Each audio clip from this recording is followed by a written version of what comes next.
singkirkan. Luckily, if your team is in the upper bracket semifinals and they lose, they will go down to the lower bracket semifinals having a second life. Kalau tim menang dekat upper bracket semifinal, akan gerak kepada upper bracket finals. Finally, the upper bracket finals as well as lower bracket final winners will face each other off in the grand finals. Untuk lawan, untuk dapatkan trofi MPL Malaysia. Inilah video format explanation kita. Siapakah akan jadi juara kali ini? The stage is set. Let the games begin. Ini gaya kita.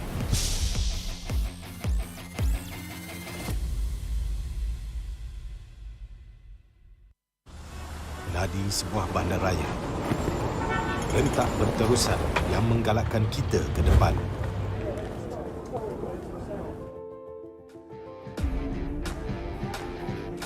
Sesuatu yang mengapi-apikan hidup dan semangat kita. Setiap orang mempunyai gaya dan irama tersendiri. Tapi, apakah yang boleh menyatukan semua lapisan masyarakat?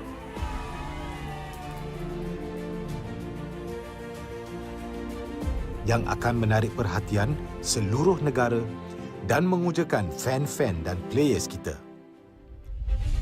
MPL Malaysia ditubuh pada tahun 2017 dengan impian yang besar untuk menghimpunkan player-player Mobile Legends terbaik di atas satu pentas kompetitif yang terbesar di Malaysia.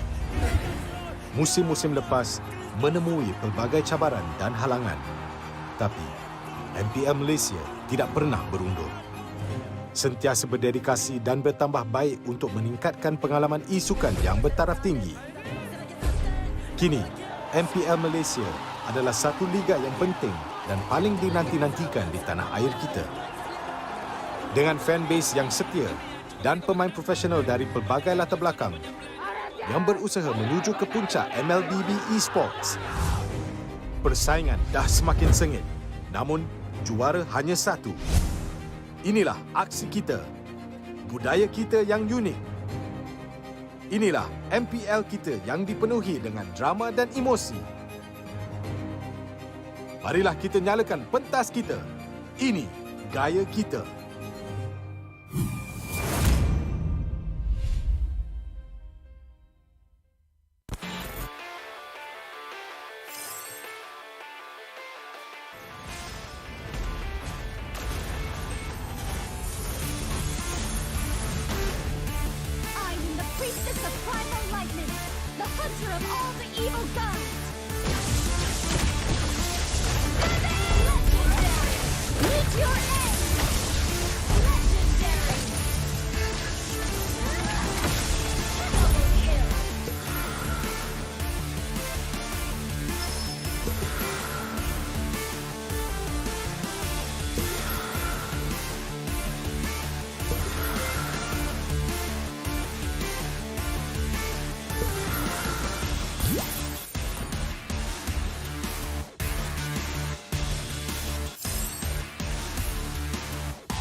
Kehidupan yang lalu memang sangat biasa. Aku penuhinya dengan warna. Tak kisah apa orang cakap, aku teruskan jurus. Aku terus positif dan tingkatkan usaha. Bermula dari bawah, aku buktikan kemampuan. Hanya aku yang mampu mengejar cita-cita. Jadilah bintang. Be the superstar.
Hai, apa khabar semua hari ini? Bagi anda semua yang tengah bersiap-siap untuk menyambut Hari Raya esok, marilah kita sama-sama melayan sebuah lagu baru dari Homebois dan Mobile Legends. Enjoy semua! Iba masanya, be the superstar, showing who we really are. All of the better, it's time to say the kosong-kosong di pagi raya. All my family, yeah, all my homies. Mobile Legends brings us together. Tua ke muda, opi orang beginner. Susun jari maaf pun dipinta. Hari raya like a superstar, tak boleh emak nak duit raya dari Mia. Dah macam superstar, nak makan besar. Maskan mak ni dahil get wins macam Rafaela. Hati ampunkan salah. One mission, one aim, straight up. Aku satu MVP. Jangan pula kau frust. Keep it in the family. Whole family tak unity. Jalin rapi rapat. Ketupat sejiwa satu hati. Bila tiba masanya, kita battle sampai semua bersengkam mata. Tiba pagi raya, maafkan semua usia. Susun 10 jari, ampun maaf dipinta. Opi ke beginner, bring us together. And then we show macam mana settle. Kita family, tak ada yang kita nak kena lupa. Ku pasti Mobile Legends untuk kita semua. Got a shout out to my homies, yeah. Apa khabar? Bina Adil, Wafa, Izin, semua tak sabar. I'm flexing on my skin, semua dah mamas. The battle for the title, gonna get the point, let's start the game, oh yeah. Tiba masanya, be the superstar, showing who we really are. All of the better, it's time to say the kosong-kosong di pagi raya. All my family, yeah, all my homies. Mobile Legends brings us together. Tua ke muda, opi orang beginner. Susun jari maaf pun dipinta. Jiwa weti serai dua duduk diam jadi gerak pantas. Firework bang-bang sikit OP up dah ke atas. Pagi raya we homies push me ke glory. Rasakan kemenangan je pagi raya no worries. Yeah, tak perlu nak hide. Kena trust your squad. Level up sama-sama satu visi. Always on guard. Want to come close, yeah. Even Lord kita sikat. Rendang lontong dodol on a roll. Tak dekat tarikan, yeah. No, bukan typical. Always ready for better with the legends in this world, yeah. Double kill, triple kill. Me next service like a boss. Going global with my boss. Jadi MVP superstars. Terancam bunga api, maybe tu ada Eudora. Mia hilang tu pasti, Riko balik dah habis nyawa. Habis puasa dah miti ku gori. Raya nanti boleh tolong carry keluarga. Hati-hati ku punya Nabi yang banyak api. Maybe tu nanti boleh jatuhkan lo bersama. Wow. Oops, sorry guys. Terpaksa berhenti seketika sebab kita ada satu pengumuman penting nak kena buat. Hari Raya jatuh pada bukan esok guys, tapi lusa. Tak payah nak kelangkap. Guys, hari lusa guys. Ya, betul. Okey, tak apalah. Kita ML jom. Jom. Tiba masanya, be the superstar, showing who we really are. All of the better, it's time to say the kosong-kosong di pagi raya. All my family, yeah, all my homies. Mobile Legends brings us together. Tua ke muda, opi orang beginner. Susun jari maaf pun dipinta.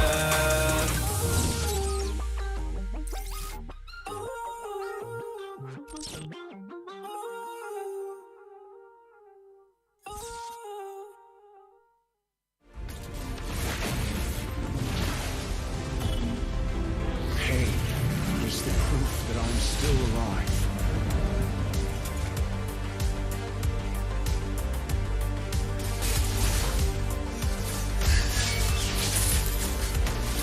Mega kill! Legendary! Double kill! Stopping time.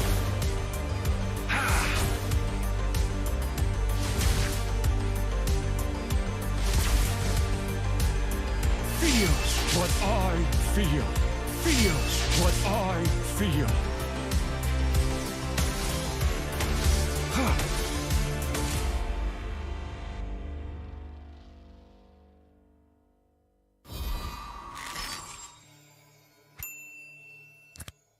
Bulan lepas, tim Malaysia yang layak ke tournament peringkat antarabangsa telah gagal. Tapi yang dah lalu, biarlah berlalu. Kita akan bangkit semula dengan semangat reformasi yang terus membara. Tahun ini, kita berbeza. Bermula dari 10 Mac hingga 16 April, jangan terlepas kejohanan yang akan berlangsung di Stadium Juara. Datang dan saksikan permain terbaik bersaing dalam MPL season ke-11. Ini gaya kita.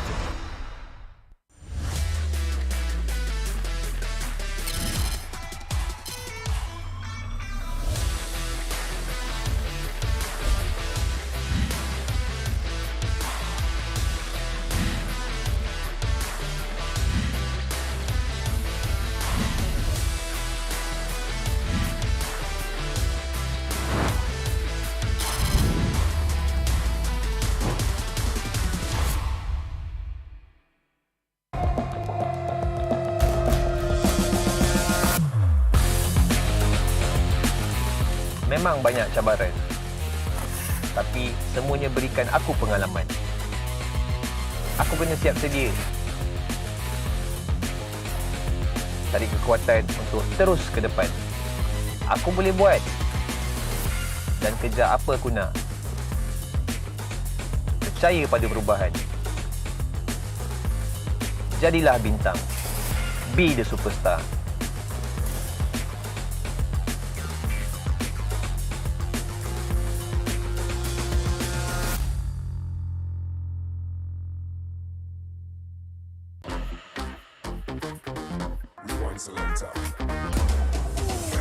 Around as he managed to evade the silence, but then again he has to get away from Masaram as much as possible. Alamak, satu outplay yang menarik. Bocah mungkin akan dikorbankan. Imperial Justice melarikan diri. Penjahat.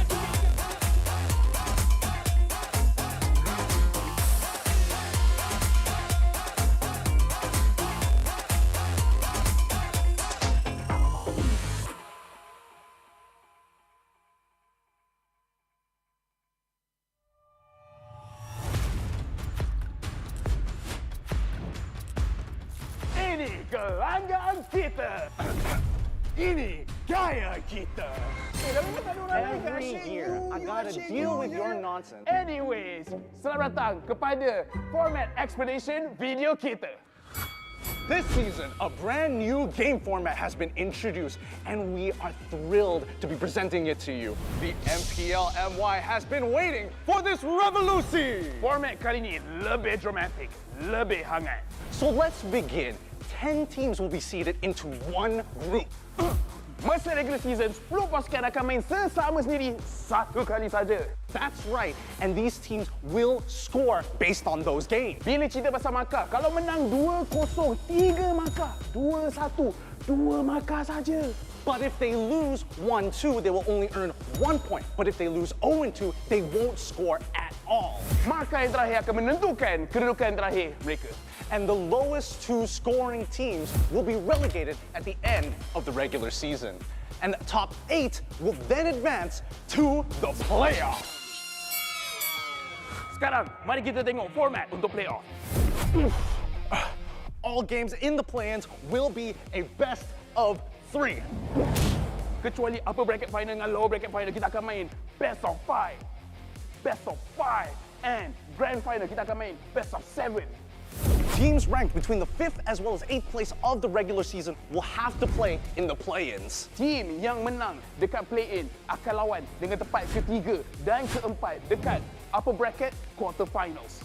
The winners of the upper bracket quarterfinals will have to face off against the first as well as second seed of the upper bracket semifinals. Team yang kalah dekat play-in dan juga upper bracket quarterfinals akan disingkirkan.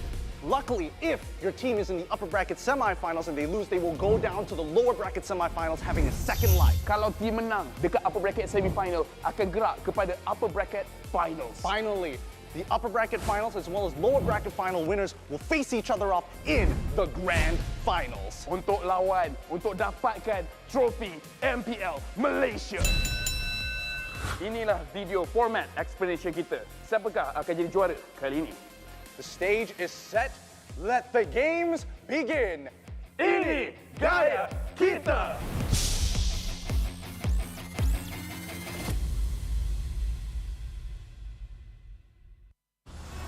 menjadi sebuah bandaraya. Rentak berterusan yang menggalakkan kita ke depan.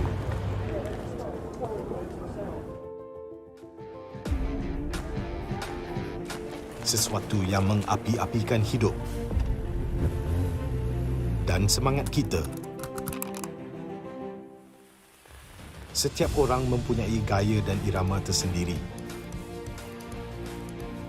Tapi, apakah yang boleh menyatukan semua lapisan masyarakat?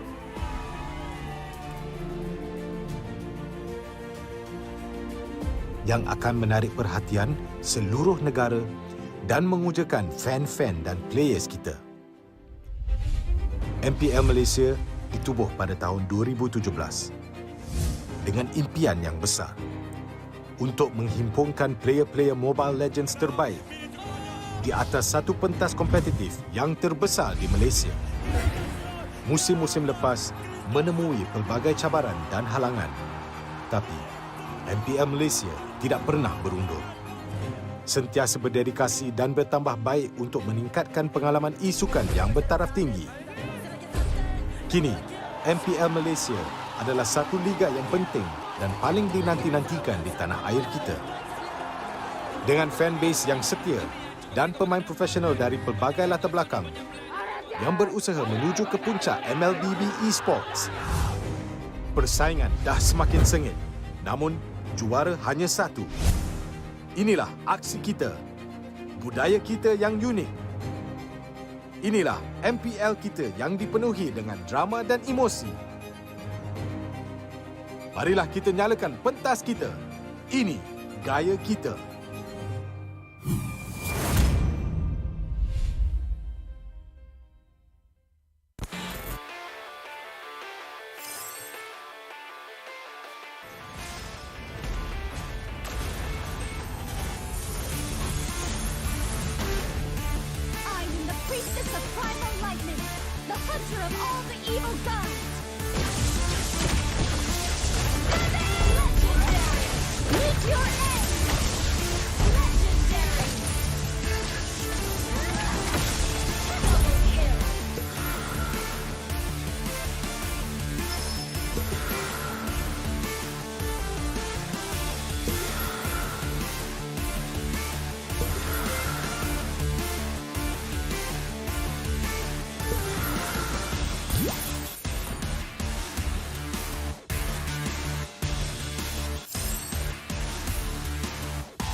Kehidupan yang lalu memang sangat biasa.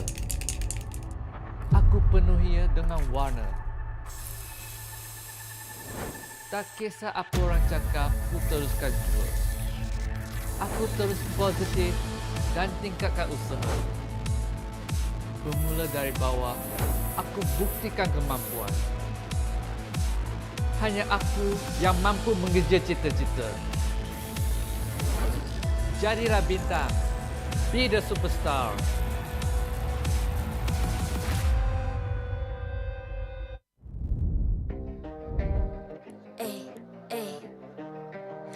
I'm a rock star.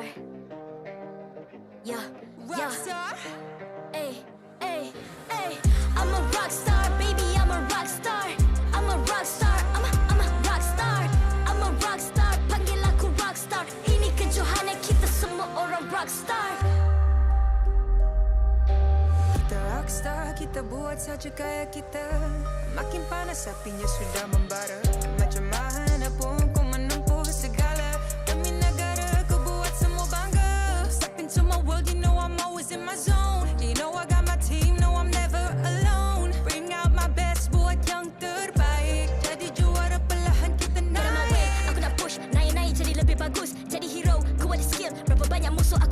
Ramai cuba mencabar cause they envy me.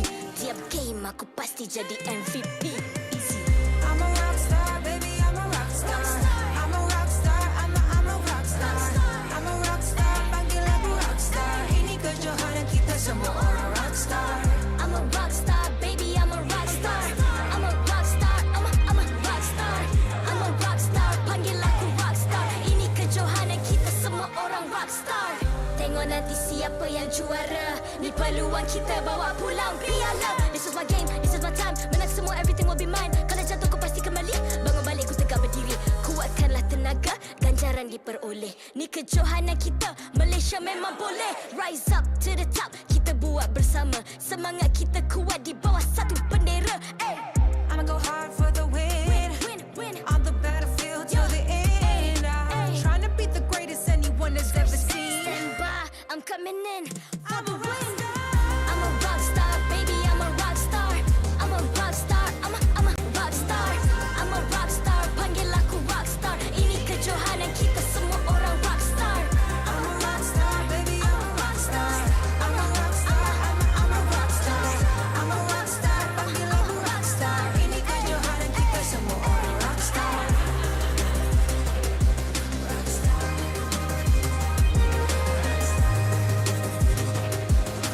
Ini kejohanan kita semua orang rockstar. I'm a rockstar, baby, I'm a rockstar. I'm a rockstar, I'm a rockstar. I'm a rockstar, panggil aku rockstar. Ini kejohanan kita semua orang rockstar.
I'm a rockstar. Yeah. Rockstar? Ay. I'm a rockstar, baby, I'm a rockstar. I'm a rockstar, I'm a rockstar. I'm a rockstar, panggil aku rockstar. Ini kejohanan kita semua orang rockstar. Kita rockstar, kita buat saja gaya kita. Makin panas apinya sudah membara.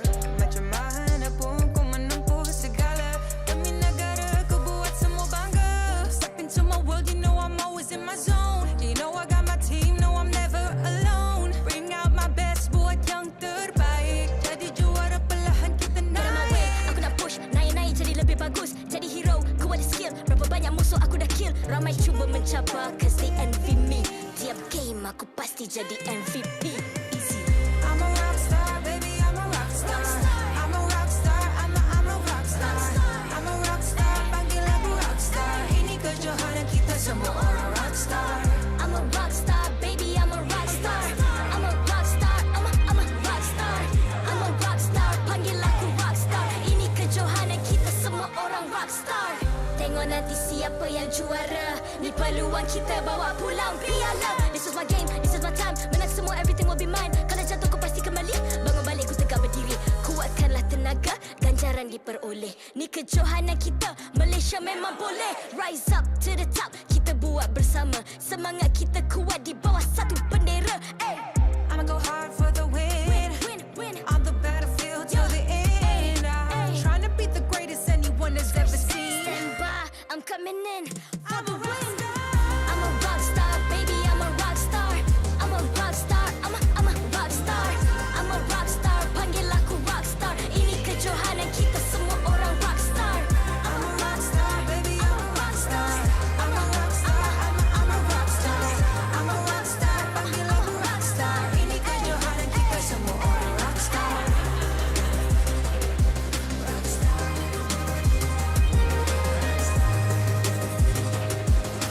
Ini kejohanan kita semua orang rock star. I'm a rock star, baby, I'm a rock star. I'm a rock star, I'm a rock star. I'm a rock star, panggil aku rock star. Ini kejohanan kita semua orang rock star.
I'm a rock star. Yeah, Rock star? Ay, I'm a rock star.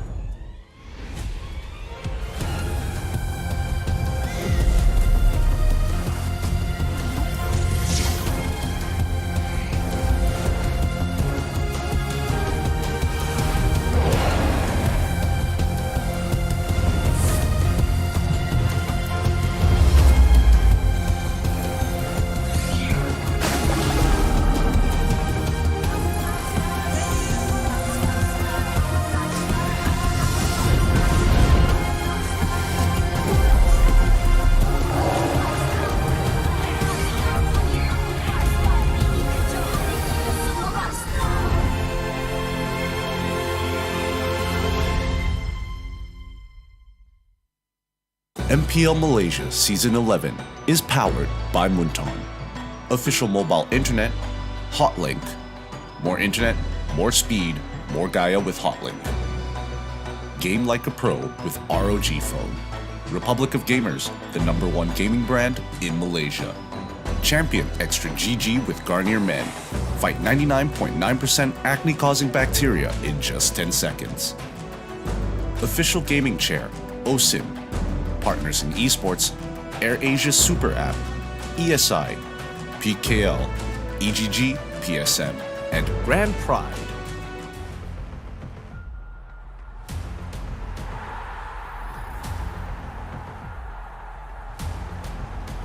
Stadium Juara, are you ready?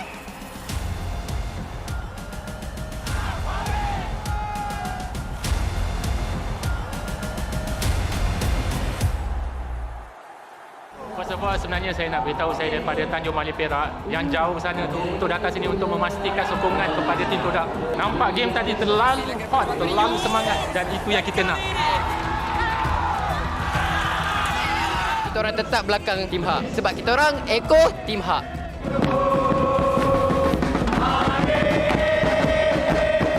tetap bersama dengan geng RSG. Sebab itulah saya menyokong pasukan RSG, tak kira menang atau kalah, tetap setia bersama RSG. This is a great place for me. The crowd, the energy, semua ada, complete from A to Z. For this season, memang very hot and spicy, which is banyak taunting and menarik. Lots of drama, and for me, this is the best MPL punya season lah. I don't know who is Chiku. This is Chiku. Kepada semua fans, tak kisahlah Homebois ke RSG ke Todak dan sebagainya, terima kasih kerana support Liga ni, kerana meraihkan lagi MPL, and ya, tanpa support anda, rasanya dia tak akan semeriah ni. Untuk season ni first time saya turun offline event. Saya rasa semakin minggu semakin high dan semakin bagus. Host, venue memang mantap. So harap-harap ke depan kita boleh buka venue lagi besar, lagi ramai boleh datang.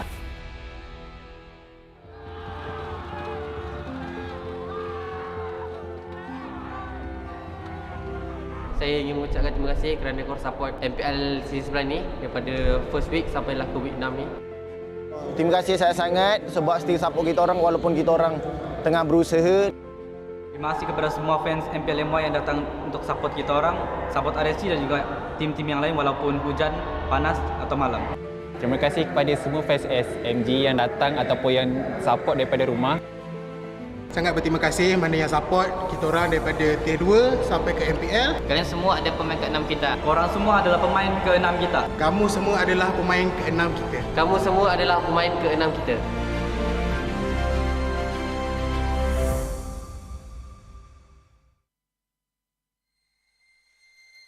Selamat datang ke MPL Malaysia musim ke-11.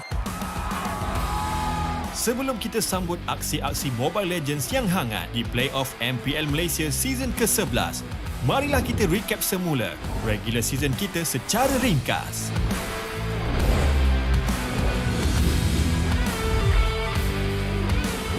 RSG Slate MY dan Homebois memulakan minggu pertama dengan prestasi yang cemerlang. Killing spree untuk Rippo, double kill untuk Rippo, monster kill untuk Lingesan. Barbosa masuk ke dalam. Penda terus saja menangkap seorang pemain dan Manakala Todak terciduk terhadap gameplay kemas tim SMG. Tim SMG tetap bangkit dan mencapai rentak kemenangan dan tidak pernah dikalahkan sepanjang musim. So we just want to try something new and want to have fun. So kalau menang, kita menang. Seterusnya, dengan kepulangan Rippo, hiburan MPL Malaysia telah level up dan menjadi lebih hangat. Serta komuniti MLBB juga memberi perhatian kepada kepentingan public speaking. Selain itu, banyak storyline dan drama juga muncul sepanjang musim. Pada masa yang sama, juara bertahan Team Hub tidak dapat memperbaiki prestasi mereka sepanjang musim. Akhirnya, Team Hub bersama Team Secret tersingkir dari MPL Malaysia. Sebaliknya, Red Esports mengejutkan komuniti dan menewaskan Red Esports di tiebreaker untuk secure upper bracket. Inilah bracket playoff MPL Malaysia musim ke-11. Pasukan manakah akan mara all the way ke grand final dan mewakili Malaysia di MSC? Adakah anda sudah bersedia? Jom kita saksikan. Ini gaya kita. #Revolusi.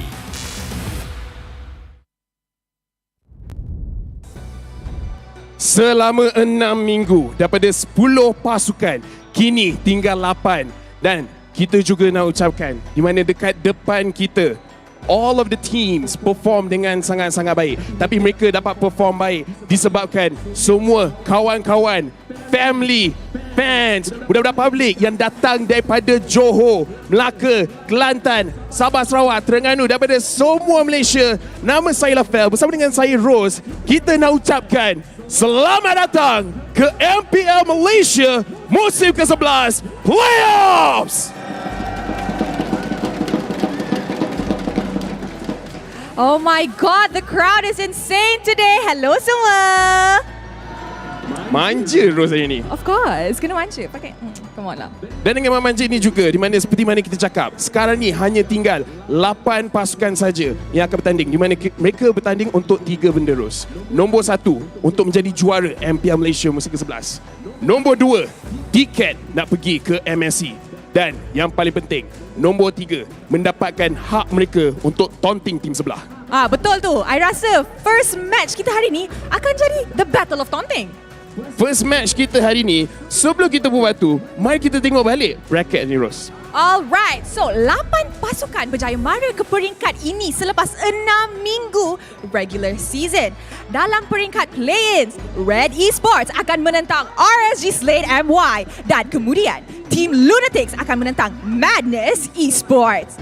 Dalam peringkat upper bracket quarterfinals pula, kita ada Homebois, the Red Giants Esports yang akan menentang pasukan yang mara dari play-ins. Dan peringkat seterusnya, upper bracket semi-finals, Team SMG dan Toda pula akan menentang pasukan yang mara dari quarterfinals. Dan di peringkat semi-finals ini, mereka akan mempunyai nyawa kedua. Dan kita akan ada 3 perlawanan hari ini. So Lafel, what is the first contender for today?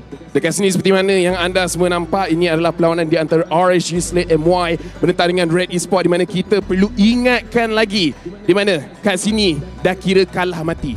Bila kalah tak semestinya mati, diorang hidup lagi. Cuma dalam pertandingan ini mereka akan disingkirkan. Betul. So kali ini mati tak ada immortality. Kali ini mati tak ada immortality. Jadi kat sini kita nak ingatkan kepada semua fans yang ada, korang adalah player ke-6. Tolong, saya nak dengar sekarang semangat untuk kedua-dua pasukan. Satu stadium roar! Oh, the energy. Oh my god. Semua orang dari tapi saya rasa lagi kuat. The players can hear you guys from the back. One more time. Stadium Juara, are you ready?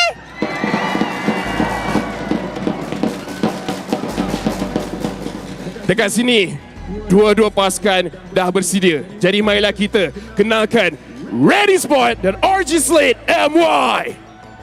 Red Esports. Pasukan yang merah membara kini tampil beraksi di Playoff MPL Malaysia. Walaupun bermula dengan perlahan, tetapi mereka membuktikan mereka masih layak untuk ke play-ins. Line-up utama mereka menjadi pertaruhan untuk perlawanan ini. Mampukah mereka menundukkan RSG Slate MY dan melayakkan diri peringkat seterusnya? Sama-sama kita saksikan kemampuan mereka untuk perlawanan ini. RSG Slate MY. Pasukan berbaju orange biru kini hadir ke pentas Playoff MPL MY. Momentum yang berubah-ubah tidak menghalang mereka untuk melayakkan diri ke play-ins. Kali ini, mereka menurunkan line-up utama ke medan Land of Dawn. Adakah mereka sudah melakukan persiapan untuk menghadap dengan Red Esports? Adakah mereka akan berjaya? Let's look forward to it.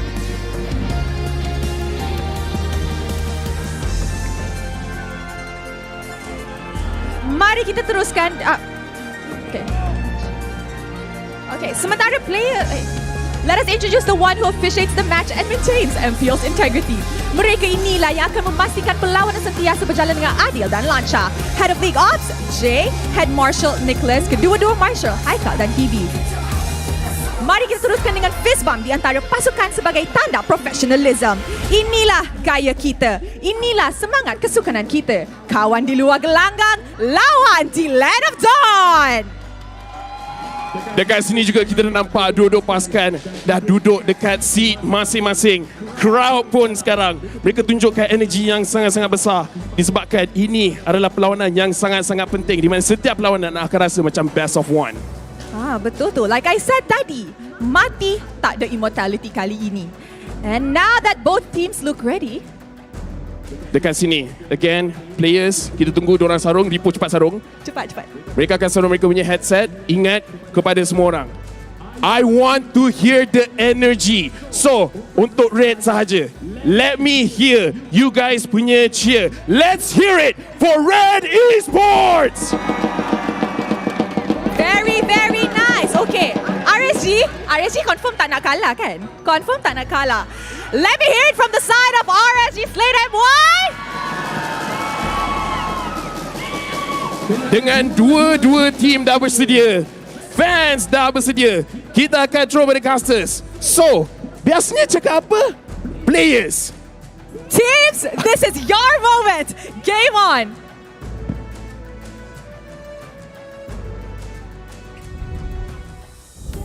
The curtain rises upon the ultimate stage here as the final act of MPL MY Season 11 officially commences. Welcome, ladies and gentlemen, to the MPL MY Season 11 Playoffs. And we're going to kick things off straight away with the play-ins. You're here on the English desk, joined by me, Staffa, as well as Terrence, aka Icy Baby 1-2, my friend. How do you feel right now? I'm feeling good, and guess what? First time ever on the English broadcast, we are dressed like this, looking pretty slick, looking pretty fly, and guess what? What a way to start things off, especially during the Raya seasons, for those who are celebrating here in Stadium Juara for the playoffs in this case. Now, today's games are going to be extremely excited as well because it is going to be an elimination match for all the teams competing for today. Only one life, only one chance, and in this case, one ticket to represent for Malaysia, as the journey will be a 4-day back-to-back action series of Mobile Legends for the playoffs. An absolutely terrifying prospect for the players up on stage, but pure entertainment for all of us MPL and MLBB fans here in Malaysia and everyone from overseas as well, tuning in to join us to crown our newest champion. But before we can get there, the journey must start from humble beginnings. Up on stage right now, Red Esports and RSG Slate MY shall face off upon the land of Dawn to see who will make it to the upper bracket quarterfinals. Well, Red Esports and RSG, these are two teams that a lot of us did not really expect them to be in this position, because if you think about it, let's talk about the trend line of how they progressed so far during the regular seasons. And based up on the screen here, you can see this is pretty much the graph or journey of both the teams during their respective matches in every single week. In this graph, we can see how the team scores have fluctuated and gone up and down over the weeks. As we note, Red Esports has had a significant improvement in their overall performance after their rookies, as well as the newer players brought in during transfer windows started getting used to the stage and new positions, with Melcuti, Mal, Kyym, as well as Mom all showing us what they're truly capable of. Exactly. While RSG Slate MY, they spent a little bit of fortune to actually upgrade their team. People have had expectations of them performing really, really well. But what surprises us is that they flopped pretty hard despite having a very, very good performance during their first matches to begin with. But now, even on historical track record here, Red has pretty much won against RSG 2-0 during their matches on week 4. And that is something that I think that is going to put a emotional pressure towards RSG Slate MY, despite having a very, very high expectation from the community itself before the regular seasons. But I think we could say the pressure is the same for the side of Red Esports as well. This is not a position they were supposed to be in when their upper bracket quarterfinal spot was taken away from them at the last moment due to their loss in the tiebreaker against Red Giants Esports. So both teams now find themselves in a situation where they cannot afford to drop this series. This is going to be a best of 3. Winner takes all, and the loser instantly goes home, unable to continue their journey in the playoffs. Oh, this is going to be a tough one as well. But now, let's talk a little bit more on the playmakers between both these teams here. RSG side, it's got to be Rippo, and for Red, it's got to be Melcuti and Kyym. Talk me through these 3 players. But before that, while we're talking about this, let's head into the draft, because this is the first game of the playoffs. It is going to be Red Esports versus RSG Slate MY. Starting things off in a big way, the playoffs, the first series right here. Going to be a high stakes one. Red Esports going to have first pick, RSG Slate MY having second pick in return. Like you mentioned earlier, Terrence, the playmakers on either side have already made big names for themselves. Rippo joined RSG this season, but has already contributed significant gameplay and a majority of RSG Slate MY's strength. The question is whether the other players are going to be able to follow up. Now, speaking of playmakers here, RSG Slate MY has been delivering, especially for Rippo, one of the biggest names coming into the regular season. Didn't exactly get to showcase his skill. We've seen a lot of brilliance coming from him, but RSG Slate MY has kind of struggled during their synergy and chemistry as well as teamwork, and Red Esports is trying to exploit that. And you can see right from the get-go, they just don't want to deal with glue. They don't really want to play in a composition where they're forced to play a Faramis, which is something that I think a lot of teams has kind of adapted since coming from week number 6. So Faramis is pretty much out in the open. I'm not exactly sure if Red Esports seen it. I haven't seen Kyym kind of play a Faramis yet. But ever since his appearance during the later weeks of the regular season, he has been doing really well, which is kind of surprising as a rookie player. Yeah, as a rookie player as well, he's been so loud on that stage. I'm loving the personality that these newer players have brought to Red Esports because Melcutie and Kyym have really been livening up the atmosphere. Something that does surprise me though is the fact that Mal is going to be playing for Red Esports today. It is not Mom. So we haven't actually gotten to see Mal play for a few weeks now in the regular season.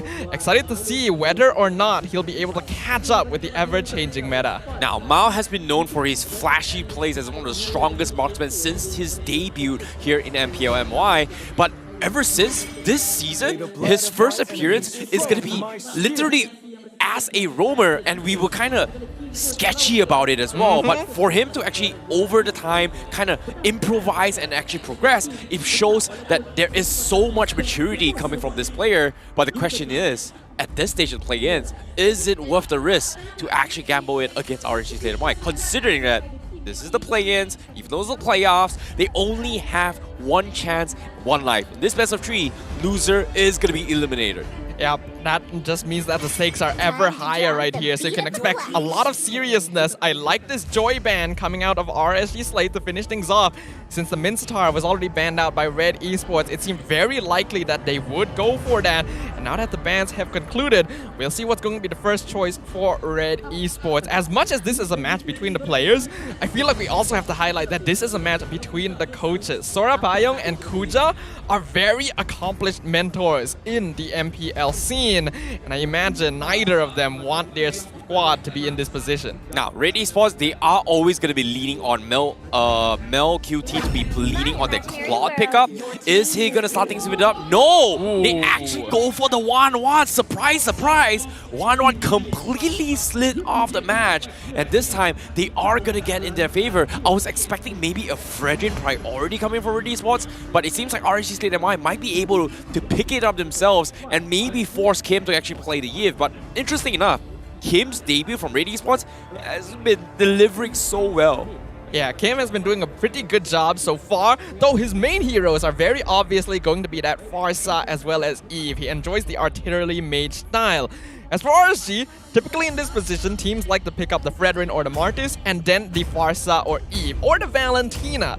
But that will depend on whether or not RSG Slate wants to vary things up. Part of the reason that they started performing less consistently towards the later half of the regular season was because their drafting, their gameplay became very predictable for other squads. But looks like sticking it to the safe path is what they're going to choose today. Huh, this is kind of interesting.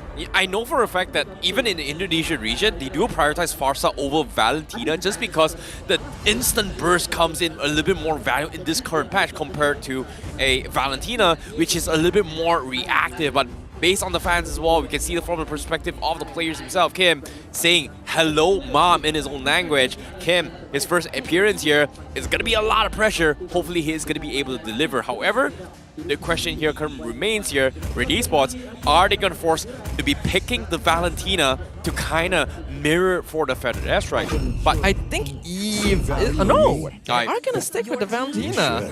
Yeah, I was expecting the Eve as well. I like it up as well. But this is the problem with RSG Slate MY, right? They had to make a choice. If they pick the Fredrin, they pretty much have to pick the Eve in order to play around their compositions, because Yves is a good way to actually deal with the Fredrin itself because of mobility deny. You gotta slow him down, etc. In this case, RSG Slate MY is gonna be very happy if they go for it. But the question here is, how will they be able to catch him with a 1-1? There's no way a Fredrin is going to be able to die the backlines and actually catch a 1-1. So this is going to be a big problem for him if you think about it. Yeah, that actually does make sense here. I think Red Esports, if the Fredrin was picked up by RSG, they would have gone Eve. But since they see the Martis, Valentina becomes the obvious choice, because not only can you steal Feathered Airstrike, you can steal the Decimate as well. And that would be very powerful. RSG Slate here actually gonna lock in their marksman, make sure that they're not going to have Loliel's hero pool focus too hard, picks up the carry to try and counter Fredrin.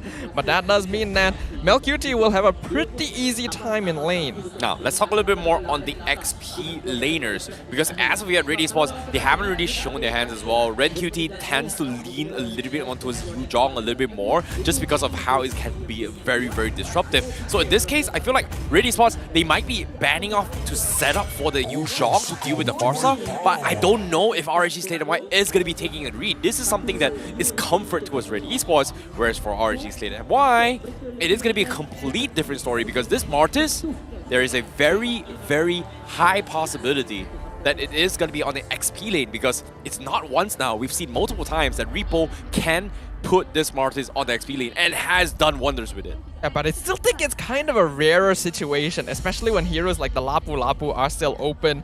And Rippo so far has the only victory of the season on the Esmeralda, so I do think that EXP lane options are still pretty open for them. That's why RSG Slate is going for the Kufra ban instead. They want to focus on Mal's hero pool, which we know is still fairly small since he lacks experience in the roam position.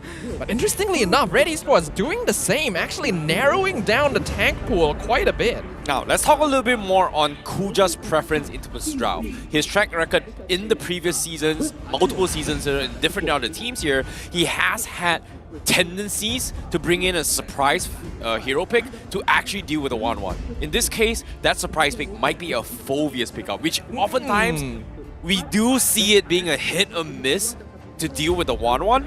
And I personally feel that if he decides to make a gamble out of this, RSG Slate MY might be able to punish Red Esports to a certain degree. That's an interesting choice right there. Hellcurt gonna be banned out by RSG Slate MY. That is respect to Amal. He played a pretty strong Hellcurt overall. But that also means that they are considering the possibility that Ren QT will be playing the Fredrin in the EXP lane. And I think that chance is still likely as well. Red Esports does still have the option of going for heroes like the Lancelot if they really want to flex this. But I still would personally prefer something like the Yuzhong to cancel out the Feathered Airstrike. That's the beauty about heroes like Fredrin and Martis, right? They're so flexible, they can be flexed in XP, they can flex in jungle. But based on how the history of all the regular season of every single team, pretty much everyone plays in the jungle role. But because it's the playoffs, the element of surprise can be used in the right time. In this case, in the play-ins, it is the right moment. And I like how Red Esports is taking it instinctively to ban off the Lancelot as a safety measure, knowing that RSG Slate MY has shown their hands multiple times, but not necessarily for Red QT on this Fredrin though. Now, one thing I want to think about here is the Grok pick for the side of RSG Slate. They can play it in the EXP lane. We've already seen Lexia play it a lot, but RSG has been the only team that has played the Grok in the jungle as well. So that creates a lot of opportunity. Unfortunately, in this game, I think it's a bit unlikely because of the Valentina and Wanwan, but we can still keep it in mind. Yep, now, let's talk about the important heroes here. We've seen Angela coming in from RSG Slate MY. First Angela in the entire MPL MY. I see where this is going. I know what's up. It might be the Phoveus final pick, but at the same time, it might be an Esmeralda as well if they decide to go for it. So this is something that RSG Slate MY, especially for Kuja, has known to be bringing in the past. But will it work in the current meta? That's going to be a completely different question, because Red Esports now, they have so much flexibility. They can deal with the Angela. All they gotta do is just avoid fights and force the Hearts Guard coming in and then completely dodging it altogether. And right from the get-go, you see a Lapu Lapu and potentially a Lolita as well. Yes, the Lolita being picked off to deal with the light wheels coming in from the carry to ensure a safety net for both the 1-1 as well as the Fredrin. I like the composition from Red. Lapu Lapu is a safe pick here, but I do kind of agree with you that the goal here is to avoid fighting altogether. I would have actually liked the Benedetta in the EXP lane just to be uninteractive and split off lanes, because having the hard guard on Martis or even potentially an Esmeralda, if they do lock in that to finish things off, is really difficult to deal with. And RSG Slate are comfortable with this. They already have the carry. They know that Red Esports doesn't have any real way of dealing with hyper tanky, massive shields, because if they pick the Esmeralda right now, they also have counters towards it.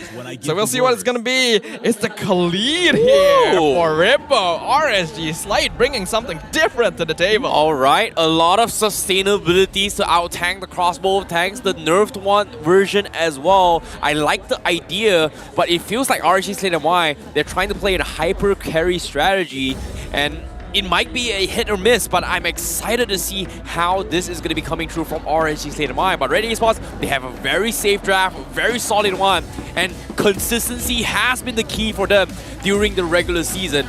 But now, here are some stats for you guys, and it seems like the AI predictors are predicting that RSG Slate MY has a very, very much better draft compared to Red Esports. Yeah, I may have to agree with the predictions right here. RSG has so many tools, so much kill pressure. Their overall early and late game presence is going to be very strong. Red Esports, they gotta delay for that late game scaling, and we'll figure out whether or not they can do so when it's up against RSG, because late game is their game as we enter into the land of dawn for our first match of the MPL MY Season 11 Playoffs between Red Esports and RSG Slate MY. Oh boy, the pressure is on. But before we go into the high tension pressure match, let us take a breather and go for a pause and figure out what's going on. Because now, if you think about it, based on this draft, we have never seen this work before for RSG Slate MY. This is the first time for all of us on stage and as a caster.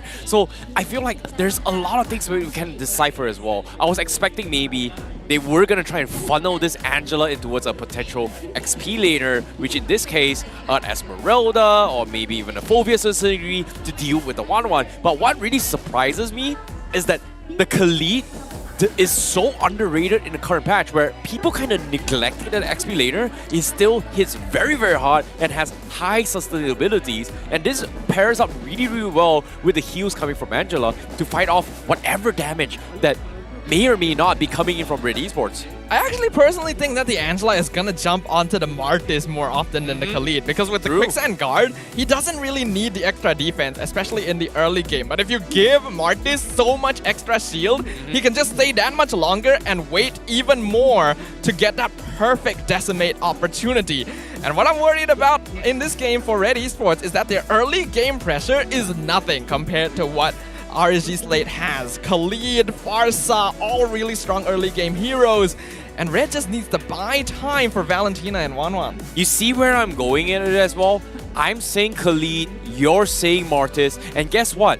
They can choose however they want, regardless of how they do it. They have so much interactions to work with, right? Hearts Guard benefit you not just the shields, it gives you a little bit more mobility boost as well. In this case, Khalid's passive benefits from it. Martis benefits from it. Carry benefits from it as well, because if you want to play catch up against a 1-1, in this case, 1-1, known for its mobility, it's going to be somewhat of a way, an indirect counter that RSG Slate MY is going to go for. But like I said, these are very, very minor micro details that RSG Slate MY is banging on in terms of their draft compositions. Macroly, it feels like it's a very, very difficult composition to do, because all Red Esports need to do is just completely dodge the fight, and there's nothing you can do. One wrong Hearts Guard timing, you are going to get messed up. And in this case, Lexia has been known to be very, very comfortable on this Angela ever since his integration as a roamer from past seasons so far. Yeah, what you point out is correct. When you go for a hero like Angela, it does result in you losing out on some macro pressure overall, because she just has to hang around the rest of the team, not really split push much. We're seeing in the stadium right now, we got a Benedetta cosplayer in the house, very nice right there.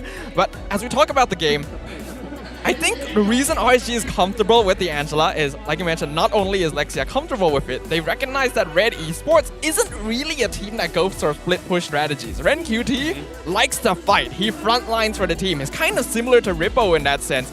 so they're not too worried about split push potential. I was very surprised that he didn't opt to go for the Yuzhong to deal with Farsa. I guess the idea from Red Esports is pretty much drafting the Lapu Lapu in case they're going for this Angela Esmeralda composition, which was known in Kuja's pocket back in the days. So this is something that I guess he was trying to prepare for, knowing that Yuzhong kind of loses his steam after his Black Dragon form, and once he goes for the combo, he's pretty much done for. But now, here are some stats for you guys from Mel QT, one of the, I would say, underrated stars coming in from Red Esports, and wowed us with his cloud gameplay. Yeah, I'm really impressed so far with how MelQT has been performing as part of Red Esports. He is a rookie. He only joined the team this season.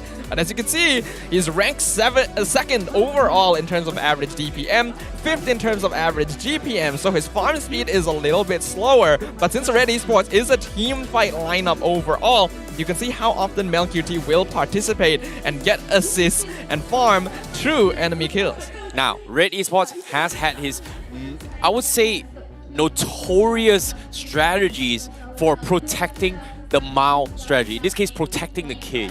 In this case, Red Esports has been playing this throughout the entire regular seasons. As long as MelQT gets his farm, he is going to be able to deliver. But now, speaking of the new rising talent here, Kyym, his transfer window into Red Esports has been spectacular so far. And he's played pretty much 6 games thus far, and he's won 6 of them with the Lilia, the Eve, as well as the Farsa. 3 very, very interesting heroes, but he has been able to delay and make space for Red Esports, especially for MelQT, to kind of scale into the games multiple times now. Kym's specialty so far has been in those artillery mages, acting as the secondary DPS as well as backline for the side of Red Esports to provide a bit of a middle ground, the balance that they need to find during big team fights in order to connect the front and backline members of the squad. Now, I'm going to be interested to see how he performs with the pressure of the playoffs looming upon him, because this is a player that doesn't seem to be uncomfortable on stage at all, literally screaming and yelling louder than any of his veteran teammates. Yeah, it seems like there is a little bit issues on towards Lolio's phone, so they are going to try and troubleshoot it and try and figure things out. But that's the thing, right? When it comes to stressful situations like this, it's very, very important that we have the marshals to maintain the integrity of all the players and the game itself. So in this case, especially now, when it is a best of 3 series, draft has been set, loser gets eliminated, it is very, very scary. And now, let's talk a little bit more on the average GPM of every single player throughout the entire regular season, with Chiku guys topping the charts of 775 average GPM. Yep, MelQT being up on this list along with some of these really notable veterans is already very impressive overall, but it's still not the best situation here, especially against a team like RSG Slate MY. They've already mentioned it multiple times, late game is their game. Now, Red Esports does have the better late game lineup, but will they be able to get there in time? And we see in comparison, Lolil's actually at the bottom of the board, so actually the lowest GPM as a goal laner in the league. Not the most ideal for RSG either. This is weird, right? Considering that both have very, very different approaches of the game here. Red Esports, they do have the tendency to try and protect MelQT now. The strategy has been solely depending on playing a late game, ensuring that the marksman gets those economy leads, whereas RSG Slate MY, even though they're in the bottom back here, they've tried multiple instances where Lolios is playing very, very aggressive, more likely that he should have been, and then actually losing out in the straight offs, causing RSG Slate MY to kind of delay or I would say lose out their late games, even though it is supposed to be the late game, but it hasn't been working out for them during the entire mid-regular seasons. Yep, unfortunately, there have been some inconsistencies in terms of how both these teams have been performing. But looking up on screen right now, we have some wonderful cosplayers here in the stadium with us. Not just the Benedetta, we've got Leslie as well, here to shoot her way into our audience's hearts. And hopefully, we'll be able to... In this case, it pretty much shot my heart. Personally, every single season, I've seen cosplayers, I think they're amazing, but this season, today itself, damn, the cosplayers are getting better every season. Sounds like you're a big fan of cosplaying here. it's not really a secret, but at the same time, it's for me to know and for you guys out there to find out if you guys are very, very interested in my personal taste life. But yes, I like anime. That's about it. Anime I'm is just gonna good. leave it there. Anime is pretty good, and you know what else is pretty good? The fact that looks like our issues have been resolved, and we will now officially jump back into the land of Dawn, ladies and gentlemen. Thank you for your patience. The game returns. Red Esports on the blue side, RSG Slate MY on the red side. Who is going to claim victory in game number 1? Oh boy, let's see how this goes, because as of yet, RSG Slate MY, technically they should have a very, very strong early composition with this Angela if they try to play around this Martis getting aggressive. But the problem here is, even if they can do that, the bulwarks coming from Mao is able to block some of the damage coming from the Angela's first skill. And this is something that I don't think RSG Slate MY is going to be gambling on. And Red Esports, they know for a fact that they want to play around MelQT, and you can see right from the get-go. Yep, Link Eza takes a bit of damage there, but he's fine for now. Red Esports, like we mentioned, doesn't have a very strong early game lineup, so they're not going to have enough damage to take down Link Eza at this point. But RSG Slate needs to maintain this pressure. Red, all they really need to do here is avoid fighting overall. And looking at this game so far, you guys actually have the chance to vote for who's the MVP. Make sure you guys do that before the game ends. Exactly, but as of now, RSG Slate MY, they're going to be shifting the focus down bottom with the turtle as well. This is very, very important for Smash as well, especially when they need those fours here. Rippo has gotten in, RenQT as well. So this is something that I think is going to be an all-out brawl without those marksmen here. Alexia is just completely zoning Mao up. He's got an early 4. He can go back and go in for this next fight with his Heart God. RenQT, bravest fighter, jumping in, turtle dropping real low. Link Eza gonna secure it with the Raging Sandstorm, now trapping Amal in the turtle pit. And Link Eza gets first blood. Better Airstrike gonna be cancelled out as Kyym gets a revenge kill in return onto Rippo. But Mal now in a lot of danger as Link Eza with the Decimate. Nizanami going to get the kill. Beautiful stuff coming from RSG Slate MY. Lexia played that perfectly coming from RSG Slate MY.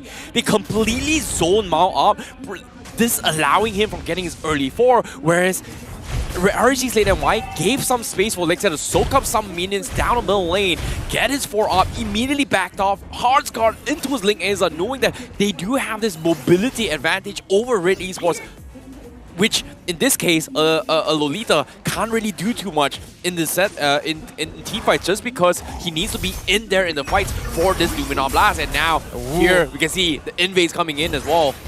Luckily for Red Esports, Link Eza did not succeed in stealing away that purple buff, but we're already seeing the pressure start to set in. Red Esports need to delay this, need to survive. RSG Slate MY needs to apply as much pressure as possible and go for the kill shot as early as possible, because once that late game hits, oh boy, gotta be worried about the 1-1. Oh, this is scary. You know, Red Esports are doing really, really well, making sure that MelQT is getting his farm as efficiently as he can. RSG Slate MY is doing the same for Lolios, but eventually, Red Esports, they have tools to deal with it, right? Red Esports making sure the marksman does well. Fredrin gets uncontested really, really well. But RSG Slate MY, on the other hand, they have this ticking time bomb where this Martis needs to get completely out of control if they want to try and dominate the lane. In this case, they're not getting it. Yeah, I'm actually surprised at how passive RSG is playing right now. Yes, they have a slight gold lead, but it's not going to do too much for them. RenQT actually doing a fair bit of damage here, but no kill pressure. Red Esports going to be in a better position for the turtle, but I don't think RSG are going to give it away for free. Oh, this is weird. RSG Slate MY has been known for their military playstyles where they want to be as disciplined as possible. But speaking of discipline, they're showing a lot of respect towards Red as of yet. But for now, Red Esports, they are going to make it a 10 down mid. Ooh, instant rotation to Rippo. He gets a 3-man Raging Sandstorm Hardguard. Will it come out in time? It does. Rippo able to flick them backwards. Better Airstrike dropping them real low, but RenQT gets decimated. So finds Izanami in return. 1-for-1 trade. Oh, so very unlucky. Izanami's position getting caught on one Luminar Blast in that fight, but hold that thought for now. Looks like they are going to try and extend this fight. RSG, they might want to go for this. Yep, turtle dropping real low. Amal will secure it. Link Eza, unfortunately, has been zoned away by their combined efforts, and Red Esports ties up the turtle score right now, reducing the net worth lead. Oh my goodness. This is a little bit tough one as well, but RSG Slate MY, they're getting a little bit more control down middle. They want to try and force a fight from Red Esports before they get out of control, but it seems like they're just dodging the fight. But beautiful stuff coming from Mao. Red Esports was able to capitalize the situation. They saw Rippo pretty much isolated. This is something that a lot of XP laners tend to do. Oh! Right? But hold that thought for now. Middle lane, he punishes Izanami for a second time. RSG Slate MY is not doing what they should be doing with this Angela Farsa combo. Red Esports, in fact, are taking control of the early momentum. Now Amal is the one threatening the purple buff. In the meantime, Rank QT 1v2. Oh my god! Lexia wins the 1v2. Here comes Maul and Kyym. And Lolil's not able to flicker away. Maul secures the enemy gold laner. This is really smart coming from Red Esports. They were able to identify the weakness of RSG Slate MY after the first engagement, knowing that, hey, you don't have a roamer opening up the map for you. In this case, if Ling Asa is farming the jungle, they're going to be in some trouble. But in this case, upside, MelQT! The crossbow of tank gets him out of feathered airstrike, but Rippo heals up fully with the quicksand guard, and now MelQT will fall. He survived for a while, but not enough against Izanami and Rippo. Oh, this is very important for RSG Slate MY. Rippo needs to make up this plays in order to compensate the lack of roaming capabilities as RSG Slate MY. As Angela, you want to play from behind. You won't be bush checking. In this case, it's up to Lolios and it's up to Ling Asa and Rippo to do that job. But as soon as I say this, Izanami does not have his front lines, and this is the weakness that RSG Slate MY has. There's no protection for Izanami unless Ling Asa and Rippo is there to protect him. This is incredibly uncharacteristic of Izanami. He's usually such a safe and reliable player, and not the combined efforts of Maul and Kyym have been causing so much pressure. Lolios now, threatened by the feathered airstrike, dropped to 20% HP. He's gonna have to recall.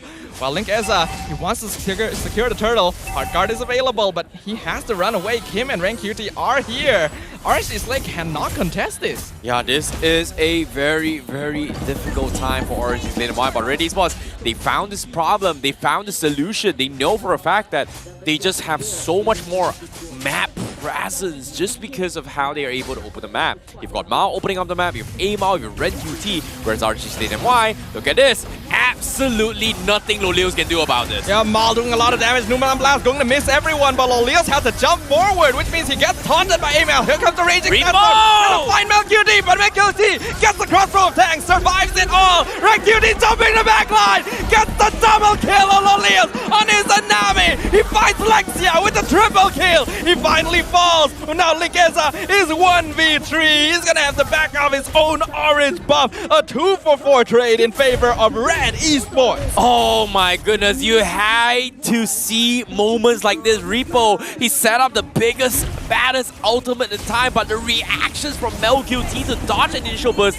to turn the tides with the crossbow tanks completely flopped whatever chances RSG Slate MY was trying to do and set up with that. But this is the problem, once again, from RSG Slate MY. They've got two tanks opening up the map. If they isolate Lolios, there's absolutely nothing they can do. And Red Esports knows for a fact they've got so much more CC controls. They've got so much more better zone wars compared to RSG Slate MY. And to dive Izanami is the easiest thing in the world. But oh my god! Two-man Numeron Blast! Rank QT jumps straight into the backline. Here comes Kyym. He's stolen Decimate. Mega kill on the Valentina. Izanami and Linkers are now forced to run back to their base. Here comes Amal to cut them off. He's actually diving the tower. He gets two-man taunt, but their health is still high enough. Will he be able to pick anyone? Here comes Kyym! He's going for it! He gets the kill! Unstoppable streak for Kyym! Oh my goodness, the confidence coming in from Red Esports is just unfathomable. RSG Slate MY just completely fumbling in every single front, and Red Esports, they're just playing absolutely out of their minds. They understand the timing, and MelQT, even though he's not getting kills, he's been able to set up so many of these plays, knowing that RSG Slate MY is getting desperate in trying to slow down the farms of this 1-1, and at this stage, the first lot coming in, it is going to be even harder now. Red Esports is actually performing on a different level here in RSG Slate MY. They should be in the driver's seat in this game, but they're just being forced as a passenger on this transportation. That Red Esports is in full control of Kyym on this Valentina, being a complete threat, 5-0-5. They get the taunt onto Linkeza. Will he be able to jump away? Bravest fighter, RenQT wants to stay on him, but he will escape. And they'll go for the trade on the towers on opposite sides of the map while Red secures the Lord. Yeah, this is smart from RSG Slate MY. They know for a fact that they cannot pause the fight anymore. They need Lolios to start getting some value across the map. But as soon as this happens, Red Esports, they're looking to try and intercept the jungle in case they try to force a fight. In this case, Red Esports, they know perfectly well that they are in the driver's seat, whereas RSG Slate MY, they finally made their mistakes. They're learning to adapt and play catch-up. But for how long? That's going to be the question. How long is truly the question, as Red Esports isn't going to give them that chance to breathe. Now threatening the mid-tier 2 gold ranking currently. MelQT, RenQT, the cuties on top. Lolios in 3rd place, so he's not that far behind. But RSG doesn't have the best late game team fight combination. They gotta find pickoffs. Now this is very, very tough on RSG Slate MY. They need to bait out battle spells from Red Esports. In this case, Mao has the Numinal Blast and the Flicker, and this has been a major problem for RSG Slate MY to actually deal with it. Linkeza needs to get a little bit more aggressive, but there's only so much he can do. Lord looking to collide here, and it's just elemental, not gonna do too much damage, but the inhibitor will fall nonetheless because Red Esports has so much pressure. Laymal gonna get caught out here, but he's so tanky as well. Red just forcing RSG back to their crystal, nothing they can do about it. This is so frustrating to deal with it. Red Esports is overextending their stay, but just because Kyym is there, it's so very difficult to do so. And look at this, Feather Airstrike coming in as well. Numenon Blast only gonna find a 1, so Red cannot engage on this. Bravest fighter gets a 2-man stun. Rippo! Oh my god! And RenQT gets the kill, punishes the Khalid. That split-second Terrify from Kyym to set up for the plays. Red Esports is just completely shutting down RSG Slate MY's chances to even engage with the fight. Lolios mans up for a little bit, but for how long? He's only level 13, he barely got his DHS, and it is still going to be a long way to actually challenge Red Esports, especially when you have Mao constantly setting this mental pressure where I can have this Numinal Blast anytime, anywhere I want. Even if I don't use it, I'm going to be able to apply some sort of pressure to deny you from cutting off the back lines. After an extended siege, Red Esports finally leaves, but they leave nothing behind in the RSG Slate MY's base either. Look at the damage rankings. Kyym and RenQT absolutely dominating the entire game. And with no inhibitors left, Red Esports are in full control. 7k net worth lead, 30 minutes into the game, double RSG's kill score. Something needs to happen here for RSG, and it doesn't look like Red Esports is gonna give them any chance to do so. Yep, the confidence coming from Red Esports is just a little bit difficult here. Kyym, every single time he dives in, RSG Slate MY hasn't been able to find a chance to punish him. If you think about it, who can actually catch him? Pretty much Izanami and Rippo for instant lock CCs, whereas Lexia doesn't have that luxury just because of Angela is the type of hero to play catch up. In this case, RSG Slate MY, how far can they catch up? Because Mao is just zoning them off all by himself as a Lolita, and technically should not be possible. Yeah, that's crazy right there. Mao literally just standing there, Kyym doing some poke damage, and RSG Slate has no choice but to cut their losses and back it off. The Luminous Lord now in the hands of Red Esports, and they're gonna be looking to use this to end the game straight away. RSG Slate, what can they do to claw their way out of this situation? It's tough, it's tough. Rippo and Linkeza has gotta step things up. In this case, Lixia's Heartsguard has gotta be on the right target. May it be Lolios, may it be Linkeza. Somebody's gotta kill off the 1-1. In this case, MelQT is gonna be having one of the greatest time considering that he already got his Winds of Nature. He just got his Malefic Roar as well. Oh my god. Is basically full build at this stage. But even if they find MelQT, Kyym is here. He hasn't died yet the entire game. And he's looking to end the game with a clean record. Lord pushing in. Linkeza buying a lot of time. Bravest Fighter has been used. Amal pushed into the tower. Numenon Blast finds the backline. Stunning Lolios. Heartguard comes out. Rippo jumps forward. Flickers back. Meanwhile, Linkeza is picked off. Lolios is picked off by Mal. And Kyym with the shutdown. Monster kill as Red Esports breaks down the crystal of RSG Slate MY and sends them down to defeat. Beautiful, beautiful stuff coming from Red Esports. That's one game ahead. one more game to go to make it in towards the next stage. In this case, Red Esports one step closer, but still a very, very long journey for RSG Slate MY. A very, very safe draft is a good draft. In this case, Red Esports is just completely dumpstered for RSG Slate MY in this game one. The game plan was perfect, the execution was beautiful, and you can see the excitement in Kym's actions right there, as well as those of the Red Esports fans. They know they've made an impact here. They've made a splash. So let's hear about that splash and go to Red Esports' mic check. Memulakan dengan bismillah. Santai-santai, menang-menang ni. Bantai. Okay. Hati-hati man, bantis man. Nice one. Boleh. Ganti.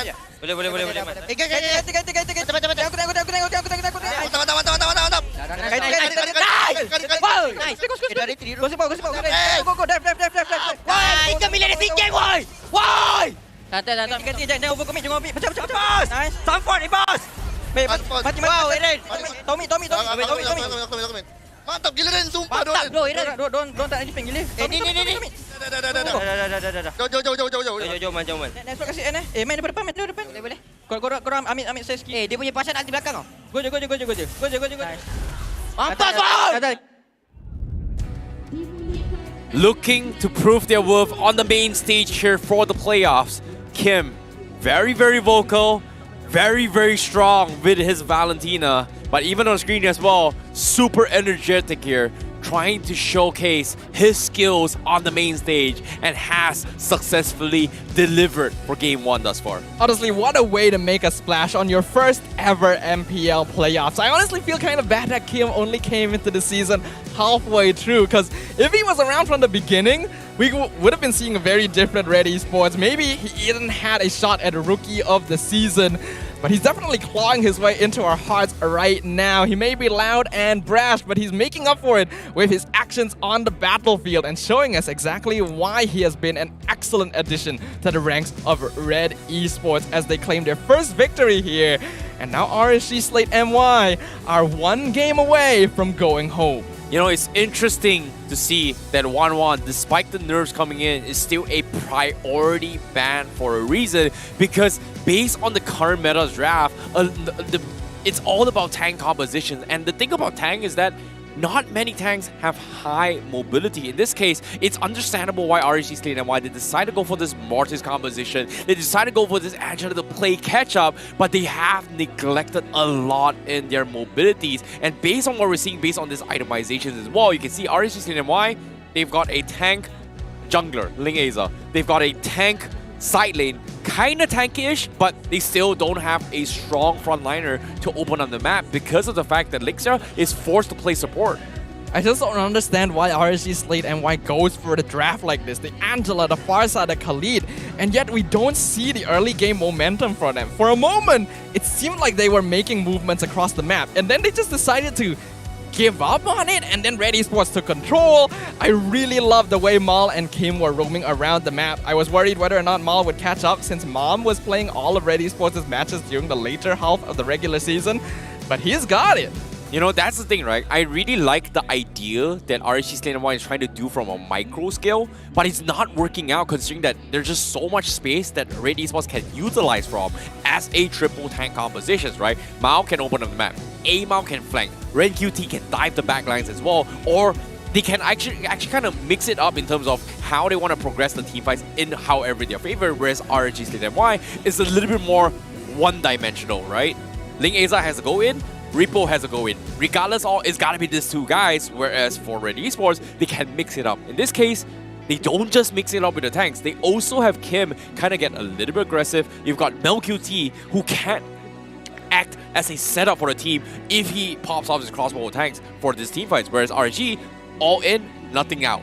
All I'm hearing is that Red Esports just did a really excellent job here. They did so much damage, literally double that of RSG Slate MY while taking about half that damage themselves. We've already talked about Kyym, we've already talked about Mal, but I feel like MelQT, RenQT, the cuties on the side of Red Esports definitely deserve a shout out as well. RenQT, so comfortable in a lane that he should be getting pressured against, that he's able to go for both Hunter Strike and Bloodlust X and get a triple kill. And then Mel QT escaping multiple situations by holding on to the crossbow of Tang until the very last second. Red Esports are firing on all cylinders here. Exactly. Red Esports just completely outplayed them as well. Beautiful stuff coming from Red Esports here. Sora Payong doing a fantastic job. Super underrated coach from multiple seasons as well. And almost every single player that has pretty much gone under the banner of Sora Payong has had somewhat of an achievement, right? Think about it. Yeah. Think about it for a minute. Last season, who was with Red Esports? Who was the rookie of the season? Zayed. Zayed in RSG, well, didn't exactly get a chance to play. So it says a lot, right? How important a coach is in the journey, and Red Esports has been delivering it consistently throughout this season itself. Yeah, I do think Sora Payong just has the magic touch here. I think at one point he was coaching for RNG Sports as well, if I remember correctly. And Orange just is always a surprising team. Kind of sad that they're not here in the MPL with us anymore, but the players are still here to continue on their spirit. Hopefully, Kuja will be able to show us what he's capable of as well, because it seems like the issues that have been plaguing RSG Slate MY in terms of their predictability are still there, and they gotta be able to overcome that. We're not seeing the usual sort of gung-ho from these star players. Maybe they're trying to be more disciplined, to be able to cooperate and collaborate together, but something just doesn't feel natural. It doesn't look like they're comfortable. It's tough. It is tough, but in this case, RSG Slate MY, they have been known for this military-style training and coaching capabilities of Rakuja. Maybe is kind of having a little bit of a negative impact on the players because of the fact that they may be burned out, they may be worn out, they are making a lot of weird mistakes. But in this case, there is going to be a very, very interesting factor because I'm curious to see what our amazing host has to talk about this game as they take you through our interesting segment here in MPL. Selamat datang ke MPL Malaysia Open House. Anda bersama dengan saya, Rose, Leslie, Lafel, Harith dan juga special guest kita, Abang Lord, Gushen, Esmeralda, Rain dan juga Guinevere. Jadi macam mana? Apa khabar Abang Lord, adik Rain? Okay, sihat? Alhamdulillah, sihat, baik. It's good to be here lah. It's good to be here, Abang Lord? Alhamdulillah, sihat. Selamat Hari Raya. Selamat Hari Raya. Dengan ni, kita baru saja tengok game tadi antara RSG Slate MY dengan Red Esports. Nak tanya pada adik Rain lah, what's you punya initial impression tengok game tu tadi? Saya rasa agak kagum dengan rookie-rookie baru yang saya rasa dorang ada hunger untuk menang lebih daripada player-player semasa lah. Walaupun dah habis puasa still hungry walaupun dah habis puasa. Still hungry. Walaupun dah habis puasa. Untuk abang pula? Kenapa tak bawa Kyym masuk awal lagi KY to the Y to the M. KYY to the M. Yes, KY to the Y to the M. Seperti tu bang. Patutnya bawa masuk awal. Kan? Win streak terus. Mamba asal tak masuk awal lagi. Red, why now? Why now? Exactly. Dan saya rasa lah kan, kalau RSG nak menang, bring back Iris.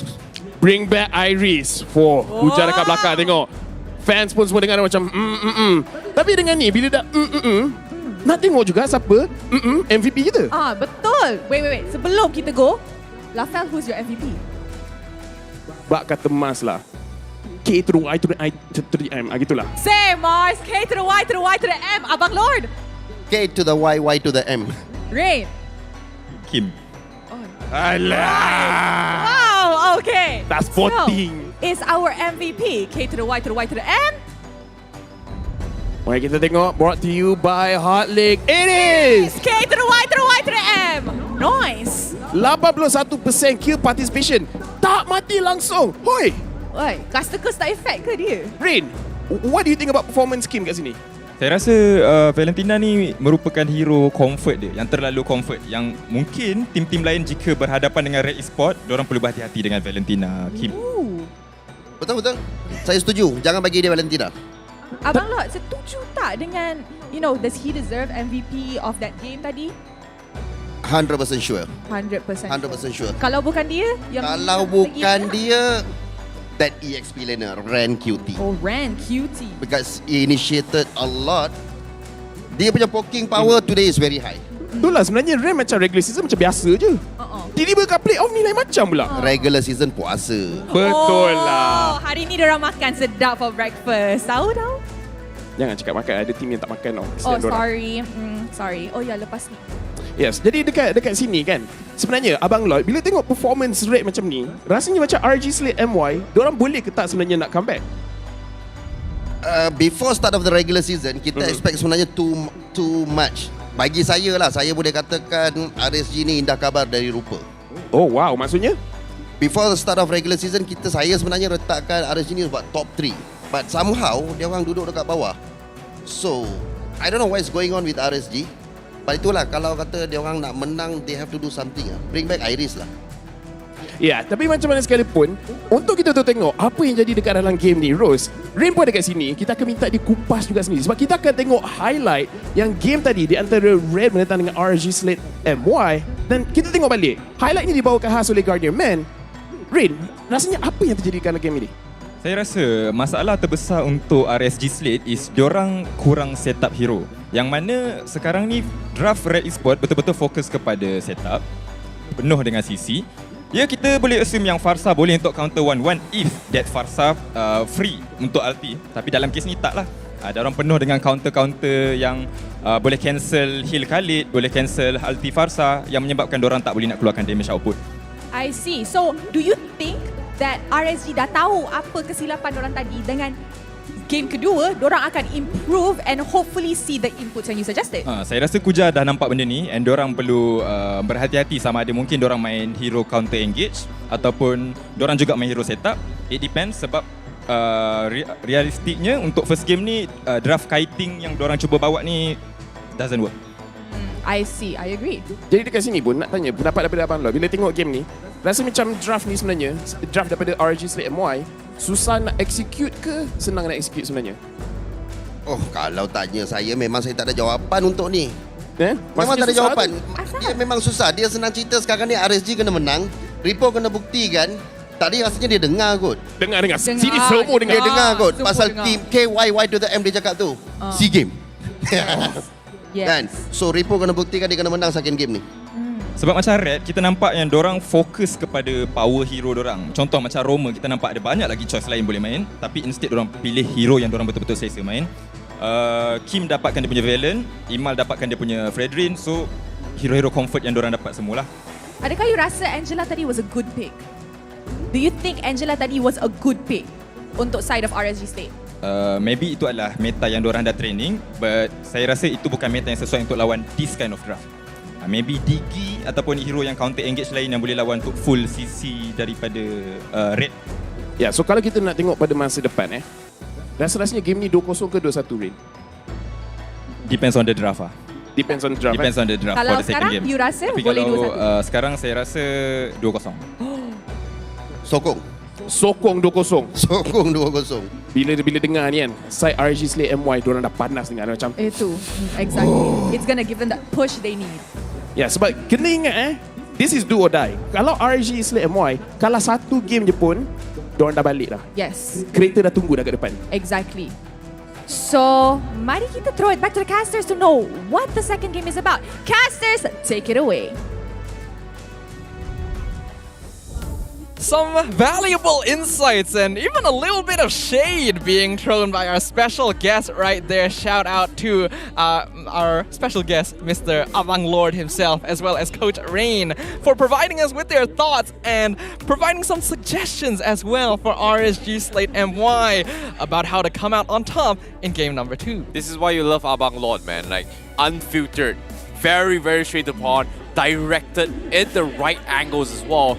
But I agree with what LaFell said as well. If you guys understand the BM, is that RSG Slate MY is in a situation where they are in a do or die situation.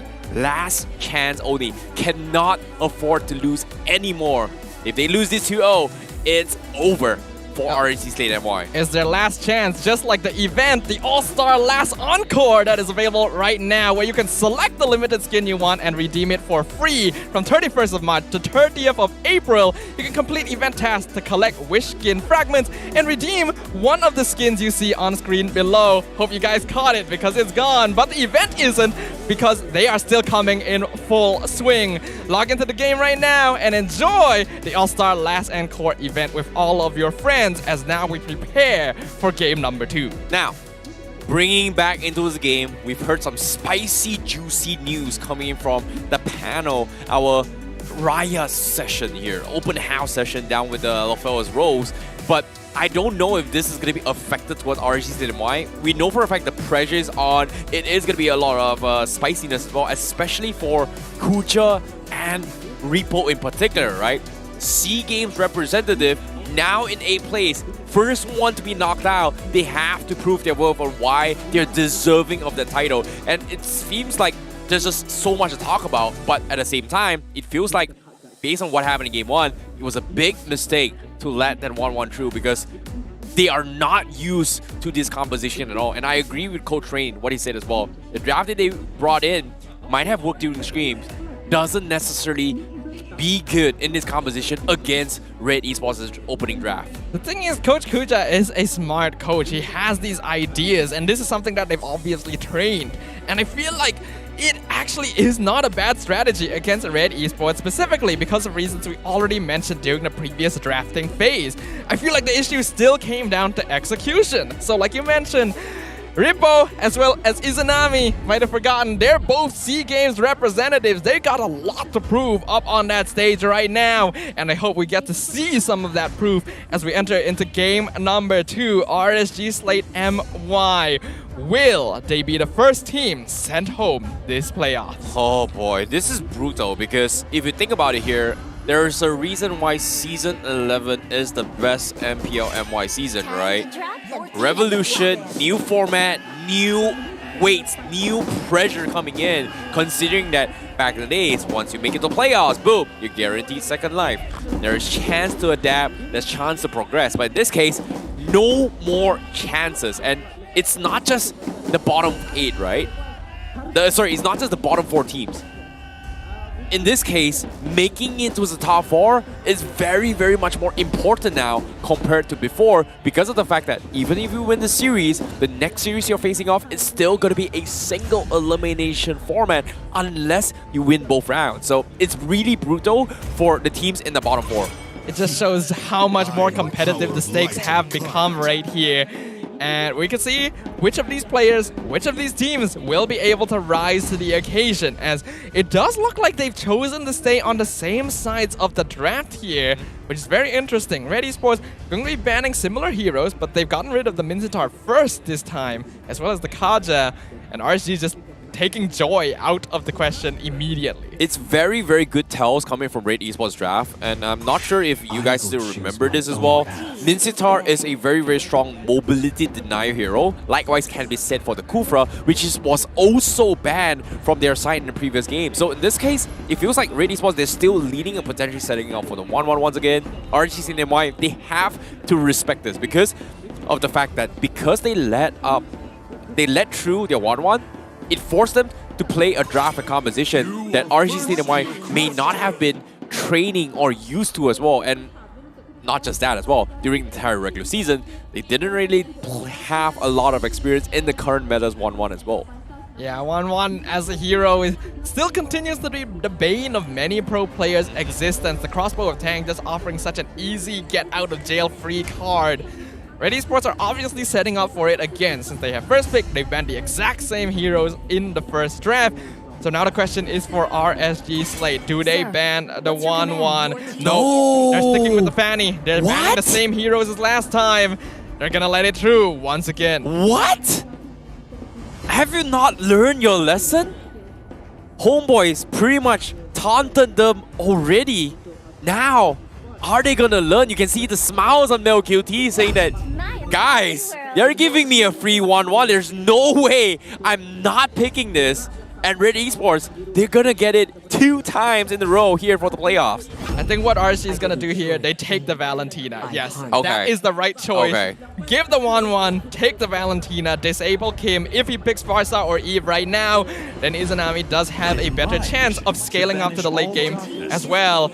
Ooh, Lancelot gonna be locked in very early on. Not gonna give Red the chance to ban it out this time. This is smart coming from RSG Slate MY.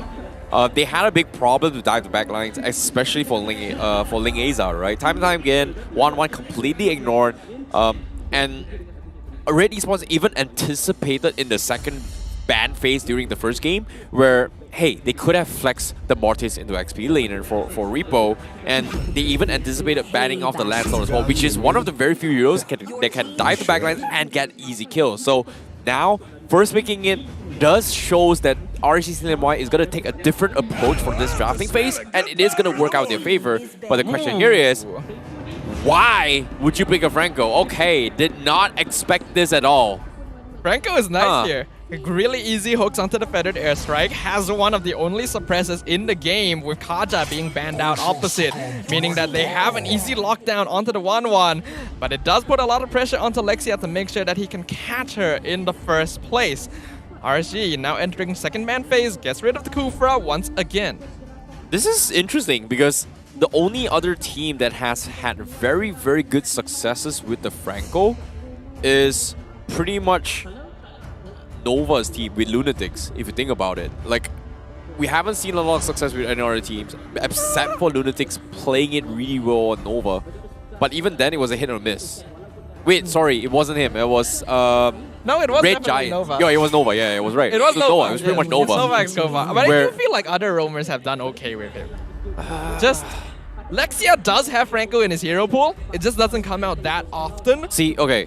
Like, I like the idea that RSG Slate MY is trying to go for, where, hey, you have this pressure of this hook and it can actually completely destroy them. But if you think about it here, you have a free Purify from 1-1. You have maybe forcing a Purify on Farsa is great and all, but that just means that Kyym is going to be put in a test mechanically, where if he goes for the Purify, does he pop it preemptively, expecting the hook to guarantee land and then just dodge the animation and get a free Feather Airstrike? Or does he get a flicker where whenever he tries to go for a hook, he Feather Airstrike, flickers to reposition, and then set off for the fight?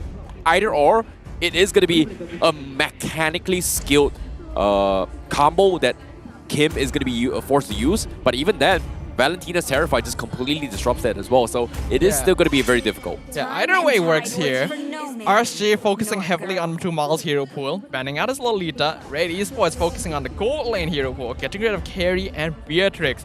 This does still leave options like the Claude open for Lolios if he wants to go for it. Melissa suspiciously not being considered very much in the playoffs so far. I get the feeling this is going to be a Ruby pick for Red Esports. With all of these heroes banned out, I think Ruby would be excellent here against the heroes that RSG has. So they need something that can play around that. I do still like the Claude, otherwise Melissa is fine. Yeah, Ruby and Fredrin is just so annoyingly good in terms of CC controls as well. Forcing RSG Slate MY to play a Diggy isn't too bad. If they decide to go for that composition, right? Like, but the problem here is they've pretty much shown their hands. Claude is going to be the guaranteed coming from RSG Slate MY, but they pretty much show their hands with this Franco as well as Valentina, right? There's no way they're going to be flexing. Now, I don't think Rippo is going to be playing the Valentina on XP or even the Lancelot XP, right? So I don't think that's going to be the way to go to, but that's pretty much a very good counter to do with this CC controls from Red Esports, and forcing Diggy completely disrupts the ecosystem of their drafts and the ideas of the roles coming from RSG Slate MY, and especially when now it is going to be their final game. I feel like it's very, very risky to pick it up, but Red Esports, once again, safe picks all the way through, plays it safe. No problem going for Yuzhong if they want to go. No problem going for Ruby, but they are going to double down. And it is going to be the Ruby as well as the Lapu Lapu. Not for the XP lane, but for Mao. Yeah, Lapu Lapu EXP for Rank QT already did a great job with it last game. And Ruby just a really solid option here against Franco and Lancelot. Mal already has shown that he's fairly comfortable with the hero. One of the few players that quite regularly picks it up in MPL MY. So now the pressure is on for RSG. Rippo, what's going to be his hero? It's going to be the Yuzhong. They grab it for themselves to counter the Farsa. Oh, this is going to be a tough one as well. If Rippo is not able to punish the back lines, it is going to be all hell to break loose, because Red Esports, once they commit to a fight and RSG Slate MY goes in, there's no way out. You are going to get taunted. You are going to get stunned by the Ruby. And this is going to be a big, big problem for them. Hopefully, they are able to overcome all odds, especially here in the playoffs. But based on the draft of what we're seeing, once again, AI Predictor is going to be predicting that RSG Slate MY has a little bit upper hand during the win rates of the department. But for the ultra late game, Red Esports has a significant advantage with an 8 points towards late game, whereas RSG Slate MY has a 5.8. And it just shows how Red Esports can play however they want in this composition. But I do have to agree that both of these teams have pretty balanced lineups here going into game number 2. I like what RSG has done. They've repaired some of the mistakes in their draft from game number 1 and are looking to face off against Red Esports in the land of Dawn on much more even terms. With the pressure heaped up against them, will RSG Slate MY show us what they're capable of, or will Red Esports end their MPL dreams early? Oh boy, this is gonna be a very, very tough one, considering how Red Esports is playing in this composition. It seems like it is gonna be a very, very difficult game, but considering how things are going here, Lexia, he has to play a little bit more aggressive with those Hanko hooks. Does he want to delay those jungles? Seems like he is still, once again, playing a safety net.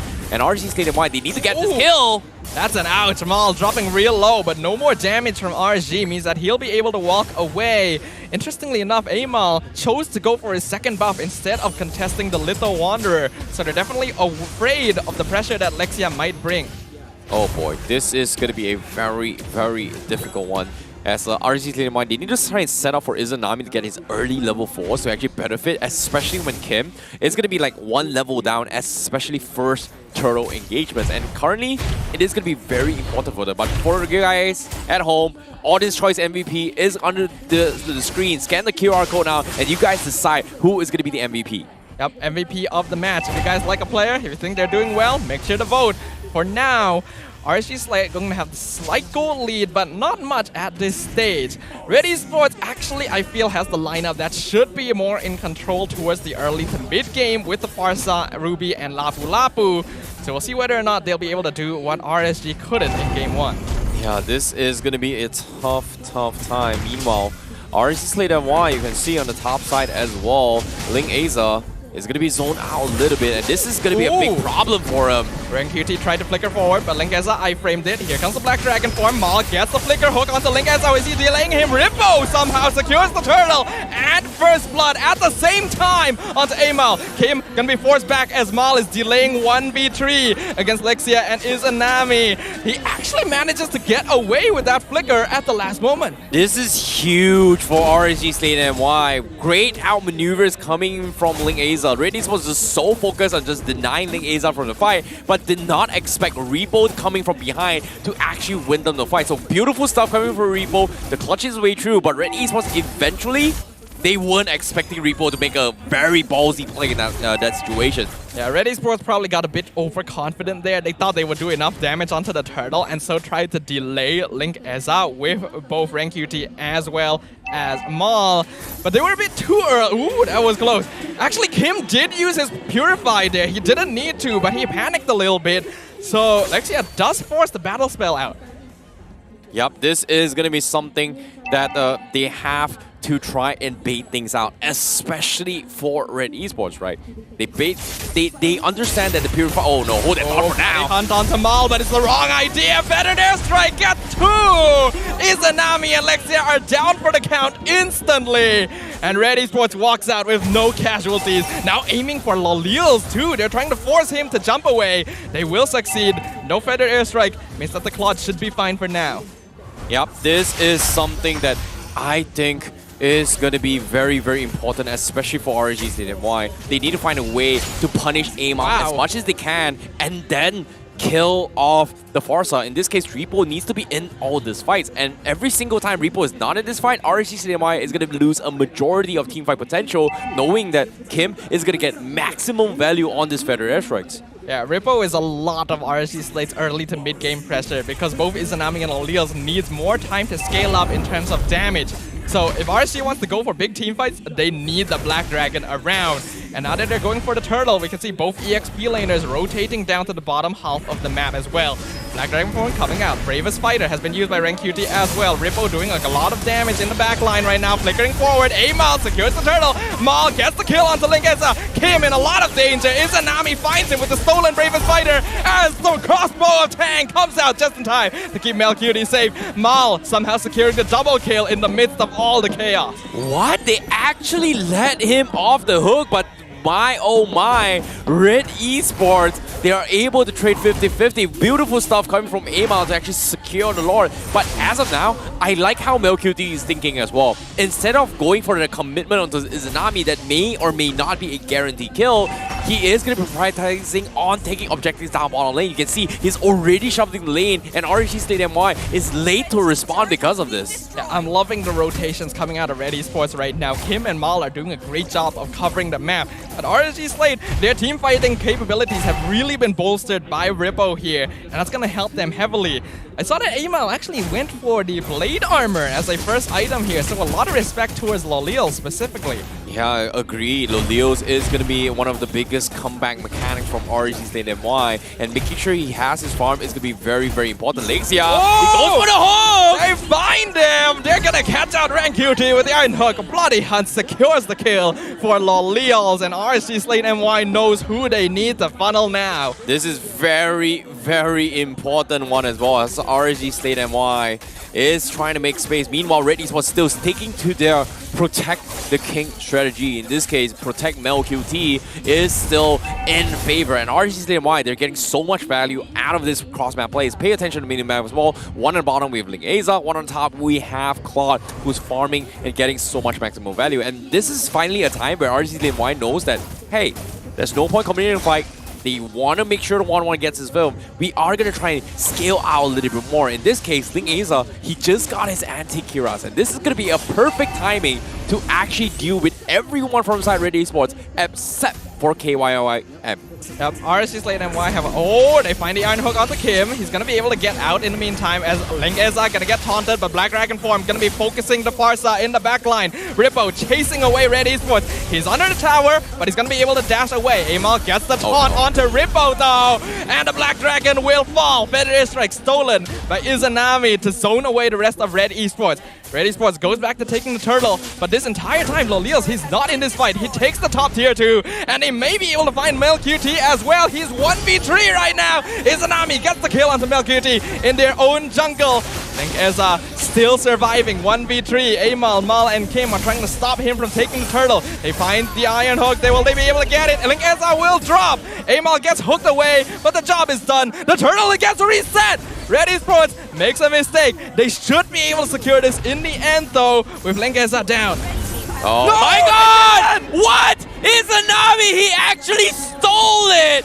No, no, no, no, no! RSG Slate MY finally finds a crack in the defenses of Red Esports. The only time where Red Esports is not protecting MelQT is when they are contesting for turtle. And this is really smart because of the fact that one time that is happening, and knowing Red Esports, they tendency like to kite around, they were able to get a very, very big flank to punish MelQT on the top side, and this is going to help them a little bit more. Rank QT, he's just dead right here. No way he's getting out from that bloody hunt. Mal and Kyym, too late to join the party, not able to save their EXP laner. They want to focus Lolils, but BMI gets him out just fine. RSG Slate now controlling the tempo. Rippo finding MelQT, gonna be purified. They get the Iron Hook onto MelQT, pulls him back. Does he get the crossbow of Tang? Yes, he does. It's on the Black Dragon. Rippo will be able to fly away. Meanwhile, Blazing Duet causing massive damage to the Red Esports backline. Double kill for Lolils. Amal can do nothing but get juggled by 5 members of RSG who claim 3 kills for nothing. Nicely done. Now Kyym in a lot of trouble as well, and he is gonna get taken down by Linkeza. Red Esports just doesn't have the crowd control damage compared to what RSG Slate MY is doing. They've got the CCs, but RSG has got the damage. And finally, they found the opportunity, and this is going to completely bamboozle Red Esports' chances in taking on the next team fights. The instant reversal of momentum, RSG Slate, we are instantly seeing the value of heroes like Claude, like Yuzong, like Franco, having high mobility, high utility, means that they can create plays across the map without needing to rely on multiple members present. And Red Esports are getting caught unawares. They're not able to match up in terms of the macro pressure. This is annoying, considering that Ling Aza got a very, very early anti-Curas, and they were able to translate so much in all these team fights. And Red Esports now, they are forcing fights, but I agree, the hook coming in is going to be a big problem for them. I like the conceal play once the Iron Hook has been used, but RSG responds with a conceal play of their own. They don't want anyone to be caught out before resources are ready. Iron Hook going to miss once more. Rippo looking for the backline engage. Red Esports are very grouped up. Here comes the Black Dragon form. RSG Slate instantly going for the collapse. Rippo will be taking a lot of damage by himself. Able to fly away. Bravest Fighter has been used. Amal taking a lot of damage from Blazing Duet. Lolios with the double. Mega kill for Lolios. Killing spree for Izanami. Kyym, he'll find a revenge kill for now, but Rank UT will fall. Double kill for the RSG Slate mid laner. The Lord is now theirs to take. What a clutch coming from RSG Slate MY. Izanami found the perfect timing to terrify the members coming from Red Esports. You can see Amal was trying to set up a play for Red Esports, but as soon as he tries to engage and potentially punish Lolios for his battle mirror image timings, instantly the Terrify comes in and RSG Slate MY completely collapse on both Kyym as well as Amal. So nice timing coming from Izanami to punish this. Our special guest during the panel talked about the importance of having hero picks that are comfortable for the players, and RSG is looking to be a completely different team here. This is their style. This is their gameplay. They're knocking on the door of Red Esports. They're not ready to go home. Kyym almost gets hooked, but Purify gets him out safely. No more battle spell for the Farsa. RSG Slate taking no prisoners. Nice adaptation so far, but hopefully it is going to work out in their favor. But as of yet, with the Lord collapsing on them, Red Esports, they still have the counter engagement play, right? They need Mao to set up the biggest I'm offended ever in order to set up this fight, but it seems like it is going to be very difficult to do so if Red Esports doesn't take that initiative, because every single time they try to do so, Rippo's Black Dragon is going to be there, which is one of the biggest annoyance for the Farsa itself. It's a huge problem for Red Esports since they want to be able to play a front to back. This is a teamfight composition that wants to maintain the positioning of their ranks, and Rippo is not allowing them to do that right now. RSG Slate, they're hoping to get another inhib here. Mal, he's going for the conceal play, looking for Lolios, but they're able to spot him out in advance. A lot of ultimates have to be used just to clear up the waves here for Red Esports. Yeah, at this stage of the game, RSG Slate MY is just so far ahead. They've got the Tina shields, they can deal with Kyym at this point.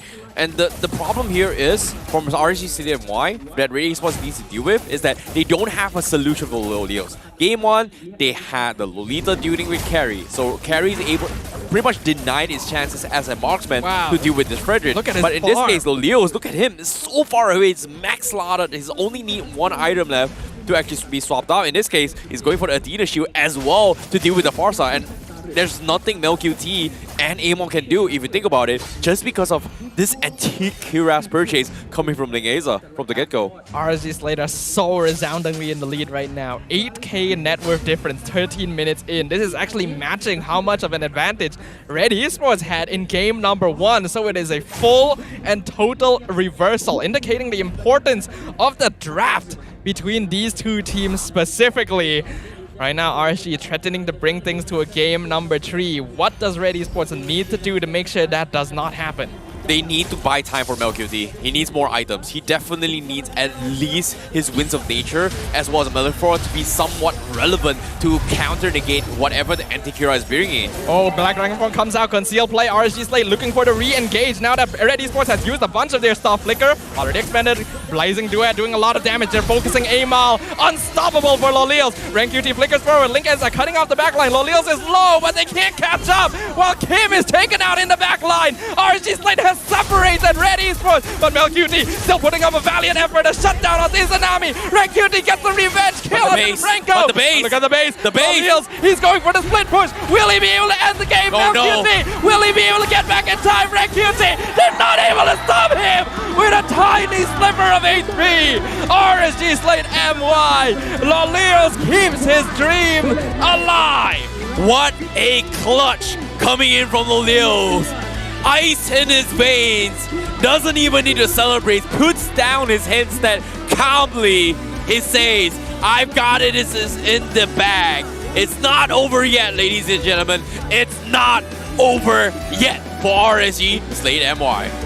We have a match on our hands, ladies and gentlemen. Neither team looking to go home today, but only one can move onwards, and we will find out who that is as we are now going into our first game number 3 of the MPL MY Season 11 Playoffs. What a way to make a debut. What a way to open up our competition this season. I can't wait to see more. But for now, we're gonna move on into the mic check for RSG Slate MY. Korang tak semarah ke guna bantai tadi? Aku... Kau jadi princess tadi, Ki. Hah? Kau jadi princess, buang skill satu je. Yeah. Now will it matter after... Ayo geng, gas. Jangan takut kita tadi tu. Sabar tak, aku tak boleh buat. Aku gigi. Tercel. Nice, mati. Tolong. Dapat lapu. Dapat guys. Aisyah. Dapat. Jepino flick. Farsan ulti. Dapat wawan. Boleh wawan. Boleh. Papas kau. Tiga guys, lagi set dulu. Kita tempo. Boleh. Boleh try. Boleh. Sempat. Cepat. Boleh.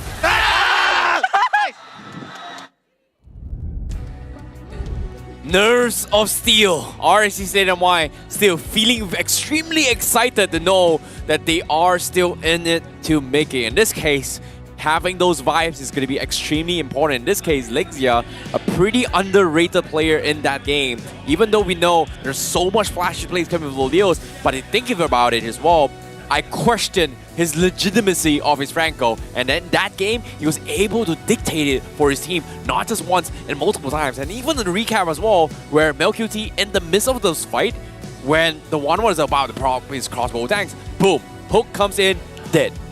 Nothing but praise for the mental fortitude of RSG Slate MY there. They really got shown up in game number 1, and that seemed like it would cause a huge momentum shift because both these teams are dependent on their momentum here.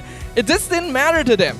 They claimed, they reset their minds, reset their thoughts, went into game number 2, they knew what they needed to do. And in this case, I do think that Red Esports got a bit overconfident. This is a draft that's really good at messing with their composition, and RSG Slate played it to perfection. Yep, let's take a little bit more onto it, how the damage output comes from Red Esports, right? They're pretty much the only one is going to be MelQT and KYM. In this case, in terms of AoE damage, Kyym is pretty much the ones that is going to be sending out for the team fights.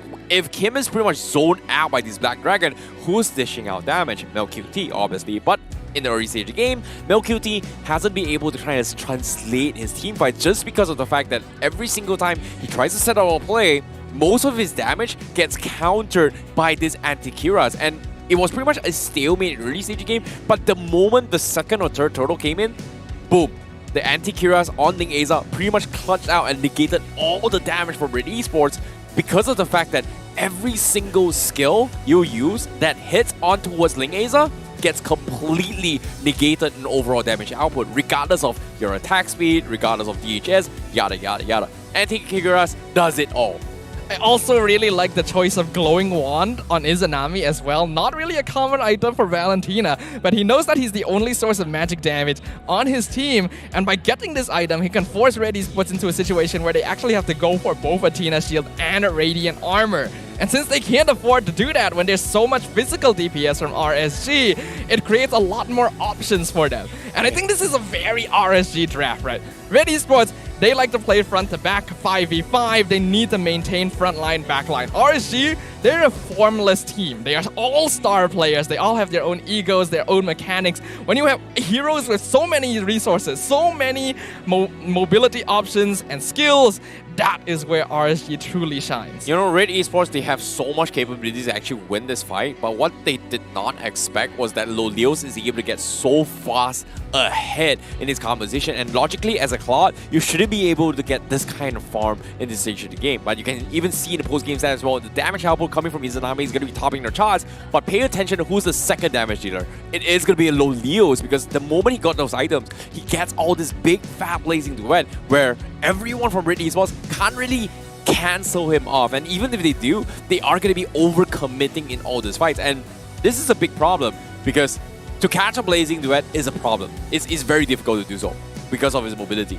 But with a Terrify from Valentina, which is one of the lowest CDs in this game, you're pretty much in the right timing will be completely messed up in terms of your compositions and combos. We just talk about how much chaos RSG Slate's lineup can bring to Red Esports. Like you mentioned, Lolil jumps in, blazing duet. They have to avoid that. They have to avoid the Black Dragon Fog. They have to avoid Link Elsa jumping the backline. They have to avoid Lexia hooking people, all while thinking about where Izanami is standing in the draft. Red Esports does not have enough tools to respond to that. Exactly. Long story short, based on the draft from Red Esports, they have this composition. When you come in, you can't get out. You commit to this trap, you come into this fight, you are getting completely destroyed. But from RSG Slate MY, how they played around this composition, this idea that Red Esports is trying to do is very smart, because they were kiting most of the times, baiting out commitments from Red Esports, which instead forces this trap to slowly open up a little bit crack and just pierce through. And this is something that they're really, really smart. But before that, let's take a look at what the hosts think about this upcoming match. Selamat kembali ke the MPL Open House. Hey guys, it's us again. Okay, so kita nak terus masuk dalam game sebab nak kena tanya Abang Lol. Abang Lol ni memang pakar untuk bagi motivasi. Sebab tadi Abang cakap, Rippo dah lah. Bagilah Iris main. Tapi bukan Rippo seorang yang marah. Entire team marah. Satu team marah. Macam mana tu bang? Nak bagi tahu dekat KYY to the M. Ini baru playoff. Ini baru playoff. Nampak tak, bukan satu single SEA Games player, but ada duo SEA Games player yang menunjukkan cara permainan yang betul. This is RSG. Wow, this is Tadi tu saja Maluk. Ini baru RSG. Ini baru RSG.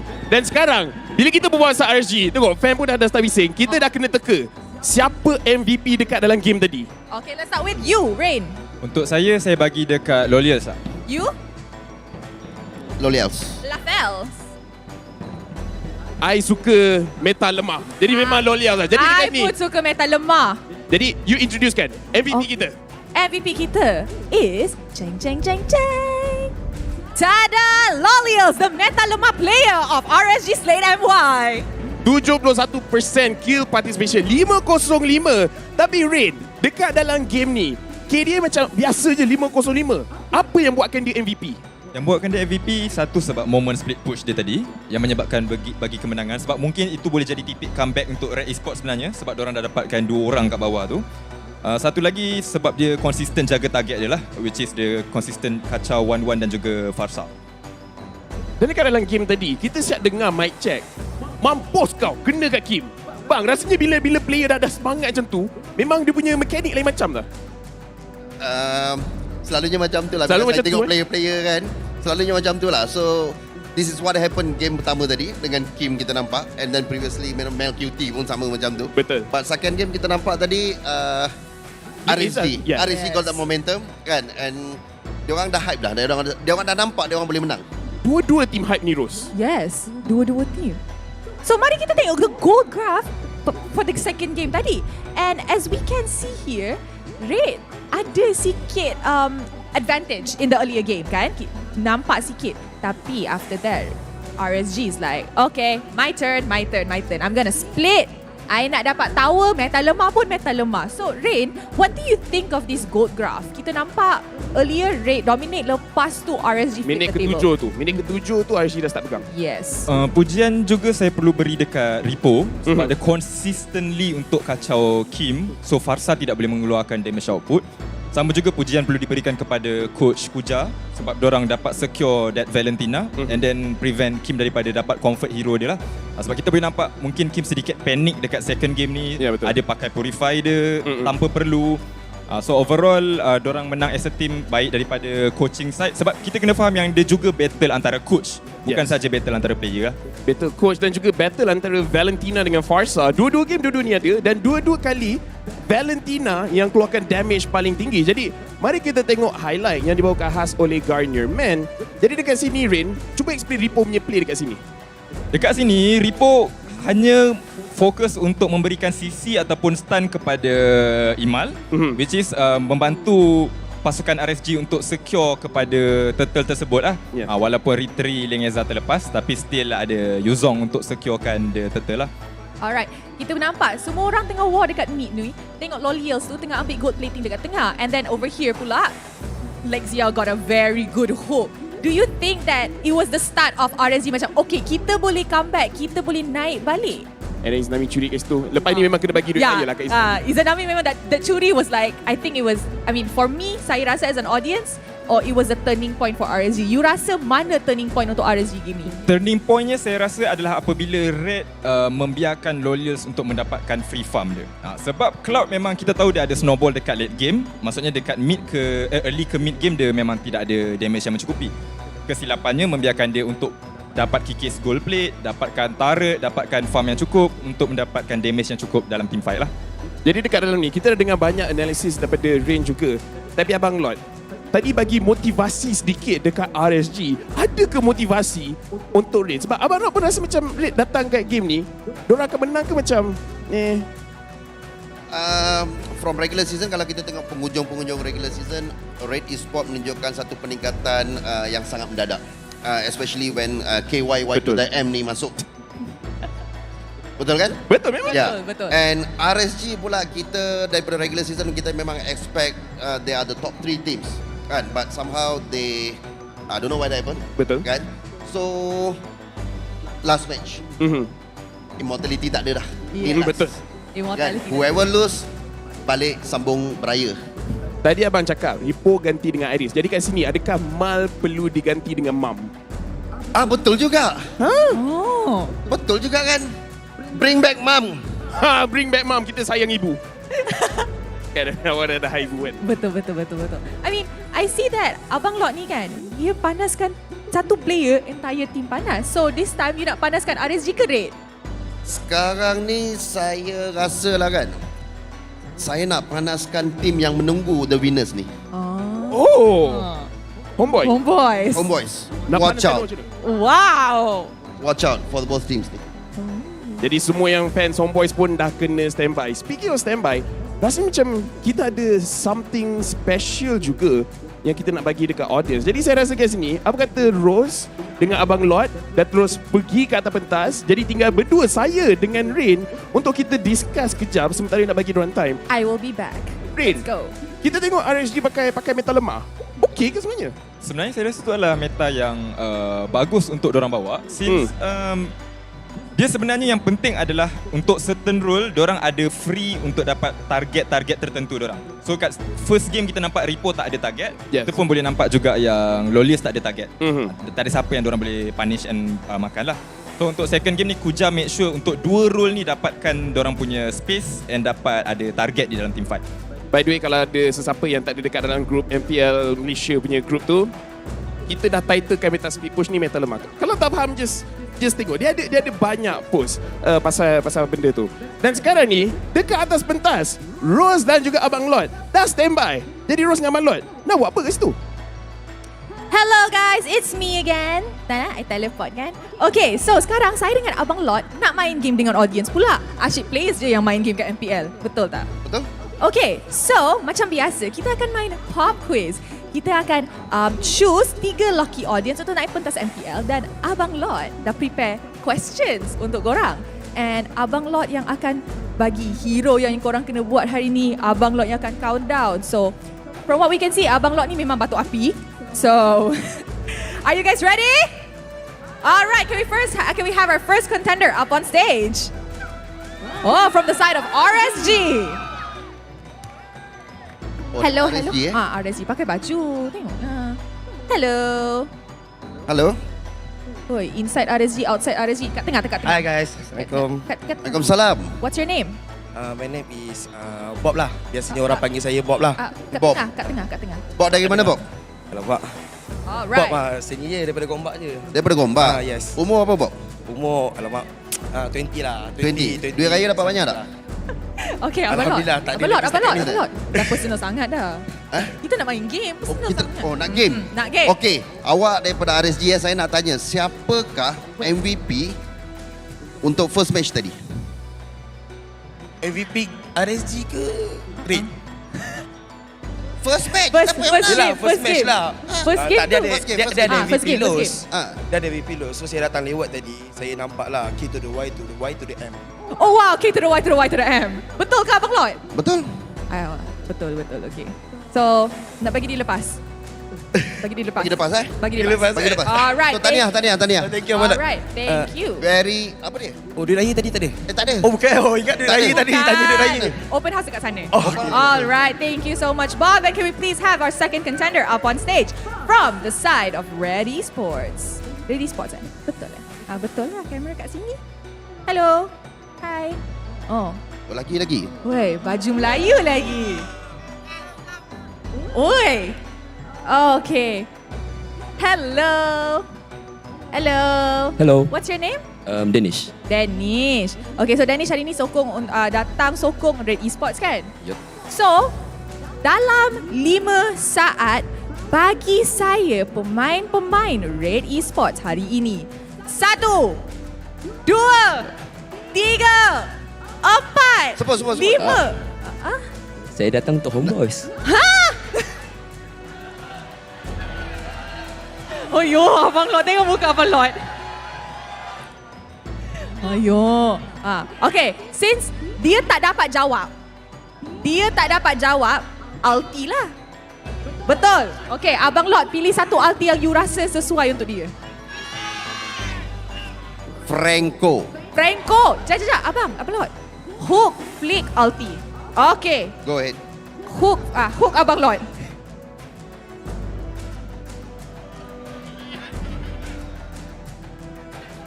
Macam dia kena pakai skin legend. Oh, pakai skin legend. Sekejap, tak lepas sekali lagi. Tak lepas. Hook, flick, ulti, kena ulti Abang Lot. Gigit. Alright, Abang. Pas tak? Okay, lepas. Pas. Alright. Thank you very much, Dennis. Okay, terima You boleh kasih. claim your skin, ya.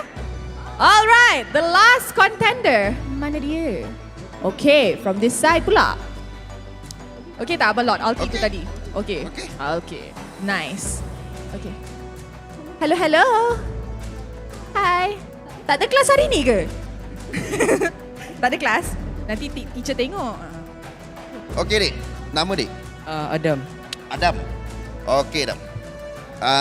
Datang sokong tim apa? RSG. RSG kenapa duduk situ? Tak ada, mana tahu tak ada tempat dah duduk. Oh, tak ada tempat? Kejap lagi bagi dia tempat. Alright. Okay, so since you datang sokong RSG hari ni, dalam 6 saat, bagi saya 6 pemain RSG Slate MY. 1, Lolins, 2, 3, Ling Eza, 4, Izanami, 5, 6. Tak sempat deh. Iris. Tak apa. Okay. Buat ulti. Okay. Buat ulti. RSG side, nak tengok ulti apa? Saya baru nak bagi Yuzong. Sebab Rippo perform tadi. Sebab tak, your favourite player dalam RSG siapa? Iris. Pandai budak ni. Pandai adik ni. Iris tak main. So kita Yuzong. Kita bagi Yuzong. Pakito. Yuzong susah sangat.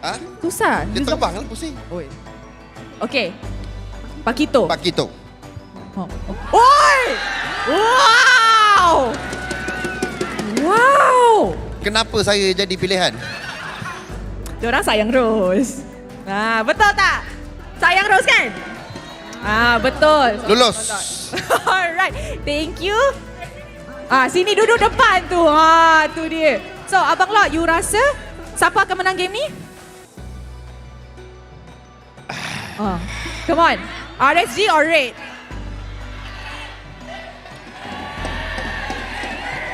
Red Esports? Red Esports.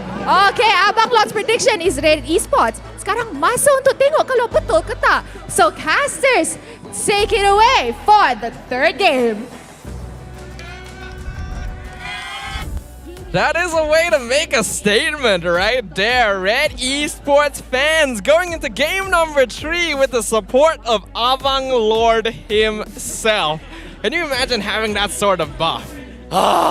This is, you know, when it comes to playoffs, it's super, super unpredictable, but I love that we always have something new for you guys here. Every single season, we bring something new, we revolutionize the series, we revolutionize how MPL MY is going to be developing. In this case, having all this spicy drama is what makes us alive. We hope you guys are enjoying the show, but most importantly, this upcoming match, Red Esports, RSG Slate MY, whoever wins or lose is going to be facing off against Homebois, and the other team going to be eliminated. Uh-oh, this is a very, very big problem for them. In this case, adaptations needs to be made. But more so, could it be Red Esports mistaking draft? Could it be an outplay? Because based on the interview section as well with Coach Rain, he did mention that in that final push, Lolios was the MVP, where if Lolios did not took that gamble with his 1 HP, cutting the backlines, going for the base, it might have been a comeback moment for Red Esports. I do feel like draft has become a very important thing in this matchup between these two teams and two very evenly matched coaches. But just as important is telling you guys all about April Starlight, which is coming up. And you guys, you can buy the new Starlight membership for only 300 diamonds to get the exclusive skin Edith Ancient Warden. Not to mention, over 6,000 diamonds worth of rewards are waiting all for you. On top of that, all new premium Starlight exclusive name color with event chests and all sorts of other things. So you guys, make sure you get in on some of the action. And speaking of the action, seems like we're gonna be jumping back into the land of dawn very soon. Now, the moment of truth. Very, very soon, one of these teams will be eliminated. One of the first teams in MPL MY Season 11 is going to be eliminated. You can see the pressure is on. The players getting ready, the coaches preparing their drafts. And this is going to be a very, very important moment because the journey will have to continue after this series, where they have to face off against Homebois, which in this case, a team that a lot of people are expecting to be winning them all. Well, to even get that far in their journey, they first need to take their first steps, and right now, both of them are blocking the path for one another. This road is only big enough for one of them, and that means that someone has to go home. It's such a shame because both these teams have shown us such amazing performances up on this stage, and it would feel even worse for Red Esports as well. Remember, they're supposed to be in the upper bracket quarterfinals, and now they as well are one game away from potentially leaving the competition altogether. Game 3 is going to be the spiciest one yet. So let us prepare as we now enter into the draft for game number 3, Red Esports, RSG Slate MY. Who's it gonna be? The moment of truth is going to be coming in, but as on now, Red Esports still sticking to the first pick side. RSG Slate MY going to be sticking to the red side themselves. Seems like they are trying to figure out this strategy, and Red Esports has been leaning on this Mincetar ban for a number of time. It might be a little bit weird, but Red Esports, they may consider bringing in the Mincetar himself, letting it off the hook, and give RSG Slate MY that 1-1, and maybe try and deal with it themselves. But so far, RSG Slate MY, their response for Game 2 1-1 has been phenomenal. But the question here was that they kind of messed it up. They got a little bit overconfident. They weren't expecting the anti-Kiras to kind of hurt them so much from Lingeza, and eventually, it kind of fumbled a bit. So I wouldn't be surprised that Red Esports still might be playing it safe. Hey, 1-1 has been working well, let's go with 1-1 again. But of course, it all comes down to whether or not RSG Slate MY still lets it off the hook once again. The most important thing here for Red Esports is going to be that zone control. RSG Slate MY caused a lot of problems by having multiple heroes that could easily dive the backline and split up team fights, something Red Esports wants to avoid at all costs. So what you mentioned about them locking in the Minotaur for themselves may actually be pretty good just to avoid RSG from having those mobility options. The question is whether or not they can play it, because Red Esports has been consistently banning it out so far. Wow, Sora Bio just death stares at their side, and you can see the smiles on Kuja's face as well. Ling, Aza, Lexia has pretty much made a statement here with this Franco on game number 2. He completely messed out the composition. Gave MelQT so much problems. He gave KYYM so much problems as well. Forcing him to go for the Purify means that he is going to be losing out a lot of mobility for setups when he's feathered airstrike. So RSG Slate MY, they are going to let one out the hook. In this case, is it going to be the Mincetar or is it going to be the 1-1? In this case, RSG Slate MY, they're still sticking with their fanning bans. And it is going to be very, very important for Red Esports to understand that there is still the potential setups coming with Fredrin, potential setups for Valentina. However, Kadita is something that RSG Slate MY has played before, but is very feared for teams like SMG. Red Esports will choose to ban out the 1-1 themselves. It's a good idea, but this means that both Mincetar and Glue, which have so far been banned out by Red Esports in both games, are going to be open for the pickings. The question is, which one does Red Esports want for themselves? RSG, are they going to stick with the same 3 bans? Do they get rid of the Arlet here? Or now, will the changes from the bans cause them to reconsider? Nope, Smart. They're going to stick with it.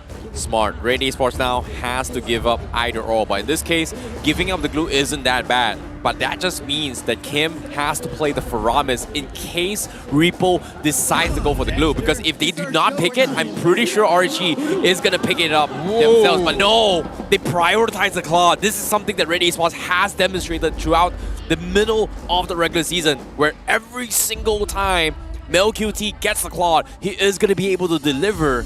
However, does RSG Slate MY smell this out?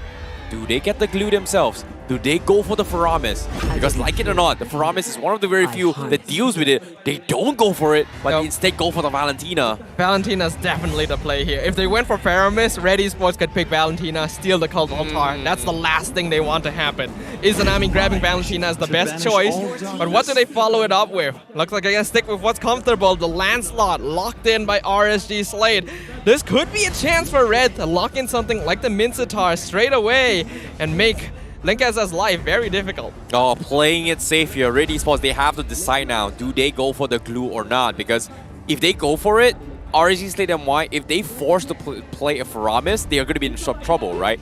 We've seen teams like SMG, pretty much the only team has had very, very good success as a support roaming Faramis, whereas the rest of the teams here, especially for Homebois, still plays it on the mid lane mage. But seems like that's going to be completely ignored. That just means RG now is going to be in a position where they can pick the Glue, ban off the Faramis, and then set things up for Rippo.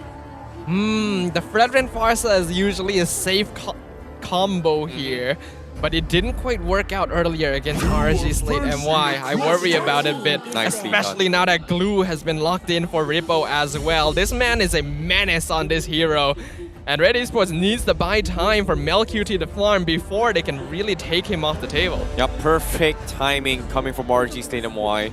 But the question here is, do they want to take the risks? Because if you think about it, like, hey, Red Esports, they have Kyym pretty much playing the Farsa. There's no reason to actually ban the Faramis, right? But the problem here is, even as a roaming Faramis, it may not necessarily have the damage or damage items that we kind of expect on the usual mage Faramis, but because of how many units a Glue has, it doesn't even matter. It is still going to scale over time. So RSG Slate MY, they're ignoring it. They are going to ban Lolita. They know for a fact that Red Esports, they're not risk takers, and they are a type of comp team that plays around protect MelQT. Having this Faramis composition doesn't necessarily translate to what they usually play or their usual trap style. Instead of comparing towards a head-to-head matchup, which is Faramis versus Glue. So I guess Red Esports might not be leaning at that. So I guess Kuja might be backing hanging on the fact that Red Esports might not be looking in that direction right now.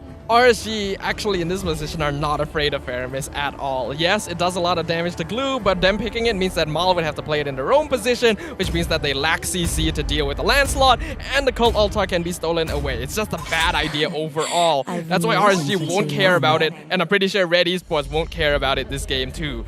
So the Lolita's banned out. I'm really surprised that they still go for the carry ban, because I feel like Red Esports has the tools to deal with it.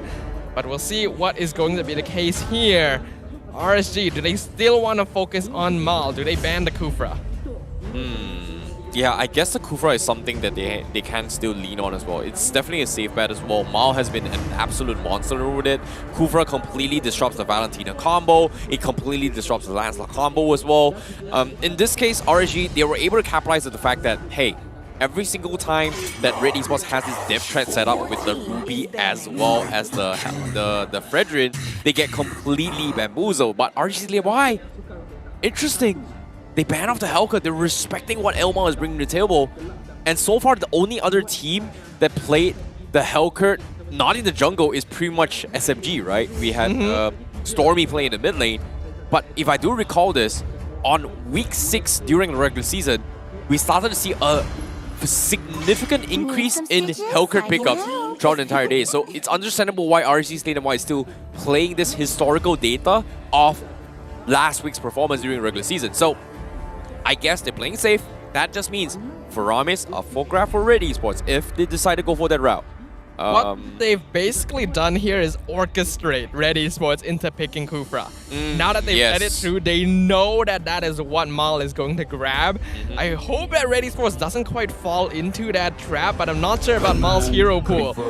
RSG gonna lock in the Grok. We already talked about this earlier. A hero that can be flexed into many positions, but most likely going to the hands of Lexia this game. I was expecting a denial pick with the Ruby coming from RSG Slate MY, denying it from Mal if they want to go for this CC combos. But the Grok is a great way as well, because game number 2, they had a solution for this Farsa. They had this Black Dragon always hunting his way through, but because they opened things up with the glue, they need a different alternative. In this case, a Grok is pretty much the safest bet as well. Roaming Grok, boom. Every time the berries comes in, the Federal Air Strike is immediately cancelled. So in this case, Kyym, once again, in a very, very awkward position twice now, where he needs to play extremely safe, baits out fights coming from RSG Slate MY. But the question here is, are we going to see the Kufra? We do see the shadow image coming in, and yes, it is going to be coming in. But interesting enough, Red Esports, they bring in the Terisla to deal with the glue. And I think it's a fantastic hero to actually deal with the split spin. It is not bad at all. It's a really good matchup into Rippo specifically, but I do worry that it's not going to be enough CC against Link Ezra. Right now, Red Esports really doesn't have a lot of ways of stopping the Lancelot, and they need Mal to land perfect ultimates to make sure that they can lock him down. Not the best situation for Red Esports to be in here. I do feel like RSG so far is winning the draft.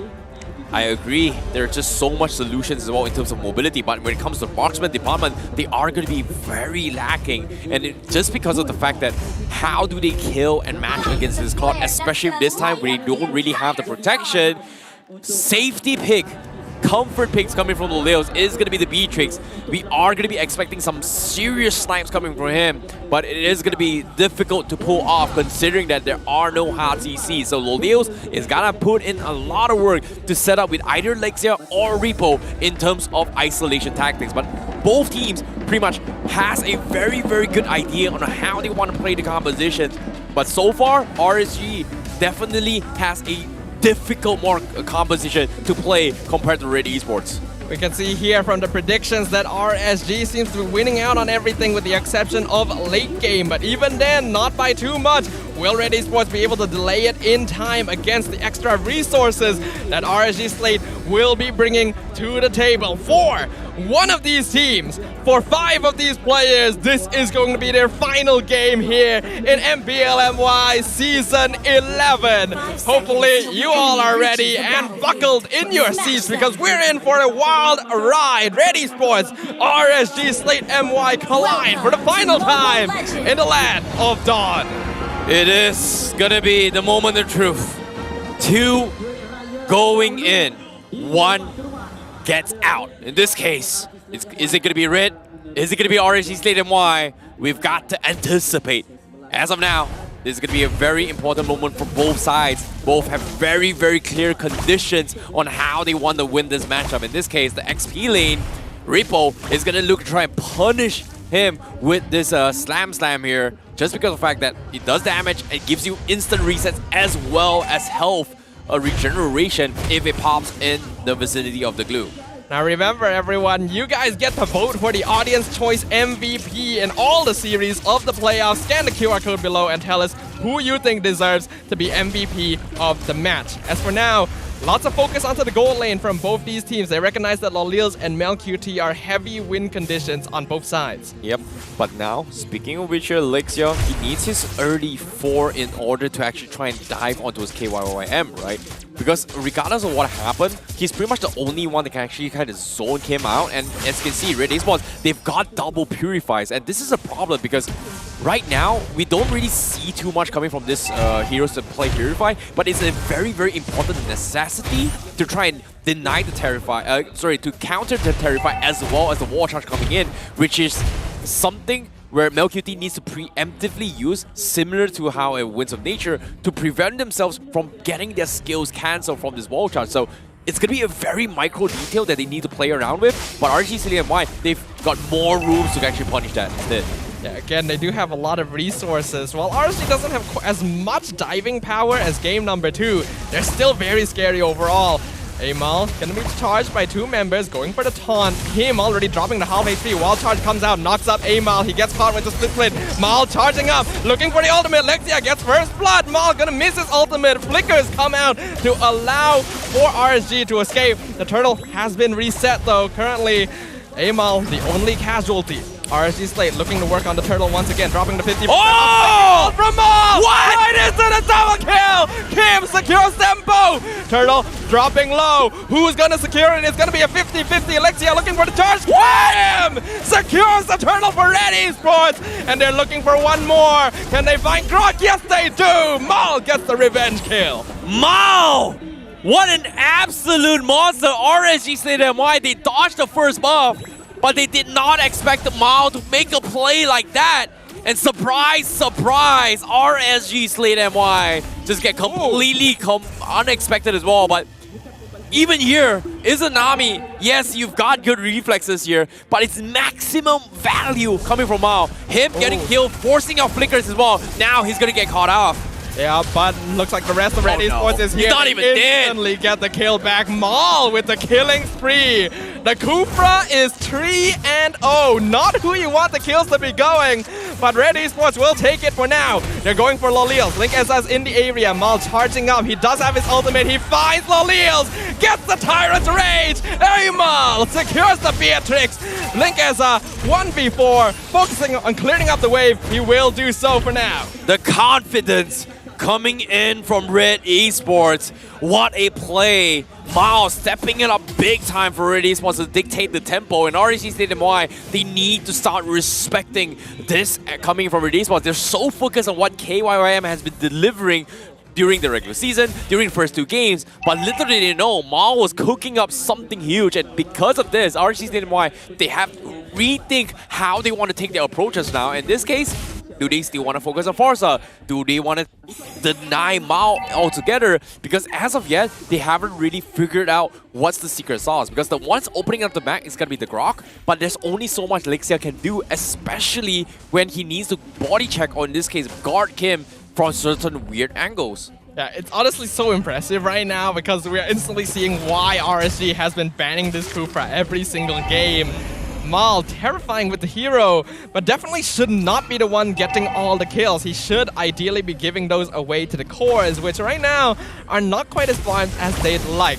Red Esports charging in, a wild charge of the 2 members into the 2-man taunt, but Kyym doing massive damage. He gets the turtle! He gets the feathered airstrike! How many kills is that? Who knows? But Lexia and Rippo are dead. Link Eza, Izanami forced back. Lolils nearly losing the 1v1 up top as well. Perfect synergy coming from Mal and Kyym. As soon as the first engagement from Mal coming in, feathered airstrike completely collapsed on 3 people. Great initial engagement coming from Lexia. Unfortunately, could not do too much with the secondary wall charge, right? They got the first knockout, but not the stun coming in from the initial tank on those walls, which is very, very unfortunate. But even then, Red Esports, they still maintain their double purifies on Kyym and MelQT, and this is a big problem for RSG Slate MY. Red Esports keeping up the pressure. RSG got to try and delay this. They got to look for a pickoff, but right now so much pressure. The feathered airstrike dropping Lexia to 15% HP, forcing the recall once again. No objectives to contest, so RSG doesn't mind that too much for now, but they want to keep this tier 1 mid alive. You can see the desperations are coming in, but here he comes! Oh, Mal flickers forward, going to miss out. Amal gonna be forced to back away. Rippo right on top of him as Linkeza is just buying time. Penalty zone stolen away. Keeps Amal in place, and RSG Slate bite back. This is good. This is good. They make a mistake. Red Esports, all in or nothing. That's the composition with this Kufa, right? You hit or you miss. In this case, having a miss in RSG Slate MY's favor is going to be very, very helpful, right? Once Rippo gets on top of you, you are going to get those kills. But in this case, the biggest problem here is Lexia, right? Lexia, does he use his wall to deny the Tyrant's Revenge, or does he use this wall to deny the Feathered Airstrike? That's going to be a very important one. But Lexia, he doesn't have wild charge, so MelQT is safe. Maul comes back in. Tyrant's Rage finds the Grog. He flickers out, but not in time. Killing spree for Kyym. The far side now 3-0-4. Oh, so unlucky for Lexia. If he got the wall charge in that situation, he might have been able to get the kill. So you have to count the lucky stars that Red Esports is going to be able to walk away with that kill. But at the same time, is it luck or is it calculated? Because as of now, Red Esports, they looked very, very comfortable. Maul is going to be sliding out of the fight. Tyrant's Revenge going to miss. Linkeza going for the turtle. Kyym focused hard. He has to flicker away. Amal secures the turtle. They get the multiple man taunt into the feathered airstrike. Phantom execution. Linkeza looking for Farsa. He gets the shutdown and he walks away. RanQT misses with the flicker. But now Izanami out of position. Steals the penalty zone onto Mal. He wastes the Tyrant's Rage, but they get the kill onto Izanami anyway. Lalios running away from MelQT. The Claw doing a lot of damage. Taunt from Amal going to miss on the Beatrix, so the rest of RSG will be able to back off. This is very, very important for RSG Slate MY. As long as they trade 50-50s, Lolios is going to be able to scale in this game. Rippo is definitely going to be scaling the game. But at the same time, off the outer side of the map as well, MelQT, he is doing a fantastic job trying to mark Lolios. Unfortunately to say, his Blazing Duet was used prematurely, expecting the zone of Lolios. So because of that, Red Esports wasn't able to extend the fight, and that just means it is going to be even more space for RSG Slate MY to scale into this game. But now, before that, let's take a look at the items as well. We do see it very early Anti-Kira from Linkeza to deal with MelQT. Very, very important. But once he gets like Dominance Eye, Skyguard, and Helmet, this is where we are going to see a very, very good Lord Zone War, which eventually Red Esports is going to struggle. Struggle is definitely the case late game, but MelQT right now farming up a storm on the top of the gold rankings, not by as much as we saw from Laliel's last game though. Red Esports looking to change that, continuing to apply pressure, not allowing RSG Slate to farm safely. Yep, Lightning Trunking purchase out on Kyym as well. He is going to start to hurt as well. So Lolios, he needs to find a way to push out the lane, but you can see how Red Esports, they're choking Lolios in a situation where they know for a fact that RSG Slate MY, they are a very disciplined team. They rarely go for this kind of aggressive plays unless they have some sort of safety net. In this case, the only safety hero is pretty much Ling Aza on this Lancelot. But getting farm on Ling Aza doesn't necessarily mean they are going to be able to win the fight. You have a stronger mid shield, but Lolios is going to be the bigger picture. In this case, if Lolios doesn't get the space he needs, he's not going to be able to contribute in all these team fights. But hold it off for now, middle lane. Rippo already dropped the half HP. He should be able to heal up with Split, but that'll take him out for a short while. The thing is, not enough time for Red Esports to kill the Lord, because Amal is the only one working on it. Linkeza now gonna be focused. Phantom Execution gets him out of the clutches of 4 members of RSG, while Mal is delaying the rest in the mid lane. Lolios gets the tier 1 bot. Linkeza getting a lot of damage. Feather Strike comes out from Kyym to zone him out. Nearly gets the kill, but is not able to. He flies after him. The zone away Lancelot even taunts him in the face. Linkeza gets picked off by Kyym. In the meantime, who got the turtle? What? Lexia! Lexia Lexia steals the turtle. He loses his life in exchange, but the Lord has been secured by RSG Slate MY. No jungle, no problem. Lexia clutches it big for RSG Slate MY. And now Red Esports, they are desperate for this fight and they will get a kill onto a Rippo to trade off. But the snipes coming from Leo's getting blocked off. Yep, Amal, he gets the taunt. Lolios has stayed for too long. Double kill for Kyym, and they steal the purple buff away. Oh my goodness, RSG Slate MY playing out of their minds. Desperation coming in, and while this is actually happening as well, this stolen Lord is gonna buy them a little bit of more time to scale back into this game. But before that, let's talk about the damage ranking coming from Red Esports, right? Kyym, biggest damage dealer. MelQT, biggest damage dealer. Without these two guys, they are gonna be losing out a majority of the team fight. And earlier that engagement, while Kyym was so focused on punishing Ling Aza, he did not expect Amal to kind of drop the ball and miss the retribution, and because of that, the RSG Slate MY was able to find a little bit of a crack to kind of capitalize on and salvage the situation, which RSG Slate MY technically is in a very, very deep hole right now. But Kyym, oh my god! That snipe doing massive damage. Kyym on 30% HP from a single shot. Lolios is definitely scaling up. Red Esports, 11 minutes in, only a 2.5k net worth lead. Not very notable in this stage. They still have to be very careful. The game can still go either way. Ooh, Lexia. You know, the question here is that Lexia, like, this is something that I asked, right? Do you they find the taunt. Linkeza, he's able to iframe out of the feathered airstrike though. The value of the landslot showing itself here. That would have been a kill on almost any other hero. Okay, this is the problem, right? Lexia, who does he focus on? Does he focus on Kyym? Does he focus on MLQT? Does he focus on Mal? It's gonna be tough because eventually he's gotta find the right target, and so far his target has been zoning out Amal to secure the Lord in the previous fight, which arguably should not have been possible, right? What can a Grok do against a Frederick besides gambling your luck and potentially steal your luck? I would say it's skill from Lexia, but how many times can you guarantee that success? Because eventually somebody is gonna stop Kyym and MelQT, and so far RSG Slate MY, they haven't been able to find opportunities like that because Lolios, yes, Beatrix may hurt a lot, but doesn't necessarily... they find Kyym, they charge him down, but Purify allows him to fly out with wings by wings. Both sides of Predator Airstrike comes out, the snipe going to miss. Rippo forced to back off. Lexia is dropping real low, but Nibiru's passion zones away. Red Esports not able to get any kills there.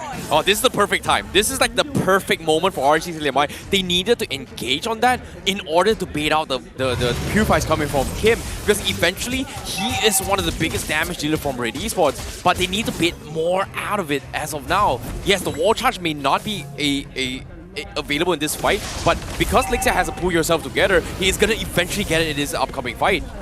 The Lord going to be contested once again. RSG Slate a little spread out, but they have enough time to come over. Predator Airstrike comes out. Lexia doing a lot to scout out, but he gets taunted. Knocked up by the Lord. Wall charge going to miss. Penalty zone zoning them out. Lexia gets chased down with Kyym securing the mega kill. But now Kyym is out of position. He gets caught out. Izanami with the shutdown, while MelQT slays Lolios in the mid lane with the help of Mal. Bouncing ball keeps him in place. Lord dropping real low. It's going to be a 50-50. Linkeza secures the Lord for his team. Will he be able to escape their clutches? MelQT breaks the immortality. Blazing Duet comes out. Amal keeping him in place. Linkeza loses his life for the Lord as Mal chases Izanami down. He gets the Tyrant's Revenge. Here comes Amal. He gets the taunt. MelQT with the killing spree. Oh my goodness, RSG Slate MY, how the heck are you getting all these second lives? Red Esports is just so much stronger in all these team fights. They're so much stronger in getting all the kills. But RSG Slate MY, they still once again buy even more time because of this Lord steals. And time again, RSG Slate MY, they're just getting away with all these opportunities which technically should not have been possible. Well done coming from Lexia to kind of isolate the fight, shifting Red Esports' focus on towards him. Because of the fact that Kyym overextended and did not have the Purify, they were pretty much lost in that fight. However, middle side here, RSG, they're trying to hold Red Esports so that the Lord can get value on the bottom side. However, there's nothing much they can actually do about it because MelQT is already there defending against this. There's a fair amount of resources used in the mid lane for no kills on either side. But that is pretty okay right now. Looking at the itemization, we are reaching the final few core items for the core members of both teams. MelQT farming up really well right now, currently 1.5k ahead of Lolils, but the Beatrix doing a pretty good job too. Wind of Nature should be able to keep him alive in engagements. Now this is interesting. Double Radiant Armors coming from Red Esports to deal with the Valentina combo from Izanami, and this is actually working out because it doesn't just reduces the damage output from Izanami, but it also reduces the damage from both Rippo as well. Anti-Kira's and Radiant Armor works on Rippo, and this is gonna significantly drop what we kind of expect of these usual glues where, hey, the moment I latch on, I'm gonna get one-shot combos on you in the backlines in the previous patch. So Red Esports, they're itemizing accordingly, but eventually they need to win in these strategy battles in order to win this game. Amal maybe going quite far here. Taunt going to miss because Lexia's immune. Wild Charge catches Amal, but he instantly drops. Kyym gets the kill. He almost gets taken out with the Phantom Execution, but he's able to fly away. The rest of his team is there to provide backup. RSG Slate now one man down. It's tough, you know, seeing how this is actually happening as well. It is very, very tough, but at the same time, right now, Red Esports, they cannot afford to make mistakes because MelQT, one wrong move, he's done for because as of now, he's overcommitting. MelQT, he gets the kill, but Izanami gets the ambush, he gets the shutdown onto the Claude, but he himself is taken out in a mega kill. Rippo trades out RenQT in the meantime while Ling Eza is aiming for Kyym, but the far side is being defended by Amal. That's going to be a 2-for-2 trade. I have no idea how MelQT is getting all this confidence because technically MelQT getting the 1v1 against Lolils was huge, but what I did not expect was Izanami was able to salvage the situation, set up a trap with MelQT. Usually pretty much only has one way out of the fight, anticipating him to back out, and as soon as that happens, instantly shuts him down. So this is huge for them because there's no mage, there's no marksman for this jungle contest, and Red Esports, they have so much zoning tactic. Lexia gonna be providing vision, buying time. MelQT is back, so is Izanami and Lolils. So this is going to be a 5-man team fight, but Red Esports not doing a very good job of housekeeping. They have to send Claude and Terizla to defend their lanes, which means Wild Charge is going to find Amal, taking a lot of damage. Mal delaying Ling Eza, penalty zone coming out. Split onto the Fredrin, Fedrin airstrike, zoning out Lolils. Oh, he's not able to get the Appraiser's Wrath out in time. Amal is taken out. Mal gonna follow right afterwards with a shutdown by Izanami. And the Fedrin airstrike zones away Kyym as well. RSG Slate, they no longer have to steal the Lord because it is theirs for the taking. Oh my goodness, Red Esports, they completely made that mistake. This is the timing where Red Esports, they know for a fact that they cannot walk into what RSG Slate MY's made. They cannot be kited around like this. They need to kite into this fight, and in this case, Kyym, they're just pulling out the back. Here comes Lexia! Wild Charge Flicker, 4-man penalty zone, but do they have the damage? Blazing Duet comes out, MelQT doing a fair bit, but Rippo tanking all of it, and he is still absolutely fine. RSG Slate have completely evened out the net worth difference. 18 minutes in, it is now truly anyone's game. Oh, Red Esports, they completely dropped the ball on MelQT because of the fact that they chose to fight when MelQT wasn't in a position to build up his stacks for this Blazing Duet. Prior to this fight, they lost the Lord. Now, it's fine, it's okay. Even in this fight, MelQT was nowhere near to build up his stacks to actually come into this fight, and because of that, Rippo walked out scot-free. Yep, that should Izanami walked out. Now with the Lord pushing again, it's going to be even more pressure for MelQT to burst down the back lines, which unfortunately is going to be very difficult to do because of the fact that now they don't have Purifies up on MelQT as well as Kyym. RSG Slate's goal with this Lord is to take down at least 2 towers, ideally 3. Let's see how many they get. Lord gonna crash into the bottom inhibitor. Snipe going to miss. RenQT doing a good job of buying time. They're not actually even able to finish off the bottom inhib. Red Esports so far will only lose 1 tower. RSG Slate, what's going to be an intent here? Look at Maul. He's actually looking for the backline ambush. Okay. But his team is not close enough to follow up. No. He is now the one out of position. The rest of Red Esports coming to back him up. RenQT gonna get stunned out. Ling Eza taking a lot of damage. Fetid airstrike. Will he be able to finish him off? Yes, they popped the immortality. Ling Eza still alive, but he loses an important Oh, they find Izanami with the Tyrant's Rage! And the Valentina is eliminated. from the fight. This is what playoffs should be looking like. What a way to start things off for Game 3. Both teams fighting for their dear lives, not moving an inch. They want to continue their journey for the playoffs. In this case, one wrong mistake is going to cost them the game. And Izanami, he may be out of position, but look at the items right now. They're all maxed out. We are going to reach a stage where immortality swaps are going to be coming in. Winter Trunking swaps are going to be coming in. In this case, that early bait on the immortality of Lingesa is going to be very crucial for Red Esports to clutch this game. Predator strike zoning out Rippo. Wild charge finds 2, but he's not able to do anything with it. Lexia gonna be able to flicker out to safety. It doesn't lose his immortality either. That's probably the most ideal result RSG could hope for.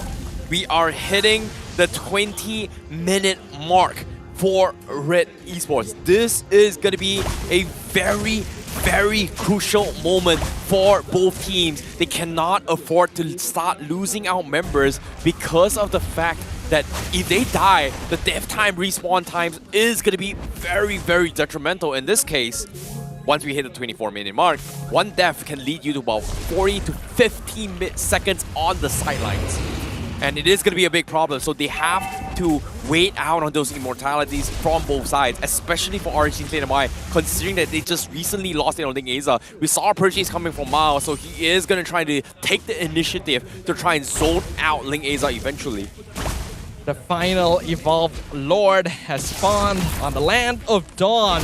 This could be a tool for either team to potentially end the game if they're able to win a team fight with it. Red Esports are around the Lord pit. RSG Slate actually split up. They're going for the potential split push with Lolios here. Red Esports has to be careful of that. Melcutie is in position to respond if necessary. But they could also use that to go for the gank onto the Claude. Right now, it's going to be a battle of strategies and execution. It is going to be very difficult to do so. So far, RSG Slate MY mid lane, but mid lane. Winter Trunkian from Kyym. Maul flickers backwards. He finds Lolios. Tyrant's Reign going to secure the kill onto Lolios. Lexia out of position. They're going to chase him down. Do they pop the immortality? Yes, they do. Lexia now completely out of position. Gonna flicker back to safety. Has it off cooldown thanks to his emblem set. Red Esports finds a very important kill. Big clutch coming from Kyym, instantly popping the Purify, setting up the Winter Trunket, wasting Leo's utilities and overcommit. And because of this play, RSG Slate MY, they have no choice but to make a play. You can see even Link Aza trying to go for the flank, instantly gets zoned out by Melcutie and Mal. Mal jumps backward. He's going to miss onto Link Aza. Lexia's here to provide delay once again. But all this while, Amal is working on the Lord. Here comes the Feathered Airstrike. Cancelled out by the Guardian's Barrier, but it's enough. Amal will finally secure a Lord, and it is possibly the most important one they could have gotten. It's time. It's been a while. Red Esports should have gotten the Lord for so long ago. RSG Slate MY, they're playing on borrowed time. They're hanging on to their dear lives, and finally, Red Esports has this advantage to shove on towards RSG Slate MY's favor. But in this case, the biggest threat here is RSG Slate MY needs to find a way for Lolios to dish out his damage. He just swapped up his immortality. That is going to give him a little bit more time. But the problem here is, with 23 minutes in the game, the Lord, very strong. Minions, very strong. Do they still have enough damage? Red Esports are eager to close things out right now, but they have to be careful not to be too over-eager, because teams have lost from this position before. RSG Slate MY still has plenty of opportunities, but they gotta play this really smart. Lord gonna crash into the bottom inhibitor. Mid lane being cleared out. Predator Strike gonna find Lexia. Killing spree for Kyym. Mid inhibitor will fall to Ren QT. Rippo gets taunted out. Kyym flying the back line. They find another tower. Bandit's Rage not gonna do too much. Izanami steals the penalty zone, but it's gonna be enough as the Blazing Duet comes out. Amal gets the kill onto Izanami. It's over. Bandit's Rage on the back line. Disables RSG Slate completely. Red Esports has done it. They have eliminated RSG Slate MY from the competition and ended the dreams of their players. Red Esports moves on to the upper bracket quarterfinals. It's over for RSG Slate MY. Red Esports, they will continue their journey from the play-ins to fight off against Homebois. You can see the satisfaction, the happiness of the parents coming in from Red Esports, supporting the players up on stage. They have done it. GG will play to Red Esports for that amazing performance. Whereas RSG Slate MY, it's sad to say, it is over for their journey here in MPL MY Season 11. RSG Slate MY should still be proud of the performance they have shown here.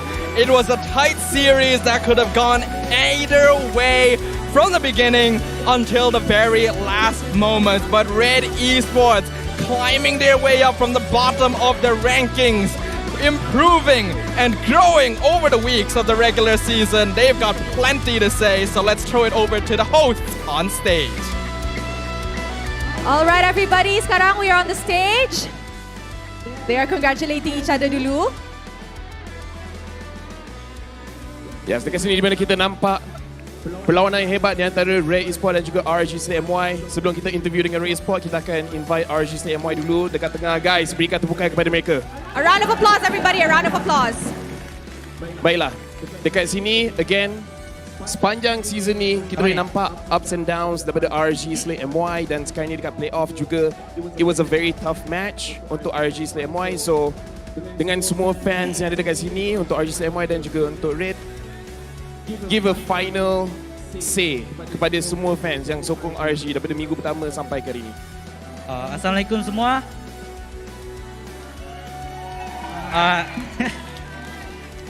Terima kasih datang support MPL MY sini, geng. Korang teruskan support tim yang maju ke hadapan sampai ke MSC, geng. There we go, thank you very much. Dan dekat sini kita akan bagi the final bow RSG Slate MY kepada semua orang in 3, 2, 1, bow. Give a big round of applause. Thank you very much. RSG Slate. We will be seeing you in the next season. Alright. Bye, Dan dekat guys. sini, Thank you. let's give a big round of applause kepada pemenang tadi, Red Esports. Hello, Red Esports. Okay, guys. Depan. Jangan malu. Semua tunjuk muka, semua tunjuk muka. Semua tunjuk muka. Main tak main belakang cerita. Alright. Okay, so kita nampak tadi Red Esports menang dengan 2-1, which means that Red Esports will be fighting against Homebois sekejap lagi. And this is not the first time that will be happening. So Sora, are you ready for the rematch? We absolutely ready. We confident 200%. Oh wow! Red is ready. Dekat sini juga nak bagi mic sebab I nak berbual. Dekat sebelah I ada Aaron. Di mana Aaron? I sendiri cakap tadi dekat open house. Regular season, you punya performance up and down. Tapi lawan dengan RSG Slate MY, nampak sangat-sangat bahaya. Game pertama dengan Lalapu, game kedua dengan Terizla. Apa yang terjadi di antara regular season dengan playoff yang you punya mekanik tiba-tiba like gila naik tinggi-tinggi? Sebab saya rasa sebab maybe saya jatuh sikit sebab saya tukar saya punya gameplay saya. Sekarang more to nak adapt dengan team play. Sebab Red sekarang dah tak main mekanik lah, main more to macro. I see.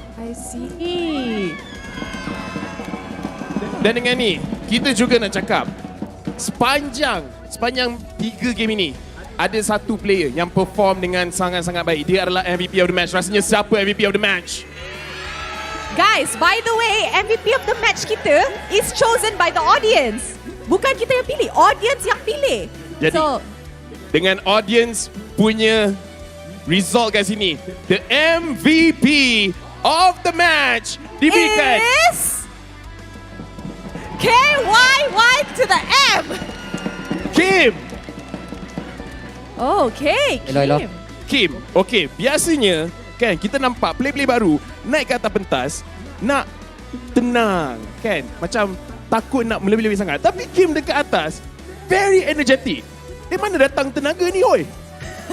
Sebab itu memang style saya daripada tier 2 lagi, so saya taunting lah. Sampai ke MPL tak ubah. Itu lah. Apa dia? Apa dia? Sora cakap apa? Sora cakap kuat sikit. Kuat sikit, yes. Dan Kyym, you punya perasaan sekarang ni, you MVP, and lepas ni lawan dengan Homebois, you punya confidence level akan still sama tinggi atau lagi tinggi lawan dengan Homebois? Memang lagi tinggi lah. So, standby lah diorang. Kita bantai nanti. Sekejap. Kyym, you cakap tadi your confidence lagi tinggi kan lawan Homebois. Dekat Homebois, dalam Homebois, satu player yang you memang nak lawan nanti. Macam, I'm looking at you and I know Walot. Walot. Memang Mid lawan mid. Mid lawan mid. Oh my goodness. You gotta remember, Walot punya mage Okay. not play also. So, gonna be interesting. Jadi dekat sini kita akan bagi Red untuk prepare because again lepas ni mereka akan melawan. Tetapi sebelum kita lepaskan Red, kita nak invite siapa naik atas pentas? Kita nak invite satu lucky fan tak silap untuk naik. Bukan, untuk Red Esports kita ada 2 lucky Dua? fan. Yes. Jadi siapakah dia? Itu ke depan. Hazim dan Hazwan. Mana Hazim dan Hazwan? Itu. Mai. Yang ni mana satu? Wah, on. Mel. Alah, comel. Omel. Omelnya. Okay, bagi dekat tengah-tengah. Okay, kat tengah-tengah. Mic tu bagi kat dorang. Alright. Hello. Yang mana satu? Azwan? Ini Hazwan, saya Hazim. Oh, okay. So hari ni datang sokong Red Esports. Ya. Nanti kita akan saksikan Red Esports main sekali lagi. Ya. Hati-hati ya Homebois. Red tengah membara sekarang ni. Oh, wow. Spicy. Adik nak cakap apa? Lagi satu untuk RSG boleh tidur dekat rumah. Wow!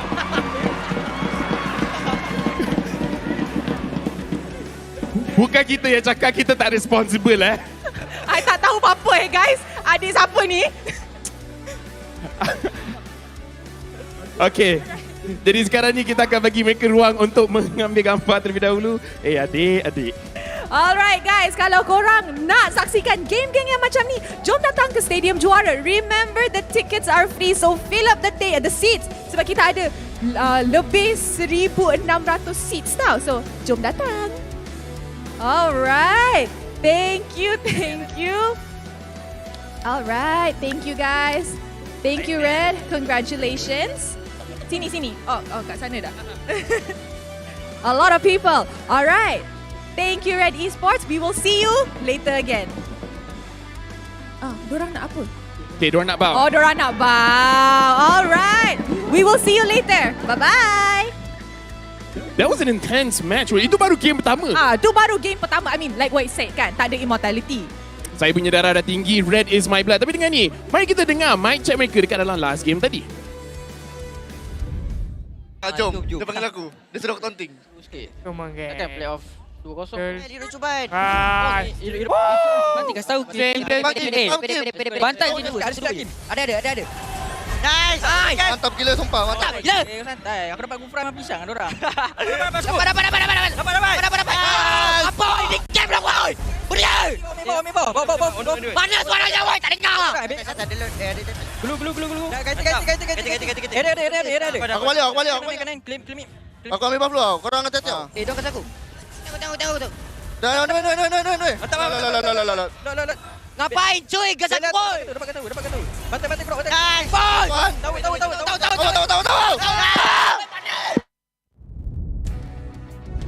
Super energetic, super vocal. Kyym, the prodigy, the brand new face of Red Esports, carrying them as a brand new mage coming in and has been making wonders. That's one thing I've learned from Kyym. Second thing is, if Mao gets his Kufra, it's over for the opponent. And so far, Red Esports pretty much sent RSG Slate MY back home.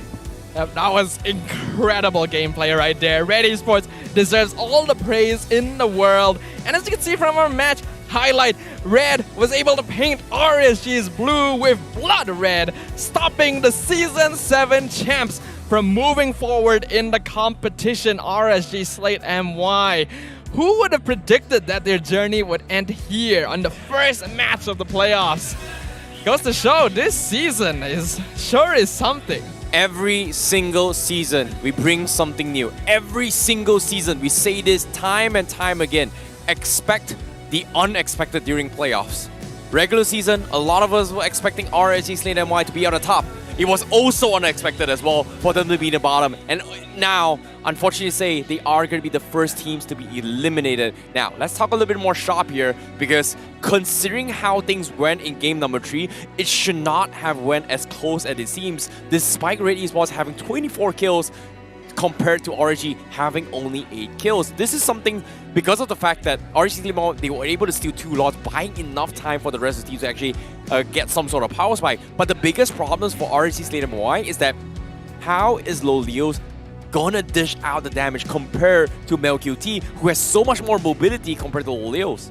Yeah, the thing is, Beatrix as a hero has a lot of flexibility in the way that they play, and I feel like if Lolios got enough farm, it would have been easy for him to just shoot down MelQT whenever he jumped in with the Blazing Duet. But that scaling never happened, and a lot of it happened because of how Red Esports were perfectly controlling the early to mid game.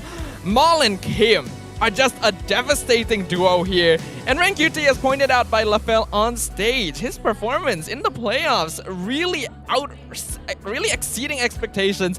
Based on the regular season, Red Esports looking really strong right now. Yep, it's interesting that RSG Slate MY, they decided to bring this composition from game number 2, where, hey, this is how we deal with MelQT. We've got this anti-Kiras, yada yada, they've got anti-Tina shields. But what kind of surprised me was that Kyym was able to juke Lixia in multiple positions, where Lixia was getting caught off guard multiple times, and it frustrates RSG Slate MY because of the fact that if it's not Lixia, who else is going to be opening on the map? And every single time he tries to do so, Lixia is always trying to set up his wall charge plays to catch either Kyym, catch either MelQT. But eventually it came to a situation where it was very, very difficult to do so, considering that most of the Lord fights, it came down to 50-50s. We technically should have been in favor of Red Esports, but RSG Slate MY, they somehow made it work, especially for Lixia. I think we already talked about it in the previous game, about the dynamics between these two teams. Red Esports loves their front to back. Their team fight, their 5v5 is always very clean. Whereas RSG is a team that wants to be able to dictate their own individual player tempos. They want to be able to go in and out of the fights by themselves without necessarily depending on the full lineup. And with a lineup like this, they don't have it. They need Rippo and Lexia to set up, to stand in front. And because of that, Maul gets so many opportunities to find Izanami, find Lolios, and completely stop RSG from engaging right from the get-go. Unfortunately, the dreams of RSG Slate MY trying to have another RSG player into the international stage is not going to happen to join with their sister brother team from Singapore. Unfortunately, it's not going to be happening here, as they will be bowing out in this place. However, good news for Red Esports, they will keep their lives momentarily, because later on today, they are going to be facing off against Homebois. That's going to be an even difficult order, considering that all 3 games has been very, very exhausting for Red Esports, and Homebois is going to get the good read on them as well. They're not going to have a lot of chance to rest, and that's why it was so important to be able to make it into the top 4 during the regular season. Red Esports, even though they just won, they got another best of 3 at the end of the day. So without further ado, we'll leave it to our host to continue the show. And hello everybody, selamat kembali kepada MPL Open House. Oh wow, that game tadi memang I rasa next level lah. First match dah buat I macam heart attack. Jujur cakap lah, sedih sebenarnya. Ya. I sebenarnya sokong RSG. Tak ya pun, diorang bagi kita cookies pagi tadi. So tu yang kita bias. Tapi abang pula dari masa depan, dah agak dari akan menang. Dan dia tak ada customers. Dia satu je lah, sebab kemasukan Kyym tu berubah sangat gameplay rate. So which is sebelum Kyym, MelQT always outshine, menjadi MVP, and kemasukan Kyym jadi lebih mantap. So these 2 rookie, semangat mereka and energetic, Kyym energetic, yang saya rasa Red is very orang kata apa, in momentum. Betul. Ini pun bila tengok tanjak ni dekat hari, ini menunjukkan Kyym sebenarnya. Kyym dia ada semangat pahlawan. Ini ibaratkan Kyym. Bayangkan je lah ni Farsa pakai tanjak. Tapi macam mana Rim punya pendapat pula pasal Kyym punya performance? MVP of the match. MVP of the match. Do you agree? Bagi saya, dia punya mental dah sangat strong. Boleh consider sangat strong sekarang. Kalau kita tengok cara dia taunting, cara dia communicate, ini apa yang berlaku dekat Filipina, apa yang berlaku dekat Indo. Ini adalah play style ataupun communication style yang mereka ada. Jadi bila ditambahkan 2 orang rookie yang sangat-sangat confident and sangat-sangat strong dari segi mental, dia memberi impak yang besar lah kepada pasukan Red. Betul tu. So now that we're already talking about Kyym, kita dah cakap pasal Kyym. Korang setuju ke dengan MVP of the match jatuh kepada Kyym? Sekarang ni apa kata kita tengok terus. Sebab again, adalah kita dah berbual pasal Kyym, inilah MVP of the match in case kalau sesiapa yang baru tune in sekarang, di mana game pertama menggunakan Valentina dan game kedua menggunakan Farsa. Game ketiga menggunakan Farsa, game kedua pun menggunakan Farsa. Yes. Tapi Red, apa beza game kedua dengan game ketiga? Pada pendapat saya is bagaimana pertama macam mana cara team dia cover dia. Sebab kita tidak boleh terlepas pandang macam mana Mal cover dia dengan baik. Assist 14 and setup-setup yang menarik pada Mal tu adalah salah satu gameplay yang berkualiti. Kedua, diorang juga berjaya untuk shutdown Rippo, shutdown hero-hero yang boleh ganggu kepada Farsa. Contoh macam kita ada Grok, Lexia yang boleh cancel ulti Farsa dan sebagainya. Tapi diorang tahu priority perlu diberikan kepada dua hero yang kacau Farsa ni awal. Kita punish diorang dulu in case diorang offside or anything lah. I see. So do you think that with that, mari kita tengok highlights. So Rain, apa yang you perasan dekat sini yang you rasa memang it was the playmaker for Red untuk menang game ni? Kalau nak tanya saya, dari segi draft, dia sebenarnya bukanlah kalah jauh. Dia even draft. Yes. Cuma in terms of execution player and targeting, especially about targeting kalau dalam game ni. Kita boleh nampak Farsa berapa banyak kali dia boleh ulti dengan sangat-sangat free for the whole game lah. Termasuk juga Cloud. Diorang bagi space betul-betul early dekat Cloud. And kita tahu yang kalau Cloud dapat space is a big problem. Especially diorang dah ban semua hero suppress, hero yang betul-betul boleh stopkan Cloud. So maybe tu menjawab kepada soalan kenapa Sora fokus untuk ban kepada Kaja and Franco. Yeah. Ini pun sebenarnya nak tanya Abang Lot. Sebab tadi bila kita interview dengan player, mereka pun cakap lawan dengan Homebois tak ada hal. Lagi confident jauh lagi tinggi lawan dengan RSG. Adakah itu macam memang nak tunjukkan mentality player ni sangat-sangat bagus, dan berdasarkan game ni rasanya macam Homebois diorang kena berpeluh sikit ke sekarang? No. Frankly speaking, sebenarnya players has to be semangat seperti itu untuk menghadapi perlawanan-perlawanan yang seterusnya. There has to be in the good semangat especially. Terutamanya Red seperti saya cakap dengan kemasukan Kyym, it's very energetic. The whole team become energetic disebabkan hanya seorang. Dan sekarang kalau kita tengok bracket playoff kat sini di mana Red telah eliminatekan RSG Slate MY dan Rose. Lepas ni Lunatix lawan dengan Madness. Yes, Lunatix akan lawan dengan Madness. Just before we start, maybe a little brief kot. Rain, what do you think is going to be the result Lunatix lawan Madness? Untuk saya rasa berdasarkan performance regular season lah, saya rasa Lunatix akan menang 2-1. Tetapi untuk playoff macam-macam benda yang boleh jadi. Since Madness pun kita tahu diorang ada isu baru-baru ni. Menunjukkan yang diorang boleh berjuang dengan mental yang sangat strong untuk datang ke playoff hari ni. So we'll see lah macam mana nanti. Tapi saya rasa Lunatix lah. Abang Lot?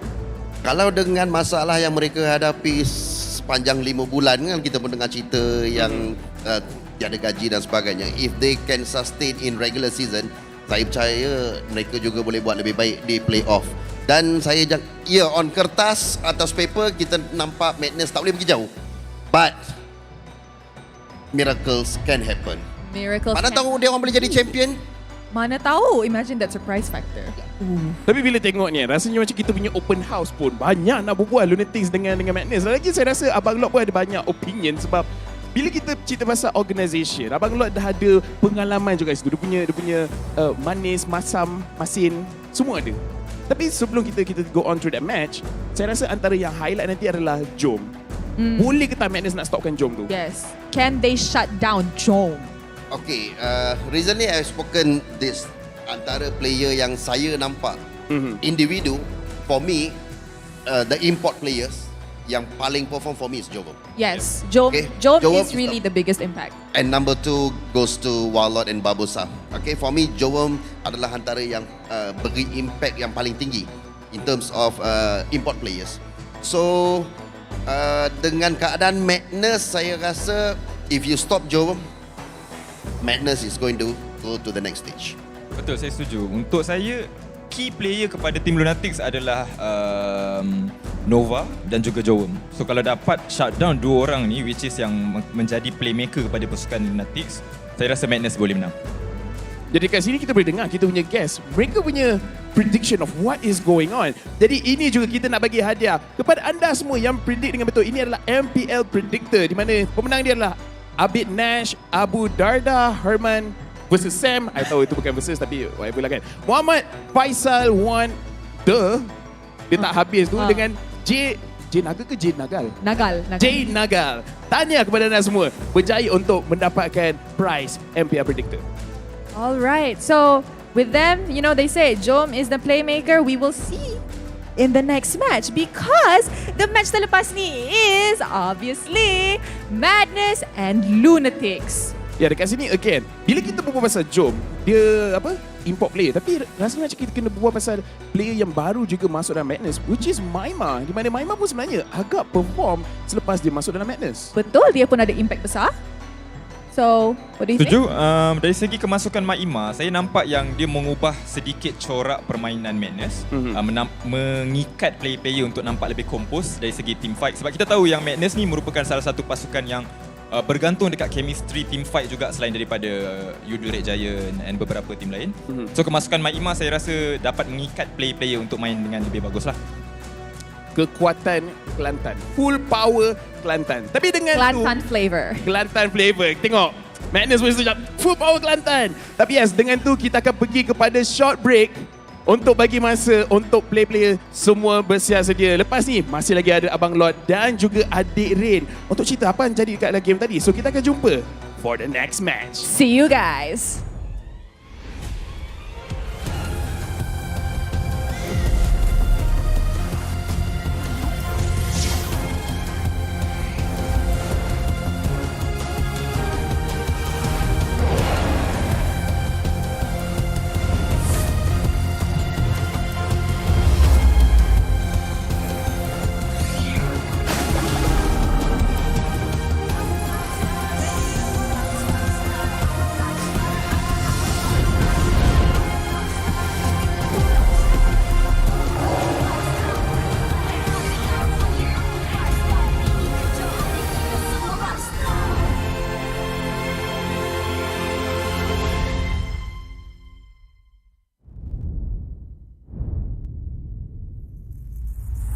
Kehidupan yang lalu memang sangat biasa.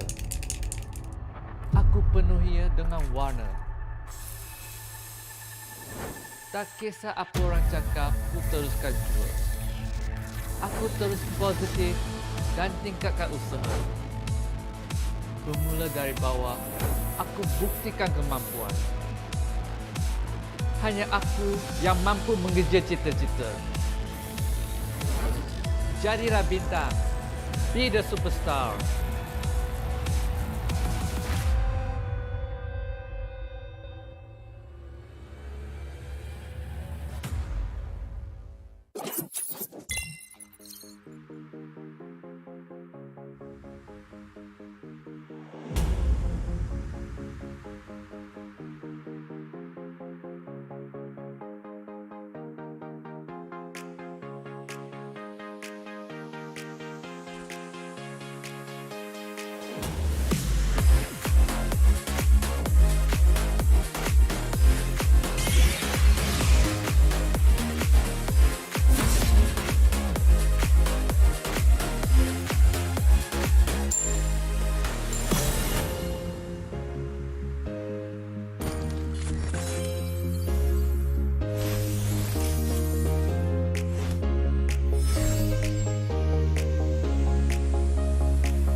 semua hari ini. Bagi anda semua yang tengah bersiap-siap untuk menyambut Hari Raya esok, marilah kita sama-sama melayan sebuah lagu baru dari Homebois dan Mobile Legends. Enjoy semua. Hilang rasanya, be the superstar and show me who you really are. All of the battle, it's time to say the kosong-kosong di pagi raya. All my family, yeah, all my homies. Mobile Legends brings us together. Tua ke muda, opi orang beginner. Susun jari maaf pun dipinta. Hari raya like a superstar. Tak boleh emak nak duit raya dari Mia. Dah macam superstar, nak makan besar. Maskan mak ni dahil get wins macam Rafaela. Hati ampunkan salah. One mission, one aim, straight up aku satu MVP. Jangan pula kau frust, keep it in the family. Whole family tak unity, jalin rapi rapat, ketupat sejiwa satu hati. Bila tiba masanya, kita battle sampai semua bersengkam mata. Tiba pagi raya, maafkan semua usia. Susun 10 jari, ampun maaf dipinta. Opi ke beginner, bring us together. And then we show macam mana settle. Kita family, tak ada yang kita nak kena lupa. Ku pasti Mobile Legends untuk kita semua. Gotta shout out to my homies, yeah. Apa khabar? Bina Adil, Wafat, Izin, semua tak sabar. I'm flexing on my skin, semua dah mamas. Better for the title, gonna get the point, let's start the game, oh yeah. Hilang rasanya, be the superstar and show me who you really are. All of the battle, it's time to say the kosong-kosong di pagi raya. All my family, yeah, all my homies. Mobile Legends brings us together. Tua ke muda, opi orang beginner. Susun jari maaf pun dipinta. Okay, jiwa weti serai dua duduk diam jadi gerak pantas. Firework bang-bang sikit OP up dah ke atas. Pagi raya we homies, push me ke glory. Rasakan kemenangan di pagi raya, no worries. Yeah, tak perlu nak hide.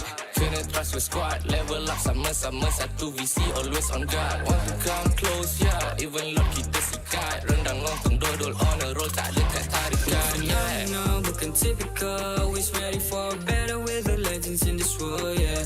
Double kill, triple kill, me next service like a boss. Going global with my boys, jadi MVP superstars. Terancam bunga api, maybe tu ada Eudora. Mia hilang tu pasti, Riko balik dah habis nyawa. Habis puasa dah miti ku gori. Raya nanti boleh tolong carry keluarga. Hati-hatiku punya Nabi yang banyak api. Maybe tu nanti boleh jatuhkan lo bersama. Wow. Oops, sorry guys. Terpaksa berhenti seketika sebab kita ada satu pengumuman penting nak kena buat. Hari Raya jatuh pada bukan esok guys, tapi lusa. Tak payah nak kelam kampung. Guys, saya lusa guys. Ya, betul. Okey, tak apalah. Kita ML jom. Jom. Hilang rasanya, be the superstar and show me who you really are. All of the battle, it's time to say the kosong-kosong di pagi raya. All my family, yeah, all my homies. Mobile Legends brings us together. Tua ke muda, opi orang beginner. Susun jari maaf pun dipinta.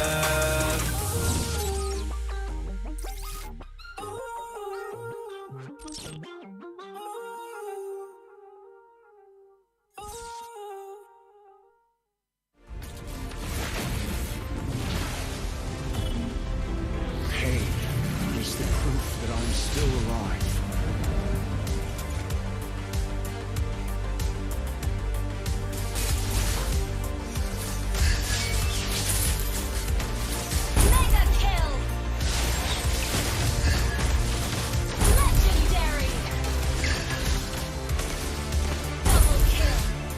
Stopping time.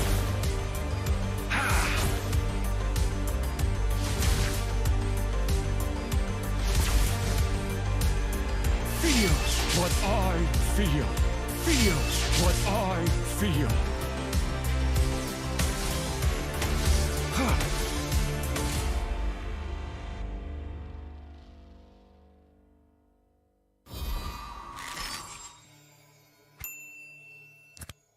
Bulan lepas, tim Malaysia yang layak ke tournament peringkat antarabangsa telah gagal.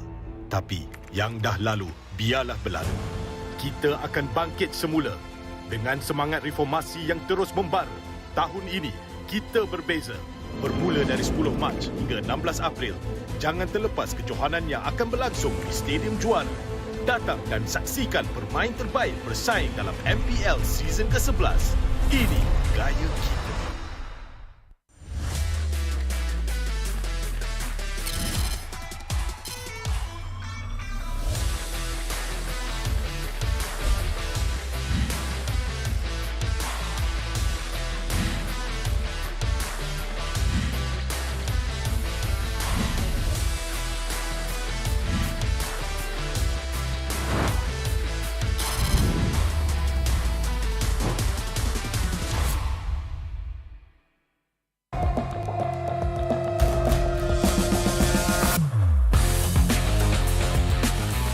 Memang banyak cabaran, tapi semuanya berikan aku pengalaman.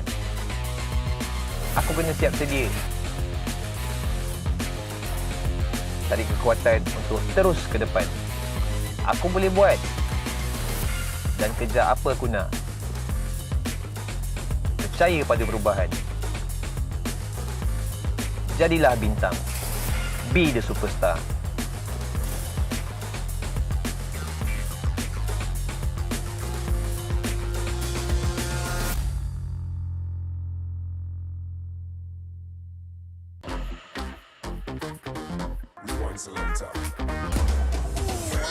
As he managed to evade the silence, but then again, he has to get away from Masaram as much as possible. Alamak, satu outplay yang menarik. Bocah mungkin akan dikorbankan.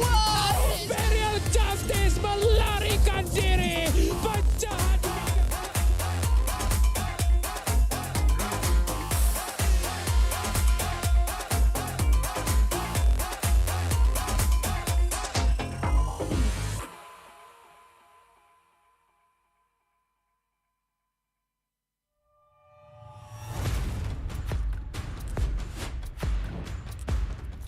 Ini kelanggaan kita. Ini gaya kita. Every year, I gotta deal with your nonsense. Anyways, selamat datang kepada format explanation video kita. This season, a brand new game format has been introduced, and we are thrilled to be presenting it to you. The MPL MY has been waiting for this revolution. Format kali ini lebih dramatic, lebih hangat. So let's begin. 10 teams will be seeded into one group. Masa regular season, 10 pasukan akan main sesama sendiri satu kali saja. That's right, and these teams will score based on those games. Bila cerita pasal markah, kalau menang 2-0, 3 markah. 2-1, 2 markah saja. But if they lose 1-2, they will only earn 1 point. But if they lose 0-2, they won't score at all. Markah yang terakhir akan menentukan kedudukan terakhir mereka. And the lowest 2 scoring teams will be relegated at the end of the regular season. And the top 8 will then advance to the playoff. Sekarang, mari kita tengok format untuk playoff. All games in the play-ins will be a best of 3. Kecuali upper bracket final dengan lower bracket final, kita akan main best of 5. Best of 5. And grand final, kita akan main best of 7. Teams ranked between the 5th as well as 8th place of the regular season will have to play in the play-ins. Team yang menang dekat play-in akan lawan dengan tempat ketiga dan keempat dekat upper bracket quarterfinals. The winners of the upper bracket quarterfinals will have to face off against the first as well as second seed of the upper bracket semifinals. Team yang kalah dekat play-in dan juga upper bracket quarterfinals akan disingkirkan. Luckily, if your team is in the upper bracket semifinals and they lose, they will go down to the lower bracket semifinals having a second life. Kalau team menang dekat upper bracket semifinal, akan gerak kepada upper bracket finals. Finally, the upper bracket finals as well as lower bracket final winners will face each other off in the grand finals. Untuk lawan, untuk dapatkan trofi MPL Malaysia. Inilah video format explanation kita. Siapakah akan jadi juara kali ini? The stage is set. Let the games begin. Ini gaya kita.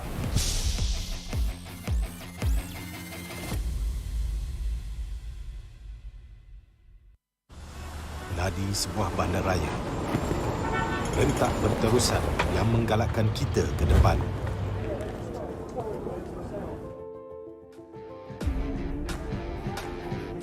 Sesuatu yang mengapi-apikan hidup dan semangat kita.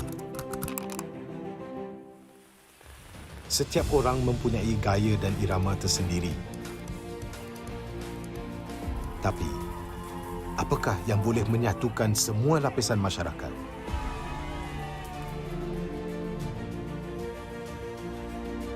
Yang akan menarik perhatian seluruh negara dan mengujakan fan-fan dan players kita. MPL Malaysia ditubuh pada tahun 2017 dengan impian yang besar untuk menghimpunkan player-player Mobile Legends terbaik di atas satu pentas kompetitif yang terbesar di Malaysia. Musim-musim lepas menemui pelbagai cabaran dan halangan, tapi MPL Malaysia tidak pernah berundur. Sentiasa berdedikasi dan bertambah baik untuk meningkatkan pengalaman e-sukan yang bertaraf tinggi. Kini, MPL Malaysia adalah satu liga yang penting dan paling dinanti-nantikan di tanah air kita.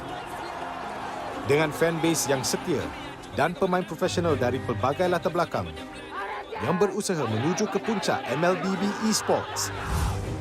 Persaingan dah semakin sengit, namun juara hanya satu. Inilah aksi kita, budaya kita yang unik. Inilah MPL kita yang dipenuhi dengan drama dan emosi. Marilah kita nyalakan pentas kita. Ini gaya kita.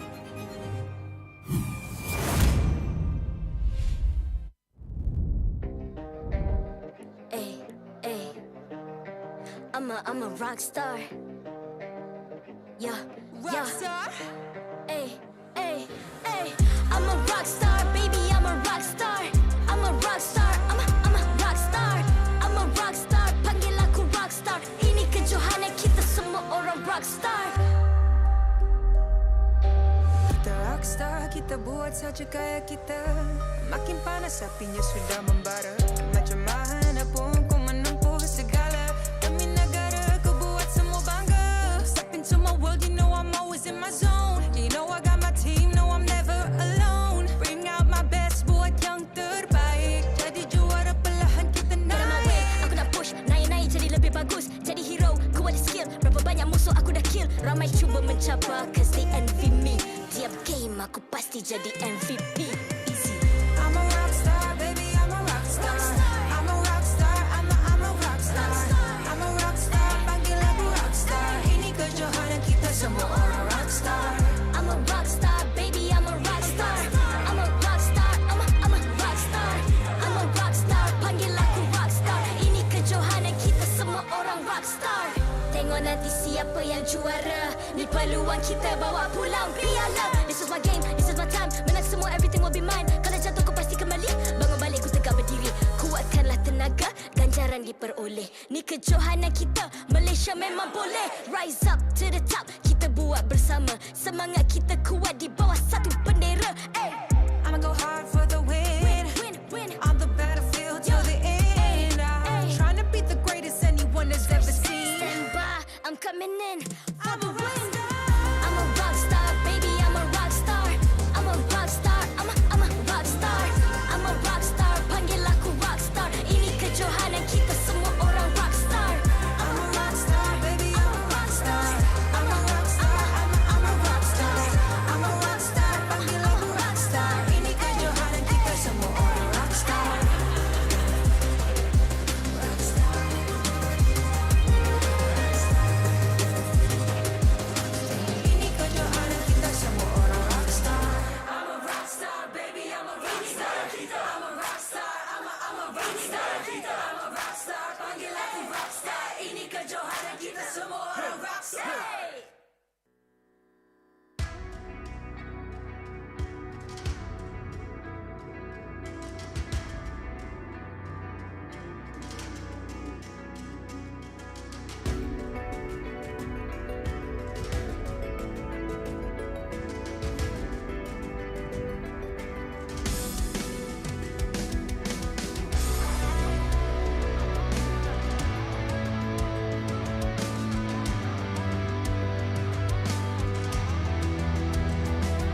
I'm a rock star.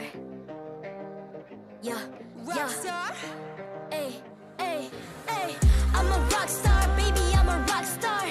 I'm a rock star, I'm a rock star. I'm a rock star, panggil aku rock star. Ini kejohanan kita semua orang rock star. Kita rockstar, kita buat saja gaya kita. Makin panas apinya sudah membara. Macam mana pun kau menempuh segala. Demi negara kau buat semua bangga. Step into my world, you know I'm always in my zone. You know I got my team, no I'm never alone. Bring out my best, buat yang terbaik. Jadi juara perlahan kita naik. Get on my way, aku nak push, naik-naik jadi lebih bagus. Jadi hero, ku ada skill. Berapa banyak musuh aku dah kill. Ramai cuba mencabar, cause they envy me. Tiap game aku pasti jadi MVP. Easy. I'm a rockstar, baby, I'm a rockstar. I'm a rockstar, I'm a rockstar. I'm a rockstar, panggil aku rockstar. Ini kejohanan kita semua orang rockstar. I'm a rockstar, baby, I'm a rockstar. I'm a rockstar, I'm a rockstar. I'm a rockstar, panggil aku rockstar. Ini kejohanan kita semua orang rockstar. Tengok nanti siapa yang juara. Ni peluang kita bawa pulang piala. This is my game, this is my time. Menang semua, everything will be mine. Kalau jatuh kau pasti kembali. Bangun balik ku tegak berdiri. Kuatkanlah tenaga, ganjaran diperoleh. Ni kejohanan kita, Malaysia memang boleh. Rise up to the top, kita buat bersama. Semangat kita kuat di bawah satu bendera. Ay. I'ma go hard for the win.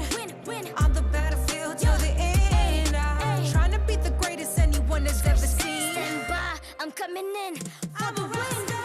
I'm a rock star, baby, I'm a rock star. I'm a rock star, I'm a rock star. I'm a rock star, panggil aku rock star. Ini kejohanan kita semua orang rock star. I'm a rock star, baby, I'm a rock star. I'm a rock star, I'm a rock star. I'm a rock star, panggil aku rock star. Ini kejohanan kita semua orang rock star.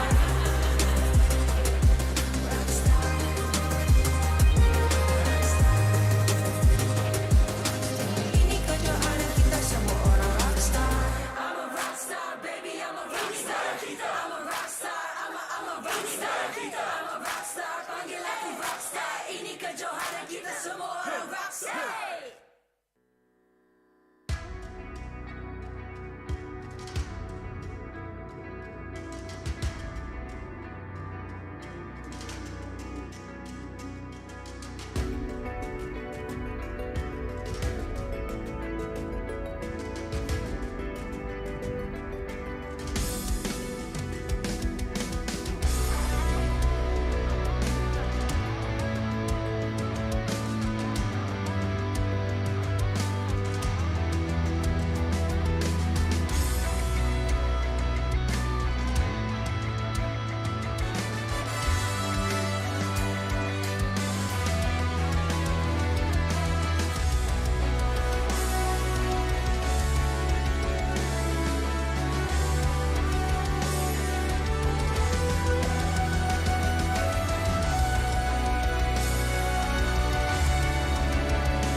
I'm a rock star.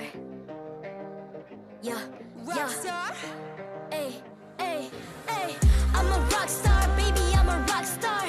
I'm a rock star, I'm a rock star.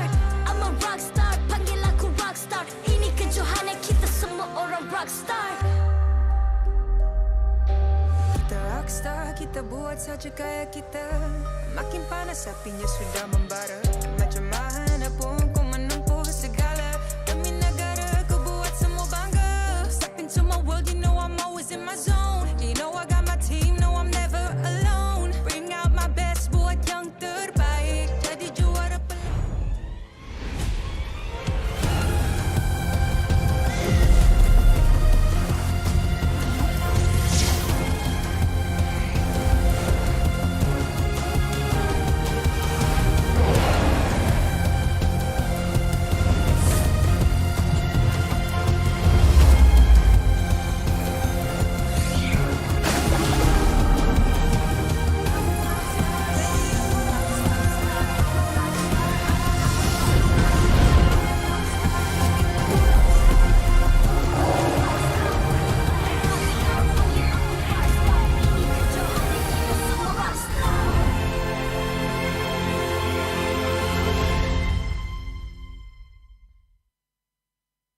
MPL Malaysia Season 11 is powered by Munton.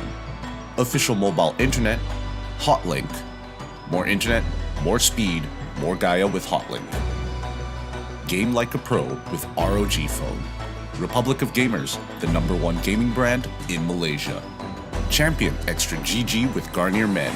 Fight 99.9% acne-causing bacteria in just 10 seconds. Official gaming chair, OSIM. Partners in esports, AirAsia Super App, ESI, PKL, EGG, PSM, and Grand Pride. The path to the peak of MPL MY Championship is a journey that is desired by many, but reserved only for a select few. And with some teams' journeys ending, only a few may continue onwards to the trophy. We welcome you back to MPL MY Playoffs Day 1 here on the English cast with me, Staffa, as well as Terrence, aka IC Baby 12, where we just came off our first series of the day, with Red Esports eliminating RSG Slate MY from the competition. Well, this is going to be a very, very interesting one because Lunatix versus Madness is going to be coming up next. And this is something that I think a lot of us are expecting a very, very good match, especially coming in from both Lunatix as well as Madness Esports. But at the same time, there has been a lot of circulation about how things were going in between both teams in particular, individually in their own circumstances. Yeah, it's gonna be kind of interesting to watch the battle between these two teams because there's a lot of history here. Starting things off, we have Team Lunatix. Their stats are gonna be up on the screen right now for all of you guys to see. They're a team that has been doing pretty alright, but when we look at their KDA, it is not the most ideal. This is a team that's very dependent on their gold laner, and a lot of their win condition comes down to Jome himself. Exactly, and of course, past record as well. Lunatix and Madness has met before each other, before MPL, multiple times in the Tier 2 region, but now they're here. Even then, Lunatix was able to win 2-1 against Madness during the first week, but that can be said a little bit of a different story because during the first week for Madness Esports, it was a debut for Madness Esports without Sonic, their main roster, as their jungler. So, based on this data itself, we might be expecting something different from both Madness as well as Lunatix coming into this series. What's for certain is that we've seen both these teams grow, evolve, and change in terms of their strategies throughout the regular season. But I'm gonna be curious about whether or not it is enough here. Team Lunatix, I feel like, are still a bit too dependent on their one strategy, while Madness Esports, I feel, is a team that actually has a lot more potential than we're seeing, but they're lacking experience, maturity, as well as the discipline to truly execute on proper gameplay, resulting in them having very inconsistent performances. You know, Madness Esports has been known as the Malaysian Tier 2 Blacklist International for a number of years in time, and they have been working it out very, very, very well during Tier 2 scene, but during the regular season, it feels like they were struggling to try and set up as well. And I really like how Mali has started to take a little bit more approach to play more aggressive roamer styles rather than enchanter play styles. But so far, ever since Sonic came back towards Madness Esports, he's been trying to set up for the team a lot of times. And of course, if Sonic gets those tanky heroes such as Frederick, they do have a very, very high tendency to win the games. But at the same time, I'm still very, very much looking forward to Sonic's performance on his Hanzo, even though we have been speculating it all regular season, haven't seen it a single time yet. As much as we'd like to see a hero like that again on the Land of Dawn, especially after seeing the style of play that Madness Esports has shown here in Season 11, it does seem very unlikely, because like you mentioned, the Ube, they like to play a bit more passive towards the early game just to delay buy time before their team scales up and they can actually start taking team fights. In contrast, Team Lunatix can be fairly aggressive towards the early to mid game because they want to be as distractive as possible for Jome to get farm. But of course, before we go on into the game, you guys as well can tell us which of these teams you think is actually going to win by participating in MPL Predictor. Just scan the QR code below, predict your winner, Tell us your reason, include your game ID, and you stand a chance to win epic or lightborn skins for free. So, if you want to find out who is going to be the winners of this game, be sure to stay for the entire full show.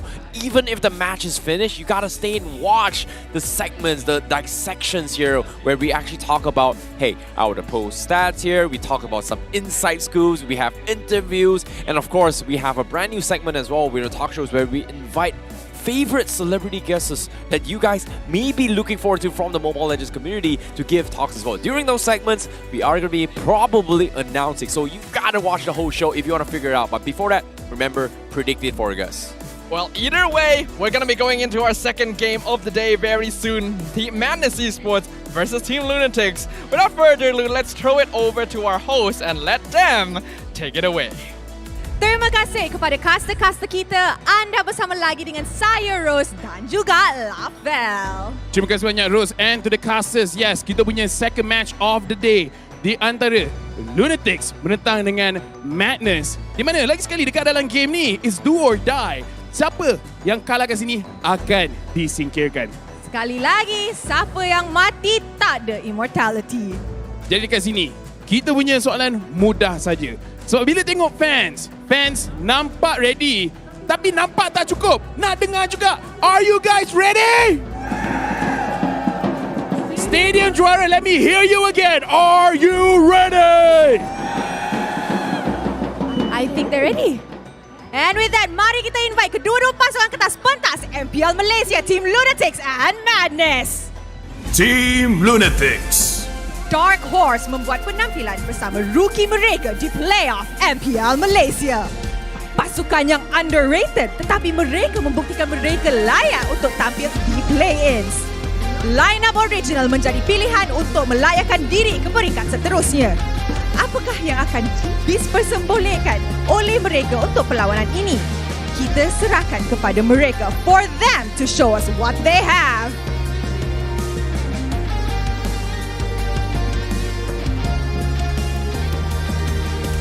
Madness Esports. Rookie Qualifier menghadirkan diri ke pentas Playoff MPL MY. Walaupun bergelut ketika regular season, tetapi mereka membuktikan mereka masih layak ke play-ins. Hari ini, mereka memilih untuk menurunkan line-up utama mereka. Apakah strategi yang akan dibawa untuk mengatasi Team Lunatix? Mari kita lihat kemampuan mereka.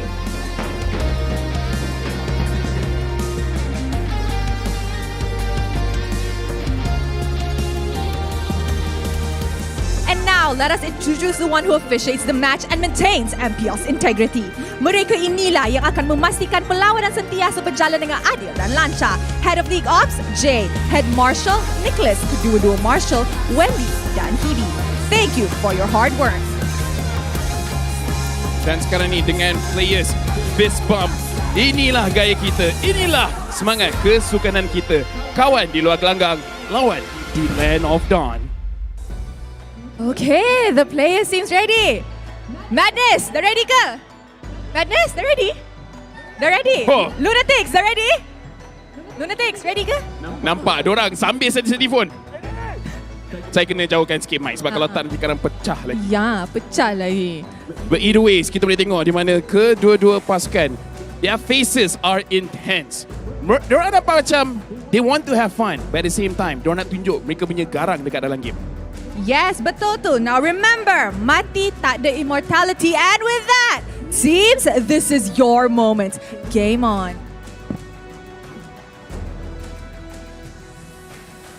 Truly a do or die situation for any team participating in the playoffs here.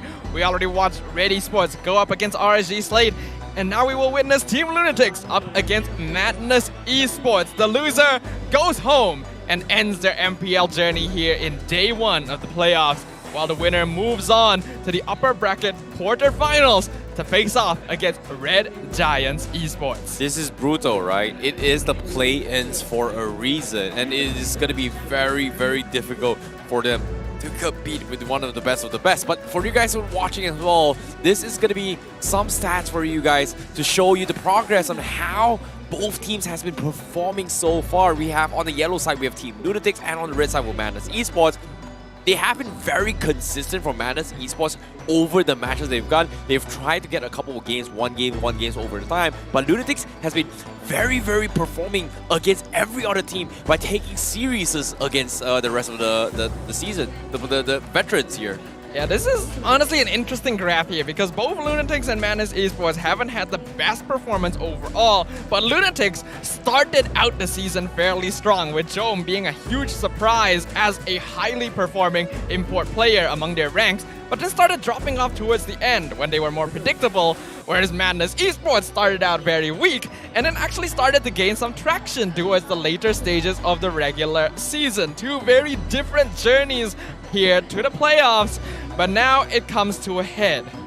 Yep, Lunatix has pretty much lost almost every single time against Madness during the Tier 2 season until Jome came back in. So I like that you actually brought up as well. Jome has been performing really, really well. And fun fact as well, Lunatix, based on their predictions and their playstyles as well, it has been Jome making the shot calls for the entire team, micromanaging on a very, very detailed level for Team Lunatix. So it's really, really important for him to actually be able to get a little bit more freedom and space to actually do his own thing, while the rest of his teams are going to be able to focus on making space for him. That is going to be very, very important because in a team, everybody's got to do their part. And so far, Jome has been delivering way too much for Lunatix, and hopefully it does not burn him out in this upcoming matches to come. Yeah, I agree as well. On top of Jome, I do feel like Novak Tobar has been doing a good job, but everyone else does need to step things up a little bit. They cannot just depend on their goal laner to scale up, and that's what cost Team Lunatix a lot of games towards the later stages, because it just became so predictable of what they wanted to achieve. But the same could be said for Madness Esports. Their players, while definitely gaining a bit of growth towards the last few weeks, definitely still needs to improve a lot more. I'm hoping to see more aggression in the early game and not just Mali babysitting Zavs for the first 2 to 3 minutes.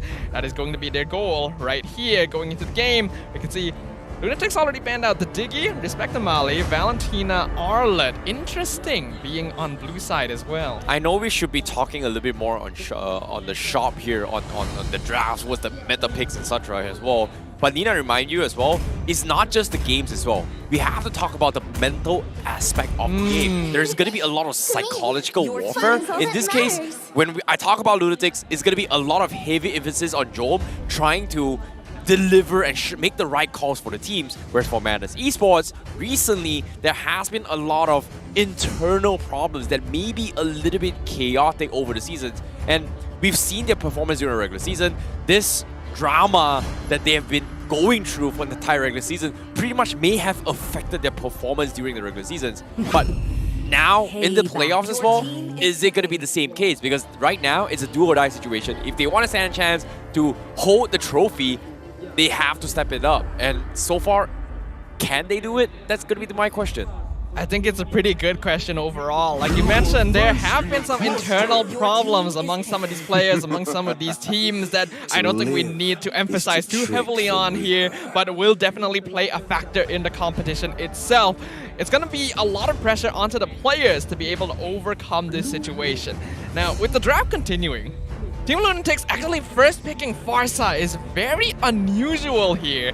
And Madness very smart. They pick up the glue and the Fermis at the same time so that it cannot be used as a counter. Agreed, but at the same time, I guess, you know, Lunatix, they are trying to test Pozan's limit, right? Like, Pozan has been leaning on prioritizing Farsa throughout the entire regular season from Madness Esports.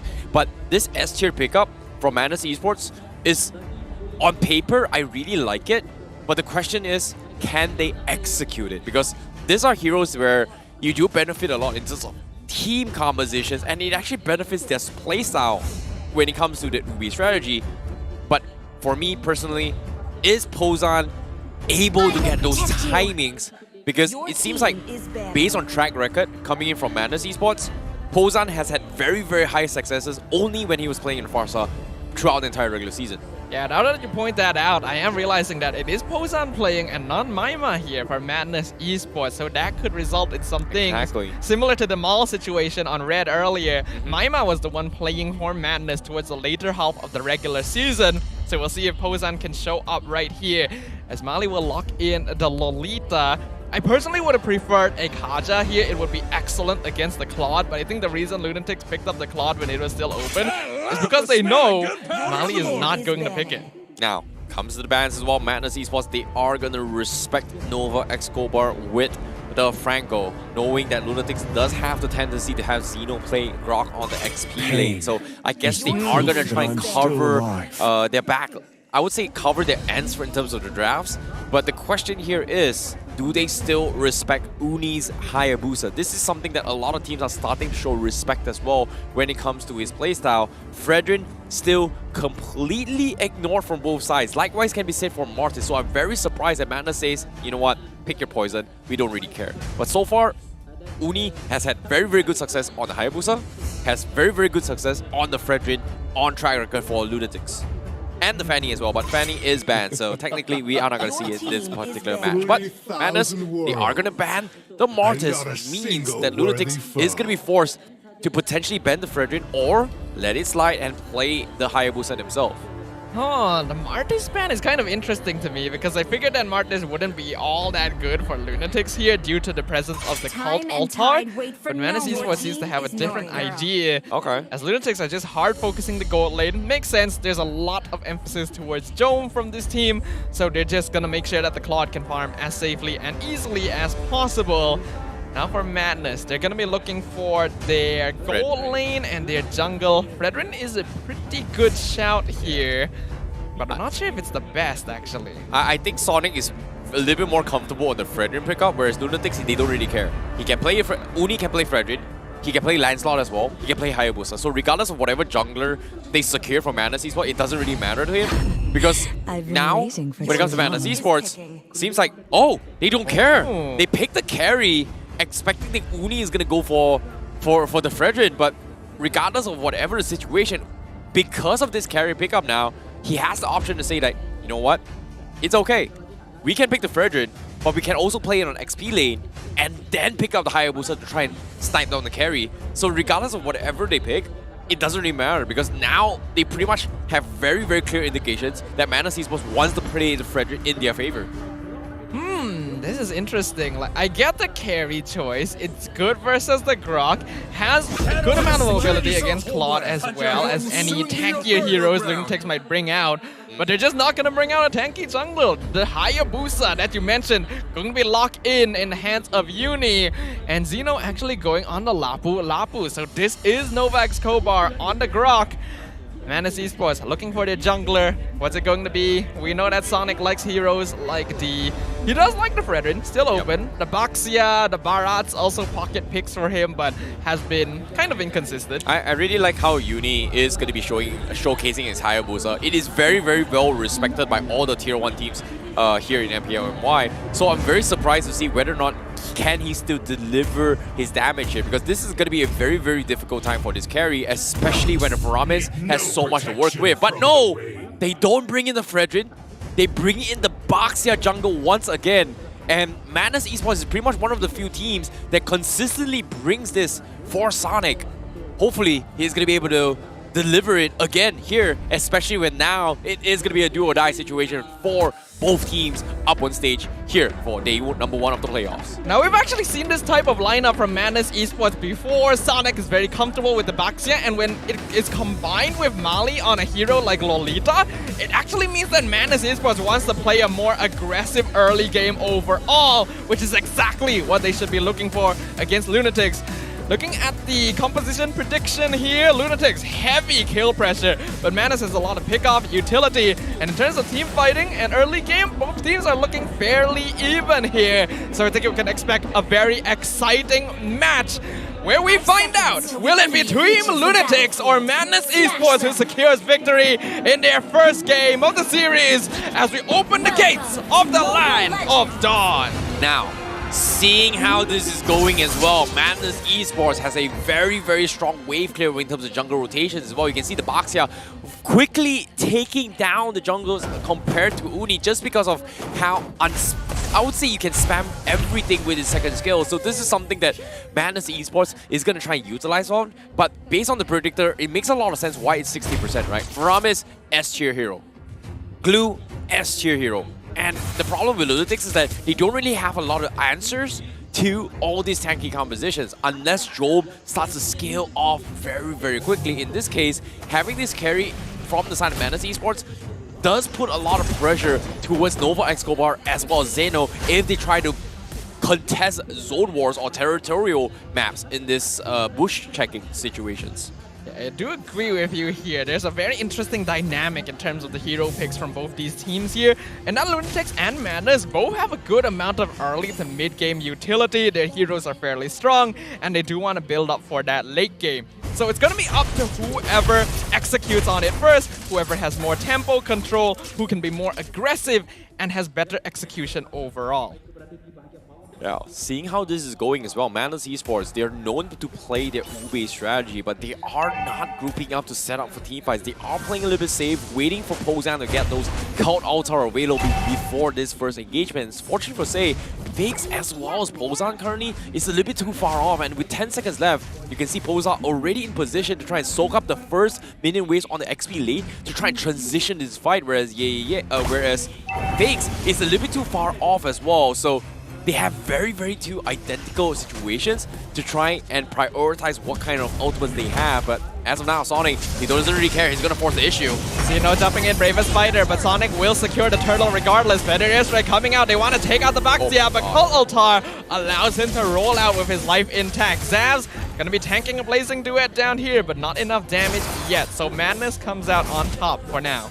Good clutch coming from Pozan as well as Fakes to be able to mirror that. If he did not have it before, Sonic might have just died then and there for the Feathered Ezra coming from Fakes. So Lunatix, they're still trying to find opportunities, but with the Cult Altar down for a moment, it does provide a little bit more opportunity to set up the gang down bottom against Zavs, which unfortunately say Lunatix does have that priority. But before that, let's take a little bit more emblems as well. We do see 4 emblems coming in from Lunatix, prioritize that mobility instead from Madness Esports. They've only got 3 heroes prioritizing that movement speed buff coming from Faramis, Carry, as well as the Glue. Speaking of movement speed, Sonic engages onto Nova, but the Grok already charging up, going to make sure that he's immune to CC, so he's fine for now.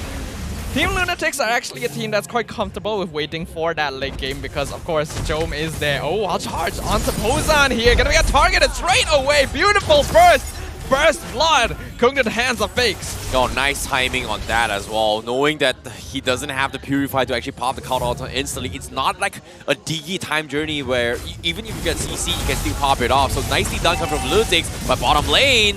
Jome with the Blazing Duet clears up the wave. Sonic gonna be seeing 3 members of Lunatix here, instantly focusing onto the far side as Molly. I don't really think he needed the flicker for that. Sonic got the kill onto Fakes regardless. Well, a little bit of overcommitment, but Madness Esports was able to retaliate that. So despite them making a little bit of a small blunder, they're able to trade off Fakes. So this pretty much equalizes the death counters from both sides to try and get back a little bit more momentum. But for now, Madness Esports is still in the driver's seat, just because of the fact that Sonic has better wave clears compared to Uni in terms of neutral objectives. So as of yet, he's already here trying to set a fight. Zeno is going to try and contest this as well. Bravest fighter, Landshaker, a bit too late. The turtle has been secured by the Baxia here. Now Zeno is secured. 1v3, yeah, in the backline, trying to stop the Feathered Airstrike, but he's down to half HP. He's going to be able to pop split. They're focusing onto Fakes now. Wall charge going to miss entirely. Numanon Blast charging up, finds Fakes. Cult Altar by Pozan, allowing Madness Esports to back off, but he's still forced to flicker over the wall. Novak Skobar trying to chase. Probably a bad idea here. He's going to be forced to flicker out to keep his life intact too. Yeah, this is something that Madness Esports is just so smart at. I've not seen this playstyles coming from Madness Esports over during the regular season, but this is in the step of a good direction because they're making calculated fights as well, knowing that they have this advantage, they are going to use it to the maximum. And Lunatix, they have to respect it because Uni, him on a Hayabusa is great and all, but he needs to understand that he's always one step behind Sonic in terms of neutral objectives. And even then, here now, they are going to force the fight. Yeah, wild charge onto Mali with the feathered airstrike. He's actually still alive for now as the rest of Madness Esports comes in. Numenon Blast charges up. Zaz going to be targeted by the Blazing Duet as Jome finishes him off. He's looking for Mali as well, but the regen keeps him alive. Jome going to chase him down, gets the double kill, and Sonic just lets it happen. He's now chasing him down. Oh, Jome! He gets caught out by the Ghostbusters, but Pozan is traded as Sonic finishes Novak's Kobar off. Now charging down Fakes, but he knows he's not going to get anything else more. That's a 2 for 2. Hey, when things don't go the right way, guess what? You always have Jome to back it up. Him committing to the fight, knowing that he's out of position, getting a 2 kill there, even anticipating a potential Ghostbusters to kill him off, sets it up for Uni to retaliate and actually dunk it off. So this is very, very high-level teamwork coming from Team Lunatix to be able to salvage the situation. However, for Madness Esports, they have to start respecting Joel because with that play coming from Uni, it pretty much gives Uni a little bit more opportunity to keep up with Sonic, who has been so far ahead. But eventually this box here is going to scale down as the game goes by. Speaking of scaling, here comes the turtle. Once again, Novak's Kobar with the wild charge secures the turtle in the hands of Uni. Blazing Duet cutting off the backline. Cult Altar keeping them alive. Numenon Blast finds 2, but Uni is causing havoc in the backline of Madness Esports. Mali taken out. Yeah, on top of Uni, but there's nothing he can do. He has to back off so that he doesn't get picked off. They'll buy enough time for Zaz to get the top tier 1, but Jome will probably get one himself. Yeah, this is the room that they need, but hold that thought for now. Sonic still thinking to go a little bit more. Okay. Fine, we're gonna take a little bit chill here, but at the same time, oh my god, Zeph, what happened to you? Yeah, making a mistake, staying too long, feathered airstrike, punishing him, and now Lunatix gaining control. Even the Ogi Shadow Kill nearly taking out Pozan. One more hit, he got lucky there. Probably won't happen again. My goodness, Joel is just getting so much value from this fight. Sonic is gonna try and wave clear this, but he's stuck. I think he's dead. Numenon, what? The Blazing Duet comes in, but Sonic, he tanks it all as if it was nothing. Yeah. What? He's fine. They don't quite have enough damage yet, not enough stacks. Oh, Zaz is just dead. Beautiful flicker by Zeno, making sure he catches up. That's going to be a free kill, 1v1 up top. Sea Halberd for Uni now. So not even Sonic and Yeah are safe from the Hayabusa. This is a really unfortunate as well. Madness Esports, they had the right idea, right? They had to make space for Zaf to get some fun, but for Zaf to actually lose a 1v1 against Zeno is just very unfortunate. And now with the feather airstrike as well being used from Mix, it feels like Lunatix is finally having a window where Jome is feeling very confident and he's got his timing done. And now here comes the fight coming in from Lunatix. And Zeno into the backline. Pozan still holding on to the Cult Altar. Yeah, zoning out Uni by himself. Numenon Blast gonna keep Zeno in place with Sonic securing the killing spree. Lunatix actually lose one there. Not the best fight for them. Yeah, I'm not exactly sure what they were thinking as well, diving towards tier 1s, but at the same time, they're just disrespecting the composition for Madness Esports, and Madness is in a position where if they group up, technically with the Cult Altar, they should be winning all their fights against Lunatix. So I was very surprised that Zeno decided to go for that attempt, and because of that, they are giving so much space for this Lord, for Sonic to contest, and you can see how quickly the Lord actually drops because of Sonic. But here comes Uni, wild charge going to secure onto Sonic in the backline, but look, they found Jome! Yeah, zoning him out, split, he finds it! Yeah, gets the 1v1 kill as Nova, nice jukes there, but it's not gonna stop the mega kill from being secured by Sonic. Madness trade the Lord for 2 kills. Yep, Madness Esports getting those 1v1s despite losing out the Retribution here. Uni getting very confident with this Retri battles, but Zaf is in trouble! Fakes! Gets a very nice time, and Zeno is looking to extend the fight. Yeah, he's gonna get knocked out for now, but he's gonna force Pozan to flicker to safety as Sonic wants to get Fakes. Forces the flicker from the far side. Pozan will finish him off with the Ghostbusters. Zeno just delaying time. They're trying to get the rest of Lunatix over. Uni looking for the ult, but they've actually forced Pozan to use his Cult Altar very early on. Madness, they gotta get out of here. Lunatix just waiting for it. Numenon Blast gonna be charged up. A nice stun onto Zeno, making sure that Sonic is able to roll out. Oh, the desperation here. Nova Escobar, he tried to make a play, messed up the barrier, and while with the wall charge as well, he was about 3 seconds before the flicker, and he had no choice but to make a desperate attempt to wall charge to try to extend the fight. But unfortunately, it didn't really work out. That means Madness Esports will be able to successfully defend against this Lord and try and delay the tempo against Joe. But now, the biggest question here from the side Lunatix is that can they force a fight, baiting out multiple spells against Madness Esports in order to force a fight? Because that is going to be the direction they're looking for based on the composition given to them. Yeah, they gotta catch him off guard. Feather District been used and kind of wasted there, but Uni jumping in, Ogi Shadow Kill gonna be shared between 3 members. They're fine. Sonic has to be careful. He's down to 20% HP as yeah, looking for Jome once more. Madness Esports will succeed in chasing away Team Lunatix from the mid-tier 1.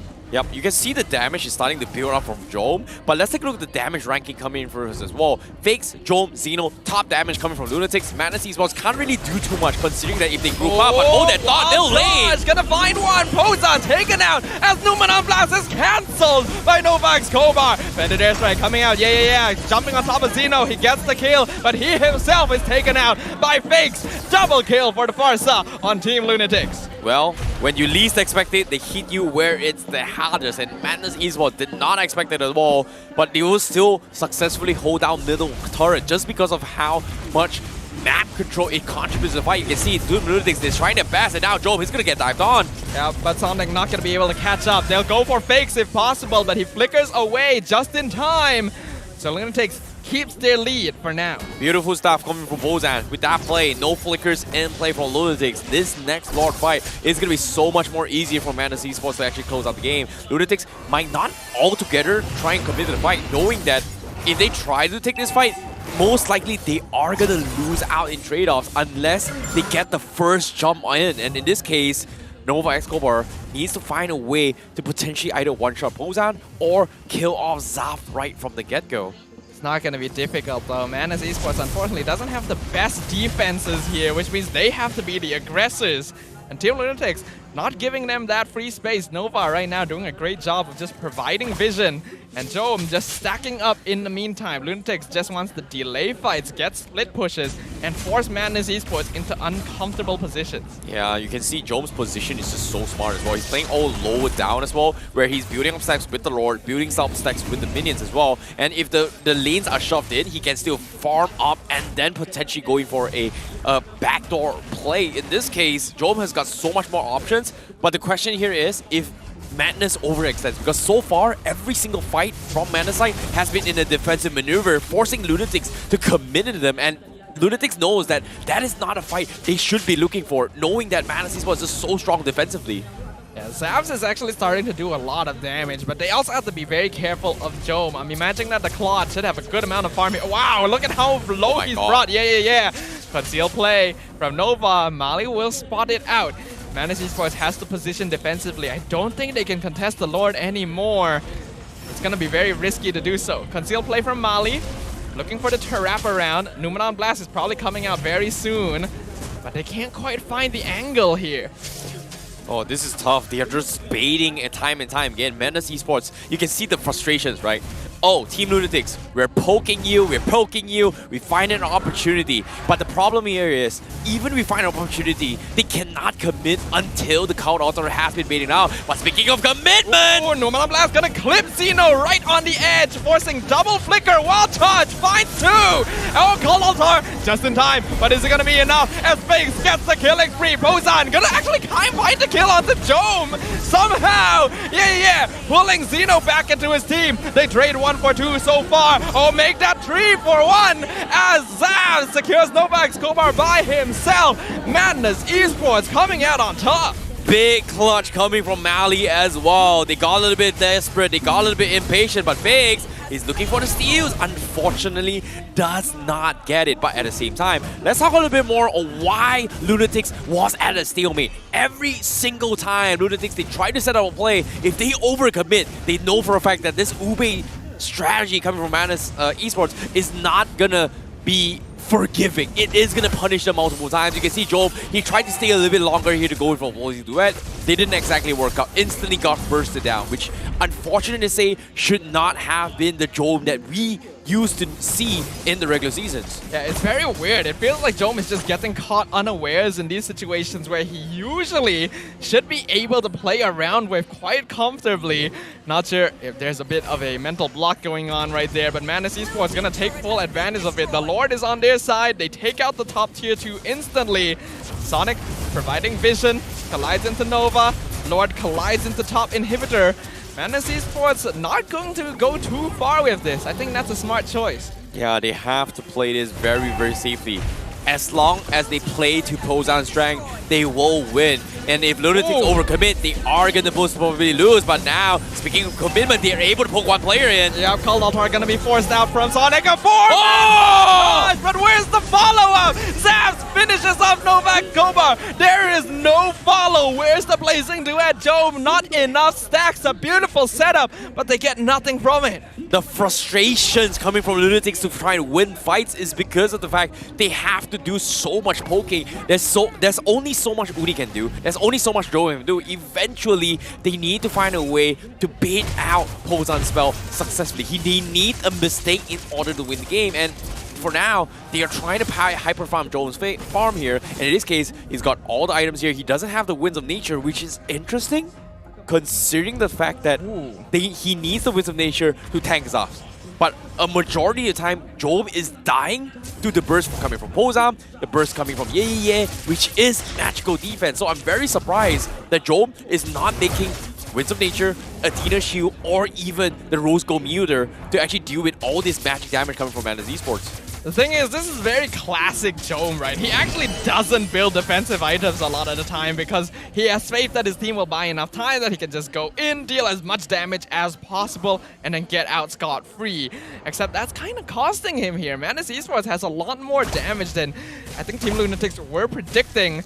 And I do agree, some defensive itemization may be necessary. The question is, will Jom swallow his pride and go for it? Oh, okay. Yeah. Actually forcing the flicker. Not exactly sure what was going here. Jom just has a little bit more faster hands, but you can see every single time Madness Esports, they show their lanes, they show their pressure, they are gonna get heavily punished for this. And Lunatix, they're finding scraps and pieces across the map, knowing that if they find a moment to go for a backdoor play, they will be able to clutch it out. And this is something that Lunatix is just so good at.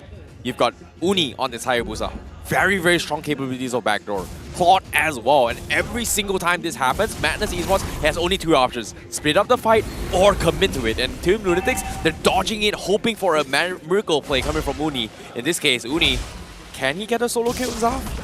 He's in a fairly dangerous spot here. Yes, scouting out the back line. He'll see multiple members. He's gonna take a lot of damage. Yeah, might be dead. He is dead. Coldaltar too late to save him. And now Zeno is jumping in, getting the stun, dropping Zaps low. Novak Gobar clips him with Wild Charge. Wind of Nature keeps him alive. Blazing Duet comes out. They finish off Zaps. Uni gets shut down in exchange for his own with a mega kill as Jom finishes Pozan off as well. Currently a 3-for-2 trade, but Pozan respawns very quickly. So Sonic is still chasing Jom down. He pops his immortality. Fakes. Does he have his ultimate? Yes, he does. Sonic not able to finish them off. They're so low. Mega kill for Fakes. Mali, he gets the kill. He gets the shutdown. Chases him to the ends of the earth. My goodness, Madness Esports, they held on for the longest of time, but you have to give credit to Lunatix because Jom, he was able to get so much damage across the blazing duets in the backlines of Madness Esports, despite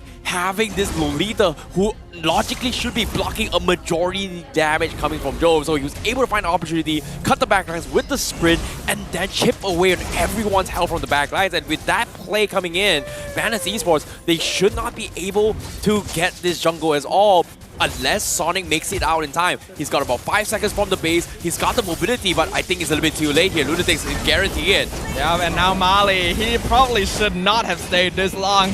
Pops the immortality, and there's no way he's escaping Jom with the killing spree. Oh my goodness. This is, timing, right? Team Lunatix always finds this timings every single time. But we know for a fact that Lunatix, with Jom in play, once he gets all maxed out, he will find those right moments to shine. In this case, from the back line, over Nova X-Omar! with the wild touch! Cold Altar from Pozan will keep Zavs alive. Meanwhile, Sonic is distracting the front line. Zavs doing a lot of damage to Zeno. Gonna pop his immortality as Yeah somehow gets a shutdown on the Jome again. This glue is finding the Claude every single fight. Nicely done coming from again. Lunatix tries to make this aggressive play, gets heavily punished for this. And because of that, Madness Esports, they are going to be able to scale back to this game. With Jome down in 30 seconds on the sideline, Zavs has perfect control in this next 1 minute of the fight. And because of this, Madness Esports now has so much more room to just completely, maybe even shut down Uni in this regards. That's going to be difficult. I feel like a lot more of their attention is going to be focused onto Jome specifically because they're not too worried about the Hayabusa damage as long as they're all grouped together. And, well, it's Madness Esports. They're going to always be grouped together. The consolation prize here is that the goal difference is not that much for either team here. So there's still a possibility for either way.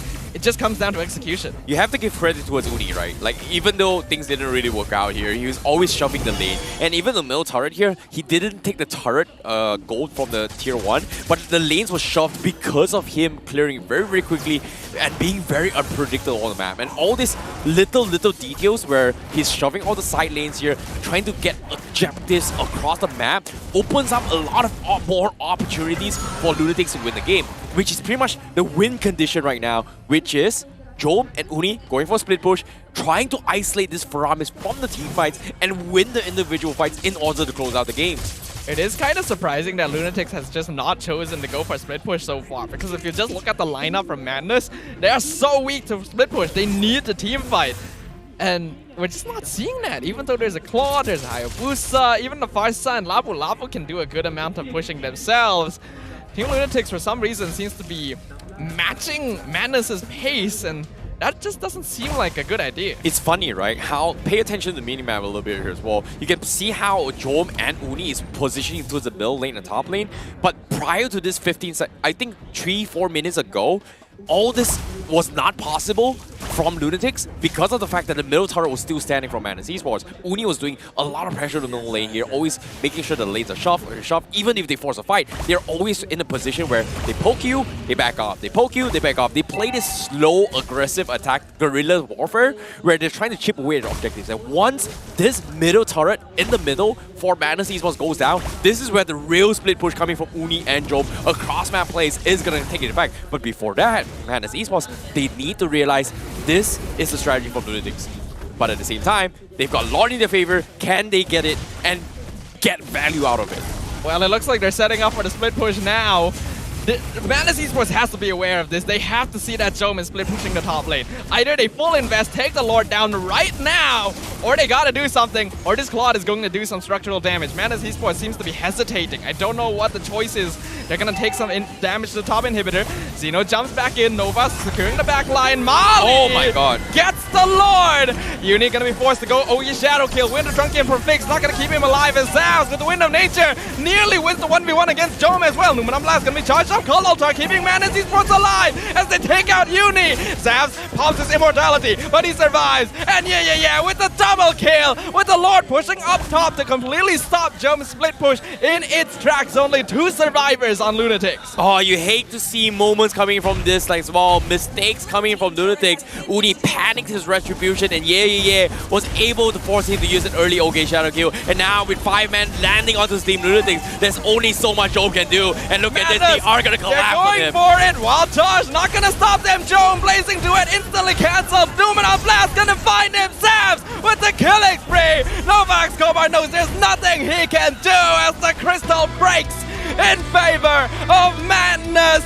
Esports. What a game here in the playoffs, and Madness Esports just utilizes their draft really well. Great plays coming from Mali, not once now, multiple times in this game, and they have finally found the secret sauce to step up at this game.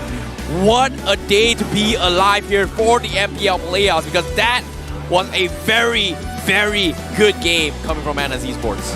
A qualifier team that has been slowly gaining momentum through the latter half of the regular season, now coming to a heel here in the playoffs. And excellent performance in game number 1, rendering the efforts of Team Lunatix useless in front of their gameplay. I like this madness, so let's see more of it. Moving on to their mic check. Bila Mahir. Inilah hari yang kita dinanti-nantikan. Ini guys. Nervous aku tinggi, boy. Nervous. Ya, pegang. Pegang sih. Okay. Dia burung. Kau dah burung. Dah burung. Dah burung. Apa benda kau ni? Makan. Mati ke tak mati? Boom. Santai. Aku. Grodalti. Boleh ya? Mati. Nice. Mati. Jom mati. No flick ni lapu. Tak ada flick oi. Lah, mati ke Zaf? Mati lah weh. Jangan paksa. Dia dah bel. Kita jaga posisi. Tanah Malik. Ya Allah. Ready man lagi. Allah. Madness Esports definitely living up to their names right there, because they seemed mad with glee and absolute chaos as they took out Team Lunatix in game number 1.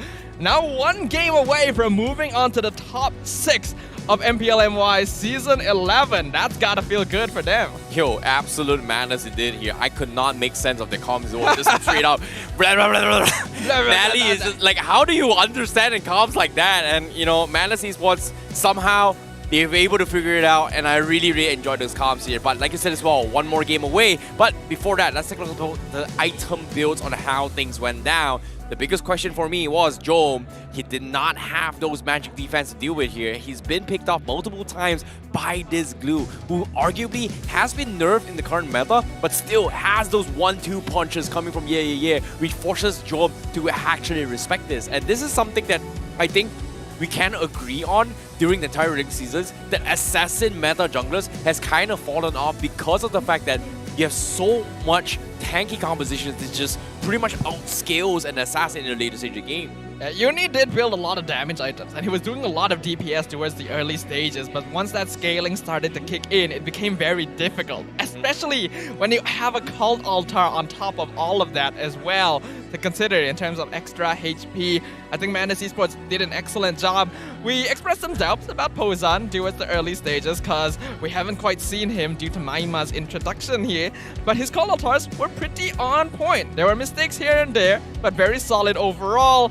And I think yeah, just once again deserves so many props. This player has been one of the outstanding rookie EXP laners of the season. I agree. Yeah, definitely really stepped out as well. Jom was one of the biggest problems that every single team faced as well. They understand that Jom was win condition, and every single time, yeah, has been able to find opportunities to punish him. And with the split in play as well, he has 2 options. If he latches on Jom, perfect. If he latches on Uni, it's okay. He forces an okay shadow kill, and he can just safely back out. And this is something that only yeah does really well. And this is probably maybe one of the tougher games that Lunatix had to play. You can see there's a lot of attempts coming from Uni and Jom, but there's only so much you can do if they go for a frontal fight, knowing that when this counter drops, whatever damage you do is going to be completely negated. Look at that, 728,000 damage taken from Madness Esports. And even then, technically, Lunatix should have won if this was a normal composition by Madness Esports. Yeah, once Lunatix weren't quite able to rely on Jom to reliably do damage, you could see how their team fighting starts to fall apart. Xeno, maybe a bit disconnected, he's trying to do his best, but he gets picked off. Novax Kobar on a hero like Grok got some really nice wild charges, but not quite enough. It doesn't quite have the same pressure as heroes like DeFranco, which have become his signature. And Madness Esports, honestly, I'm really impressed. This is amazing growth. Their team fighting seems really comfortable. Coordination is all there. So let's see what our hosts have to say, catch their opinions as we pass it over to them. Selamat kembali ke The MPL Open House. Anda bersama dengan saya, Rose, and of course, Lafel. Kita tak boleh lupa juga our special guest of the day, Abang Lord dan Rain. Hello. Hello guys. Once again. Salah. Ingatkan ni mic. Sorry. Salah. My bad. Tadi pakai headset. Okay, first of all, team fight tadi banyak gila yang best. Tapi sebelum kita buat pasal team fight, kerasnya Sonic. Ya Allah, dia punya bugs macam susah sangat nak mati. Pukul hari ni, minggu depan mati. Betul. Dia melihatkan kepada damage taken dia pun melebihi daripada mana-mana player yang ada. 247,000 tu sangatlah tak normal untuk jungler tank dapat, melebihi mana-mana roamer untuk kedua-dua belah pasukan. So satu damage taken yang bagus lah daripada Sonic. Setuju sangat. Memang setuju bang Bang, bila tengok ni kan, team fight dekat dalam game ni memang sangat-sangat gempak kan. Dan Madness nampak sangat-sangat bergaya dekat situ. Kita akan tengok kita punya MVP. Abang rasa lah agak-agak siapa yang patutlah kita berbual pasal MVP? Sonic for sure. Sonic. Saya pun rasa Sonic kan. Saya pun rasa Sonic because he's super keras tadi. Super keras. Super keras. And because Super Sonic dapat. Daripada Kelantan. Daripada full power. Dah Kelantan flavor in Madness is overflowing. Part 1-14 82% kill participation. Saya rasa kalau saya lawan dengan Baxia macam ni, saya memang stres. Sangat stres. Bang, kalau abang lawan dengan macam ni, stres ke? Mana tak stresnya, tak mati-mati kawan ni. Kan? Dia mati sekali je tu pun. Kebetulan. Lepas mati lepas bunuh Sonic. Ini bukan 5 lawan 1, kena 10 lawan 1 kena bunuh dia. Saya rasa 10 pun tak lepas. Tak lepas. Tak lepas. Rain? Memang pujian perlu diberikan kepada dia sebab kita boleh nampak yang daripada early ke mid kita memang nampak Lunatix yang pegang. Diorang control the map and diorang banyak dapat cari kill, lagi-lagi diorang press Zaf early. So Sonic dapat bagi space untuk team Madness survive hingga ke late game lah. Dekat sini pun kita akan tengok highlight yang dibawa khas oleh Guardian Man, di mana sebenarnya dekat ni agak tak aci. Bukan saja Sonic tu dah keras, dia dah nak mati pun tiba-tiba Pozan datang buka ke altar. Okay, try bunuh dia 2 kali. Tu agak menarik sebab ni Faramis pertama kita di playoff. Sebab walaupun tadi game Red dan RSG pun ada Faramis Open tapi tak ada siapa yang main. So Madness tunjukkan betapa hero ni sebenarnya masih lagi kuat untuk survivability di dalam war lah. Yeah, actually tadi banyak je masa where the opponents were last hit and then Pozan buka je ultimate. Habis dah, survive lah semua. Kena reverse, Lunatix yang kalah war. Yap, dengar dekat bahagian backstage kan. Ini bahagian Madness. Nampak Mali kill tadi, semua orang jerit, oh! Jadi boleh nampak lah yang mereka in very high spirits. Jadi Abang Lloyd, kita nak perspektif Abang Lloyd Madness ni, saya rasa majority yang rasakan Lunatix yang akan menang game ni. Tapi game pertama, Madness dah menang. How does that affect dorang punya spirit nak masuk pada game kedua? Jangan bayar gaji lagi. No. Saya dah cakap kat Mama Tok dekat sini saya bayar Abang Lot lah. Kat belakang dah jerit dah man. Kat belakang dengar tak tu? Aduh. No. Kita kena contohi player ni kan. Kalau kita nampak kan the way how they play, how they communicate, macam dia orang dah letak masalah dia orang ni sangat jauh. Dia orang dah buang jauh-jauh and then they come with a fresh mind and they show this is how to play in MPL playoffs. Yes, I agree. That is called professionalism. Yes. They leave their problems outside. Outside of stage, dekat stage. It's our time. Correct. Dan kena ingat. Yes. Dan kena ingat, second match, second game lepas ni, the other one also got problem, menang lah. Second one kena menang. Sebab kalau tak, again, elimination is on the line. Sebab again, Lunatix so far dekat dalam game tadi, ada nampak banyak peluang yang mereka boleh menang. But in the end, saya rasa macam, adakah ini antara situasi yang mereka mungkin pandang rendah sikit kat Madness? Pada pendapat saya, diorang bukan pandang rendah. Cuma Madness diorang lebih kompos yang kekalkan disiplin diorang, lagi-lagi di fasa late game. Mali berjaya curi lot juga salah satu faktor macam mana diorang balikkan keadaan. Lolita boleh curi lot pun agak tak masuk akal. Game yang sangat menarik lah daripada Madness. Dan tambah kita ada Faramis untuk survive and jaga teammate diorang, so diorang boleh comeback lah. Ya, dekat dalam game it's very hype. Sekarang ni players pun dah start naik dekat atas pentas. Saya rasa macam cukup masa untuk mereka discuss dekat bahagian backstage. Sebab saya rasa tadi dekat dalam semua team fight, Lunatix nampak macam tak ada cara untuk menangkan disebabkan nombor 1 Sonic terlampau keras kat depan. Yes. Kalau dapat bunuh pun tiba-tiba ada ke altar. Yes. And walaupun range yang pendek carry dekat situ, Farsa still tak dapat nak burst kan. Jadi rasanya untuk Rin, apakah fokus untuk Lunatix masuk game kedua ni? Diorang perlu berhati-hati dengan penggunaan Faramis lepas ni. Mungkin boleh recounter dengan Valentina untuk menggunakan Ket Altar dalam masa yang sama. Sebab apa yang Madness lakukan sekarang, setiap kali Farsa buka hati, diorang consistently untuk ganggu high ground yang akan menutup Faramis lah, which is Glue dan juga Bakzia akan terus pergi kejar kepada Farsa tersebut lah. I see. Okay, and with that, I would like to ask the last prediction. Adakah game ini akan jadi 2-0 atau 2-1? Rain? With that spirit, saya rasa 2-0.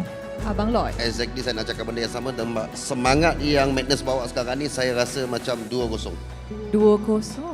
Saya ikut orang je. Ikut 2-0. Alright, and with that, let's throw it back to the casters to see adakah game ini akan jadi 2-0 atau 2-1. Casters, take it away.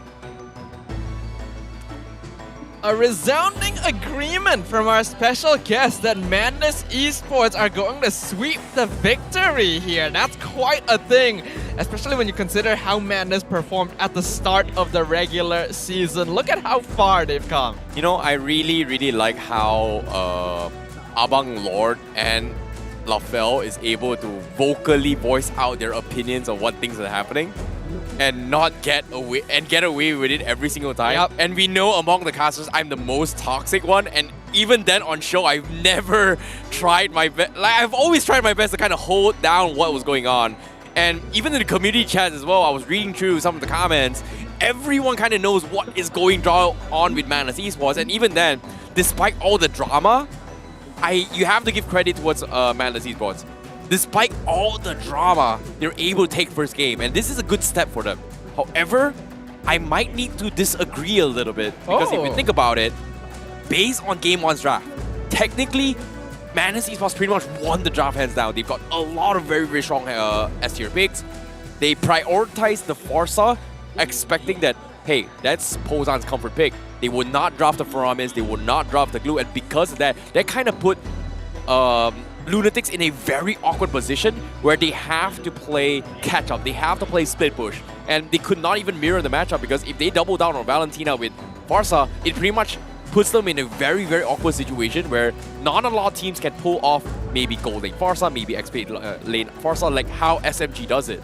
Yeah, I think they might have underestimated Pozan here. A lot of us went into this thinking, oh, Pozan, he's only comfortable with Farsa, so as long as we first pick Farsa, they'll be out of commission. And then the Faramis comes out, Cult Altar being such a useful tool there. I think Madness have definitely gone through a good amount of training during the break between regular season and playoffs, which means that Team Lunatix, they gotta bring their A game here. No more underestimating their opponents, even if they are a rookie team here on the MPL stage. Anything goes now that Madness Esports are one game up and potentially one game away from sending Team Lunatix home. Yep, and now when it comes to this situation, I feel like Madness Esports, they are in a position where they are starting to play something that they have not shown during the regular season. And this is something that Lunatix is still relying on, historical data. And currently, Lunatix, they have to start understanding that, hey, this is the playoff. Expect the unexpected. And every single time regular season comes in, whenever we hit the playoffs, people think that, oh, this team is bad. Guess what? Team Hawk won the previous season. Ooh. This season, Team Hawk was one of the strongest team. First team out. Unfortunate. But no. What Joy is unfortunate is Joy getting led through the draft here. We have seen play on this hero. It was one of the earliest heroes he played this season, and he was a terror with it. So Lunatix have some kind of plan here, letting it through. What is going to be the choice? It's going to be a tricky one. We'd have to remember, though, Mincetar is open. That would be a huge counter. It's kind of surprising that Mincetar was kind of neglected-ish. But based on this coming from Lunatix here, it seems like the idea from Lunatix was that they wanted to secure the Faramis and maybe the Glue themselves. But because of the fact that they picked the Joy, they can't exactly do that anymore, because they can pretty much instantly recounter with a Valentina. So now they shift their focus, they go for Lapu as well as the Valentina, giving Madness that option where, you know what, we pick the Glue, we pick the Faramis, it doesn't really matter. But at the same time, because of the Joy, I don't think they would double down on the Glue, but they will definitely take the Faramis for sure. No way you have Joy and Wanwan on the same draft. That is crazy right there. Lunatix. Yeah. What is the plan here? They're okay with letting the Faramis through because they can steal the Cult Altar. They're gonna lock in the Claude again for Jome, which isn't too bad against the Wanwan. And Lapu Lapu against Joy matchup is actually kind of alright as well. For Madness right now, what they're going to be lacking is some form of frontline because now that they don't have the glue, it'll be a bit more difficult for Yaya to cause chaos once his cooldowns are up. It's interesting though.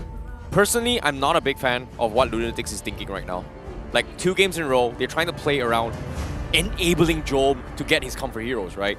Like the idea why they drafted this was that, oh, maybe they want to steal the Faramis and glue, but oh wait, there's a Joy. Okay, we can't really do that anymore. I was very surprised they ignored the glue, but it makes sense because Faramis was taken. That's one. I'm very surprised they didn't deny it away. Afraid of maybe the Valentina getting stolen. But what really surprises me a little bit more is that I can't believe they actually gave away the Joy, the 1-1 and the Faramis because of the fact that they may be looking to ban off that Lolita to enable Jom to do more damage in this Blazing Duet. So I would say that this game too, once again, they're putting all their eggs in the basket in Jom, hoping to clutch it out for the team. Well, we have actually seen Fakes do a pretty good job on the Valentina though. So if he's able to scale up and become a secondary DPS, then Lunatix still has some pretty good options, but that will come down to an if here. And Madness Esports recognizes that Kufra would be a big problem here. They've already put so much focus onto Nova Escobar's heroes, considering how much mobility they have. They ban out the Kufra. Honestly, getting rid of either Minstar or Phoveus here would probably be my guess. Yeah, it might be the situation as well. I think Minstar is like the best option for Nova Escobar to actually utilize as well. And Madness Esports, they realize this as well. Like, see, 3 of the bans coming from Madness Esports is targeted towards Nova Escobar. He has been known for his Edith, which is kind of surprising as well. We haven't seen Edith being picked up a lot as well. I think Edith is a great way to actually deal with the Faramis one-shot combo, but it forces the Faramis to get purified rather early as well. So I think it's easily countable to a certain degree. Lunatix, banning on Fredrin, very nice. Setting up for a Martyrs play for Uni is going to allow him to get easy executions if those counter timings hasn't been working out. But the problem here still remains is that Madness Esports is going to ban it. They are going to respect it. Force Uni to play an Assassin again. Lancelot still in the pool. But is Uni going to stick on the Hayabusa or the Link? But it seems like no. They are going to steal Lolita away.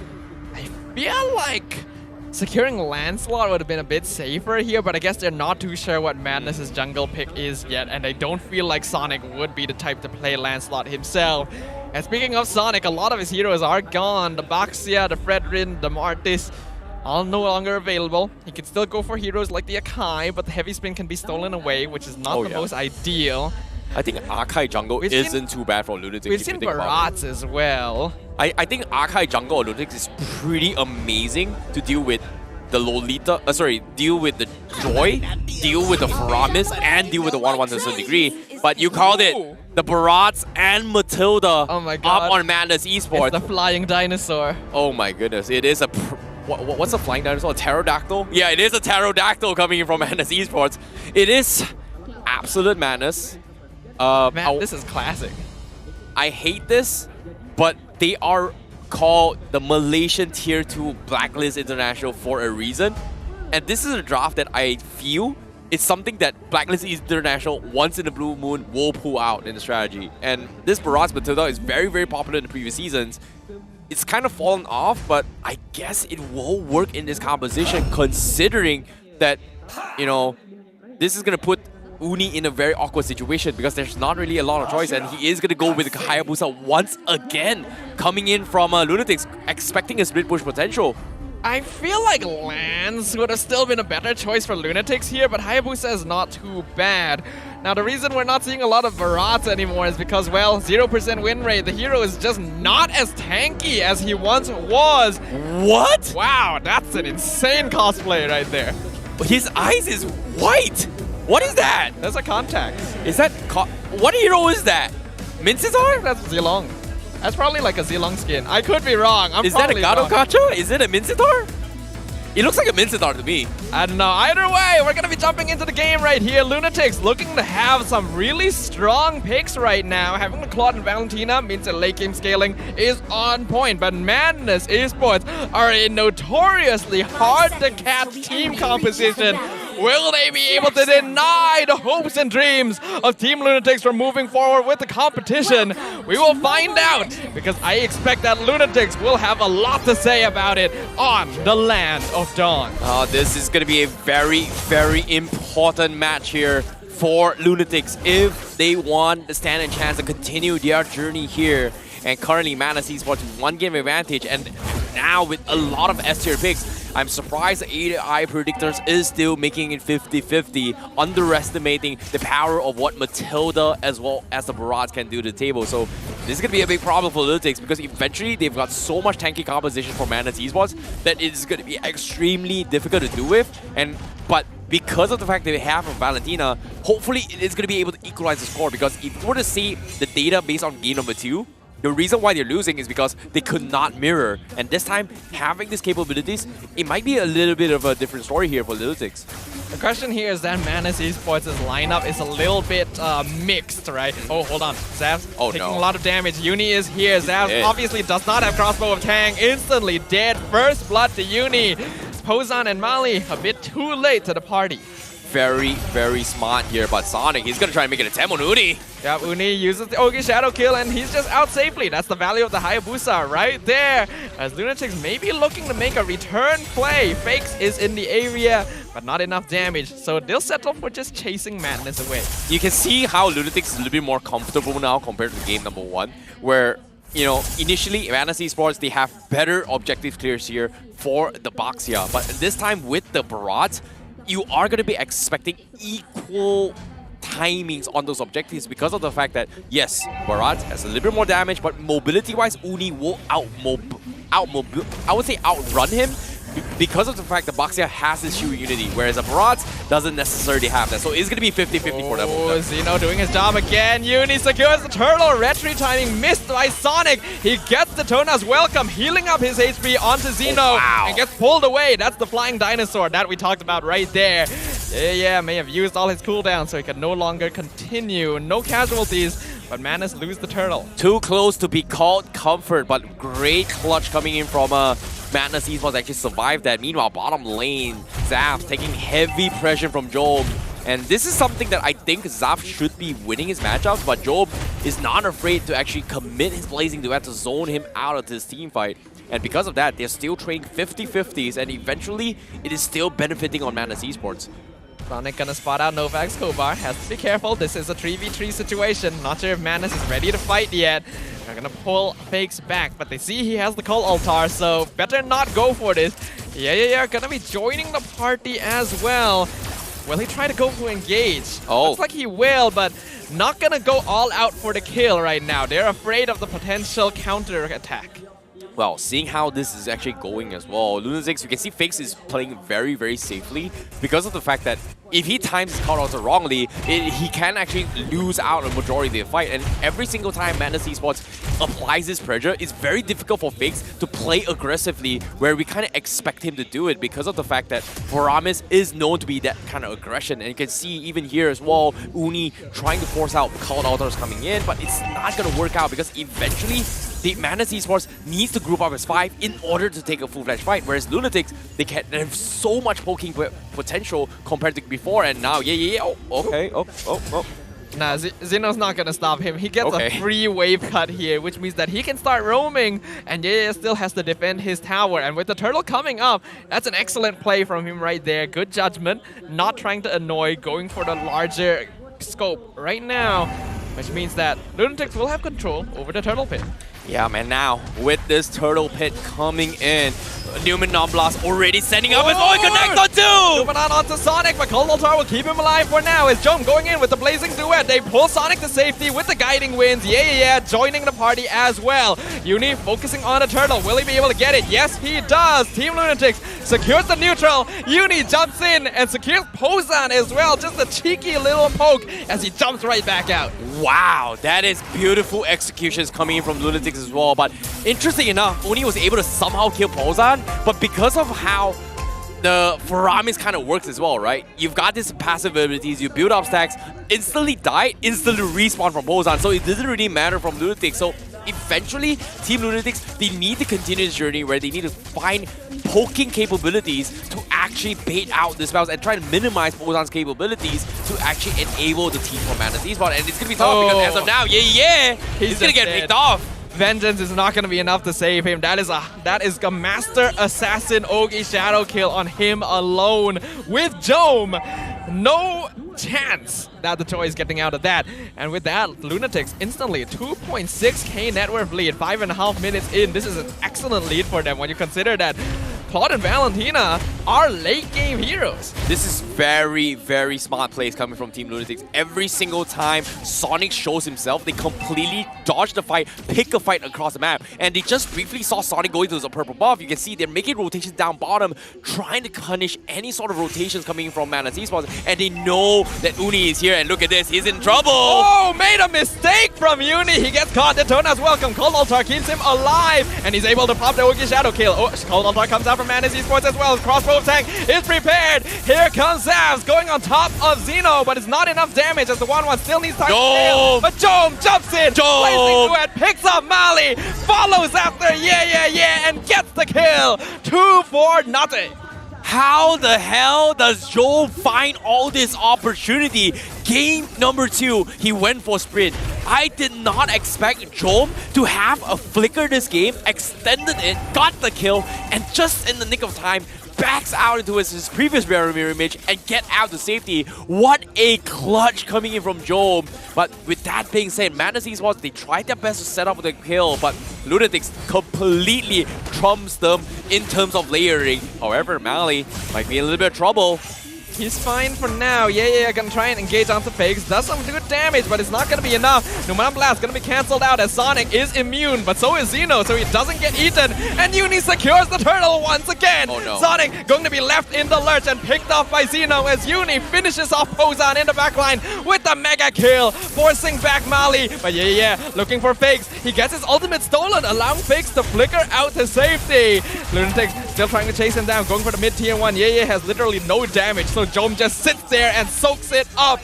They get a tower in the bot lane, but Lunatix putting on the pressure. Oh, mistakes were made from Mali as well. He tried so hard to actually save his life, but in a little bit of trouble. Okay, they should be fine, Lunatix, they back up. But look at this value coming in from Uni. He's always finding opportunities here. Now Bozan might be dead. Yeah, he is dead. Unstoppable for Uni, but Detona's welcome will actually catch him, spin him back into the tower. Do they have Cold Altar? They do not. Sonic gets the shutdown. They're calling in Zavs. They're saying time to engage. They don't have their Hayabusa.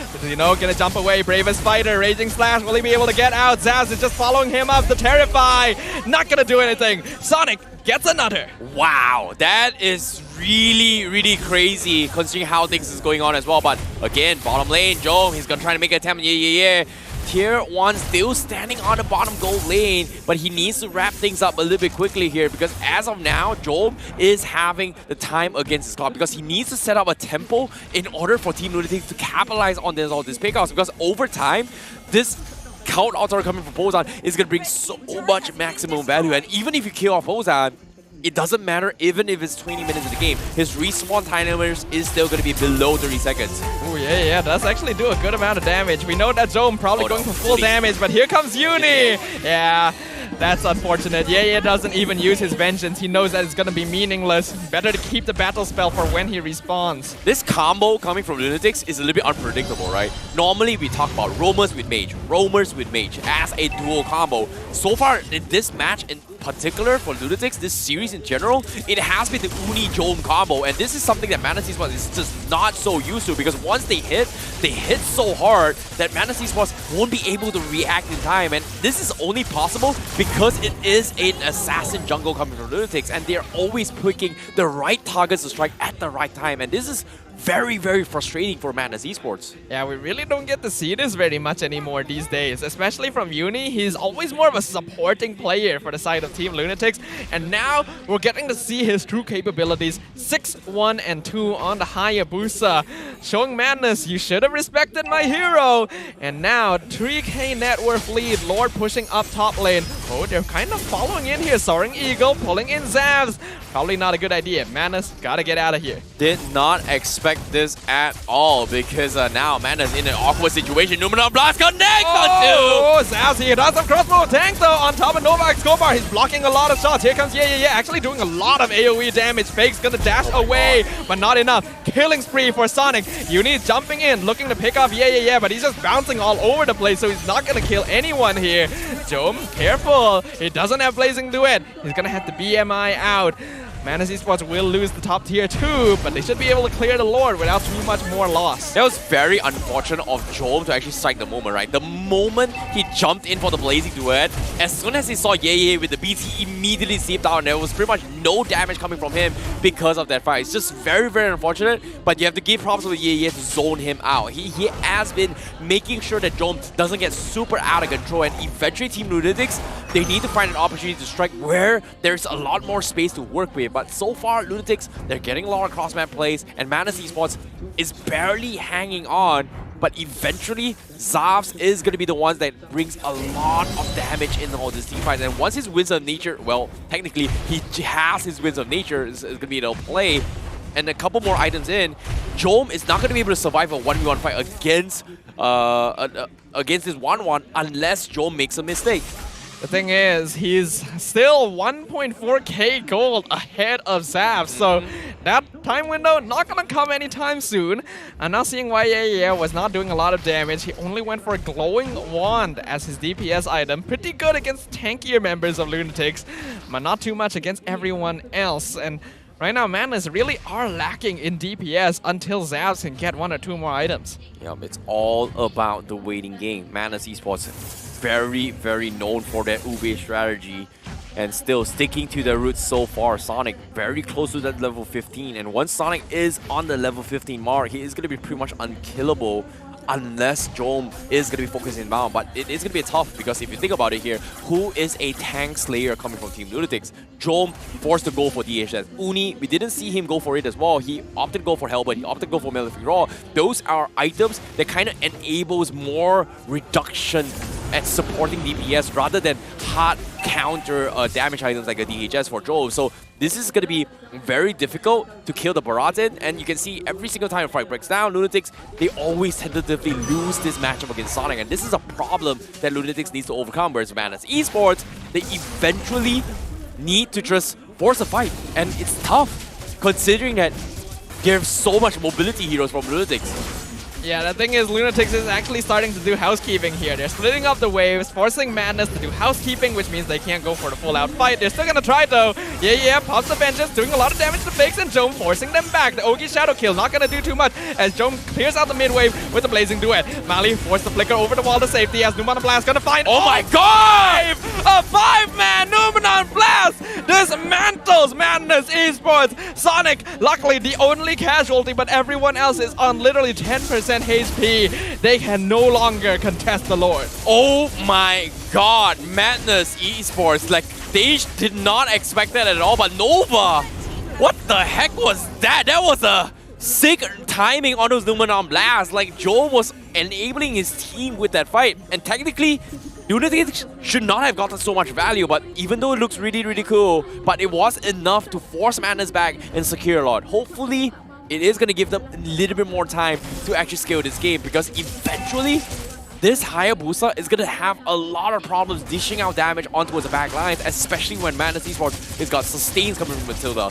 It's got this Cult Altar to work with, and every single time Job, he pops his Blazing Duet, Madness Esports is always waiting for the right moment to counter-engage. The thing is, I don't really feel like Uni needs to worry about falling off here, because once that late game comes around, all he actually has to do is force out the Cult Altar. And even then, he does do a lot of damage. He's going full DPS, endless battle on the Hayabusa now, so even Sonic isn't going to be able to tank it. Oh, yeah! Mistakes are made! Novak Skobar timing the stun perfectly to catch him on his escape, and that's a free inhibitor for Joe.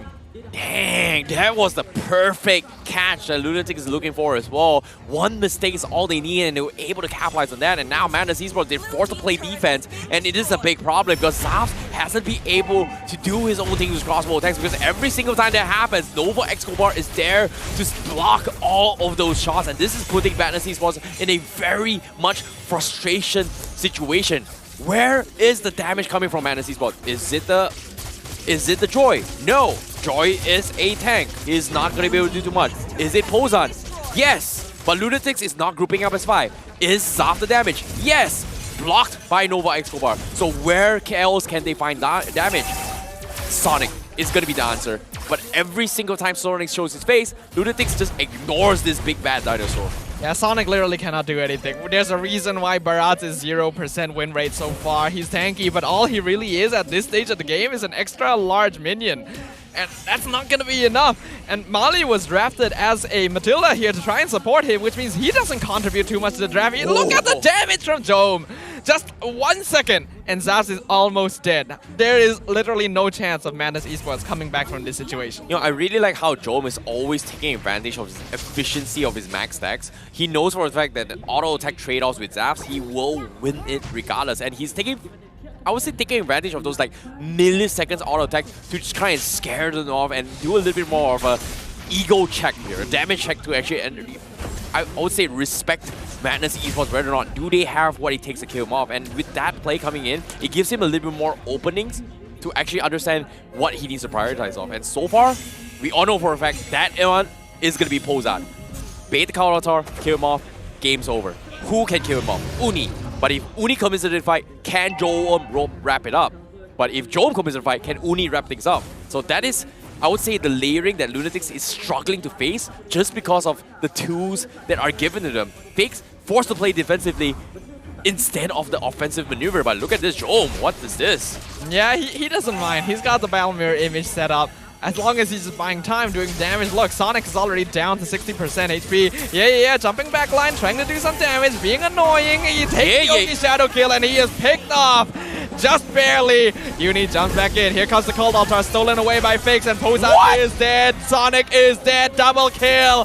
Zaz trying to find that crossbow of tank. He actually finds Jome somehow among all of that. But the double kill for Fakes as they clear it up. Triple kill by the Valentina. Pozan is back, but what can he do? 1v4. Team Lunatix are looking to end this mega kill for Uni as they tie it up 1-1. Lunatix are not ready to sit back and get sent home here. We're going into game 3 once again. Beautiful stuff coming in from Lunatix. They definitely found the solution and they got it in the bag. But interesting enough, very, very big clutch coming from Nova Escobar, because that style point with the wind chant and then in towards the Numenon Blast, even though it connected, it was disengaged from Madness Esports. But eventually, this is the Lunatix that we are looking forward to see. But now, let's take a look towards what they have to say about game number 2 in their mic check. Okay. Let's go. Let's go. Do this, guys. Careful. Pass clear mid. Yeah, can. Si Barat. Barat. Nice, Bob. Balik. Nice, Bob! Santu. Try to guys, we can go guys. I still have ulti ah. Nice, bro. Barat's no ulti guys. Barat's no ulti. Aku ulti. Rippo, Barat. Aku ada shield. Go. Go. Nice. Ada loot lagi. Can get tower first. Mati dah tarik. Ya, reset first guys. Slow, tunggu jom. Farami no ulti. Help guys, help. Wih, nice Nova. Nice, bro. One step. Go Lord. Careful guys ah. Nice, bro. I really like that final moment where Nova Escobar led that sick 5-man Numenon Blast down mid, and his teammates like, oh my god, Nova, what the hell was that? And they were like shocked to a point that, how do we follow up with this? But that was sick. Yeah, just sick gameplay overall from Team Lunatix there as they're able to figure out Madness Esports and completely overwhelm them in terms of superior team fighting, mobility, and farm speed. I think the draft for Madness there is a very good example of how you can have too much of a good thing in which Lunatix just let all the S-tier heroes through the draft, realizing that Madness Esports doesn't quite have the experience and mechanical capabilities to execute on a composition like that. I feel like based on the draft itself, like the first 3 openings coming from Madness Esports was really good. But what really messed them up was actually having this Matilda as well as this Barrage, this Flying Dinosaur composition is not going to work out for them if they do not set those tempos. And every single time they try to set up this tempo, Lunatix has an answer to this. And this is something that Lunatix has already demonstrated during Game 1. I'm going to poke at you, I'm going to back out. I'm going to poke at you, I'm going to back out. First game didn't go well in Lunatix's favor because they do not have a counter of their own. But the moment they switch up this draft from game number 1, look at how much of a difference how Lunatix was able to attack on game number 2. And this is a big problem for Madness Esports because they are getting completely destroyed by something that Lunatix is so good at using, and that's going to be Jome and Uni playing on his Hayabusa and Claude. So much poking capabilities in all these team fights. Not to mention fakes on the Valentina as well. Having a very clean score overall means that Team Lunatix had a lot of sources of DPS, and Nova and Zeno doing a good job of just holding up the front line. Whereas on the opposite end, Madness kind of doesn't have anything. Barat, all he can do is stand there and soak damage. Doesn't have enough DPS himself, and he just gets taken out. Zavs needs time. Mali doesn't really contribute anything to the composition as well. I feel like this draft from Madness Esports is showing a very notable weakness from the rookie team. Their hero pool is being called into question here.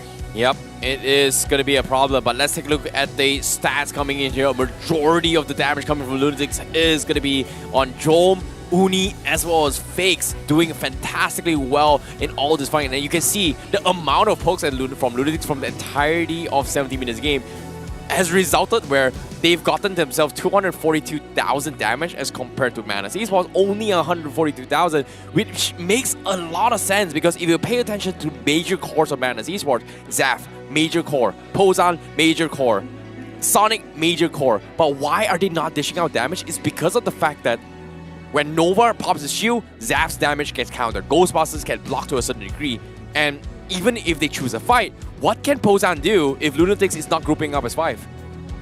Yeah, it is just rough here. I feel like Lunatix orchestrated the draft beautifully, understanding that Madness Esports, while you can't underestimate them, there's still ways that you can manipulate the draft in a way that, like, if you let this hero through, then we're gonna wreck you, so you have to draft it, even if you're not necessarily comfortable with it. And then by banning out all of Sonic's heroes, they push him into the Barats, which requires Mali to support him and keep him safe. And then Madness Esports has too many eggs in one basket, and there's no synergy in this lineup. It's just heroes that should be good, but aren't when they're together. Yeah, it is going to be very, very difficult here. But now, today's games has been 3 games all across day number 1 of playoffs. And it's extremely exciting to see that MPL MY Season 11 is going to be the most intense, most suspenseful MPL ever for Malaysia out of all the seasons. And it's really sucks for you guys to not be here in Stadium Quora. And unfortunately to say, we've opened up more speeds. It's all free now for all those players. And I'm extremely excited to say that every single day here in MPL is just surprises after surprises. And to see this game going to game 3 as well, it just shows that how important it is for the team to actually make it into the playoffs. We already talked about how this is the most competitive season of MPL MY, and it's really lived up to it. So let's see what the hosts have to say about it. Passing it on to Dem. And selamat kembali ke The MPL Open House. Anda bersama lagi dengan saya, Rose, Lafel, Abang Lord, and of course, Rain. Tengok, saya tak payah. Hello guys. Hari ni memang dia well behave. Tapi kan Rose, saya boleh cakap kat sini sebagai analis, antara kerja saya adalah untuk nampakkan pattern. Oi, jatuh hari. Hari terjatuh. Hari tak apa. terjatuh. Tak apa. Hari ada immortality tak? Dia ada zaman force. Oh, ada zaman force. Saya jenis tengok trend tau. Saya dah nampak trend untuk hari ni. Rose, lepas ni jangan tanya guys 2-0 ke 2-1. Betul? Sudah lah tu. Betul?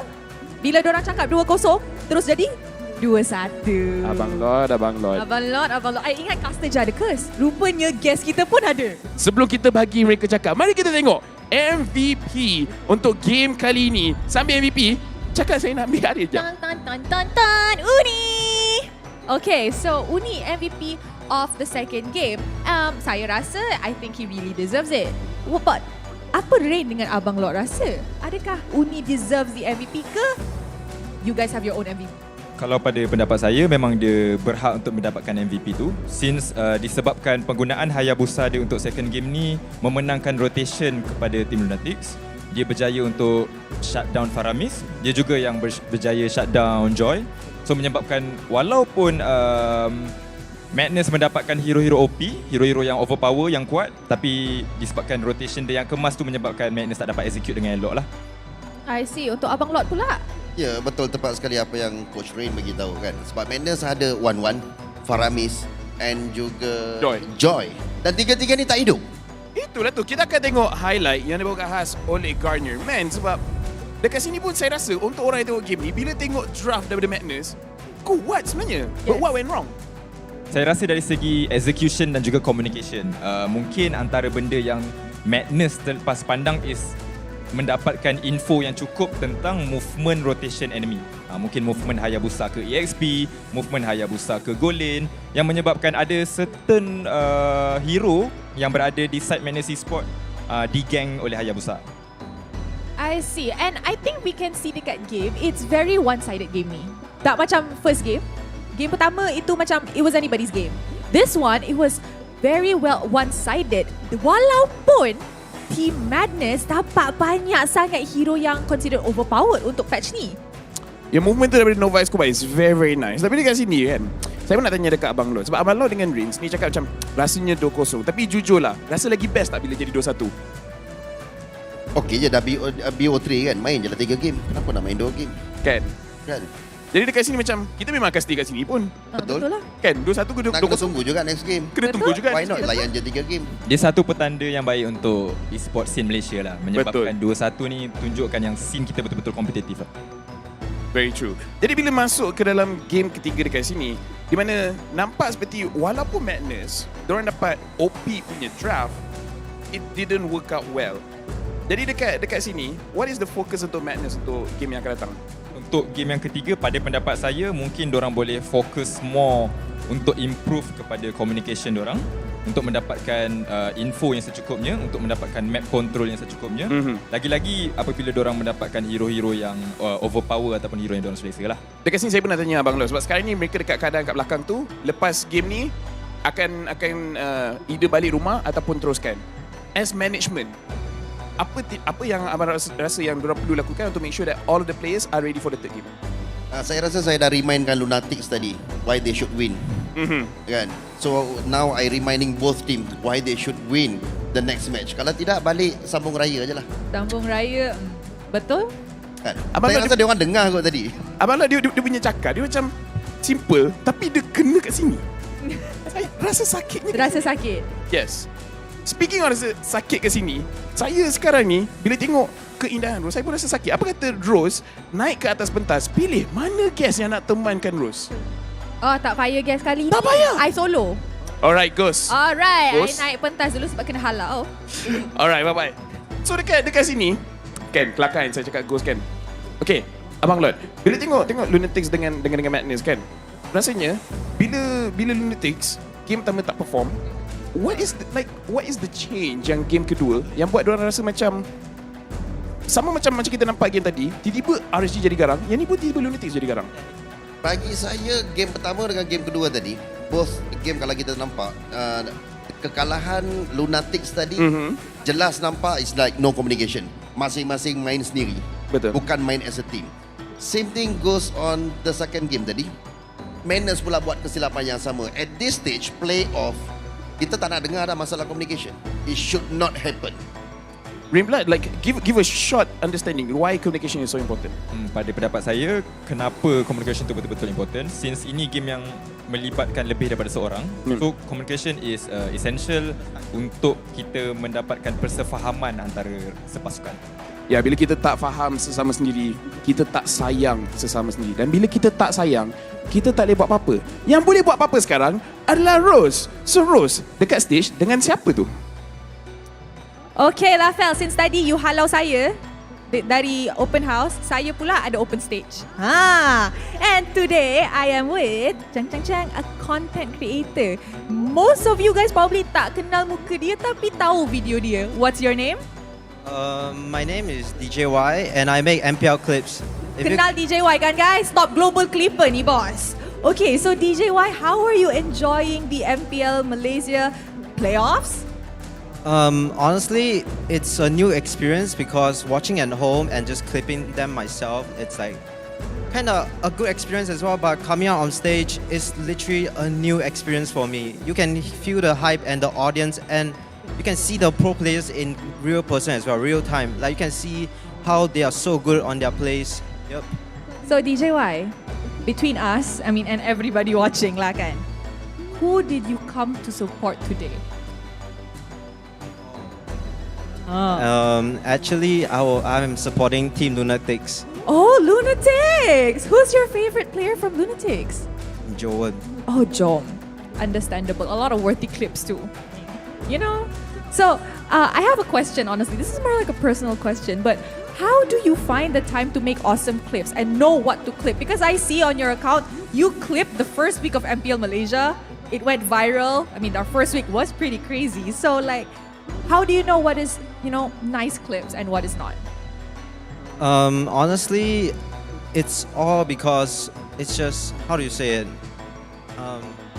I search it sometimes on TikTok, on YouTube, on all the social medias. If there are good worthy clips that are viral, then I clip it and it goes viral. If it goes very viral, it goes very viral. I see. Okay, so last words for Team Lunatix since you came to support them today. Good luck. All right, so Stadium Jawara, are you ready for the last game of this match? Will Team Lunatix win? Or will Madness Esports take the win? Okay, so mari kita throw it back to casters to start our third game. Casters, mana suaranya?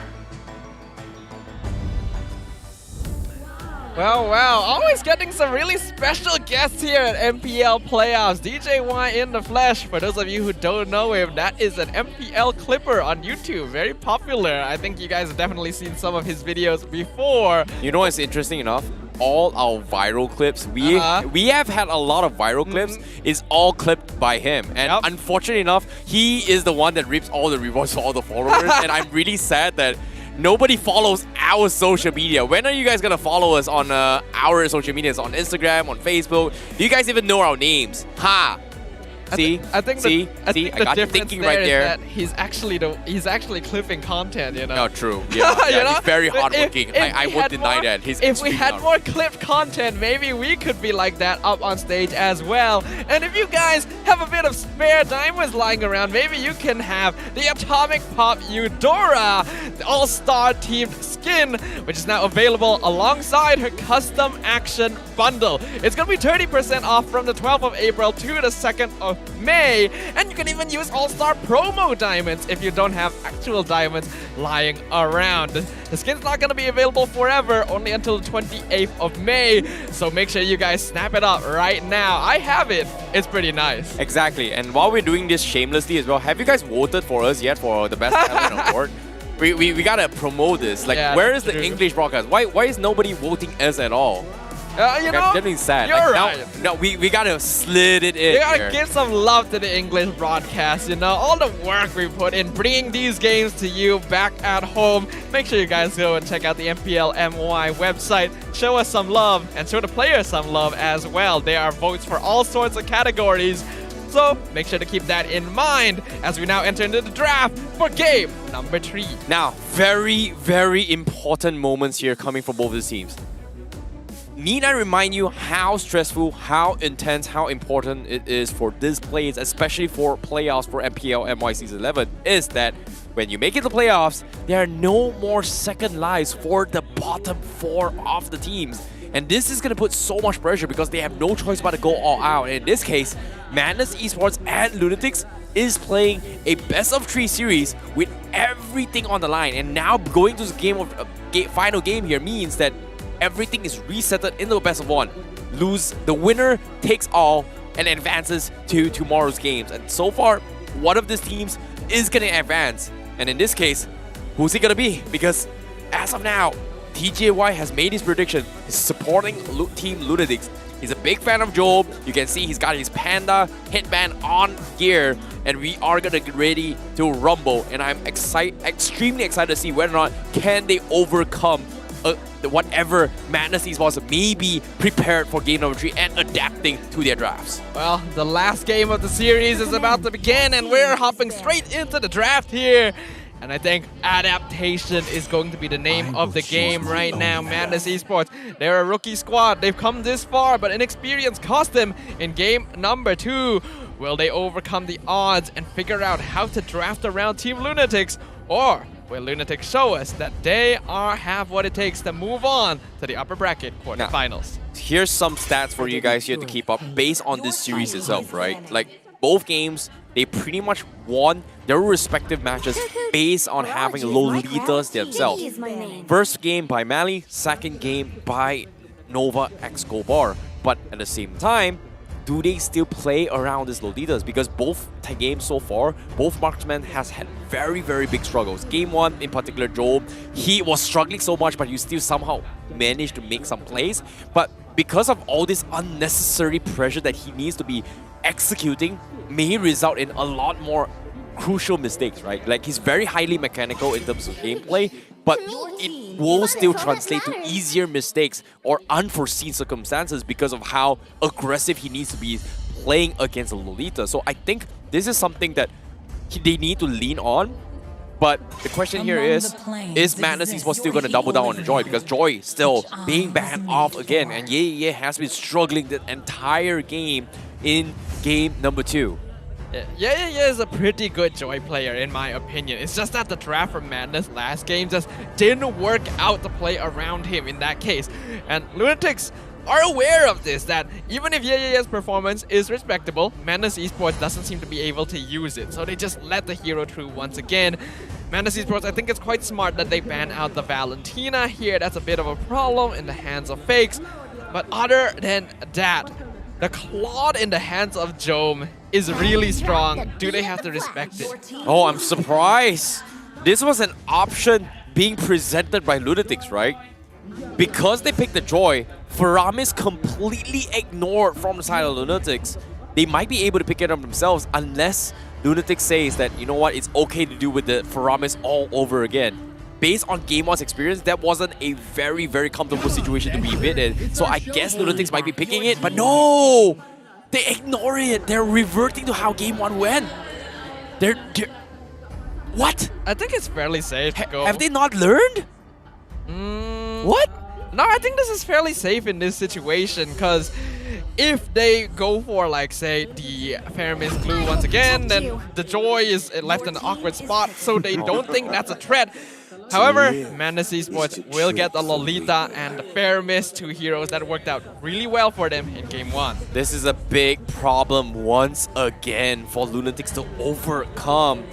You know, Game 1, you know, they had the same identical draft coming in, but instead of having the glue to actually worry about this time, they've got Joy, they've got Faramis, they've got Lolita. These are heroes that really put Jome in a very awkward position, because if Jome was playing the Melissa this game, maybe it wasn't that bad, because his Melissa is able to put it in a position where he's able to chunk down both the cut altar and also bring value into his team fights. But this time, again, Jome is got to be put in a spot on how he delivers his mechanical skills as well, and this is something that I think Madness can actually utilize and capitalize on.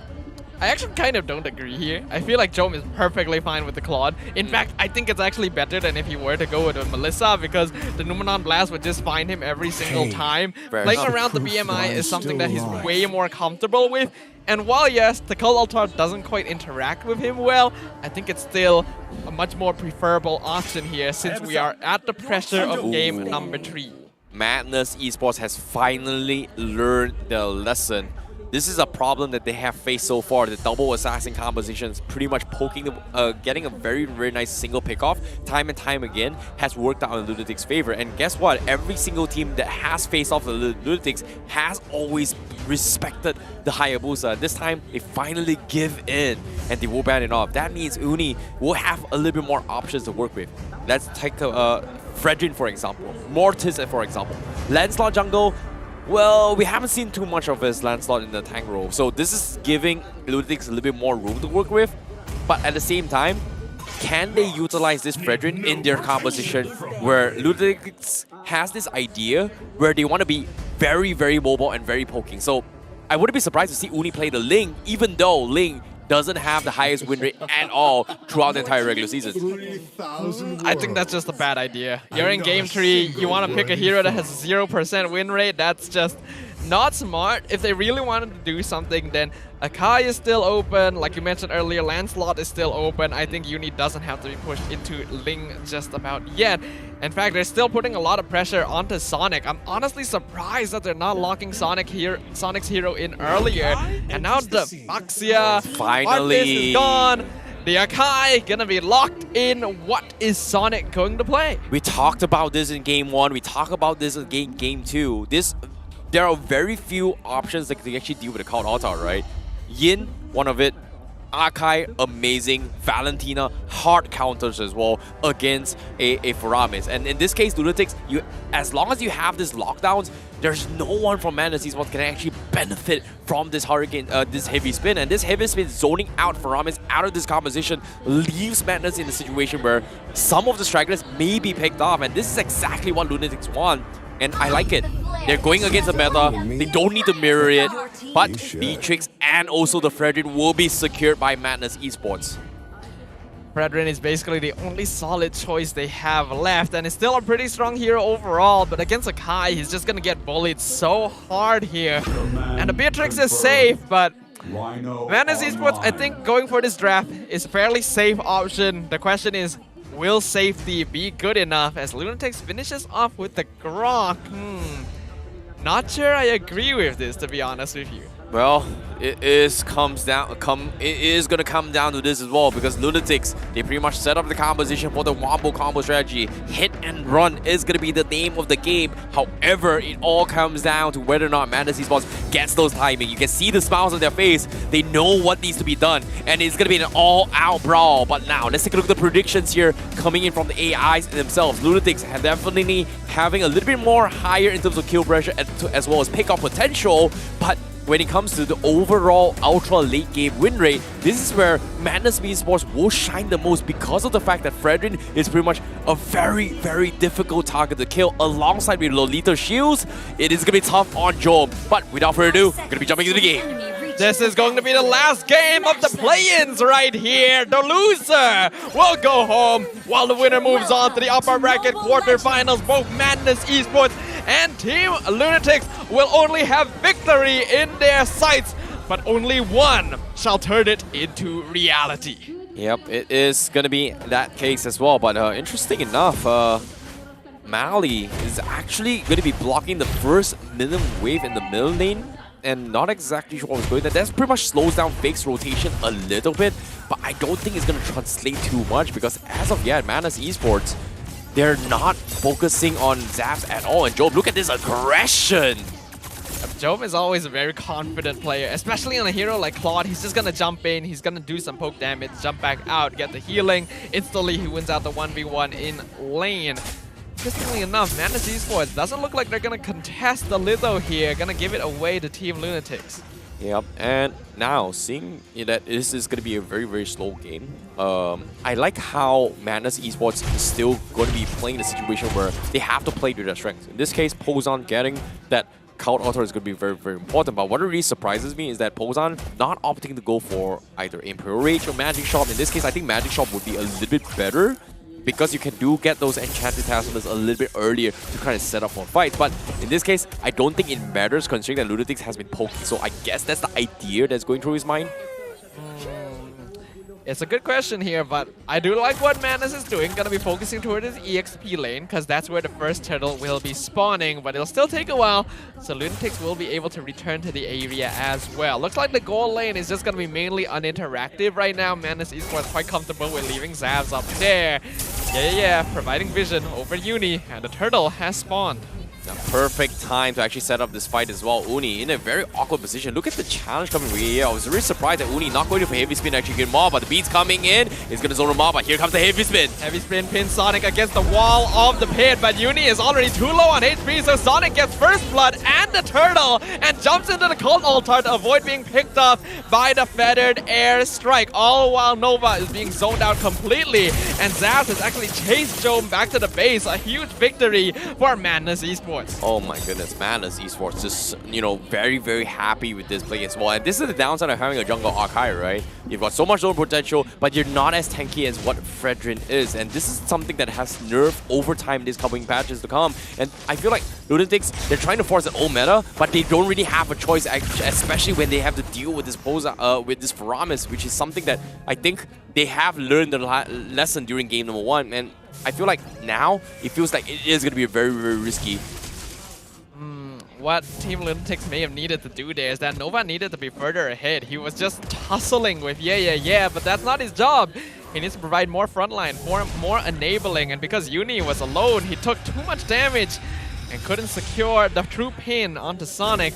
Feather Airstrike gonna be used to zone out Pozan yet again as Mali trapped behind the wall, gonna have to flicker to get away from wall charge. Big clutch coming from Mali. Because of that, massive ultimates being baited out means that Madness Esports can still look to take a fight in the Cult Altar, and there's nothing Team Lunatix can do about it, especially when Sonic has just so much CC control. And look at this. He's already in a position where he can actually challenge Jome and Nova Explorer Bar at the same time without any repercussions from Team Lunatix. This is a complete different game from what we see from Lunatix for Game 1 and Game 2.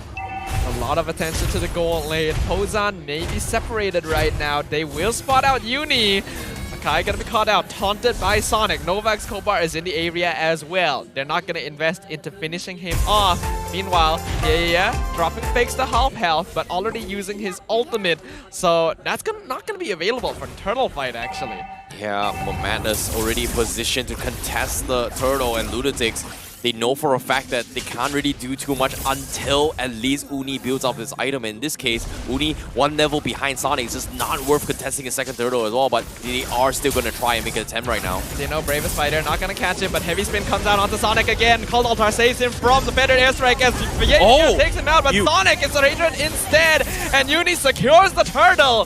So Lunatix will take the neutral and trade 1-for-1. Oh, mistakes coming from Pozan. He popped the Cloud Altar expecting he was going to save Sonic, but because he walked in instead of flickering or even purifying during the heavy spin, they actually got the kill on Sonic, and this is huge because Lunatix, they needed that. Like, they tried it the first time, it didn't work out because Uni was just so squishy, but this time it worked out perfectly because they were able to utilize Fix's a damage output, but now first item priority has been built up as well. Zaf going for the Blade of Despair, whereas Fakes going for the Clock of Destiny, which is interesting, but at the same time, we have seen integrations of teams actually prioritizing Endurance as first item over Clock of Destiny now because of the fact that it gives you lesser HP before, but still, damage-wise, it's still very, very equal. It's still a very good item to have, and the earlier you get it, the quicker you scale into the late game as well. We know that Fakes wants to be the secondary DPS for this team, because otherwise it would be too reliant on Jome towards the later stages. As of now, Madness Esports will be maintaining a small net worth lead, but not quite enough to make a difference for them. Remember, Jome is still 0 across the board. The Claude is farming very safely. Oh my goodness, he is just plays so aggressive. He gets so much information from Madness Esports, and now Madness Esports, they're not afraid to invade the top side, knowing that there's nothing Team Lunatix can do against because the moment Uni shows himself down bottom, they're immediately going to dodge a fight, but now top side, they take a tier 1 for Madness Esports, and Lunatix, can they make a attempt? Unfortunately, they just don't have the utilities because of how the lane checks are coming in, and pay attention to minimap as well. Cutting all the way far back. Finally, we do see a retaliation, but no! He finally gets caught up. It's big for Team Lunatix. Yeah, overestimated himself. He thought he'd be safe with the Vengeance, but Fakes is doing too much damage, and Uni keeping him in place. Madness now 4v5. They should not contest the turtle here. They'll go for it. Wild Charge gonna find Mali. A beautiful heavy spin separating all of Madness. Pozan wants to catch Sonic with the Cold Altar, but he can't reach him. And Uni gets the turtle, blazing through it, knocks, hitting them up, and Mali falls as well. Lunatix running them over. Finally, Team Lunatix finds that opportunity, and this is exactly what they needed. Yeah. Finally shows himself like being in a little bit of trouble. He forces the beat, but we are going to take a backseat a little bit here because Madness Esports now is in a situation where they made a little bit of a blunder because of the fact that Uni has killed Sonic 2 times in 2 separate turtle fights. And this is a big problem because every single time they die, it is giving value towards Uni to try and scale and set up his ideology of a team composition, which is isolating the Count Altar from the rest of the pack. And currently, Pozan doesn't know what he can do because eventually Madness Esports, they need to make a dive, but it's so hard for them if the heavy spin is just there zoning them out. Yeah, I think Zeno is doing a great job of just zoning Pozan out. Oh my goodness. Oh, Uni, did he see? He Yeah, did he actually did. steal that. So applying even further pressure here. Sonic falling real far behind now, and that is not good for Madness Esports. They should be in the lead at this stage of the game. You're so smart in just finding opportunities, man. Like every single time Lunatix is taking fight, Madness Esports is just not prepared for it. But speaking of prepared, even if they were prepared, right? How do you fight? Nova Escobar just doesn't care about the Shadow Stampede. Grok does. Like, it's just with the... Oh, wait, Nova with the flicker wall charge sets it up under the feathered airstrike. Pozan actually respawns instantly. That's the Paramis passive for you, so he'll still be available for the next fight. Nova now actually doesn't have his flicker too. Fakes. What was that? That was crazy. Like, Pozan should not be there, but at the same time, what a... Like, that was a very awkward catch, but Fakes was able to punish it. I was expecting a little bit more, but now Uni is going to be there trying to send out a yeah, is diving backline deep here. Yeah, Fakes almost drops, but he's able to walk to the tower just in time, and yeah doesn't want to risk his life in exchange. It will force the far sub back. And Madness Esports, do they have enough damage to take the Lord down before he arrives? Zav's doing some snipe damage. Yeah, not gonna have his cooldowns available. All he can do is scare people off, but he's taking a lot of damage from Uni as well. Fakes has returned. We're looking at a very dangerous Lord Pit dance by both these teams. Yeah, I mean, it's gonna be coming down to his 50-50, right? Uni, he could have heavy spin and killed off the Joy, but he's waiting for this for Sonic. He knows for a fact that they need to win the Lord, he needs to win the Retribution battle, he needs to get this heavy spin and zone off Sonic as well as the Count Altar. It's just not worth it to be killing off a Joy, but now speaking of the fight. Yeah, doing a lot of damage. Numeral Blast gonna be cancelled straight away as well. Charge finds Pozan in the backline. Yeah, will finally be picked up, but Count Altar comes out. Too late though. Uni has secured the Lord. They're gonna pull Zeno back with the Shadow Stampede, and Zaz will get a little bit of vengeance there for EXP laners are traded. Oh, a little bit too close to be called comfort there because Lunatix, things would have been a little bit more disastrous if Madness Esports got a little bit more committed, but they focus on the kill onto Zeno and they just completely ignore the fact that Uni could be traded off as well. So the heavy speed was doing a fantastic job zoning, but Madness Esports, they were just shifting on the wrong target, they messed up the timing, and they completely dropped the ball in that fight. But at the same time, it's understandable because of the fact that Job was diving the backline. So it makes more sense why they're shifting their focus on Job rather than focusing on Uni, which is easily killable by Zavs. Yeah, right now things are looking pretty unfortunate here. Federer no! While charge flickers forward, Pozan is dead, Mali is dead, Sonic is dead. It's a disaster for Madness Esports. Right now, 1-4-2 as Pozan. Honestly, this guy respawns way too fast, but Lunatix is getting so many structures with this. Nova! What the heck was that when they least expected as well? He got Pozan, could not even pop the Count Altar in time, just get completely obliterated. And now, with the Vengeance fighting for their dear lives for Madness Esports, it's gonna be tough because Team Lunatix has got perfect control, hit him where it hurts, hit him when the least expected it. And Lunatix did exactly that. Nicely done coming from Team Lunatix. Madness Esports are just not considering the delayed wild charge. They're always looking for it potentially to start the fight, but when they've already started fighting, they don't know where Nova is going to come from. And having the value of both Lapu Lapu and the Akai means that Madness Esports has too many things to think about, and their composition needs them to be the ones to be the aggressors. Lunatix are not allowing Madness to take control of the team fights in the way they want to, and that is costing them. Now, we do see Radiant Armor purchases coming from Uni. That means Ye's damage is going to be significantly dropped in all this team fight when he lands on towards Uni. Likewise can be said for Pozan.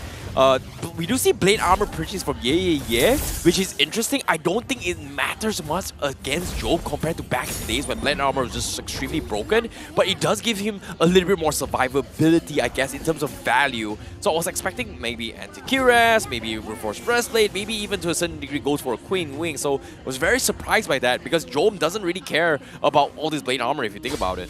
I think it's just for that crit damage reduction. Make sure that he's not too easily caught out, because look at how much DPS he takes whenever he dives into the backline. He was actually able to chase fakes back to the base as well.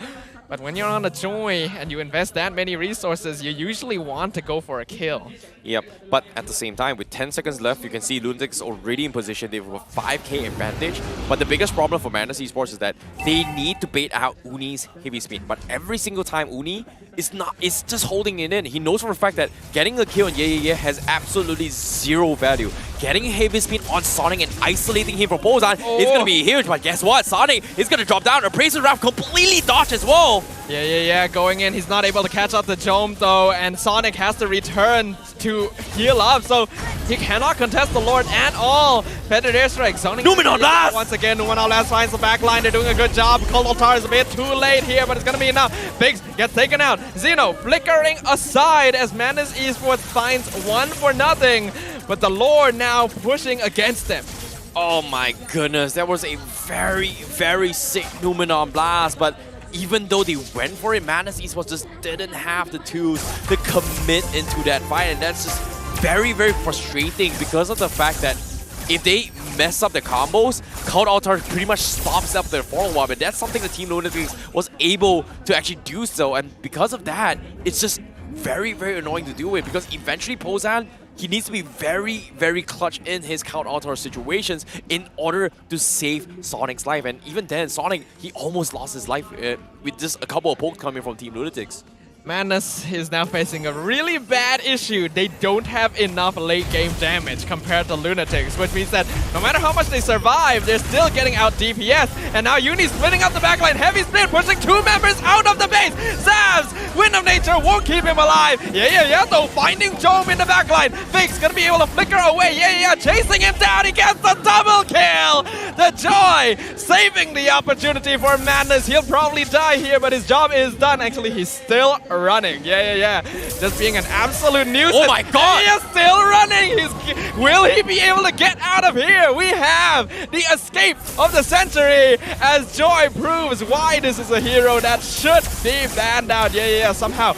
Double kill and escaping all of it, returning home safely. Wow, look at the damage ranking coming from 73,000, and he was able to just completely shut down Team Lunatix all by himself. With his play right there, he's going to be able to keep things alive, but however, Uni in a little bit of trouble. Here comes a retribution from Sonic to catch him off as well. Yeah, but trying to taunt him back, but Zavs is not here. That's their main DPS. They're not going to be able to threaten Uni's life. They got to back it up. Don't over-invest. They got a nice win there thanks to They can't afford to throw bodies anymore.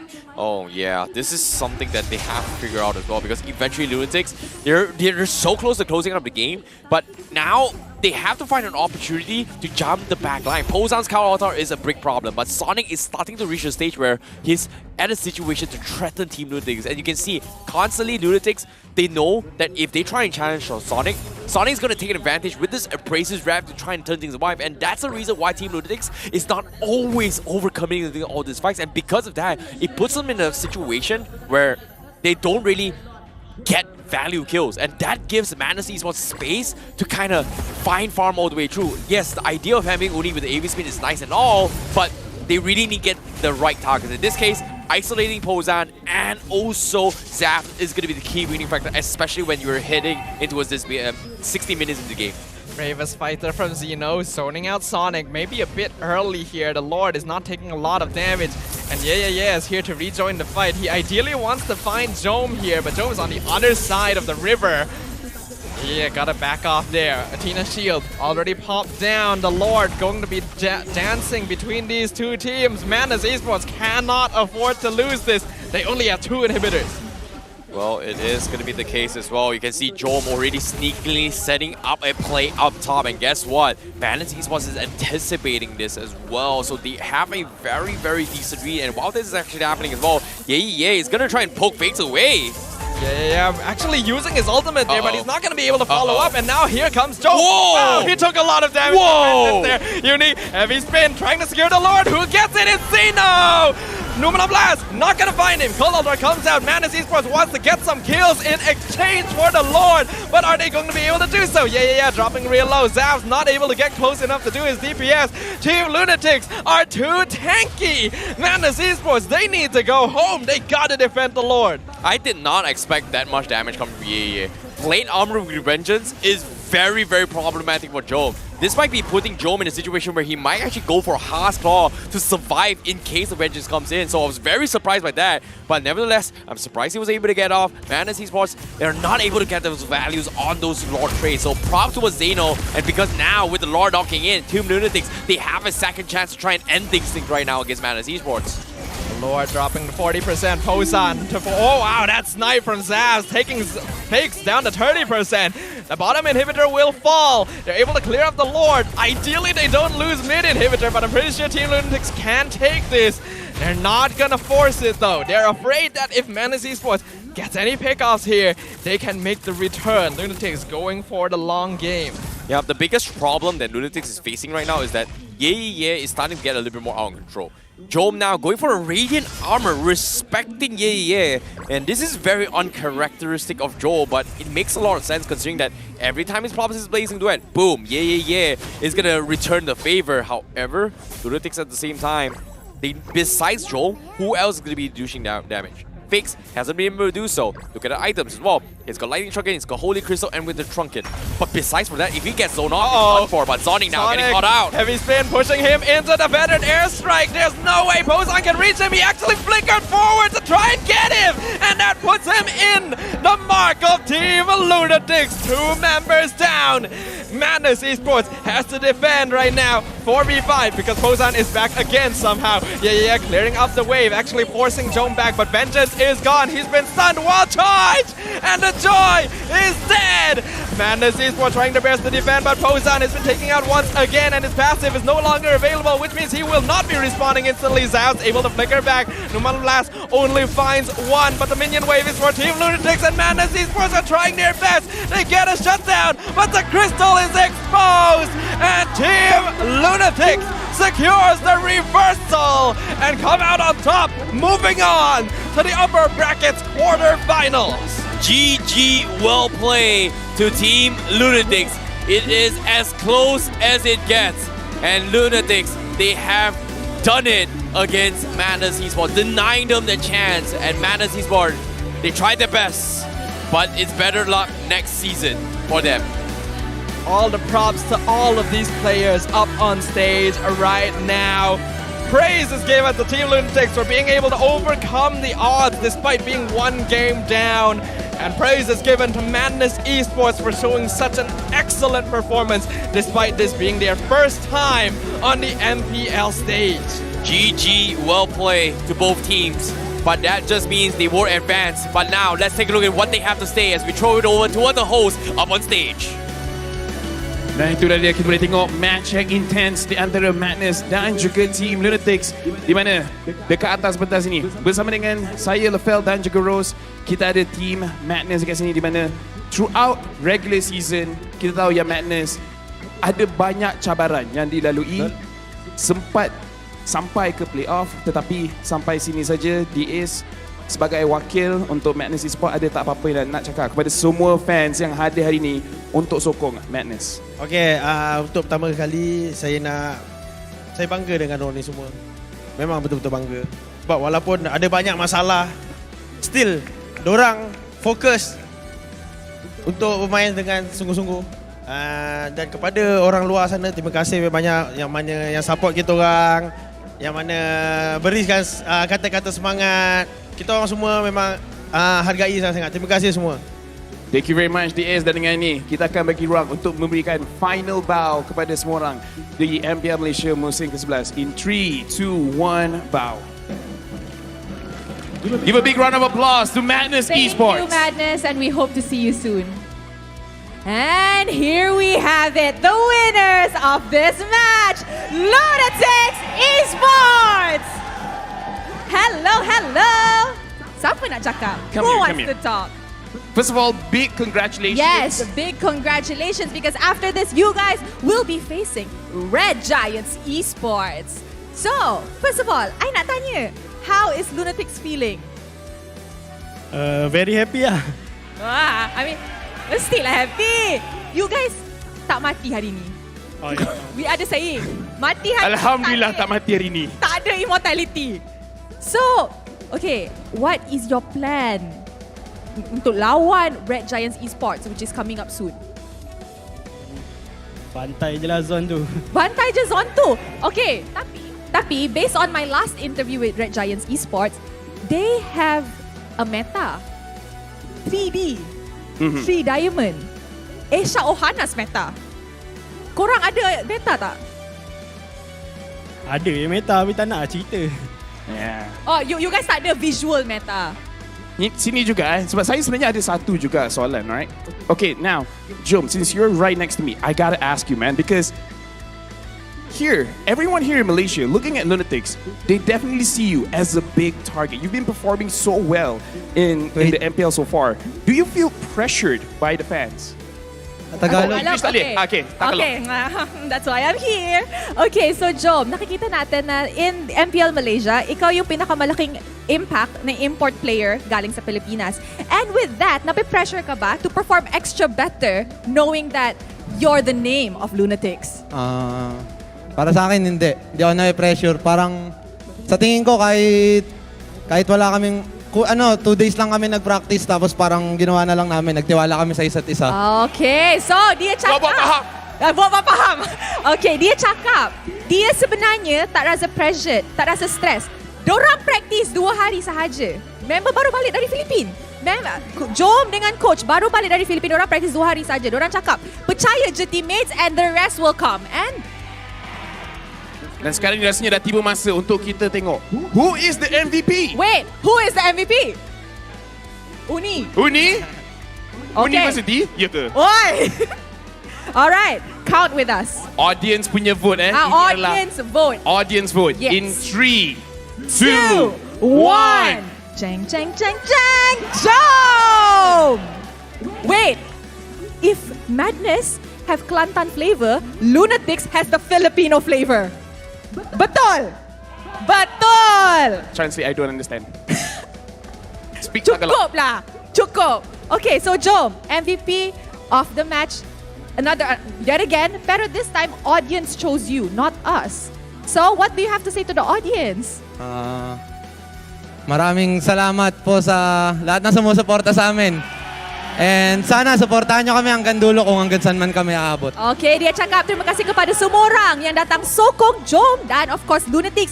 Dan dia harap you guys akan continue supporting Lunatix no matter where they end up. Kalau kalah, menang, support je. Thank you very much. And now we can release team... No. Lucky fan. Oh yeah, lucky fan. You always forget the fan. First time kerja jadi host. Oh, first time. Patutlah inexperienced. First time. Alright, can we please have Daniel up on stage? Oh, yang paling besar suara. Oh, yang ni. Yang ni. Yang minta duit raya. Yeah. Then after that, he said just now his headband is from Philippines. Oh, really? Why we never get? Oh, he asked to buy. Malaysia tak ada. No. Kita orang ada cerita kita orang. PM tepi.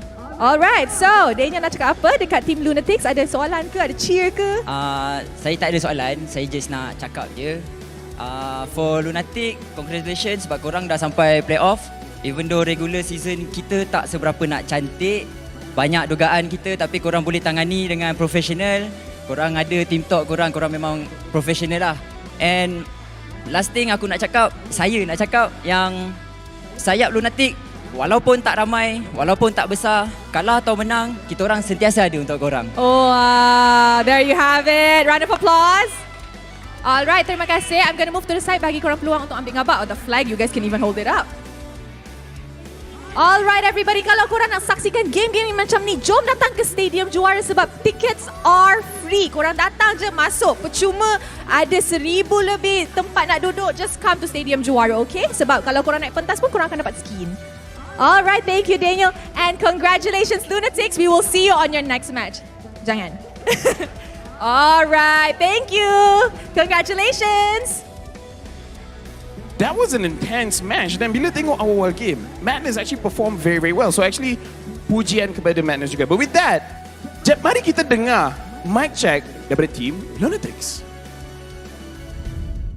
Stays the same, stayed the same. Discipline, okay guys. After get lot, Boleh bang. Boleh bang. Boleh tak ni? Tengok. Boleh. Nice. Nice bro. Nice. Dah boleh balik. No flicker Lolita. Ready. Nice. Mid. Block left. Lolita missing. No, I think do not try top lane. People here. Vision guys ah. Okay. I open lot. Tengok Joy kat belakang. Careful. Don't. Oh, it's okay. Can try top also. Top still big. Out. Lolita ulti. Careful. You okay now? Yeah, bet. Already. No dash. Go. Go. Target. Oh, careful ah. Yeah. Nice, bro. Nice. Whew. You can see the tension. You can hear it from their voices as well. It was very, very close. After first game's loss, they put on the muscles. They went all in. In game 3, it was a nail-biting finish as well for Team Lunatix. Yeah, it seemed like that was just full-out discipline for them there. They recognized, okay, this is our chance. We can't squander it. Let's push onwards as a team. And well, as we saw, the madness ends here. Lunatix moves a step closer to claiming their title of the Season 11 Darkhorse. The question now is how far they can go. Yes, it is going to be a very, very tough one as well, because so far, in terms of the history of Darkhorses, RSG Esports was one of the few teams that has made name in all MPL MY history, all the way from bottom, top 3. But now, Lunatix, are they close enough? Because technically, they were one of the teams that were expected to not perform in the bottom place. Boom, they made it to what, 5th and 6th place of the regular season. But can they go and beat RSG Esports' record so far? Especially since they're going to be going up against Red Esports after this. But before we move on to that, let's have a look at what happened in this game. We saw here that Madness Esports had a much more balanced lineup as compared to game number 2. However, it was still lacking somewhat in terms of DPS. And while Yeah was building damage to be tried to execute the back line, and unfortunately wasn't quite enough.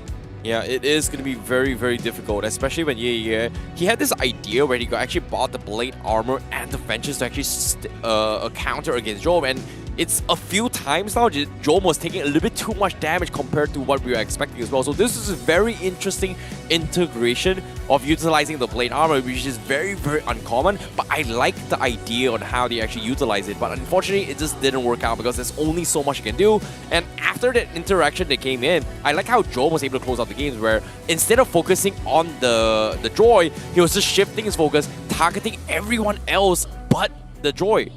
Yeah, it was a good attempt here by Madness to try and split up the fight, but Lunatix seemed pretty comfortable in this situation since they have the heavy spin, they have the wild charge, they have Xeno to just jump into the backline, and Jome on the Claude once again becoming an absolute monstrosity. It's so difficult to catch up to him, so difficult to out DPS him.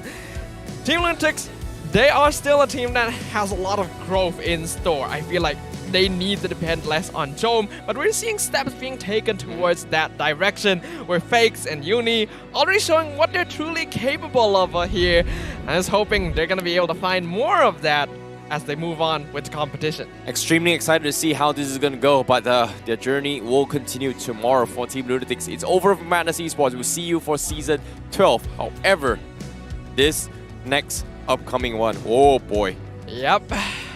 It is going to be a tough one. It is going to be a tough one here. I'm extremely excited to see how Homebois is going to duke it out later on. Yep, against Red Esports. They got to be tired, but the show's got to go on, and the show goes on with our hosts. Hello. Kan, nampak dah open house. Selamat datang kepada open house bersama dengan saya Lefel dan juga Rose, Abang Lord dan juga Rin. Hello. My mic tadi was on tapi the light tak show, sorry. Tak, Leslie tutup kan? Oh, Leslie tutup kan? Bad girl. Bad girl. Betul? Okay, so, dah nampak Lunatix menang tadi, but looking at diorang punya performance, it's kinda expected. Tapi Rin, daripada you punya opinion, tadi lebih pada Madness buat kesilapan ataupun Lunatix yang outplay Madness? Bagi saya untuk game tadi lebih kepada Madness yang buat kesilapan. Maksudnya saya rasa Lunatix main gameplay yang diorang biasa main. Cuma Madness yang tak match up kepada diorang punya level lah. And macam yang kita discuss awal-awal game sekalipun, memang dua orang tu yang buat game, which is Nova dan juga Jowem lah. Bila berbual pasal Jowem, kita akan tengok kita punya MVP of the match. In case kalau sesiapa yang baru masuk yang tak perasan siapa yang MVP tadi, sekarang boleh nampak di mana MVP tadi adalah Jowem. So dekat sini kita boleh, again, audience choice, kill participation 69%. Nice. 3 game sebenarnya dia pakai Claude. So like I agree. Did you think like macam first game tu dorang macam okay, kita cuba dengan Claude dulu, lepas tu dorang macam nampak potential tapi tak full potential lagi. Second game dorang dapat Claude, and I think third game tu dah kesilapan Madness sebab dorang lepaskan Claude sekali lagi. What do you think? Pada pendapat saya memang dorang sebenarnya tak respect Cloud Jowem. And ini sebenarnya one of dia punya strongest hero lah. Yes, I agree. Maybe the first game ada kesilapan sedikit dari segi team punya communication and map control, but overall Cloud Jowem is dangerous lah. Betul, the Filipino flavor macam I kata tadi. Okay, so Abang Lord pula, do you think that Jom deserves this MVP? As I said earlier before game start kan, Jowem antara pemain import yang paling tinggi memberi impact. And selepas kekalahan game pertama tadi kan, the second player dalam Lunatix yang orang kata key player, which is Nova Escobar, yang dengan Lolita dan juga Grok, which is first game tak berapa function, but in the third game dia buat a lot of moments flanking dan sebagainya, ulti flicker yang membuatkan these two key person yang buatkan Lunatix win the match. Actually nak sentuh juga dekat situ sebab Abang Lok pun pernah bekerja dengan Nova Escobar. Jadi like macam mana perasaan abang tengok Nova main dekat stage MPL at this level? As I told you, kalau kita nampak sebelum-sebelum ni dia dengan Franco, saya yang mengajar dia. Oh ya, betul. Wow, Franco legend. Bekas Franco nombor 1 Malaysia. Sekarang dia dah macam-macam hero dia kena pakai. Tapi itulah bila masuk MPL tak boleh satu, semua hero kalau boleh kena pakai. Ya betul. Nova is improving from time to time. As I said, one day he can be one of the best roamer in Malaysia. Akan mewakili negara berkali-kali selepas ni, insyaAllah. Saya doakan dia. Dan sekarang dia challenge Zorn tadi. Dia challenge Zorn dah. Ini antara challenge yang saya pernah bagi kat dia. Waktu di MPL Esports dulu, saya pernah cakap, the next target for you is to beat Zorn. Whenever you beat Zorn, you're going to be number 1 roamer in Malaysia.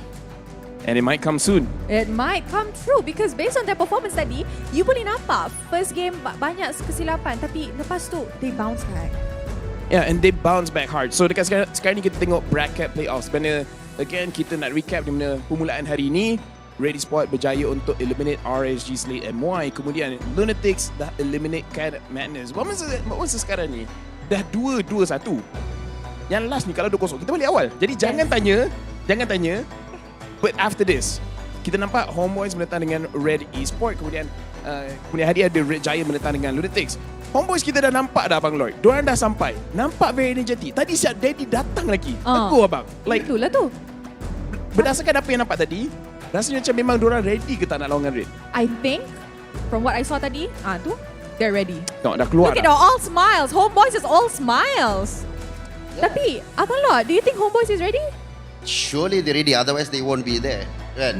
Dia dah ready daripada the last day of regular season. Dia dah tahu dah kena bentuk. Okay, blab. So they are ready. As a player, tak kira siapa pun, they should ready. You know, I think I should change it up. Change it up? How? Abang Lord, you rasa game ni 2-1 tak? Jangan nak acak-acak nak change the rules. Dia punya outcome akan sama. Tak, kalau dia cakap 2-0, game tu jadi 2-1. So kalau kita tanya 2-1, masa tu game tu akan jadi 2-0. We have to reverse the curse. You are Filipino clever. Filipino flavor in MPL MY with a Filipino brain. So, Abang Lord. So if you want to see 3 games, Red win 2-0. Saya dah cakap kan, jangan tanya. Awak nak pandai sangat, kan dah kena balik. Abang Lord dah banyak makan garam tau. Dia salty doh. Red 2-0. Rain? 2-1 Homebois. Oh, 2-1 Homebois. Ni yang good boy. Dia behave. Dia behave. This is what I sorry. said. Oh, tak. Saya bakal tukar saya punya prediction kalau saya jumpa Daddy Hood selepas ni. Tadi dah nampak dah dia dekat Dia say sini. hi, belum salam lagi. Kan. Dia nak salam tapi tengah live. Itulah pasal. Ini rasanya dekat bahagian belakang pun diorang tengah planning. Apa yang saya planning sekarang adalah nak bagi hadiah. Nak bagi hadiah dekat MPL Predictor. Winner. Prediction. Saya cakap awak potong. So we have Anthony Alfaro, Jefferson Serrano Carlos, Kusairi Kung, Ajib Haji Bakri, and Karen G. Lumanik. Why do they sound Filipino? Itulah tu. Kan? The names is... Ini awak punya pasal ni. Sorry. Jom punya pasal. How do you say sorry in Tagalog? Pasensya. Placenta. Salah. Bukan Pasensya. Pasensya. Yes. Okay. After this, kita dah cakap tadi, match seterusnya, Homebois menentang dengan Red. Initial thought, Rain? Homeboys need to be careful dengan strong heroes or power pick from Red. If they respect diorang punya hero, I think Homeboys boleh menang. Abang Lot? For me, saya masih lagi mengharapkan the duo rookies can do a miracle dan perform lebih better daripada first game tadi. If they can beat RSG kan, experienced team, saya rasa tak ada masalah kot untuk nak mereka menghadapi Homebois. Oh, wow. So, I mean, Rain is obviously more towards Homebois and Abang Lot is bias more ada orang towards ni. Dia bekas kat sana sebab tu. Oh, I see. Cara abang cakap macam boyfriend girlfriend tau. Dia bekas sebenarnya. Dia ex. Okay, so we will go on a short break dulu sebab kita orang nak makan sikit and bagi players get ready. So we will see you guys after the break. Don't go anywhere.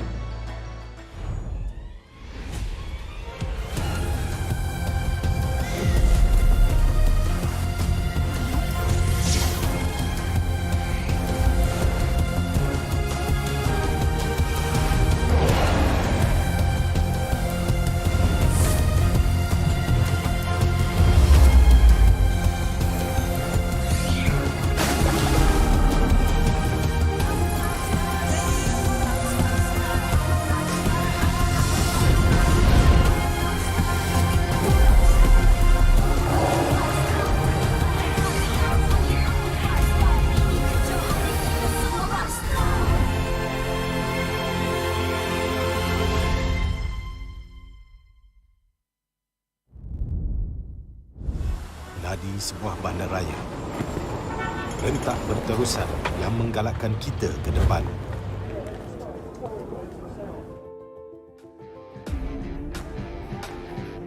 Sesuatu yang mengapi-apikan hidup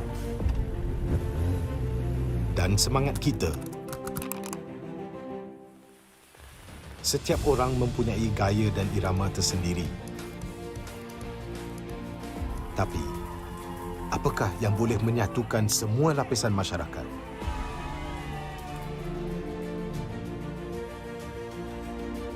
Yang akan menarik perhatian seluruh negara dan mengujakan fan-fan dan players kita. MPL Malaysia ditubuh pada tahun 2017 dengan impian yang besar untuk menghimpunkan player-player Mobile Legends terbaik di atas satu pentas kompetitif yang terbesar di Malaysia. Musim-musim lepas menemui pelbagai cabaran dan halangan, tapi MPL Malaysia tidak pernah berundur. Sentiasa berdedikasi dan bertambah baik untuk meningkatkan pengalaman e-sukan yang bertaraf tinggi. Kini, MPL Malaysia adalah satu liga yang penting dan paling dinanti-nantikan di tanah air kita. Dengan fanbase yang setia dan pemain profesional dari pelbagai latar belakang yang berusaha menuju ke puncak MLBB Esports.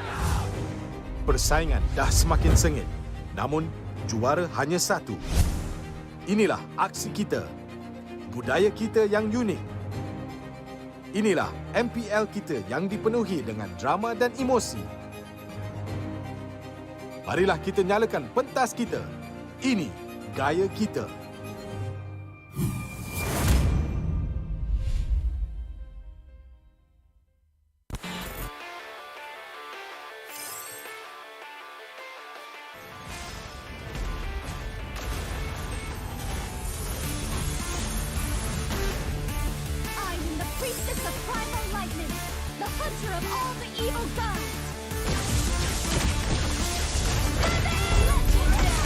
Meet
Kehidupan yang lalu memang sangat biasa.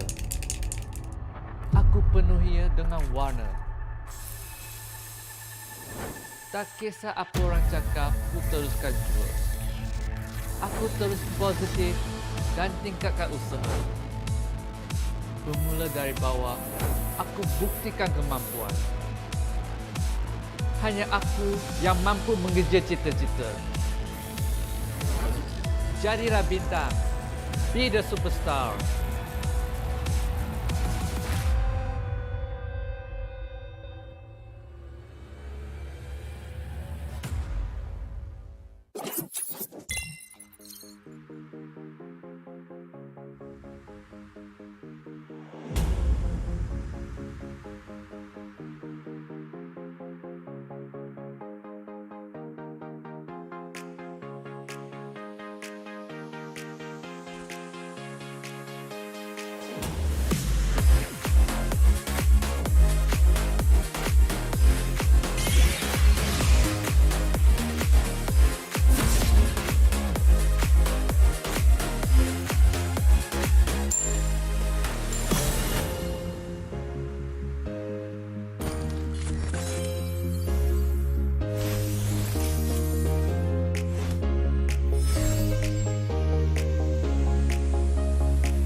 Apa khabar semua hari ini? Bagi anda semua yang tengah bersiap-siap untuk menyambut Hari Raya esok, marilah kita sama-sama melayan sebuah lagu baru dari Homebois dan Mobile Legends. Enjoy semua! Gimana rasanya be the superstar and show me who we really are. All of the battle, it's time to say the kosong-kosong di pagi raya. All my family, yeah, all my homies. Mobile Legends brings us together.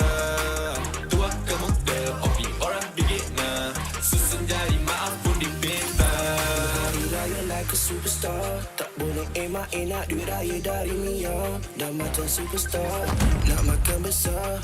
Maskan mak ni dahil get wins macam Rafaela. Hati ampunkan salah. One mission, one aim, straight up. Aku satu MVP. Jangan pula kau frust. Keep it in the family. Whole family tak unity. Jalin rapi rapat ketupat sejiwa satu hati. Bila tiba masanya, kita battle sampai semua bersengkam mata. Tiba pagi raya, maaf kat semua usia. Susun 10 jari, ampun maaf dipinta. Oh pick a beginner, bring us together. And then we show macam mana settle. Kita family, tak ada yang kita nak kena lupa. Ku pasti Mobile Legends untuk kita semua. Gotta shout out to my homies, yeah. Apa khabar? Bina Adil, Wafa, Izin, semua tak sabar. I'm flexing on my skin, semua dah mamas. In the battle for the title, gonna get the point, let's start the game, oh yeah. Gimana rasanya be the superstar and show me who you really are. All of the battle, it's time to say the kosong-kosong di pagi raya. All my family, yeah, all my homies. Mobile Legends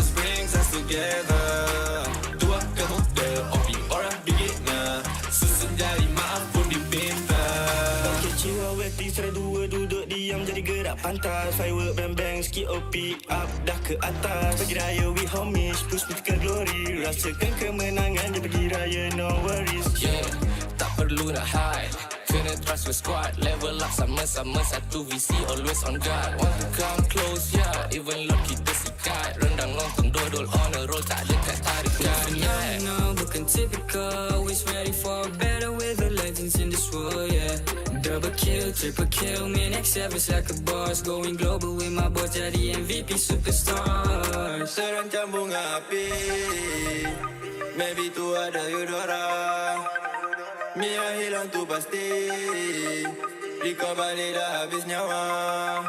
Habis puasa dah miti ku gori. Raya nanti boleh tolong carry keluarga.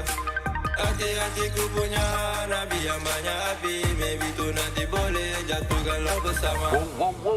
Oops, sorry guys, terpaksa berhenti seketika sebab kita ada satu pengumuman penting nak kena buat. Hari Raya jatuh pada bukan esok guys, tapi lusa. Doh, tak payah nak kelam kampung menyediakan makanan. lusa guys. Ya, betul. Okey, tak apalah.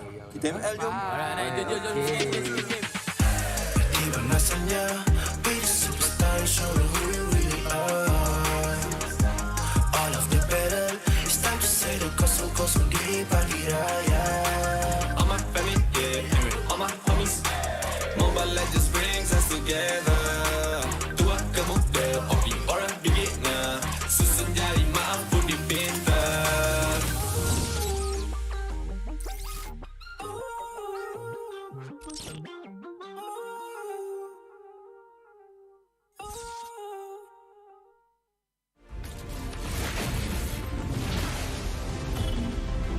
Pain is the proof that I'm still alive.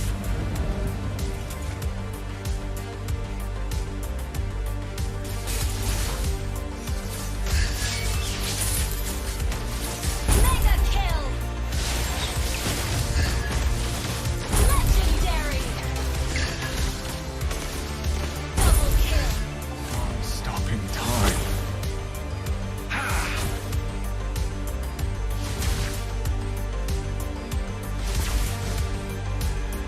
Feels what I feel. Feels what I feel.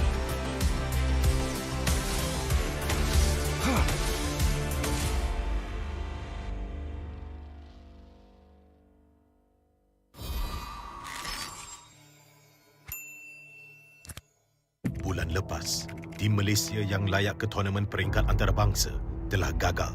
Tapi yang dah lalu, biarlah berlalu. Kita akan bangkit semula dengan semangat reformasi yang terus membara. Tahun ini, kita berbeza. Bermula dari 10 Mac hingga 16 April, jangan terlepas kejohanan yang akan berlangsung di Stadium Juara. Datang dan saksikan permain terbaik bersaing dalam MPL season ke-11. Ini gaya kita.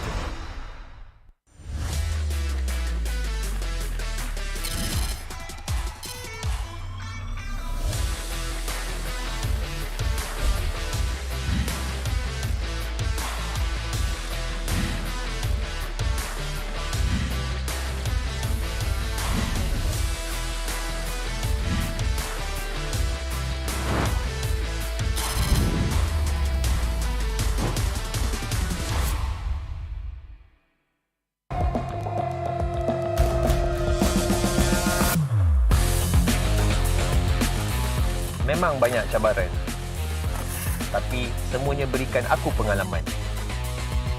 Aku kena siap sedia, cari kekuatan untuk terus ke depan. Aku boleh buat dan kejar apa aku nak. Percaya pada perubahan. Jadilah bintang. Be the superstar.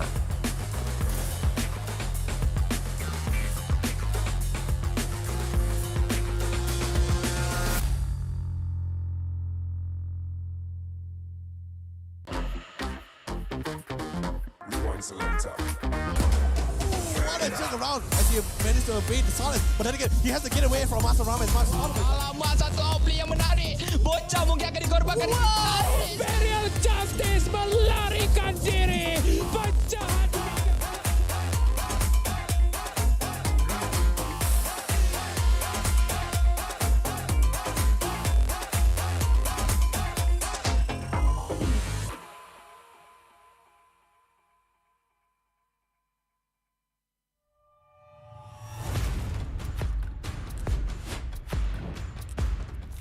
Ini gelanggang kita. Ini gaya kita. Every year, I gotta deal with your nonsense. Anyways, selamat datang kepada format explanation video kita. This season, a brand new game format has been introduced, and we are thrilled to be presenting it to you. The MPL MY has been waiting for this revolution. Format kali ini lebih dramatic, lebih hangat. So let's begin. 10 teams will be seeded into one group. Masa regular season, 10 pasukan akan main sesama sendiri satu kali saja. That's right, and these teams will score based on those games. Bila cerita pasal markah, kalau menang 2-0, 3 markah. 2-1, 2 markah saja. But if they lose 1-2, they will only earn 1 point. But if they lose 0-2, they won't score at all. Markah yang terakhir akan menentukan kedudukan terakhir mereka. And the lowest 2 scoring teams will be relegated at the end of the regular season. And the top 8 will then advance to the playoff. Sekarang, mari kita tengok format untuk playoff. All games in the play-ins will be a best of 3. Kecuali upper bracket final dengan lower bracket final, kita akan main best of 5. Best of 5. And grand final, kita akan main best of 7. Teams ranked between the 5th as well as 8th place of the regular season will have to play in the play-ins. Team yang menang dekat play-in akan lawan dengan tempat ketiga dan keempat dekat upper bracket quarterfinals.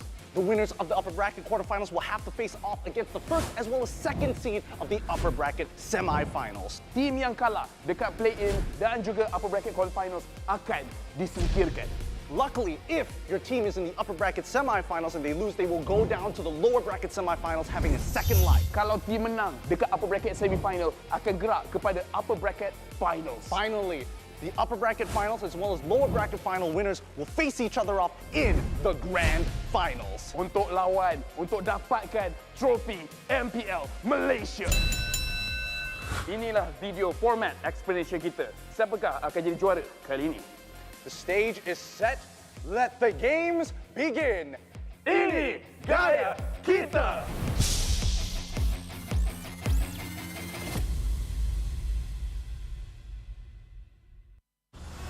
Ladi sebuah bandaraya. Rentak berterusan yang menggalakkan kita ke depan.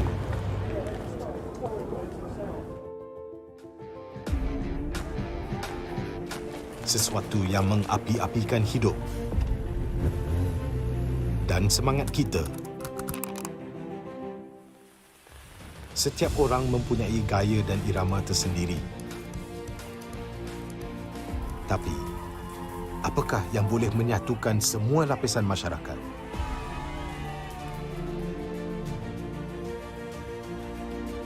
Yang akan menarik perhatian seluruh negara dan mengujakan fan-fan dan players kita.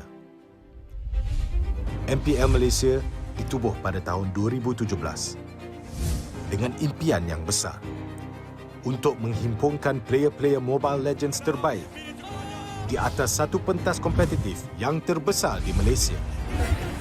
Musim-musim lepas menemui pelbagai cabaran dan halangan, tapi MPL Malaysia tidak pernah berundur. Sentiasa berdedikasi dan bertambah baik untuk meningkatkan pengalaman e-sukan yang bertaraf tinggi. Kini, MPL Malaysia adalah satu liga yang penting dan paling dinanti-nantikan di tanah air kita. Dengan fanbase yang setia dan pemain profesional dari pelbagai latar belakang yang berusaha menuju ke puncak MLBB Esports. Persaingan dah semakin sengit, namun juara hanya satu. Inilah aksi kita, budaya kita yang unik. Inilah MPL kita yang dipenuhi dengan drama dan emosi. Marilah kita nyalakan pentas kita. Ini gaya kita.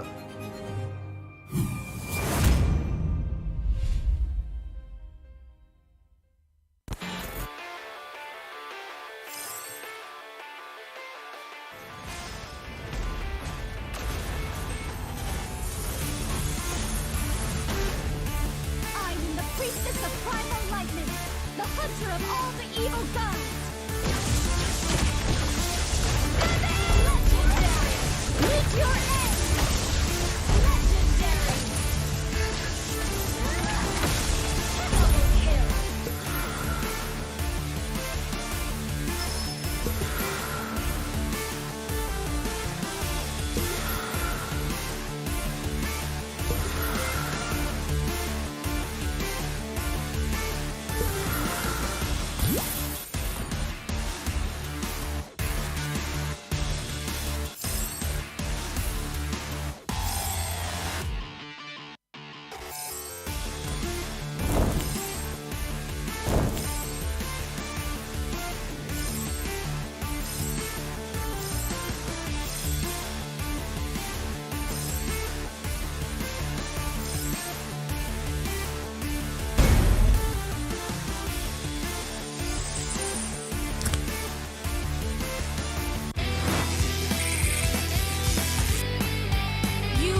sangat biasa. Aku penuhinya dengan warna. Tak kisah apa orang cakap, aku teruskan jurus. Aku terus positif dan tingkatkan usaha. Bermula dari bawah, aku buktikan kemampuan. Hanya aku yang mampu mengejar cita-cita. Jadilah bintang. Be the superstar.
Hey, apa khabar semua hari ini? Bagi anda semua yang tengah bersiap-siap untuk menyambut Hari Raya esok, marilah kita sama-sama melayan sebuah lagu baru dari Homebois dan Mobile Legends. Enjoy semua! Gimana rasanya be the superstar and show me who we really are. All of the better, it's time to say the kosong-kosong di pagi raya. All my family, yeah, all my homies. Mobile Legends brings us together. Dua kemudian, OP orang beginner. Susun jari maaf pun dipinta. Hari raya like a superstar. Tak boleh emak enak duit raya dari Mia. Dah macam superstar, nak makan besar. Maskan mak ni dahil get wins macam buah fella. Hati ampunkan salah. One mission, one aim, straight up ku satu MVP. Jangan pula kau frust, keep it in the family. Whole family tak unity, jalin rapi rapat. Ketupat sejiwa satu hati. Bila tiba masanya, kita battle sampai semua bersengkam mata. Tiba pagi raya, maaf kat semua usia. Susun 10 jari, ampun maaf dipinta. Opi ke beginner, bring us together. And then we show macam mana settle. Kita family, tak ada yang kita nak kena lupa. Ku pasti Mobile Legends untuk kita semua. Gotta shout out to my homies, yeah. Apa khabar? Bina Adil, Wafa, izin semua tak sabar. I'm flexing on my skin, semua dah mamas. In the battle for the title, gonna get the point, let's start the game, oh yeah. Gimana rasanya be the superstar and show me who you really are. All of the better, it's time to say the kosong-kosong di pagi raya. All my family, yeah, all my homies. Mobile Legends brings us together.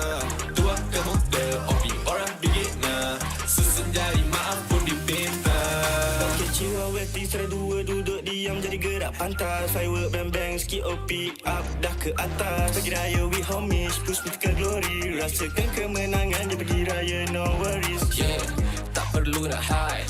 Kena trust your squad. Level up sama-sama satu visi, always on guard. Want to come close, yeah. Even Lord kita sikat. Rendang lontong dodol on a roll, tak ada kat tarikan. Yeah, no, bukan typical. Always ready for better with the legends in this world, yeah.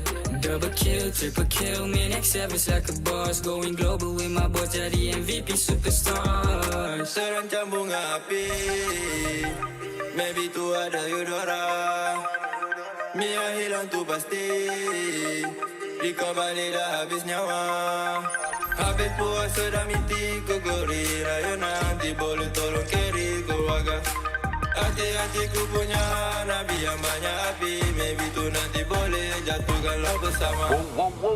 Oops, sorry guys, terpaksa berhenti seketika sebab kita ada satu pengumuman penting nak kena buat. Hari Raya jatuh pada bukan esok guys, tapi lusa. No, tak payah nak kelangkap. Guys, air lusa agak. Ya, betul. Nah, okey, tak apalah. Kita ML jom. Jom. Tiba masanya, be the superstar, showing who we really are. All of the better, it's time to say the kosong-kosong di pagi raya. All my family, yeah, all my homies. Mobile Legends brings us together. Tua ke muda, OP orang beginner. Susun jari mampu dipintar.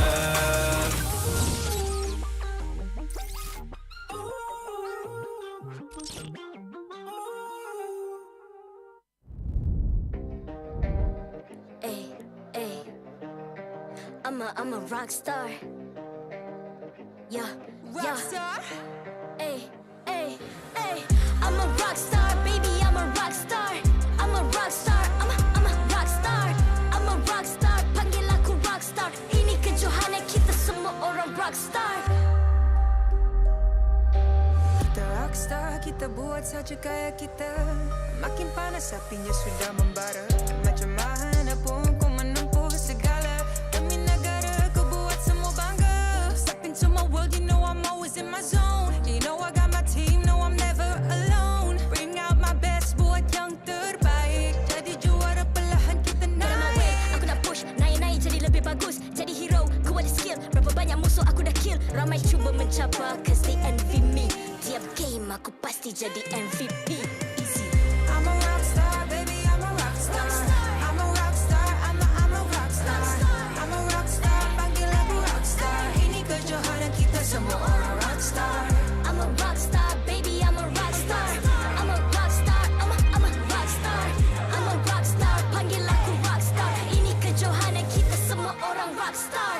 Tengok nanti siapa yang juara. Ni peluang kita bawa pulang piala. This is my game, this is my time. Menang semua, everything will be mine. Kalau jatuh kau pasti kembali. Bangun balik ku tegak berdiri. Kuatkanlah tenaga, ganjaran diperoleh. Ni kejohanan kita, Malaysia memang boleh. Rise up to the top, kita buat bersama. Semangat kita kuat di bawah satu bendera. I'ma go hard for the win. On the battlefield till the end. I'm trying to beat the greatest anyone has ever seen. Stand by, I'm coming in for the win. I'm a rockstar, baby, I'm a rockstar. I'm a rockstar, I'm a rockstar. I'm a rockstar, panggil aku rockstar. Ini kejohanan kita semua orang rockstar. I'm a rockstar, baby, I'm a rockstar. I'm a rockstar, I'm a rockstar. I'm a rockstar, panggil aku rockstar. Ini kejohanan kita semua orang rockstar.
Ay, ay.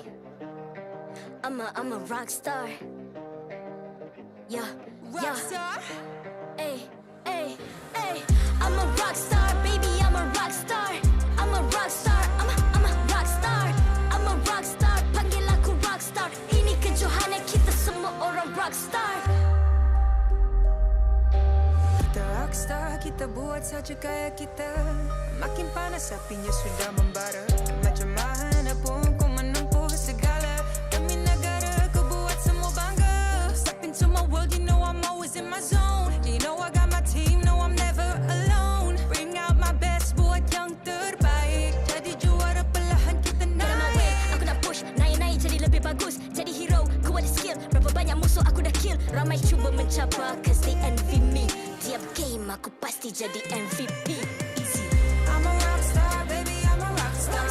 I'm a rockstar, I'm a rockstar. I'm a rockstar, panggil aku rockstar. Ini kejohanan kita semua orang rockstar. I'm a rockstar, baby, I'm a rockstar. I'm a rockstar, I'm a rockstar. I'm a rockstar, panggil aku rockstar. Ini kejohanan kita semua orang rockstar. Tengok nanti siapa yang juara. Ni peluang kita bawa pulang piala. This is my game, this is my time. Menang semua, everything will be mine. Kalau jatuh kau pasti kembali. Bangun balik ku tegak berdiri. Kuatkanlah tenaga, ganjaran diperoleh. Ni kejohanan kita, Malaysia memang boleh. Rise up to the top, kita buat bersama. Semangat kita kuat di bawah satu bendera. Ay. I'ma go hard for the win. Win. On the battlefield till the end. I'm trying to beat the greatest anyone has ever seen. Stand by, I'm coming in for the win. I'm a rock star, baby, I'm a rock star. I'm a rock star, I'm a rock star. I'm a rock star, panggil aku rock star. Ini kejohanan kita semua orang rock star. I'm a rockstar, baby, I'm a rockstar. I'm a rockstar, I'm a rockstar. I'm a rockstar, panggil aku rockstar. Ini kejohanan kita semua orang rockstar.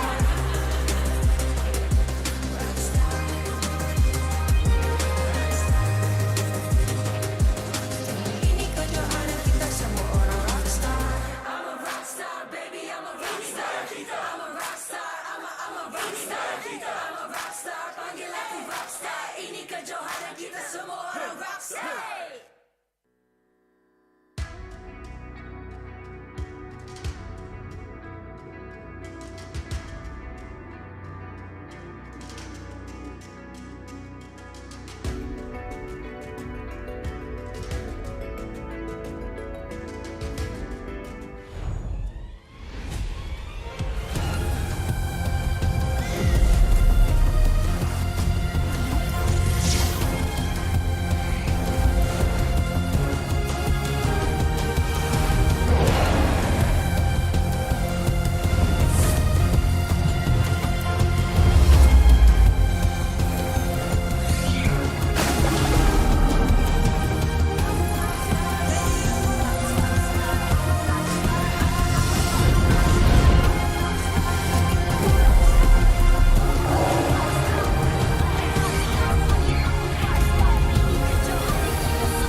MPL Malaysia Season 11 is powered by Munton. Official mobile internet, Hotlink. More internet, more speed, more Gaia with Hotlink. Game like a pro with ROG phone. Republic of Gamers, the #1 gaming brand in Malaysia. Champion Extra GG with Garnier Men. Fight 99.9% acne-causing bacteria in just 10 seconds. Official gaming chair, OSIM. Partners in esports, AirAsia Super App, ESI, PKL, EGG, PSM, and Grand Pride. Our playoffs so far have brought us all sorts of unexpected situations here as teams are putting it all on the line to ensure that they can continue their journey in the MPL MY Season 11 Playoffs. It's only been the first day, but so much has happened and there is more yet to come with our final series of the day. You're here on the English desk with me, Staffa, as well as Terrence, Icy Baby 1-2 for Red Esports versus Homebois. Well, we have sent two teams home now. And now we're looking to send another. It's going to be either Homebois or Red Esports. And this is going to be a very, very important one, especially if they want to make it into the next phase to try and face off either Todak or SMG. So it is going to be very, very important. But of course, you guys, what do you guys think at home? Who do you think is going to be the winners of this series? Predict down in the comment section. Predict your winner with your reasons as well as your game ID to stand a chance to walk away with epic or lightboard skins for absolutely free. Ooh, it sounds like a pretty good deal to me. And well, there's only 2 teams, so one of them has to be the winner. So as long as you guys participate, I think there's a pretty good chance that you guys will walk away with some fancy new skins for your favorite heroes. But of course, moving on into this match, we have to remember, this is also going to be a best of 3 elimination here. And Homebois, despite being in the top 4, doesn't mean that they get the second life. That's why getting the top 2 position during the regular season was so important. And now, I am a little worried for Red Esports because they just had to play a best of 3 at the start of the day. It went all 3 games. It was an intense series. I'm really hoping they got enough rest. Exactly, and Homebois, they have had a little bit of a slope during the entire regular season, especially towards the end of the stage as well. There has been a little bit of issues with surpass parents, etc. My condolences, of course, but at the same time, I'm excited to see how things go here as we throw it over to our host to bring them your teams up on stage. Terima kasih banyak kepada casters dan dekat sini kita boleh dengar suara fans punyalah kuat kerana ini adalah match terakhir untuk hari ini di antara Homebois menentang dengan Red Esports. And jangan lupa anda bersama lagi dengan saya Rose dan juga Lafel. Oh wow. Okay, so awak pozim gaya, saya pun boleh pozim gaya. Okay guys, so Stadium Juara, are you ready for the last match of the day? Saya rasa boleh bagi lebih, tapi sebelum tu, mari kita memperkenalkan kedua-dua pasukan Homebois dan Red Esports. Homebois! Pasukan yang kegemaran ramai kini tiba di pentas Playoff Quarter Final. Persembahan yang menakjubkan membuatkan mereka berjaya menempas slot ke Quarter Final. Dan line-up utama mereka akan menjadi pertaruhan untuk perlawanan ini. Mampukah mereka mencapai ekspektasi dari penyokong mereka? Let's watch what they will present for this match.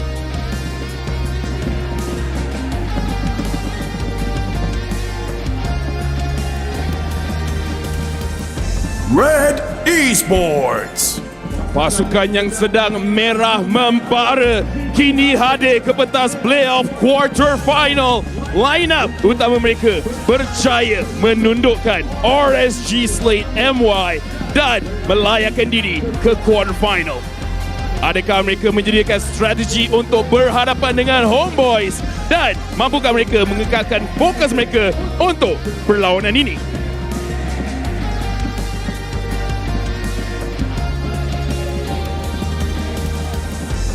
Let us introduce the one who officiates the match and maintains MPL's integrity. Mereka inilah yang akan memastikan perlawanan sentiasa berjalan dengan adil dan lancar. Head of League Ops, Jay. Head Marshal, Nicholas. Kedua-dua Marshal, Wendy dan Haikal. Mari kita teruskan dengan fist bump di antara pasukan sebagai tanda professionalism. Inilah gaya kita. Inilah semangat kesukanan kita. Kawan di luar gelanggang, lawan di Land of Dawn. Kita boleh nampak di mana kedua-dua pasukan mereka dah selesai mereka punya fist bump. Dah boleh nampak dua-dua pasukan punyalah semangat duduk di atas pentas. Dan walaupun ini adalah match kalah mati, kita boleh nampak semua masih senyum di atas pentas. So Lafel, match ini pun mati tak ada immortality. Siapa yang akan balik rumah lepas ni? Dekat sini kita nak test energy. Dah ala-ala kita dengar Homebois. I nak dengar you guys punya suara. Kuat lagi! Alright, the energy is soaring through the roof. Dua-dua pasukan dah ready. And with that, teams, this is your moment. Game on.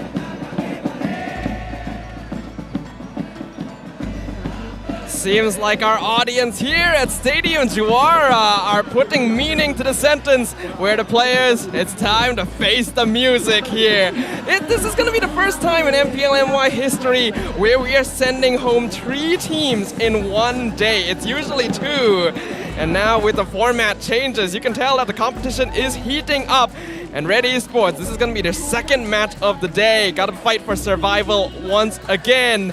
Their opponents going to be the unstoppable Homebois. It's crazy how it is coming to this stage where the winner will be facing off against our top 2 teams from the regular season here, either SMG or Todak. And for them to do so, they have to eliminate each other at this stage. And it's insane as well because the fans are just extremely loud as well. You can, even though we're sitting all the way at the top of the stage here, so far away from the stadium, we can feel all the drums and all the vibrations off our table. It just shows you there's so much support coming from the community, supporting the teams themselves. But I'm excited to see how they go. But before that, here's a trend line on how both Homebois and Red Esports has been doing throughout the entire regular season. So in this case, the average damage taken per minute during it all. Wow, look at that right there. Very evenly matched teams overall. We can see that Red Esports were a little higher during the beginning and a little lower towards the end, while the Homebois have been maintaining a pretty average and consistent trend throughout the regular season. These are, of course, 2 teams that love their team fights. You're going to see a lot of action overall. You're going to see ganks. You're going to see battles. And I expect to see even more of that now that they're going to be colliding for their final chance of moving on in the competition. It feels a little bit weird to see this curve. It just shows you that, you know, back when it started the season as well, people were expecting that, hey, you're going to be expecting a more damage style XP laner. But over time, you come to the stage where you have to realize that it is a matter of triple tank composition. Roamer, jungler, and XP lane. So it shows you how the stable drafts is going to be favoring on towards those tanky compositions. It may be Benedetta, may it be Glue, may it be Yujong. As long as you're a hero where it's going to be soaking up damage, you are going to be contributing in those team fights. And based on this recurring trend between both Aaron as well as Surpass, states a lot between their priorities on how they want to draft their composition once again. Yeah, these 2 players are key members on both teams in order to frontline, engage, and initiate team fights while providing the distraction that their backline cores require. Let's see how they'll match up against one another in the land of Dawn as we enter the draft for game number 1. Homebois going to have first pick, Red Esports having second. Now, I am extremely excited to see how the draft is going to go. Homebois, they have not had a good journey during the end of the mid-seasons where we saw very, very strong performances coming from Homebois in early stages of the game, but over time, they kind of scaled off because of the fact that there has been family issues, there has been a little bit of internet issues as well, and last I heard from the previous season, week 5, week 6, Scrims hasn't been going well for Homebois in particular, so I hope that they're able to improve now, especially now when it is at playoff stage where if they lose the series, it's bye-bye. It's honestly terrifying to think about, considering that Homebois are top 4. That's usually a position where they would have that second life, but this season, this format, that is not the case. So they gotta bring everything to the table here. Now, we do have to note that a very interesting matchup this game is going to, of course, be between Kyym and Warlord. Kyym, after winning the first game today, already mentioned that he really wanted to match up against Warlord on the land of Dawn, who has been one of the best performing mid laners of MPL MY Season 11. Yep, and at the same time, speaking of mid laners, Homebois, Warlord is one of the very few imports coming in from Indonesia as well that really stood out as a player, and he's one of the very few that actually played for Faramis very successfully throughout the entire regular seasons. Today, we've started to see a little bit more Faramis games compared to the regular season, so I like that teams in MPL MY are starting to adapt in terms of playstyle. And so far, Warlord is going to be a player that a lot of us are going to be needing to focus on a little bit more because his micro and macro skills has been top-notch since his debut here in MPL MY. But if we're talking about players that have been showing up since their debut, Kyym as well, doing such a great job as part of Red Esports here. Very loud, very commanding, and definitely quite intimidating. On top of Mel QT, they've been adding a lot of personality to Red Esports. But Homebois also are a team that has personality in droves. Dale especially has been really refreshing to the Homebois lineup, bringing some new strategies, cleaning up their mechanics, and overall allowing Homebois to reach the top of the charts here in Season 11. You know, when it comes to coaches over the seasons, right, we're always talking about Kuja, we're always talking about Sora Payong, right? We haven't really talked much about Dale. We do talk from time to time again, but this season, Dale has demonstrated that he is one of the top contenders and one of the best coach coming from MPL MY, but at the same time, that is based off regular season's performance. Now, when it comes to playoffs, it's going to be all hands on deck. Can he face off against Sora Payong? Because so far, if you want to talk about top contenders, Sora Payong has a very, very good track record of making legendary players. Every player that has gone under the banner of Sora Payong has made waves during his reign in towards MPL MY in multiple seasons. But I think we are definitely counting out Dale a bit too much there. He has made legends not just here, but on the international scene. Remember, of course. He was previously the coach for Falcon Esports, which really showed us all a thing or two on the international stage last year. But with the bans now concluded, Homebois is actually going to be locking in the Joy straight away. Red Esports choosing to ban the Mincetar instead. Gonna be a pretty scary opening there. You know, that's the thing about Mincetar, right? Like, we were talking about how important Mincetar is ever since his revamp coming in. I think week 6, week 5, all of us are still like iffy. Mincetar just completely ignored. Nobody actually picked it as well until Zorn kind of demonstrated that, hey, Mincetar is kind of scary to a certain degree. But at the same time, I really want to see what can they do about it? Because when Red Esports actually ban off this Mincetar, they are in a situation where they need to deal with this Joy. In this case, in their earlier mic checks as well, Mao did mention as well, if they get the Kufra in their favor, it's going to be instant auto GG in their favor. So Red Esports, they can lean on that vicinity, but at the same time, Ramis Valentina completely in the pool as well. But they ignore it and go for the Eve Arlot, expecting that Homebois might be leaning on the Fredrin based on Chibi's track record so far in regular season. The bans on both these teams have been very unusual here in the first phase. Some familiar faces, some unfamiliar faces in this position. And because of that, both Joy and Arlet were actually led through the draft and were locked in by each team specifically. Kyym going to be able to play on the Eve this time, but with Valentina still open, that does open up a very scary possibility in the hands of Warlord. Yeah, it's interesting that is Warlord going to be playing this as well, because Warlord has been known for his micro skills and positioning when it comes to aggression here. But for him to be forced to play a defensive maneuver because of the fact that Yves is in play is kind of surprising. But I like that Dale is deciding to keep his hero pool a little bit in the loops as well, because if you think about it here, so far the 3 main majors that we've seen a lot here has been Faramis, Yves, as well as the Forza, right? But if you think about it, there is a particular hero that not many teams play, but is constantly being banned by our top contender, Team SMG, and that is the Kadita.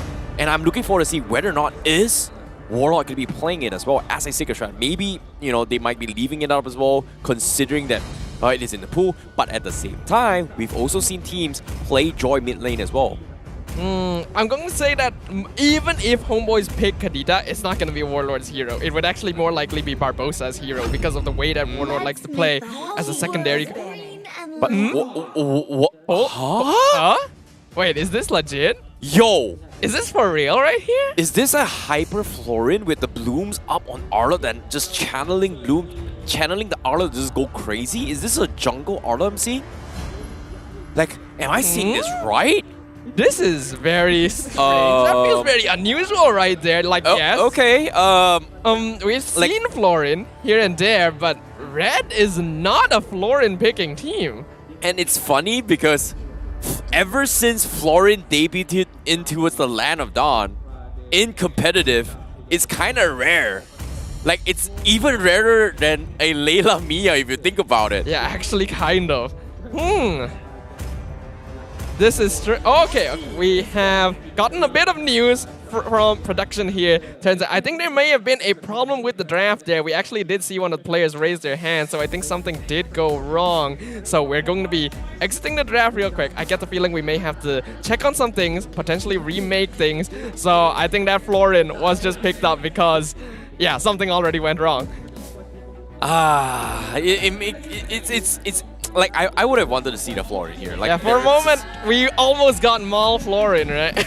Yeah, it feels like, you know, Red Esports is one of those teams that might be able to pull it off. If you think about it, they were one of the very few teams back in the days where they actually hyper-final a particular hero. You know, in this case, Ultra Carry. Back then, hyper carry was a very, very normal thing where you just, you know, make sure the jungler gets double buffs and then just constantly dives the back lines with, and you make sure that he stays alive, right? And we had Angela, we've got Rafaela, we've got Negi, everything to make sure that he doesn't die. In this case, Florin does that, but we haven't seen a lot of teams kind of benefit as well, because this pretty much limits Florin's items, but it gives another hero a 7-slot item. So that's something that I think isn't too bad of an idea, but I haven't seen it work in competitive play yet.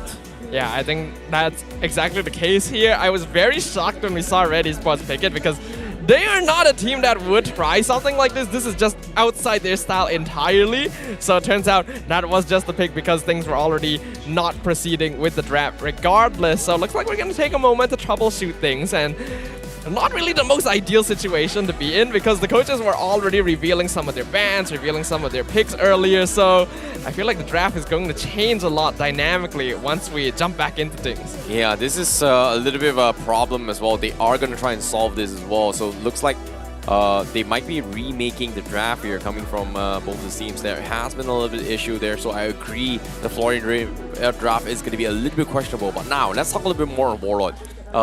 It's funny that you say that Kadita is not in his vicinity, right? There are times where Kadita is going to be forced to play the roaming position, and I can see where you're getting at because of the fact that based on MPL MY's playstyle, roaming Kadita is a thing for certain teams. And in this case, I feel like when AIM was playing RSG Esports, it's something that they would like to play a lot. When SMG plays it, they play it really, really well and has had very, very good success as well. When it comes to double mage composition, when it comes to roaming mage in particular, not many teams can actually pull it off. So I get where you're coming from when it comes to those kind of angles.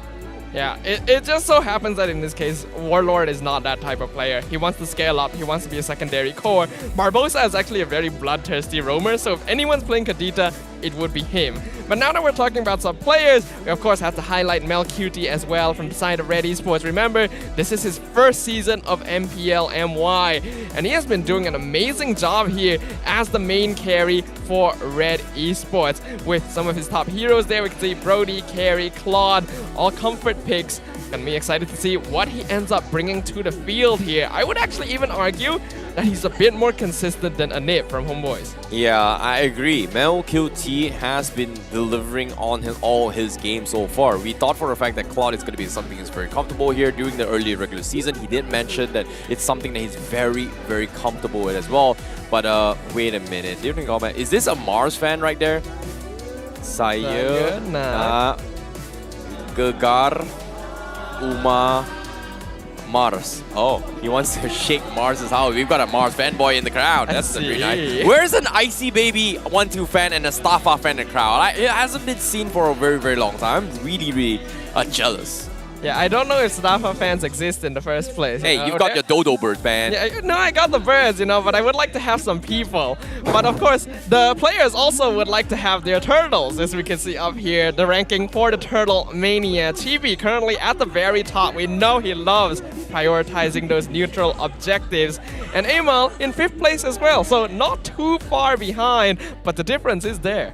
Yep, Chibi has been very, very good in prioritizing the Romania, right? This is something that Homebois, ever since their debut into his MPL MY in the previous season as well, has had a very, very good track record in prioritizing first turtle objectives. It's something that it's within Chibi's comforts, and it's funny considering that no other players has been able to match up to him, and the closest one was Bakht when he was playing during Suha's esports time, and that's something that it's been a very, very long time now, and ever since then, no one has been as consistent as Chibi over the season to come.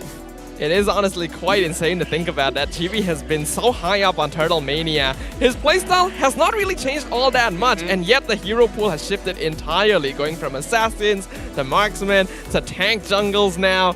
This man is a rock for the Homebois and someone that you can always rely upon. But if we're talking about rocks, let's talk about the unstoppable force that is Barbosa. Loving heroes like the Kufra, like the Hilda. He wants to run people down, set up kills for the rest of the Homebois. You know, Barbosa reminds me of a mixture of Zorn back in the days when he played the Kufra. But his Hilda reminds me of Min coming in from last season where not many teams actually played the Hilda and he was able to make it in his favor just because of the fact that Fanny is still a very, very popular pick regardless of whatever the situation. People just don't really want to deal with it here. It completely shifts the dynamic of how you're going to play the playstyle, and it also affects you mentally on your habits in terms of playstyles, right? Like when it comes to normal game plan and strategy here, you have specific rotations and movements you kind of want to be moving around, but when a Fanny comes into play, your entire playstyle and habits get messed up. So sometimes it will be brought up into us the next following game. So I guess that's the idea, that a lot of reason why coaches don't want to play with a Fanny composition. It's just too difficult. And when you have a hero on the enemy team that causes you to have to think about the game differently than usual, it typically means that it's not something that you want to have to deal with, because every single thought, every single small piece of strategy that goes into these drafts, into these games, is very important. Wow.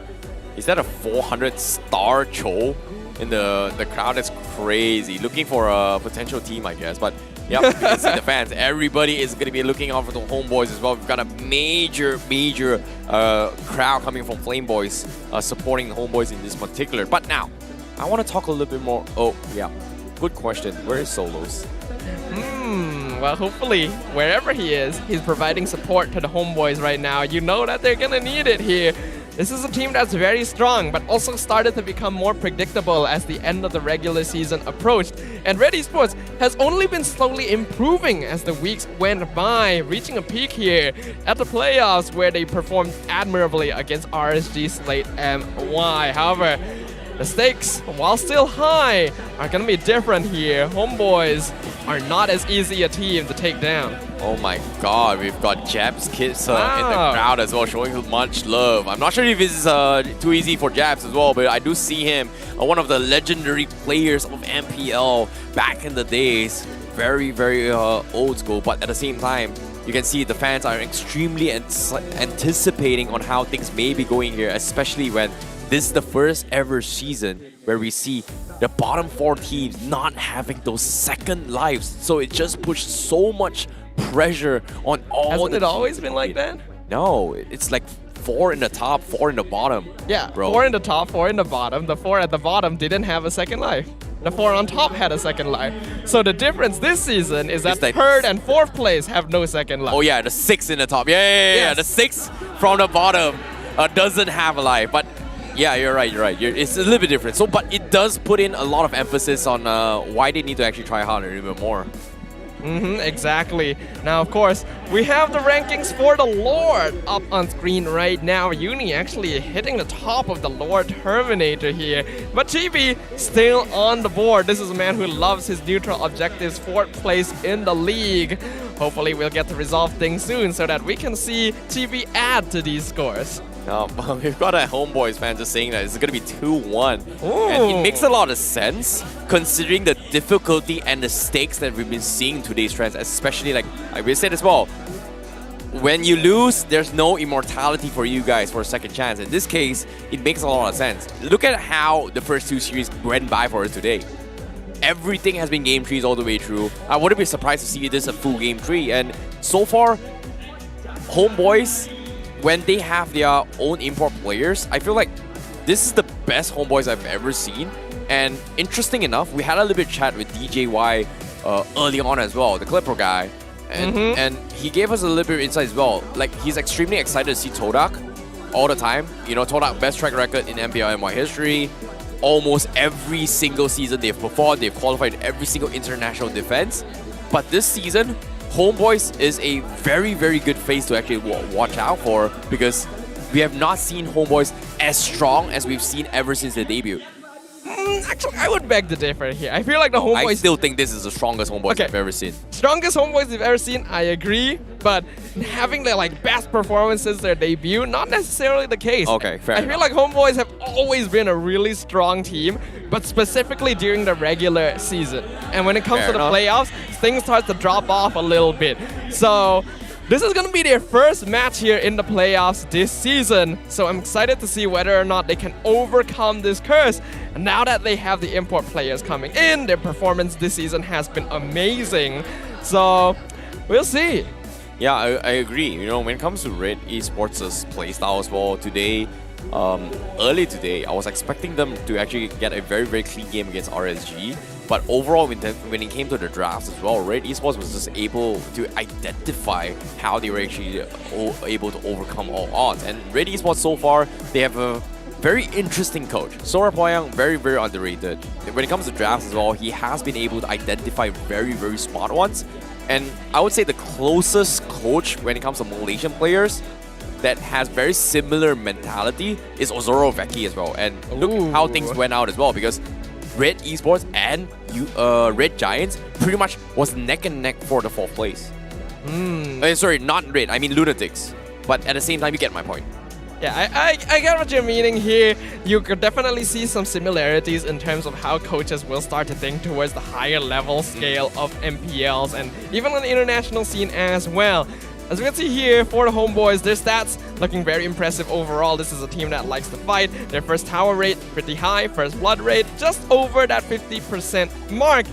And in terms of the heroes that they enjoy picking, they do tend to be the meta styles. We know that Dale likes to go for reliability, and Homeboys are all very mechanically gifted players. But one thing that I think stands out from the Homeboys is the fact that they're a very momentum-based team. They will absolutely dumpster their opponents if they are given an early game lead. But if they don't have that, things start to become difficult for them. Yeah, I agree. This is something that they have to actually figure out now, because based on drafts, like we said as well, the coaches has pretty much shown their hands at early phases as well. They definitely need to actually figure out as well. And to ensure the fairness and integrity here, the Marshals are definitely doing all their best actually figuring things out between both sides.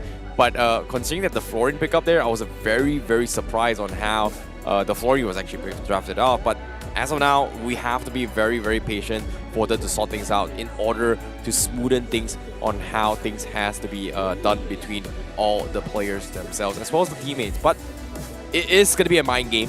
It is going to be a lot of stamina. And the longer this drags on, it will over time affect Red Esports because fatigue starts to kick in. Fatigue always going to be a factor that you have to consider no matter what situation you are in. Homeboys able to come into this fresh Red Esports. They got a break there from game number 2, but they did still have to play another series today as well, so that will definitely contribute. It's just how the cookie crumbles in the end.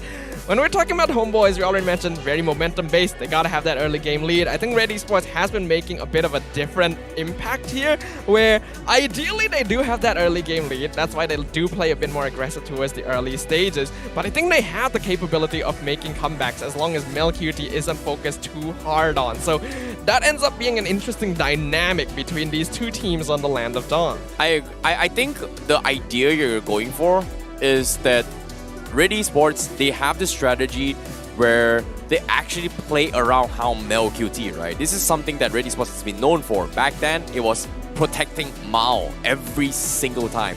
Mao needs to get his farm. Mao will carry the game. This time, they're doing it very similar for MelQT, but at the same time, there's a little bit more leeway now for Aaron to actually kind of, I would say, open things up and in the XP lane, and for Red Esports to actually play against RSG early on is very, very interesting to see how MelQT is getting a little bit more confident these days compared with the time. Okay, sounds like we're gonna be going over to our host here so that they can tell us what is going to be the plan and what comes next. Take it away. Alright everybody, selamat kembali ke The MPL Open House. Now sekarang kita ada technical difficulties yang sedikit, so kita take over pula. Okay tak guys? Diorang okey punya, diorang tak ada pilihan. Yang saya nak tanya, caster okey ke tak? Caster okey ke? Lama by time tu. Itulah macam goreng-goreng. Kan, dah tak ada idea dah nak cakap apa. Tapi macam mana sekalipun, Abang Lot dengan Red. So sekali ni isu diorang nak settlekan draft kat bahagian belakang, diorang nak apa orang kata like discuss macam nak handlekan. Tapi bagus juga kita boleh discuss before the game itself. Abang Lot sini tadi sempat ke jumpa dengan budak-budak Homebois?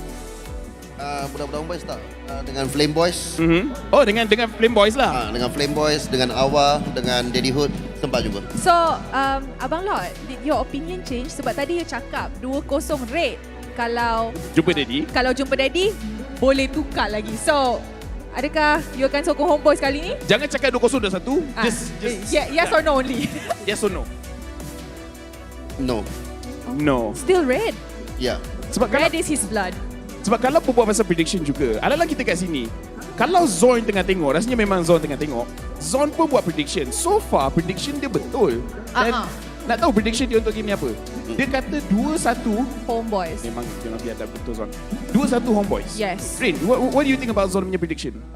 Saya setuju lah dengan dia punya statement tu. And itu juga prediction saya tadi. Since saya rasa dia beri advantage kepada Homebois disebabkan Red dah main tadi. And Homebois dah nampak apa power hero untuk pasukan Red.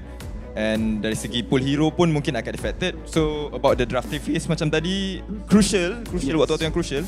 So if Coach Dale and Saiful dapat baca betul-betul gameplay Red and hero-hero Red, saya rasa Homebois akan menang. Sangat setuju. So, I mean, based on what we've seen in the regular season, kan, Coach Dale dengan Saiful, they don't have an issue with drafts lately. I mean, I don't think they have an issue with draftings. I feel like so far most, or like maybe 80 to 90% of the drafts akan menang. And then it's up to the players to execute it. Meanwhile, on Red Esports side, sometimes they pick heroes yang macam a little bit out of the comfort zone, a little bit something we don't see every day. So do you think Red Esports will take a risk untuk perlawanan ini? Kalau pada pendapat saya, untuk playoff dorang akan go dengan comfort hero dorang. Since rookie-rookie ni pun dorang ada hero-hero yang dorang betul-betul confident main, regardless of apa pun hero enemy. Kita nampak macam tadi pun termasuk Mal pun ada hero-hero dia juga. So saya rasa Red akan still stick dengan plan dorang, which is dorang akan pakai signature hero dorang lah. Alang dekat sini kan, sebab Red pun tengah bermain. Hari ni saya ada scroll internet macam-macam yang saya jumpa. Antaranya orang mempersoalkan Kyym ni dia punya energy macam beria sangat. Abang Lot punya pendapat, ini budak fresh, dia energetic, dia semangat. What do you feel about it? Rasanya sebab dia menang dengan RSG tadi kot. I think it's because he wants to prove something. Ini pun tak silap, nampak interview tadi. Kalau menang lawan Homebois, bukan setakat Kyym, Mel Cutie pun akan join sekali. Yes, betul. The rookie blood, you know.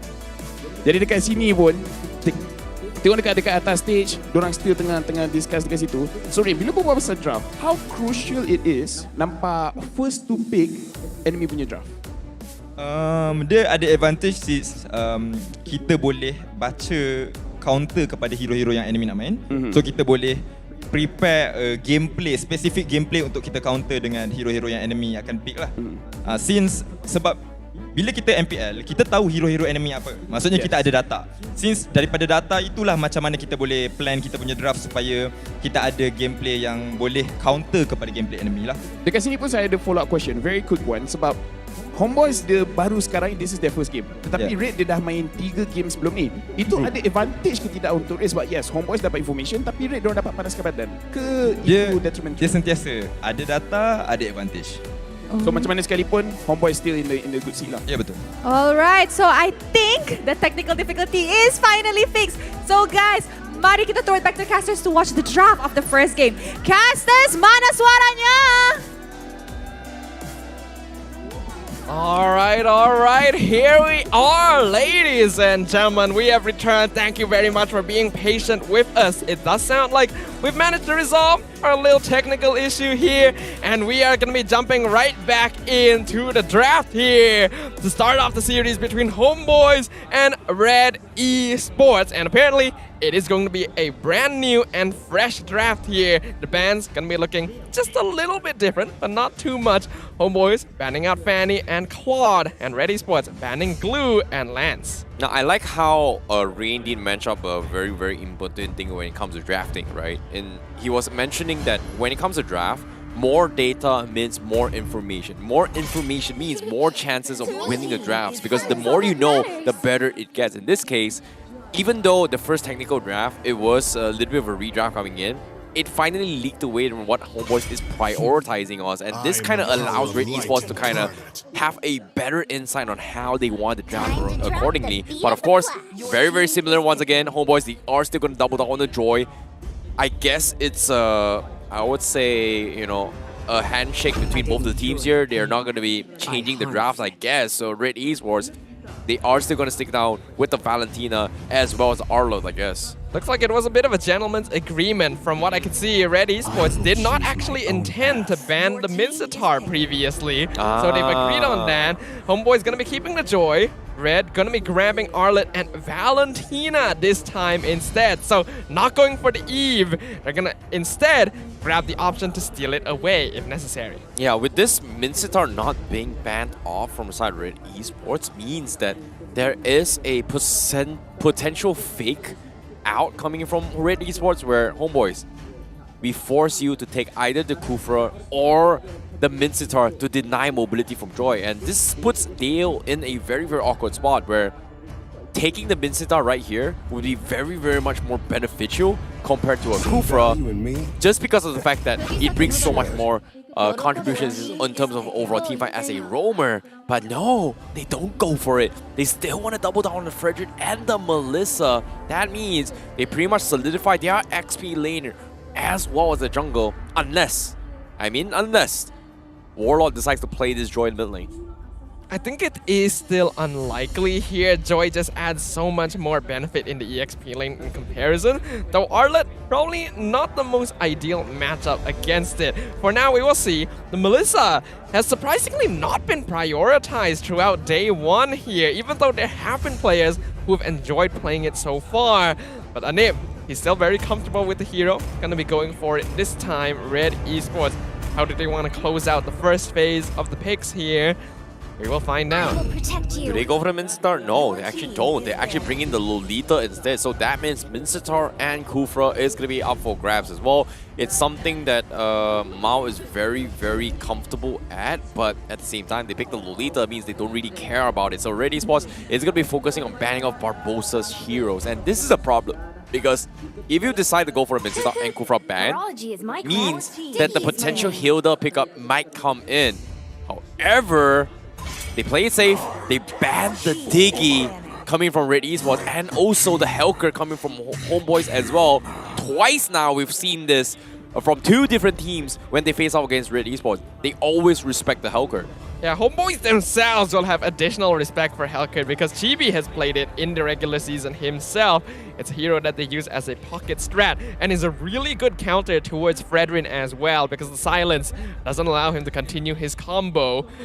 Red Esports, I'm pretty sure it's still going to be the focus onto Barbosa, but with a lot of options still open, the Kufra, the Mincetar, going to be very annoying to heroes like the Arlet. No, they just decide that Faramis is a bigger problem. Understandable. This is one of Warlord's signatures. I agree. But now it's funny how we've gotten to a stage where back then, whenever you ban a Diggy, there is a very, very strong tell of a potential Atlas are going to be picked up. But now, immediately when you ban a Diggy, we do see teams kind of prioritizing Helker. And this is a trend that started during Week 5 and Week 6 of the regular season, where people are starting to try and bring in the Helker ever since SMG made it work.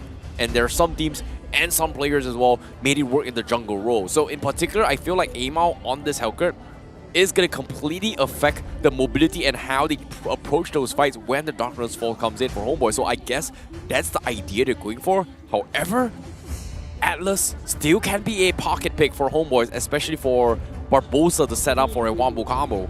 I personally don't really agree with it, especially since it would give Fatal Links away. That's just a bad idea. Oh yeah, fair enough. Red Esports, I guess Martis is still a hero that they want to consider for the jungle position.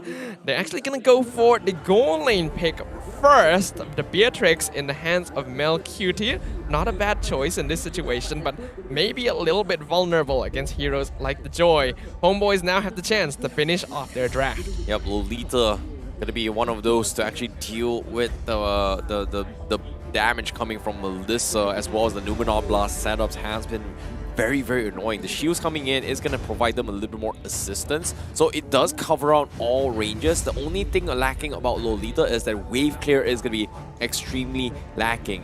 So that's something that I think Red Esports has kind of figured out as well. I feel like this Red Esports has showed us a very, very good demonstration on how the first series worked in their favor, right? You kind of shut down the marksman, boom, there's nothing they can do. Melissa in this particular matchup, the shield works really, really well, but Homebois, they are gonna take the Kufra to try and fight against the Lolita, and I think it's perfect as well. But I feel like Arlot doesn't really matter against a Kufra. Bouncing ball just, you know, it just zips past it. Yep, and then Red Esports finishes off the draft with the Martis, which has been led through so far. We are seeing very confident, very normal actually drafts from both teams here. No surprise picks.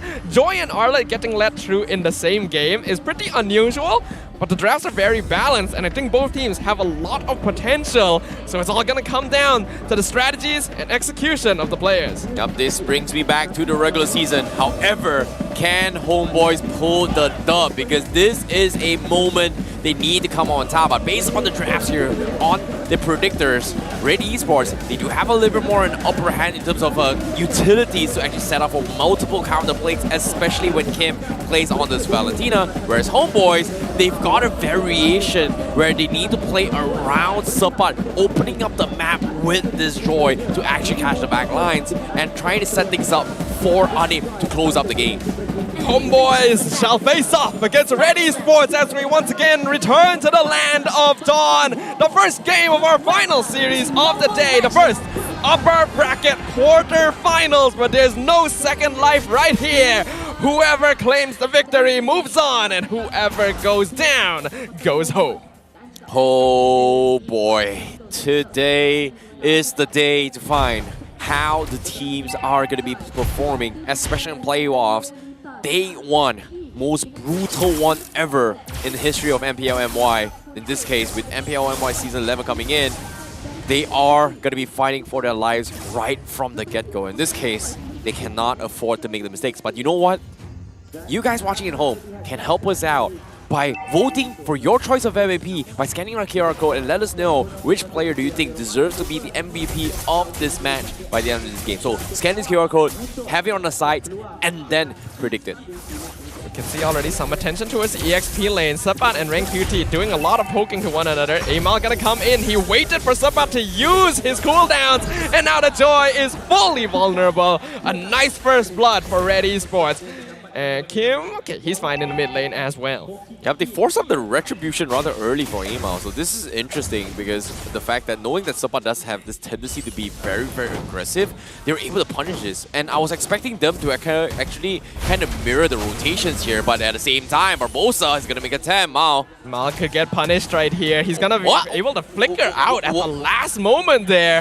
Barbosa not able to get the last hit for a moment. Looked like he was going to be punished, but nope, able to get out. Okay, very, very close indeed. Chibi now going to get a little bit of harassments coming in, but I don't think there's much they can do. And it's interesting how Red Esports is prioritizing the XP lane a little bit more, especially for the first turtle, right? You want to have your mages having that early force, and in this case, Warlord is very far away from that as well, and Kyym already has his 4. He can actually choose to steal Surpass out with the beats, or even walk up to Warlord and find him and steal his Feather Airstrike for this first engagement. And with the turtle coming in, dropping real low. Surpass being annoying. The turtle gets reset once again. Feather Airstrike comes out. Amal gonna secure it for Red Esports. Chibi dropping to 40%. Pneumatic Blast coming out. Decimate finds Chibi. They find the blast onto 2. Double kill for Amal. But Surpass jumps back in. He's got vengeance. Red Esports are all really low. Electrifying Beats comes out. Surpass with the double kill in return. Oh boy, Surpass clutches it big time. He got his revenge. Mao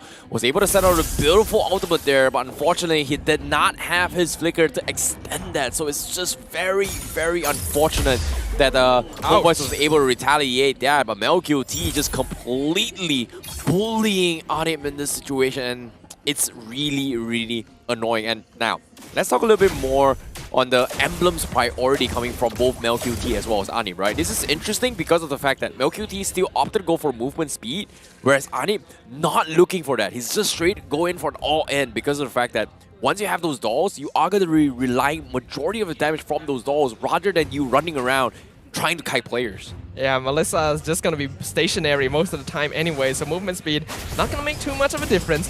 I do also notice that in terms of emblem, surpass has gone for that magic worship this game, so this may be a more damage joy as compared to the tank types that we have seen in the past.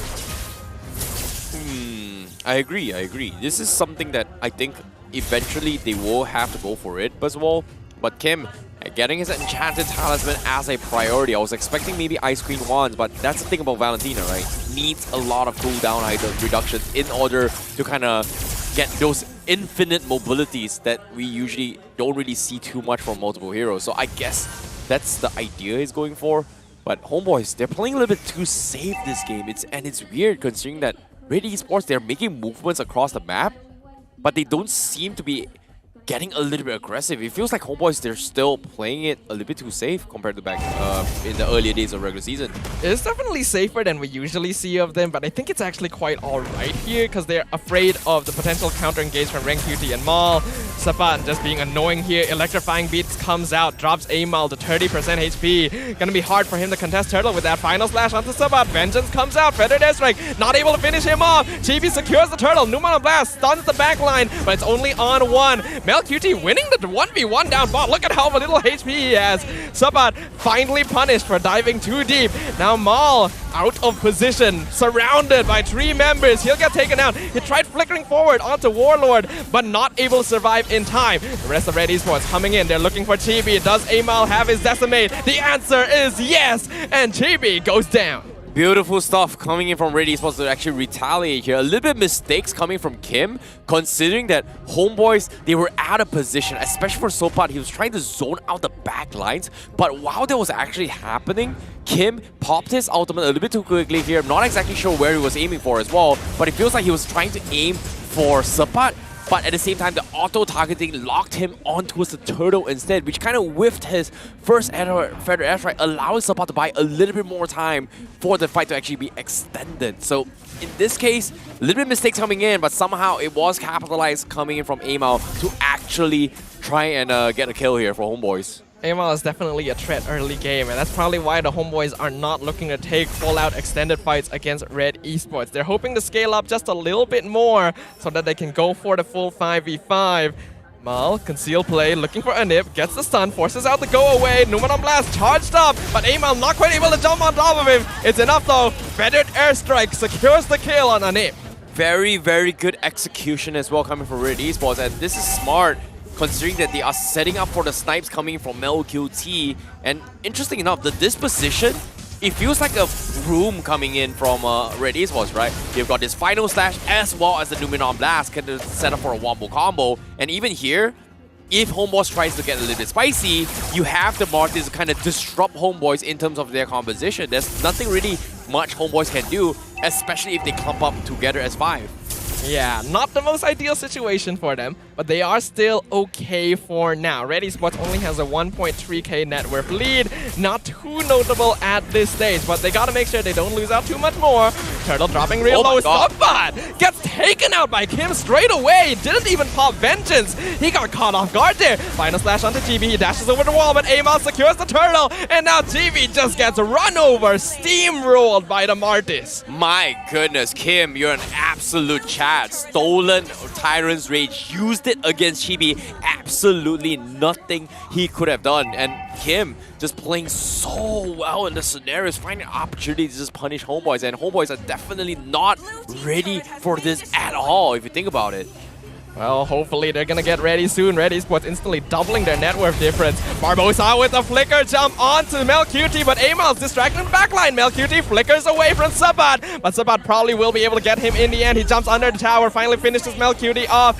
Amal not able to get a kill in the backline. Now they're surrounded by Barbosa and Chibi. Bouncing ball stopping them from getting away. Kyym stealing the Cupra ult. When's he gonna use it? Abrases Ref drops Mal real low. Amal as well. Is he gonna get taken out? Yes, he is. Anip gets the kill. Final slash on 2 members though. Mega kill for Red Cutie and make that double with GB falling to his hands. Oh, mistakes coming from Homebois as well. They got the kill on towards on MelQt, but I'm surprised they actually committed the fight. Warlord was pretty much out of it as well, because the moment that happened, Red Esports just completely ignored everyone from Homebois and went straight for Warlord. And the moment Warlord was out of commission, there was pretty much no more damage output from Homebois in that fight, and I was very surprised that Homebois still tried to extend it, got paid very, very punished for that fight. Yeah, it does feel quite weird. Homebois usually takes more clean team fights than this. Red Esports are really showing up right now.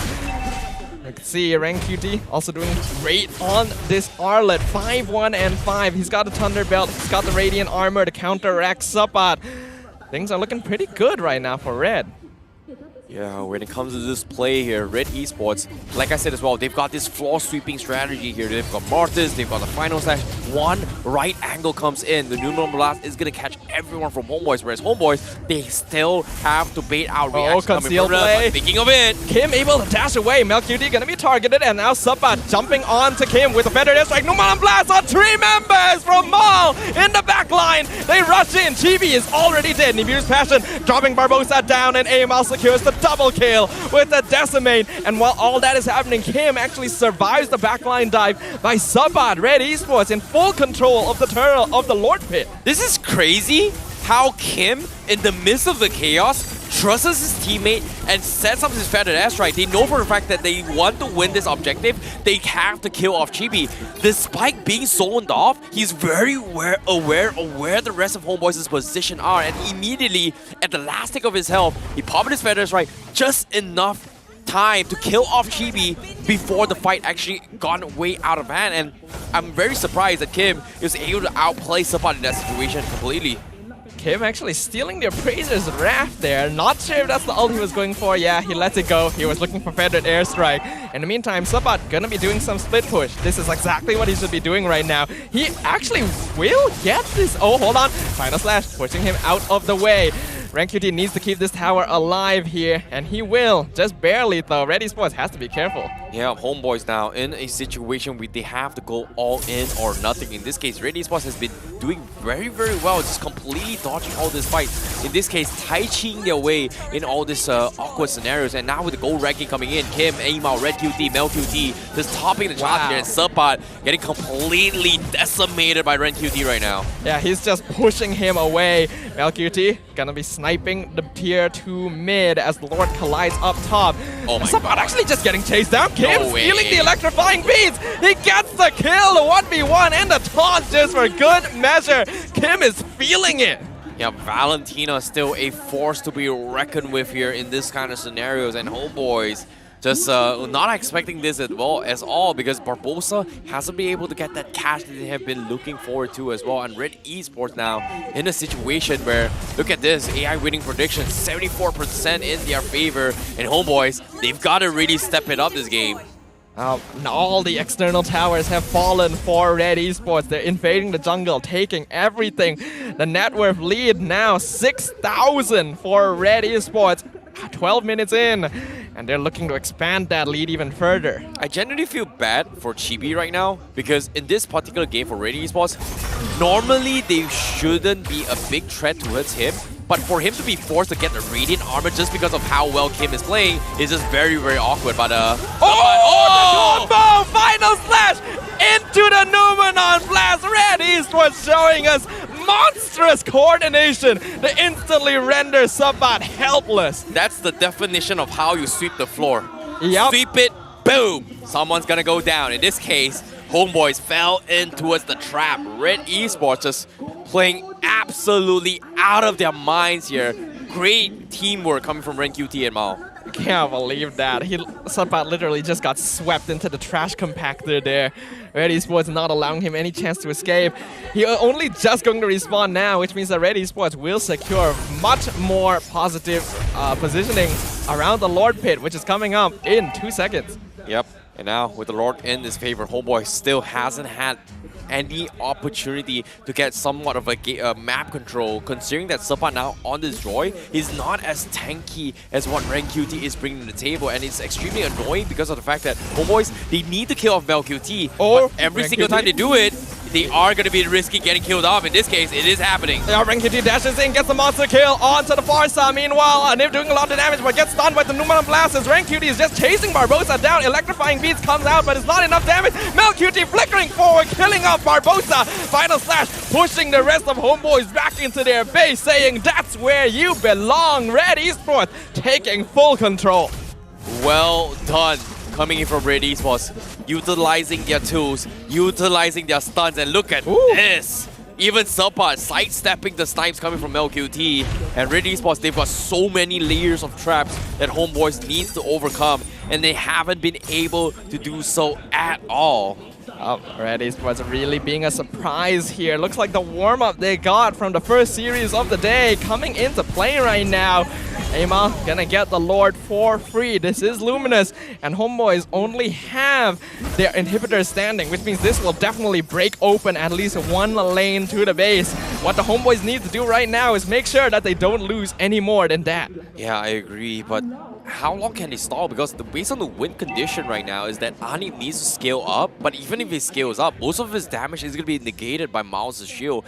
And that is something that eventually, over time, they need to get a pick off. In this case, Tyrant's Rage onto Rank QT. Federation comes out, but Rank QT is healing through everything. Final Slash pushing a nip back. Here comes the rest of Red Esports. Amal, he gets the Decimate killing spray onto a nip. Mel QT sniping Warlord, dropping him down, forcing him back. And Chibi nearly dying from outside. He's able to get away with a tiny sliver, but Barbosa is not as lucky. Sabat jumping back in, looking for the damage with the Vengeance stack. He's going to try and take out Mel QT, but it's not going to be enough. He's forced to run away as Red Esports is pushing straight in. Mel QT with the double kill, taking out Chibi. Warlord Fitted Airstrike is not enough because Red Esports takes the first victory here, shutting down Homebois and putting them one step closer to moving on in the playoffs. wow, what a game from Red Esports, giving them the Arlot and Lolita complete room sweep coming in from them, and Homebois just couldn't do anything at all. It's crazy. This is a result that I think many of us were not expecting. Homebois are real contenders here, one of the top teams of the season. And Red Esports are showing that continuous growth, that improvement that very few teams are able to continuously display throughout the season. You can see the excitement of the fans. They know what they have done here. They've made a splash. Red Esports, extremely underrated. But now I'm extremely excited to see what they have to say about this match. Let's go, let's go, let's go! Fokus. Gluk. Okay, dia turn. Semangat. Ada turn, Kufra belah kiri, Ferry biru. Mati tu. Nice! Nice. Santai, bre. Eren, jom Eren Freddy nak? Jom. Tak ada kau aku. Nice one! Nice! Come. Gerak. Mantap. Gila main. Mati. Kita mantap gila. Mantap. Baik, boy. Wow! Mantap, wow! Chemistry pada season 5. Kufra. Mantap, boleh end. Aku free untuk masuk. Korang. End. Nice. Mantap. If I were to give a role to Kyym, okay, fine. I can't do it, okay?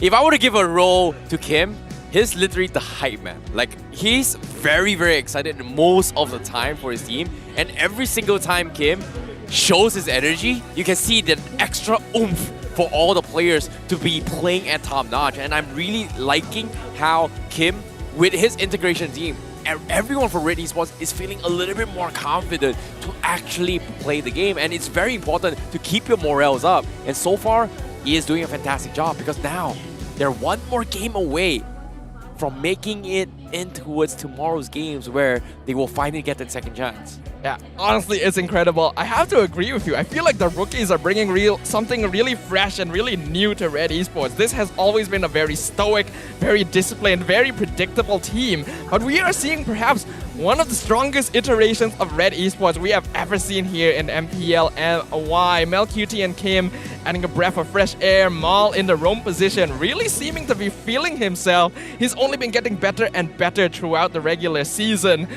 This is a scary team to face off against, and Homebois, despite their strengths and the mechanical skills of their players, just seem to be overwhelmed. The amount of disruptions that Red Esports is bringing in this team fight as well. We've got Valentina Fear, we've got the Lolita Numenor Blast, we've got Mortis on his Ashuras, we've got Arlott just stunning his way through. I'm surprised Homebois wasn't able to do anything about it here, and it's no surprises if you think about it. Kufra opening setup, great. Fredrin's got CCs, great. Joy, no stunts. Melissa, counter stunts. Farsa, gonna get completely dived in the back line. So in this case, it feels like there's nothing much Homebois could have done. And even in the damage department as well, technically Anip should have been doing a little bit more damage, but Ma was able to just negate majority of it if you think about it.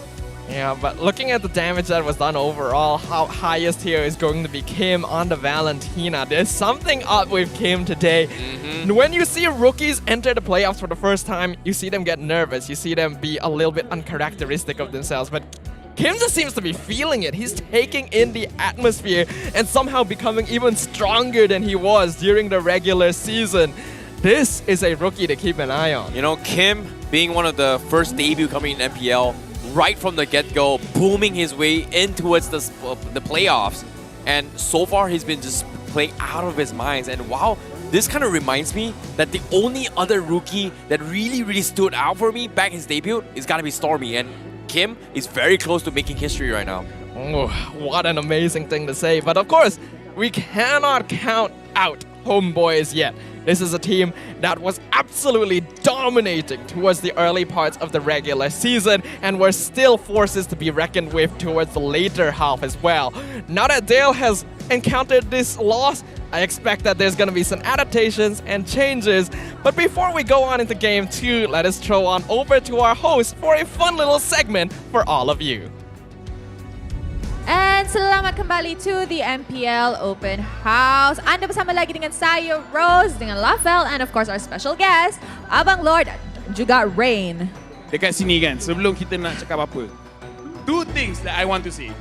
Number one, Red Esports deserves more fans. I agree. Number 1.5, Lesti terjatuh. Tapi number two, rasanya Red Esports, diorang dah boleh keluar diorang punya own documentary untuk cerita what happened antara regular season dengan playoff. Brand perform, Mal dah jauh lagi perform. What happened? Tiba-tiba diorang superstar level. Kan Bang Lord? Pada pendapat saya, pembaharuan yang diorang bawa adalah nafas baru lah. Sebab diorang membuktikan yang apa yang kita perlukan sekarang sebenarnya bukannya tenaga import. Apa yang kita perlukan is idea baru, nafas baru, gameplay baru and so on lah. So bila diorang tunjukkan gameplay diorang tadi, diorang tunjukkan diorang dah ada pattern gameplay diorang. Maksudnya ada beberapa hero yang diorang dah start rotate. Kita boleh nampak hero-hero yang sama, Farsa, Farami, Valentina, Beatrix, Cloud dan sebagainya.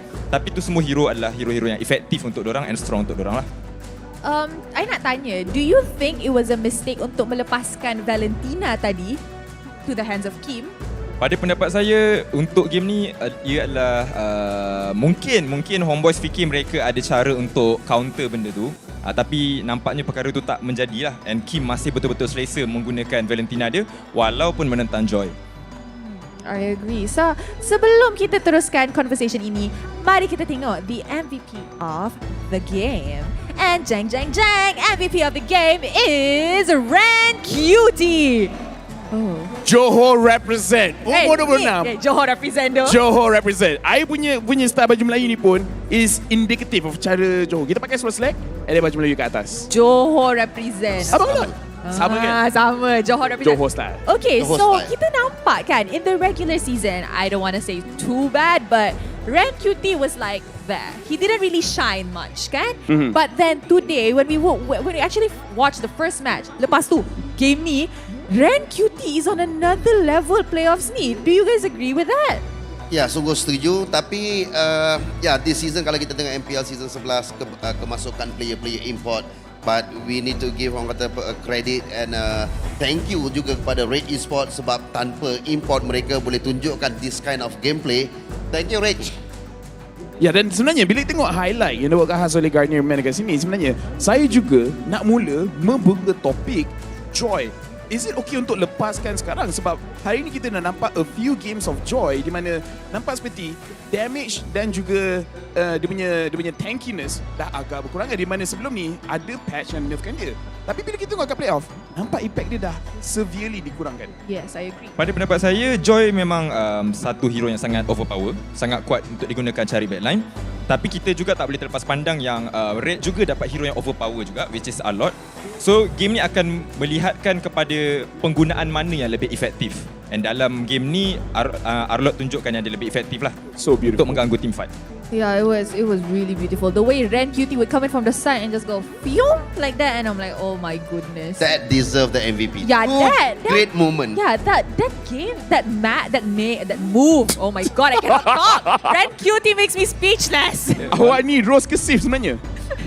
Saya dapat abang save tadi, tapi yes. Hari ni tak ada save, so saya tersasul. Betul. Hari ni walaupun tak ada save, dia punya aura tu kita masih rasa. Tu yang technical difficulty banyak. Save. Macam mana sekalipun, kita boleh nampak dekat dalam game ni, trending hari ni adalah 2 berbalas 1. Yes. Another question yang kita perlu tanya kat sini, Homebois, daripada start minggu utama orang dah cakap, regular season kuat, sampai kat playoff, dorang choke. Do you think Homebois will be going home today, or Homebois will advance to the next level to lawan SMG, team yang selalu menang game? Pada pendapat saya, sama ada dorang dapat break the curse or not, depends macam mana dorang boleh cope and handle hero-hero selesa Red lah. Sebab macam yang kita bincang pada awal tadi, memang Red, memang dorang punya style drafting memang always prefer kepada hero apa yang aku kuat. Sama juga macam mana Mal pakai Lolita rotate 2 hero tu, Imal pun pakai Martis and Martis Fanny. So bergantung juga kepada drafting lah. Saya rasa kan, kalau kalah juga kat sini kan, semua kena mandi bunga. Betul. Tapi bukan bunga yang jumpa kat Malaysia, kena cari bunga luar dah tak ada sebab I don't know. I rasa kalau Homebois kalah game ni, dorang kena mandi bunga. Tak. Rasa Daddyhood yang kena mandi bunga.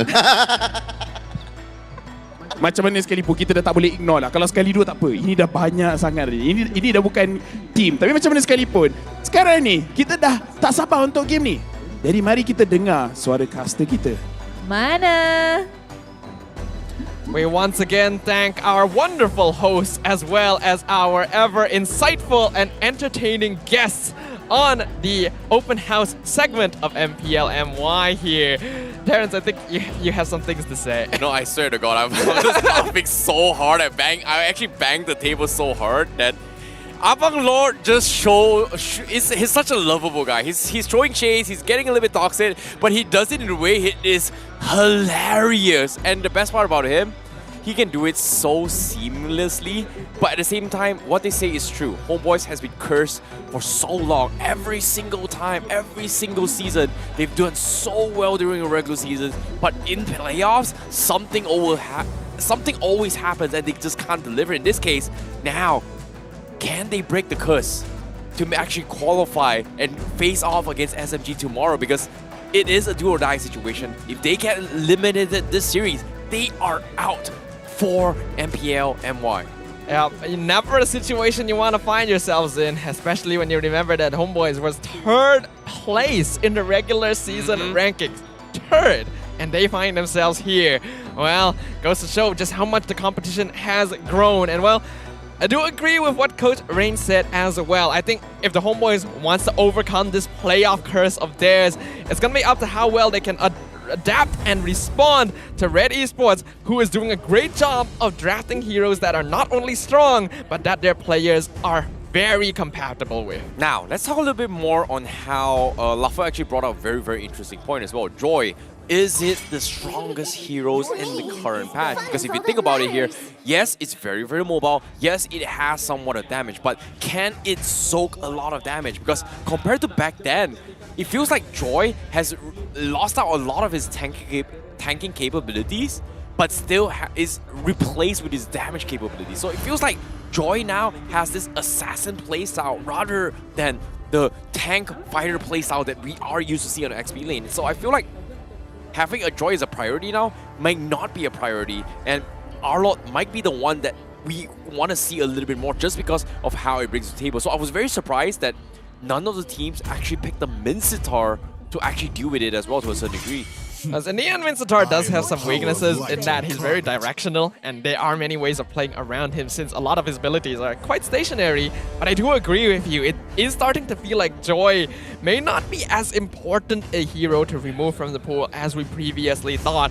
And with Red Esports choosing to be on the blue side this time, it definitely feels like they're going to want to grab the Arlet as soon as possible. Though that does mean that the Valentina will be open for the side of the Homeboys. So unless we see some differences in the bans here, that seems like how the picks will proceed. Now, the question here is from the side of Homeboys, do they actually respect the Arla, right? Because if you think about a bigger picture, knowing Red Esports, they do, especially for Sora Pyre, he has a very, very grand scheme always being set in play, right? Because they showed their hands in early stage game, Kufra was a priority for them. Every single time Mao brings to the table, it has been delivering.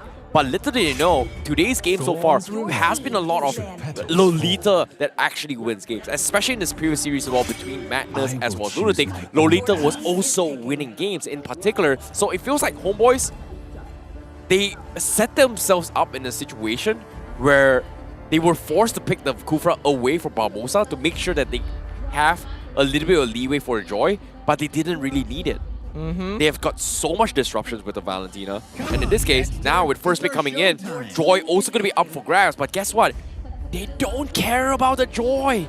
Wow. Joy was insignificant, and even today's games, Joy hasn't had one of the biggest win rates thus far in just the playoffs itself. So they do pick up the Claude, prioritizing it for MelQT, but Homeboys now respond. They grab the Joy again, but this time also steal away the Valentina from the hands of Kyym. So Homeboys still quite comfortable with grabbing it for themselves.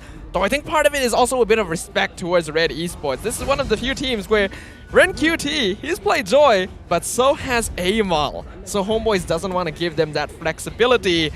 Now though, with Valentina gone, what is Kyym going to play? You know, it's funny how RenQT did mention during this interview for regular season, right?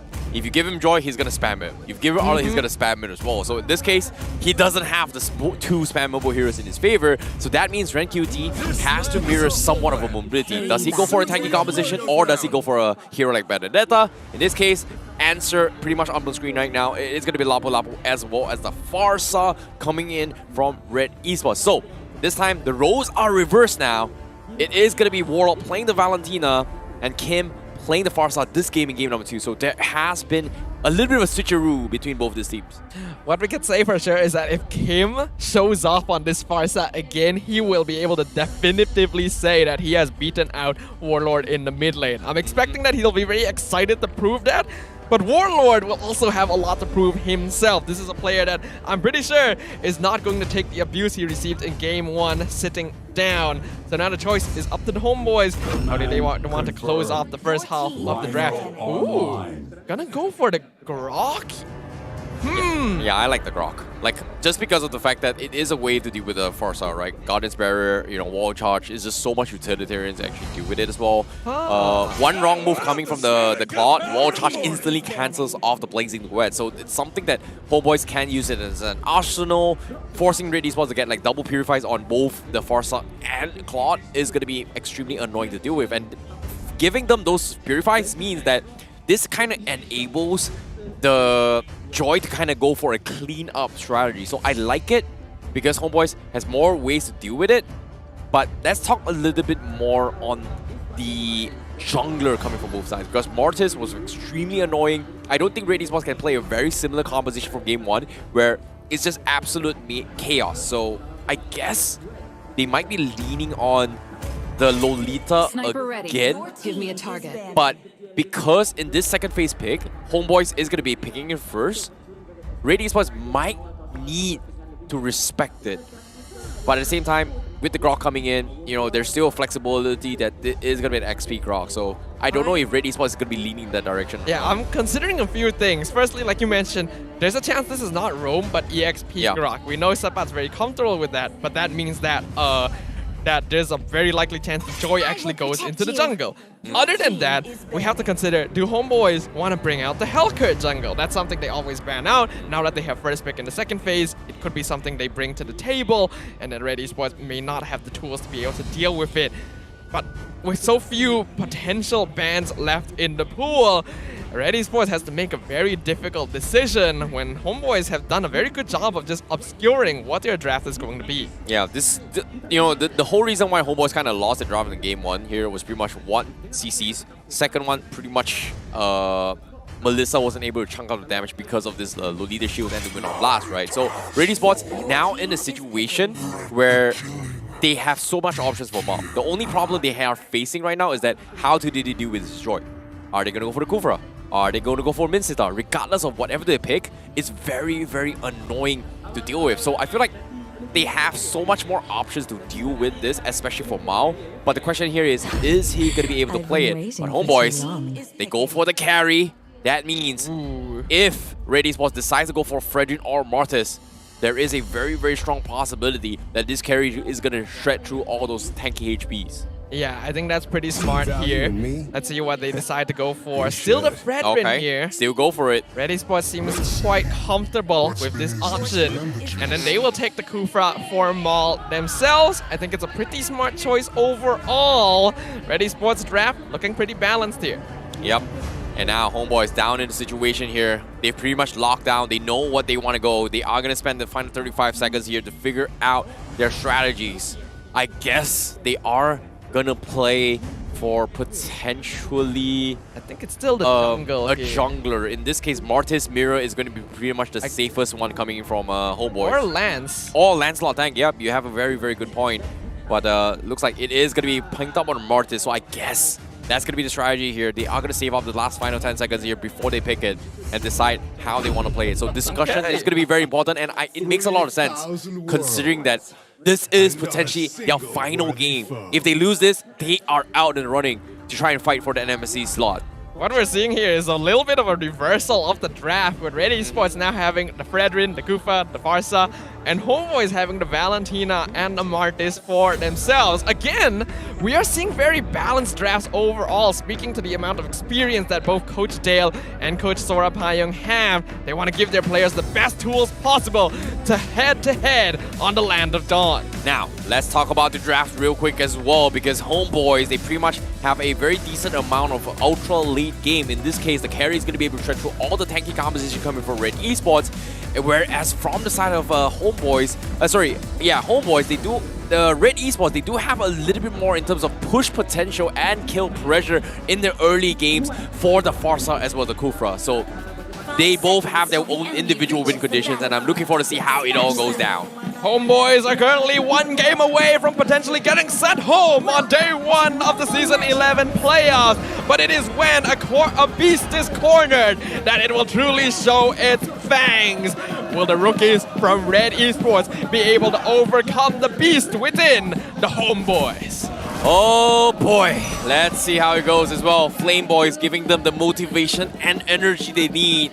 And Red Esports, however, has a possible chance to deny that. And currently, Surpass, there's going to be a dominating XP lane. And I feel like Surpass is going to be forced to actually play a little bit more safer now, considering that how he was actually punished rather early in the early stage of the game. But this time with the Fredrin, I don't think the kill pressure from Red Esports is going to be as brutal as the Mortis, especially pre-4.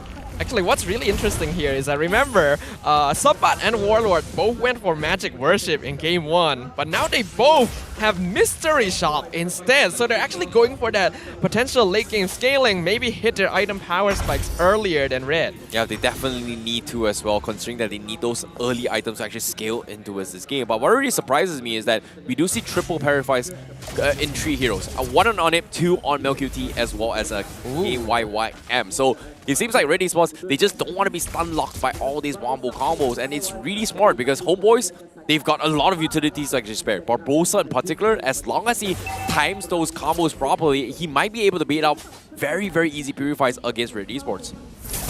Right now, we can see not a lot of movement across the map for now. I don't think either team wants to go for too much early game aggression, but things are definitely going to come to a heel pretty soon, as the turtle will be spawning in another 3 seconds. Amal already in position, bravest fighter from rank QT. Landshaker going to be dodged very nicely with a Mortal Coil, but this allows Red Esports to maintain control over the turtle pit.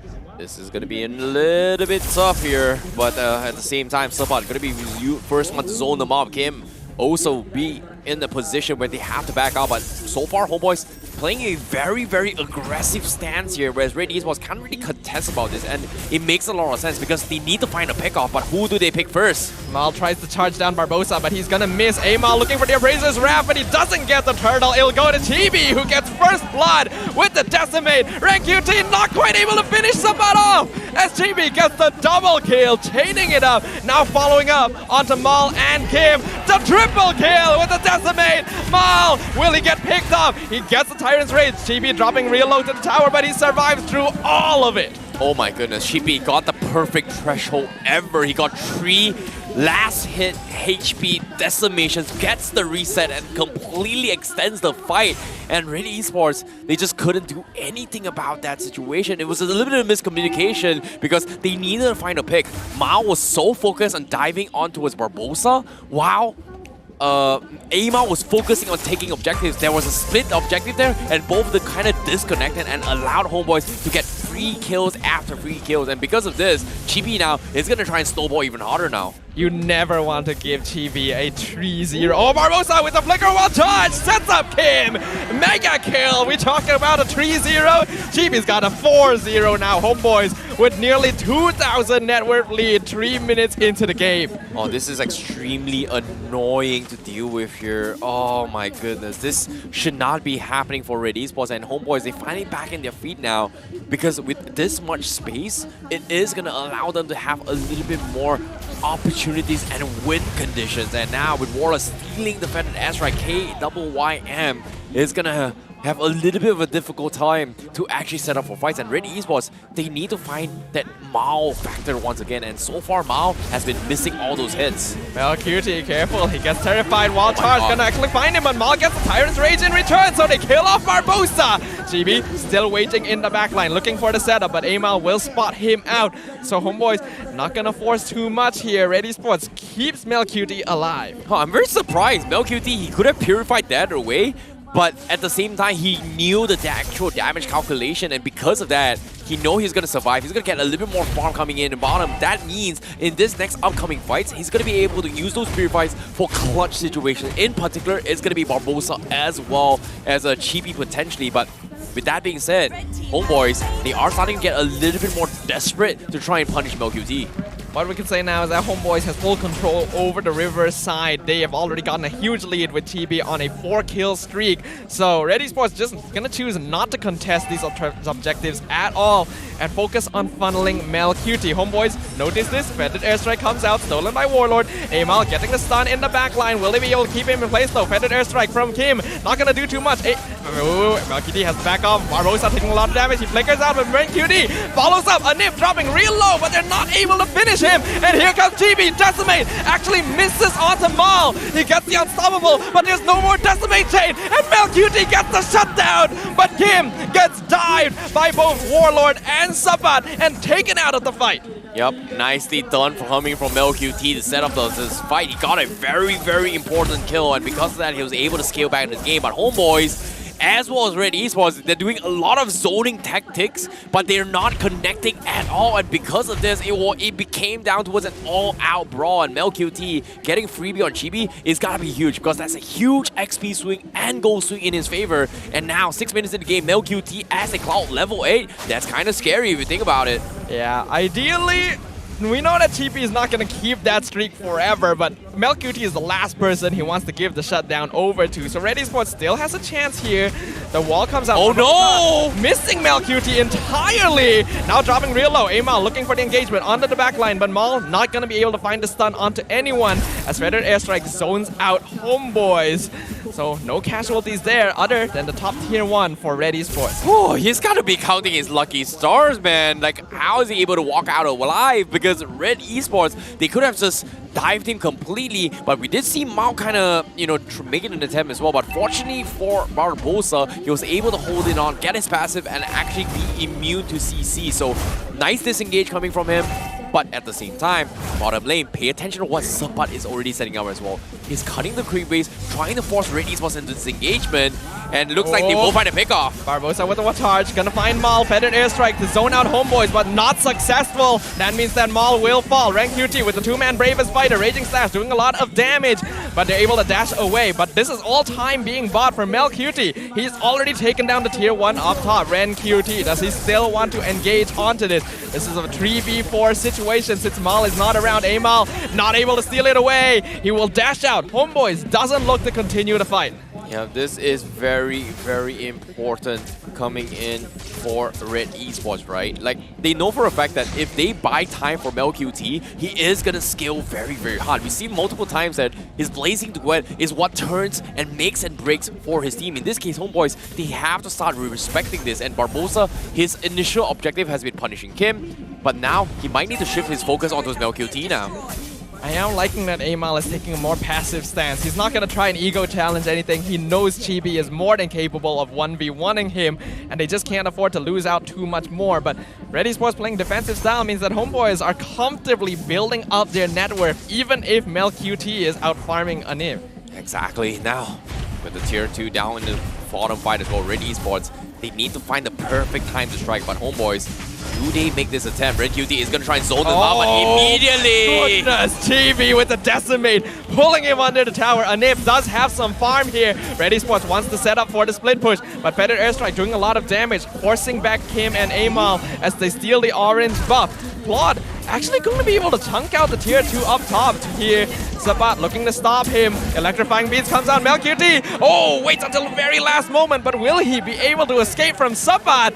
In the meantime, Homebois still pressuring Red Esports so that they cannot connect. They cannot provide assistance to the Claude. Mel QT, he's juking out Sabat, but for how long? Here comes Barbosa as well. I'm pretty sure he's dead soon. He dodges the wild charge, but we're getting out.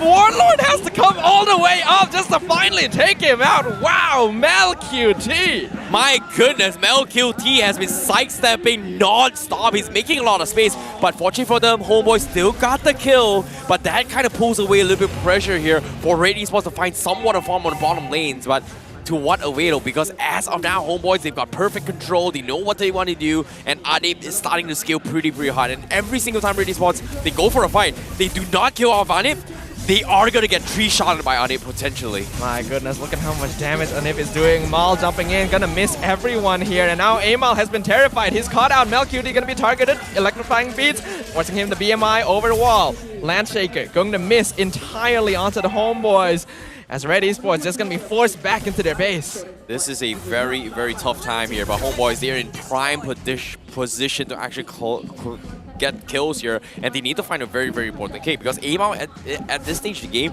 hasn't been able to find opportunities to try and zone off Homeboys or try and get a very good taunt, because of the fact that if he catches the wrong target, he is gonna get picked off. In this case, Warlock has been able to find opportunities, right? Think about this. Warlock can steal Tyrant's Reach. Warlock can steal Feathered Airstrike. And every single time this thing happens, someone's gonna die from Red Esports.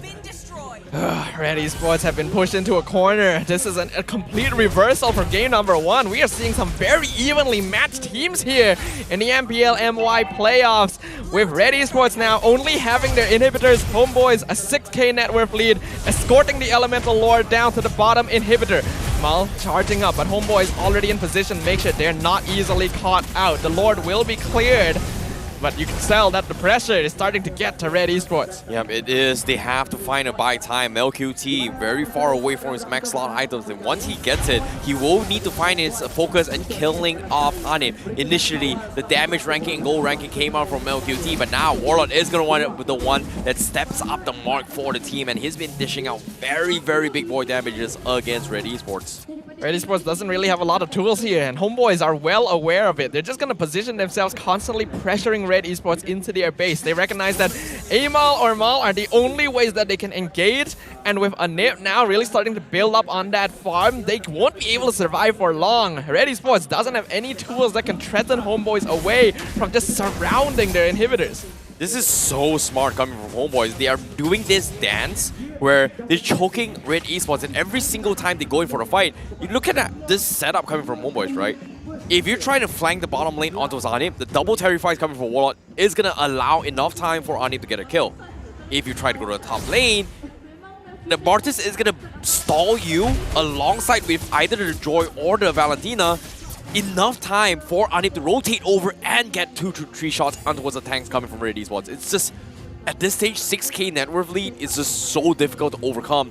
And Red Esports, they just need that one mistake or that one big Tyrant's Rage to actually set things up. And even in items as well, they need even more than what we kind of expecting as well, especially for Mao in particular, in terms of tanking Warlord in particular. The consolation that Red Esports has is that MelQT is actually pretty even with Anip in terms of farm, so the gold lane win condition is still there.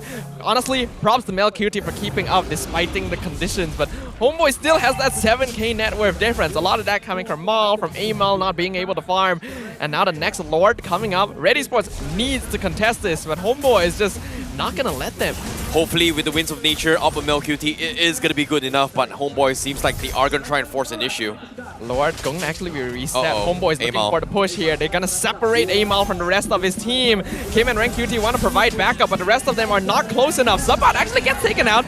Winter Trunkian gonna keep him alive for now. Oh, he's able to dash away! RenQT doesn't connect with the flicker, and they lose Amal for it as well. Red Esports, no jungler, and they weren't able to get a trade. Oh, you hate to see moments like this as well. They completely isolate Amal, and while that's actually happening as well, Amal was a little bit too late with the Appraiser's Wrath, but if he got it a second early, things might be a little bit different for Red Esports. However, Homebois continues with the lead, and they are in a position where they actually close out the game. Surpass is just extremely annoying, but that pretty much answers my question, right? Is Joy still as tanky as possible? Not really. He can be threatened. He has mobility, he has the damage to threaten the back lines, but aside from that, he's just extremely fast. Yeah, Sabat has really been showing here. If you're not going to respect the Joy, I'm gonna pick it. This time, I'm gonna show you what it is capable of, and it's doing so much work distracting Red Esports. They don't have enough damage to take him out fast enough. Predator Strike zoning out Kyym. Kyym has not been having a fun time this game. Lord colliding bottom inhibitor, taken out instantly. Maul not able to find the Tyrant's Rage. Electrifying Beast comes out. They're doing a good job of aggroing the Lord to make sure it doesn't collide with the Crystal. So Red Esports will keep themselves alive for now. But Homebois is continuing to pile on the pressure. Looking for the mid inhibitor. MelQT has to be careful not to dive too far here. Warlord jumping forward. Gets to Terrify onto Amal. They get the mid inhibitor. RenQT nearly dropping to Anip. Blazing Duet comes out. Wild Charge. Gonna find one, but it's not gonna be enough. Sabat does get traded out in exchange for Mal. Not a bad trade here. But looks like Red Esports are gonna lose even more structures.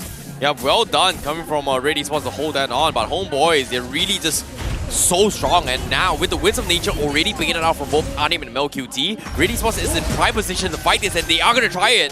Predator comes out, Amal looking for the taunt, but not able to connect. Homebois is playing a beautiful game right now, disengaging from Red Esports. They have taken every single inhibitor, and now they're looking to close things out with the next Lord. So frustrating of Amal. Every single time he tries to make an attempt, Warlord is going to be there, terrifying him, just completely shutting him down, and there's just nothing he can do. And it's just so annoyingly just annoying to actually deal with, because every single time that happens, Warlord is always having something up his sleeve. And eventually, Red Esports, they either have to all in on Warlord, or they find a way to punish on it. But the only one good chance was pretty much MelQT already using his Purifies and Winds of Nature in that team fight to actually defend against the minions. Yeah, seems like he just doesn't have enough damage. He's got to be able to build up more stacks, but Homebois pressuring them is not allowing him to do that. And Anip is such a huge threat right now that even Maul and Amal not able to engage anymore. This is a huge problem for Red Esports, but Homebois have to be sitting feeling very comfortable about this situation. They're going to be controlling the Lord Pit 10 seconds until the next Luminous Lord is up.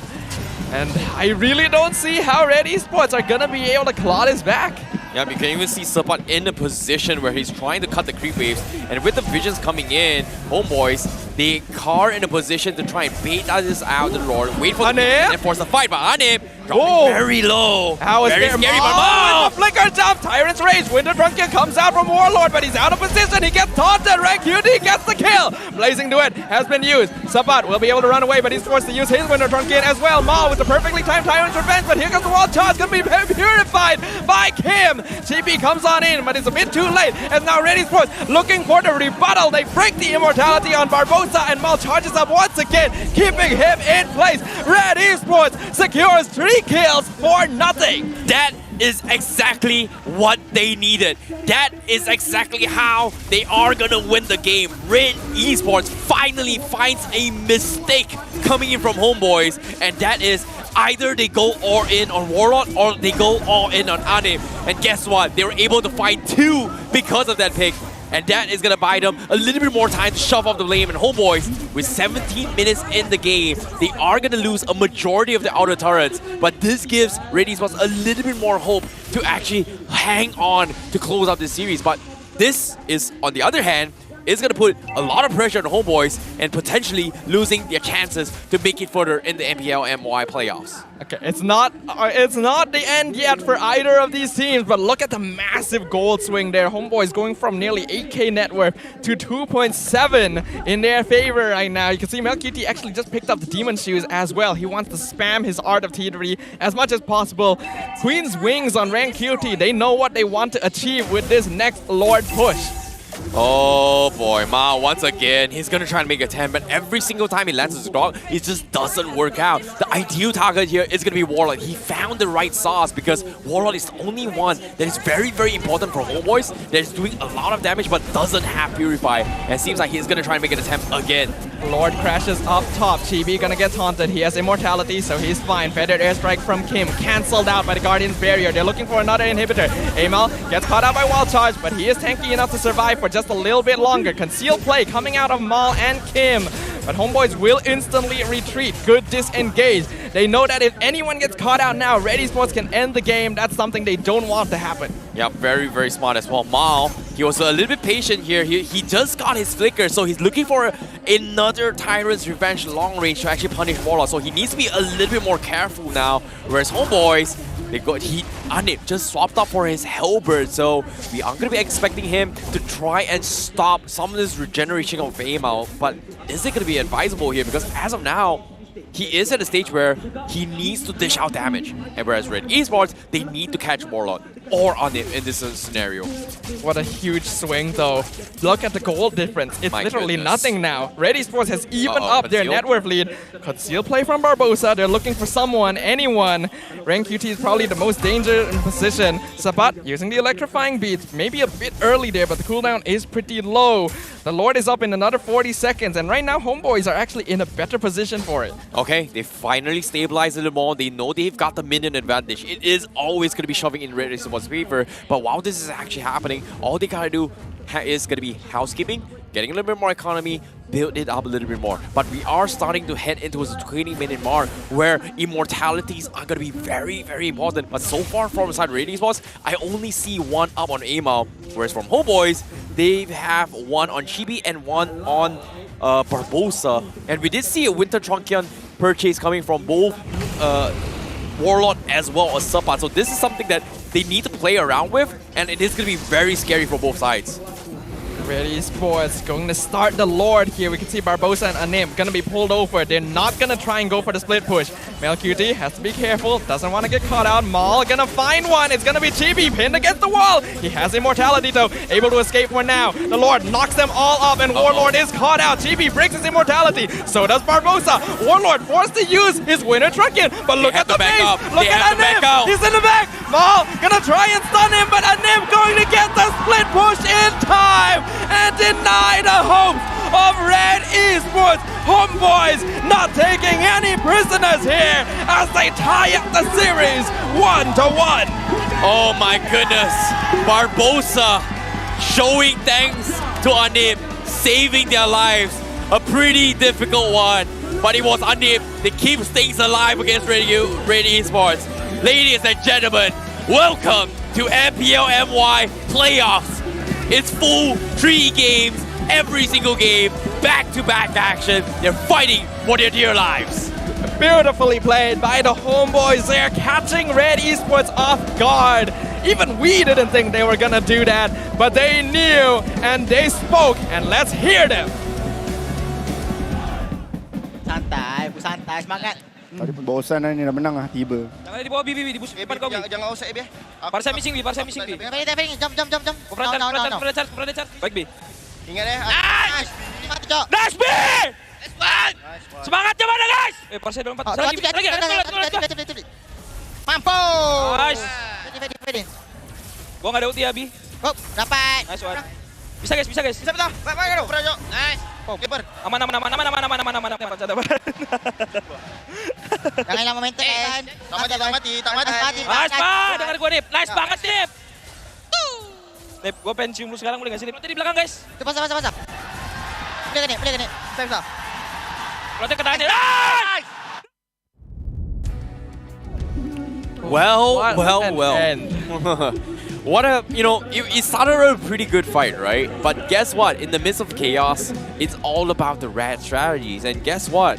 The timings on Homebois is starting to scale off. They're making a lot of crucial mistakes. But guess what? Red Esports was over in their heads. They like to play this protect the king strategy where they group up as 5. But sometimes they kind of forget that there is a possibility of them going for the back door. In this case, Anip pretty much showed himself pretty early in the middle of the fight as well.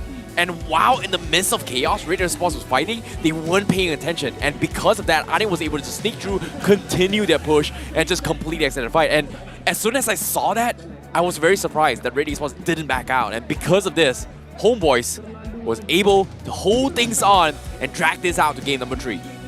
Well played there to Homebois and to Anip as well. Like, from their rotations, it didn't look like they were gonna go for the split push, and it even caught us off guard. So you can imagine that Red Esports were not prepared. They should have been, but Homebois, a well-deserved victory there. Things started slipping from them towards the late game, but they were able to close things out and keep their dreams of proceeding in the playoffs alive here. Yet another full series for day 1 of the playoffs. What a day it has been. Hey, Staffa, it's brutal. It's important. 2 go in, 1 come out. That's the rule of today's games. Playoffs means someone is gonna go home. In this case, well, that's someone. Who's it gonna be? Is it gonna be Red? Is it gonna be Homebois? You guys gotta give spamming in the comments as well if you guys want to walk away with some goodies here. But so far, MPL MY Season 11, it's been a while since I've seen every single game this intense. But look at this post-game stats coming from Homebois. They're just doing so much damage. And I was very surprised that Anip is not doing as much as I thought it is. Whereas Warlord is the one doing the most amount of damage. Yeah, I think this Valentina pick needs to be respected in game number 3. This can no longer be allowed to go to either of the mid laners. They are just way too powerful with it. But looking at this game overall, I can't even say that any team made like overall notable mistakes here, because they really did both do their best. Homebois got an excellent early game snowball off of Chibi and then set things up for Warlord and Anip to start scaling up. Red Esports, recognizing that they had fallen behind in the early game, decided, okay, we're gonna take a step back, play passive, let MelQT farm, and then look for a chance to make a comeback. Anything could have happened this game, and it is insane. Yeah, it could have been any situation as well, but so far, Valentina still a very staple hero here in both games. And it is going to show why they are one of the best teams here in MPL MY, fighting for the chance to hold glory in the name of the Malaysian flag, especially if they make it all the way to the championship title. And I'm extremely excited to see what they think about this, because now we're going to throw it over to our host to talk about this potential game tree on how it's going to go down. Host, please take it away. And selamat kembali to the MPL Open House. This is my reaction. Just now it was like this. Oh my goodness, that split push by Anip. And by the way, anda bersama dengan saya, Rose, Lafel, and of course, Abang Lord and Rain. Meta lemah for the win! Meta lemah for the win! Betul ke tak? Tak payah kreatif. Tak payah kreatif. Tak payah kreatif. Nanti kita kena viral dekat MPL MY group, tapi saya rasa it's all worth it. Gini bang, okay. Bang, walaupun Homebois menang tadi, tapi even kita dekat sini kita discuss, dah leading kau early game. Nampak dah bayangan Red dah boleh comeback. Kalau Homebois kalah kat situ memang betul. curse memang terlampau kuat. Betul? Betul. Setuju sangat. Red hampir nak buat a clean to win. To nil win. Almost. Hampir on the last lot. Kalau ada kata dia orang fight at the lot, itu mungkin yang fight yang terakhir lah. Tetapi orang kata apa? Kepintaran Anip yang membuatkan Homebois menang, dan bunga tu boleh simpan, jangan mandi bunga lagi. Jangan lagi. Not yet. Jadi dekat sini dah berbual pasal ni. Mari kita tunjukkan kita punya MVP of the game. Siapakah yang menyebab kekalahan Red Esports tadi? Anip! Oh my god, so betul lah Meta melemah for the win. And ini bukan first time Anip split push. Second time. Kali kedua dah. And berjaya. Dua-dua game berjaya. Dekat sini, Rin, dalam game tadi memang tak ada pilihan lain ke? Memang macam kalau team fight confirm kalah, nak tak nak kena split je. Dia kalau team fight tak confirm kalah. Dia 50-50. Dia depends on siapa yang dapat penguasaan semak lagi awal, and depends on skill and spell. But kita tengok juga kepada makro team in terms of map awareness. Siapa cakap tu meta lemah? Tu bukan meta lemah. Alert kepada map adalah bukti bahawa Malaysia adalah tim yang strong. Korang judge kepada tim yang kalah, tapi korang tak judge tim yang menang berdasarkan split push. Itu maksudnya makro dorang yang bagus. Sekarang ni kan, memang kita kena pergi balik dekat game client tu. Kita pergi dekat setting, adjust map tu besar sikit. Biar setengah screen. Betul. Besar setengah sikit. screen. Nampak kalau ada orang tengah split. Rasanya Red perlu kot yang tu. 2 kali hari ni. Actually betul juga, dia 2 kali kan? Dua kali. Hari ni saja 2 kali. Red, if you're listening backstage kan, tolonglah adjust sikit map size tu, bagilah besar sikit. Mana tahu nampak kan? Dekat sini kita dah nampak MVP Anip. Yes. Tapi nanti kita akan tengok highlight yang dibawa khas oleh Garnier Man. Di mana dekat dalam game ni sebenarnya kalau kita fan Red agak sakit lah tengok sebab harapan dia tinggi dah tu nak menang balik. Yes, 8K to 3K to 0. And then they got the lead. That was how close Red Esports was into making a comeback. Jadi dekat sini, Rin, bila tengok keadaan kan, bila dah nampak macam Homebois, diorang menang.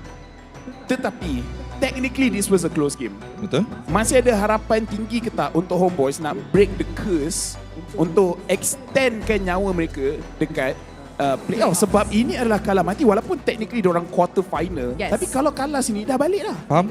Mortality gone. Untuk saya harapannya masih ada, tetapi mereka perlu elakkan mistake yang boleh menyebabkan enemy melakukan game changer. Macam tadi ada satu team fight yang crucial yang berlaku yang menyebabkan diorang rata dan Red boleh dapatkan lot dan hampir endkan game lah. So diorang perlu lebih berdisiplin. Perlu lebih. Sini kan, saya host yang kedua. Tapi saya nak tanya host yang pertama, macam mana perasaan tadi ya? Dekat sini bukan main. You pun sama. Tak. You pun sama. Tak. I cool je. Actually macam wow. Oh, ya ke? Wow. Ya ke? Dia ni kan kasut tertanggal. Weh, mana ada lebih sangat? Kena ambil balik ke belakang. Oh, sorry ya kepada orang yang duduk belakang ni kena dengan kasut I tadi. Tak, actually it's a very fun game to watch lah. Tapi tak fun yelah kita balik lambat. Semua game hari ni 2-1. Si tak ada maksud tu Mars curse. Mas, lepas ni tak masuk kerja lah. Hey. Because I choose to nil. Actually tak. Abang Lot tak datang MPL pun kalau Mars kerja, memang tu 2-1. Saya take over. Bila dia macam ni, bila dah ada Abang Lot, kita tahu Lot ni amplification.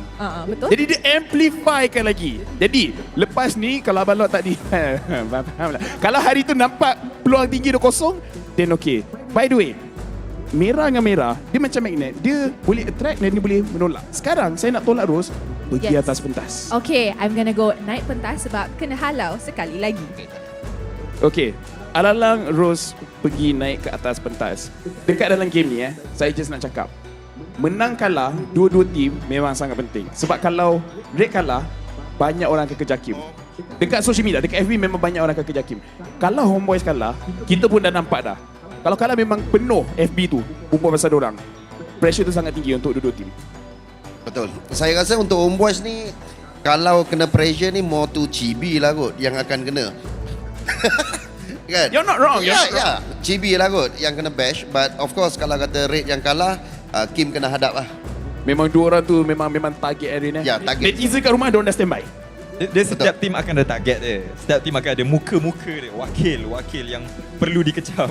Sekarang kita nak juga dengar wakil Rose dekat atas pentas bersama dengan satu individu yang macam kita kenal. Siapa tu Rose? Okay, sekarang saya dengan satu individu yang mesti semua orang kenal, Uncle Chikanuk. Hi. Hi Uncle, how are you? I'm good. Good. Hari ni, okay, in between, okay, I don't think it's between us lah. Semua orang lah kat sini. Hari ni Uncle datang sokong tim apa? Hari ni Uncle datang sokong tim apa? Adakah Red Homebois? Okay, Uncle sebenarnya sejarah dah beberapa tahun dalam esports dan Uncle sebenarnya lahir daripada tim bosku. So, hari ni Uncle datang untuk support Homebois. Oh, wow! Uncle datang untuk support Homebois. So, Uncle, tadi first game tu kita nampak Homebois yang kena dominate. Second game pula, Homebois dominated the early. We could say they dominated almost half of the game or terlepas half. Tapi late game tu ada kesilapan sikit. 8k gold lead jadi 3k gold lead jadi kosong. Do you think that could have been dangerous kalau Anip tak split? Okay, sebenarnya split push ni memang keistimewaan Malaysia punya meta. Okay, itu memang specialty Malaysia punya meta daripada zaman MPL MY lagi. So, Uncle sebenarnya bangga ada banyak tim yang masih kekalkan split push no matter apa dia punya situation, tengah leading goal, tengah ketinggalan goal, but then untuk cari that moment untuk buat split push, dia memerlukan teliti yang cukup tinggi tau sebenarnya. So apa yang Anik buat tadi tu sebenarnya susah. Yes, I agree. Sebab tadi tu dia macam, it was more like even calculated to the point where dia memang last hit tapi dapat last hit that crystal and pecahkan the crystal kan. So untuk Uncle, adakah Uncle rasa, realistically speaking, no bias, Homebois atau Red yang akan dapat 2 point? Okay, sebenarnya susah nak cakap sebab dua-dua tim sama kuat dekat tahap sekarang ni. But then, it all depends on dorang punya draft dan dorang punya macam mana dorang memainkan draft dorang.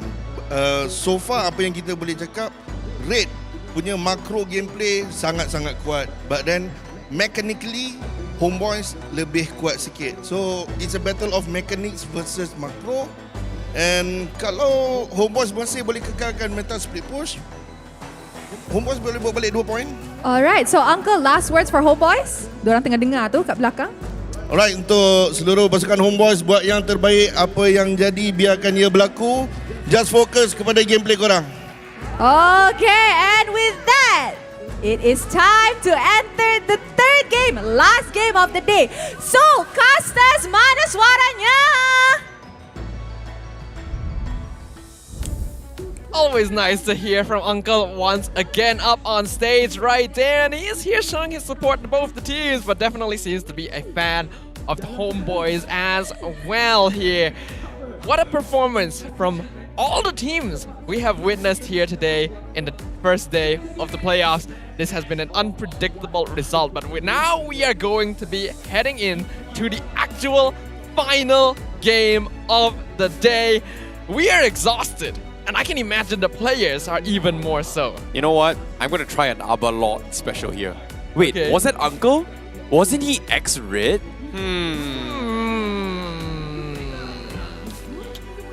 I smell something spicy, but I don't know what it is. But, well, that's the thing, right? Now, when it comes to these final moments here, it has been exciting games after all. But I kind of agree with what Uncle said as well.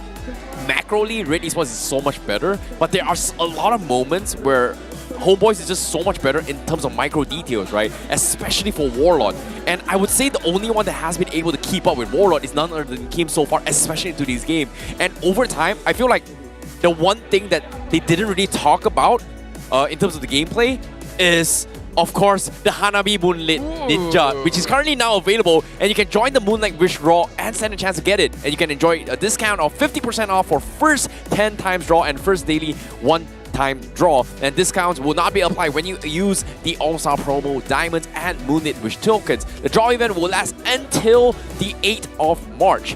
8th of May, I'm sorry. And of course, here's a little bit tip. The All-Star promo Diamonds can be used in a one-time draw from the 20th of April all the way to the 25th of April, and each draw you can use it up to you 80 all-star promo diamonds for discounts. Ooh, it sounds like a pretty good deal to me, and this is a really nice skin. So if you guys are looking to deck out your Hanabi with some of the newest treads, make sure you guys do so. It's not often that you get to use promo diamonds in a skin draw, so you guys better snap up on this opportunity. Just like these players are going to be snapping up on the opportunity to move on into the upper bracket semi-finals here. Homebois and Red Esports, it feels really unfortunate that we have to say goodbye to one of these teams because they've both been showing such incredible performance. Okay, now, serious talk. To bring it back a little bit here on how Uncle is going to be thinking about it as well, is that if you think about it here, it's all about the mental games as well.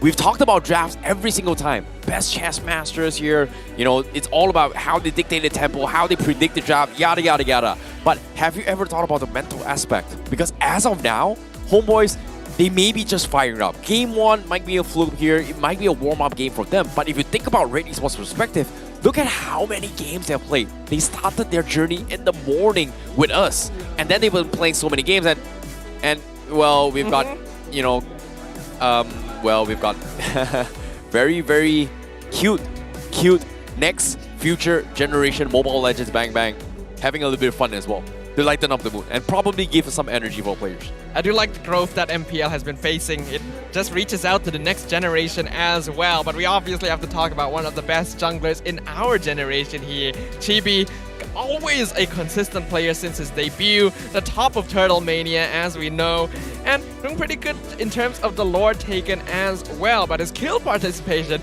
is actually on the lower end of the spectrum because the Homebois are all really chaotic players, and Chibi is actually one of the ones that stands back and lets his teammates do the job.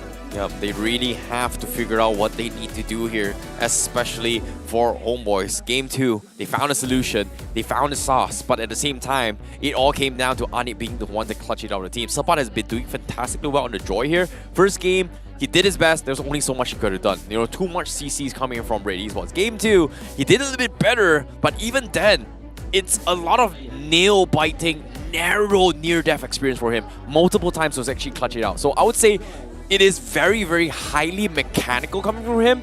But when it comes to mechanics, right, eventually the strongest machines will need some sort of servicing or tuning. And in this case, is he on top peak performance right now? Because What's your command? can he keep up every single time? Because eventually we are humans. We will make some sort of mistakes. Do they want to fall back towards a safety, I would say a safer draft, rather than going on for some very risky compositions? I feel like if you're going to propose that question, the same can be said for Red Esports, who, like you already said, are going to be under the most fatigue out of anyone here today, having now their 6th game on day 1 of the playoffs. Hopefully they'll be able to keep that up here.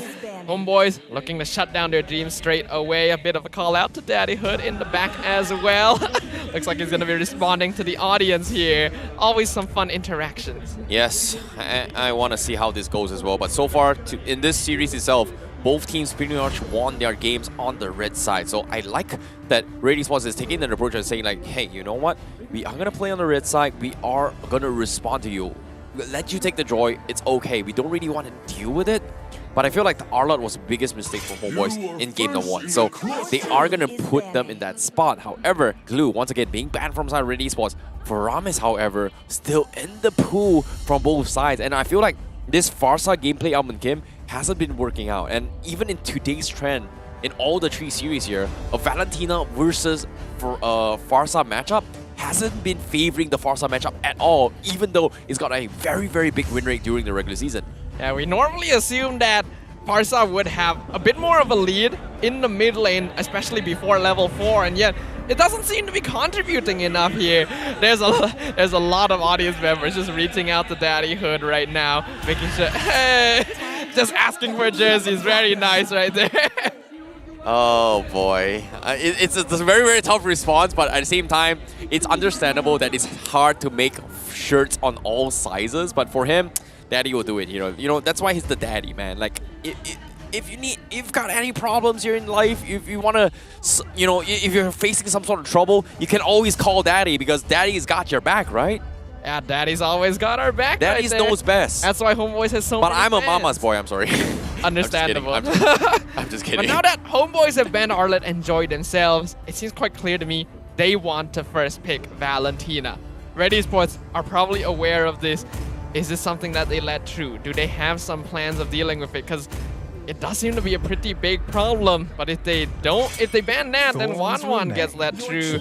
Wow, they're just gonna open up the draft entirely. I guess the 1-1 is something they actually want to actually pick off as well. But no, they let go the 1-1 and they will bring in the Valentina as a priority for Homebois, knowing that regardless of whatever mage that Kyym decides to play, he is going to be looking for a mirror matchup. So this is going to be a problem, considering that if you think about it, we have seen Kyym kind of play a Valentina to take advantage of this Joy ultimate beats, right? So I guess in this perspective, having this Valentina get the beats on is going to give him a little bit more. But we haven't really seen it coming from Warlord in the previous games because of the fact that the value with the Farsa is a little bit better in game number 2.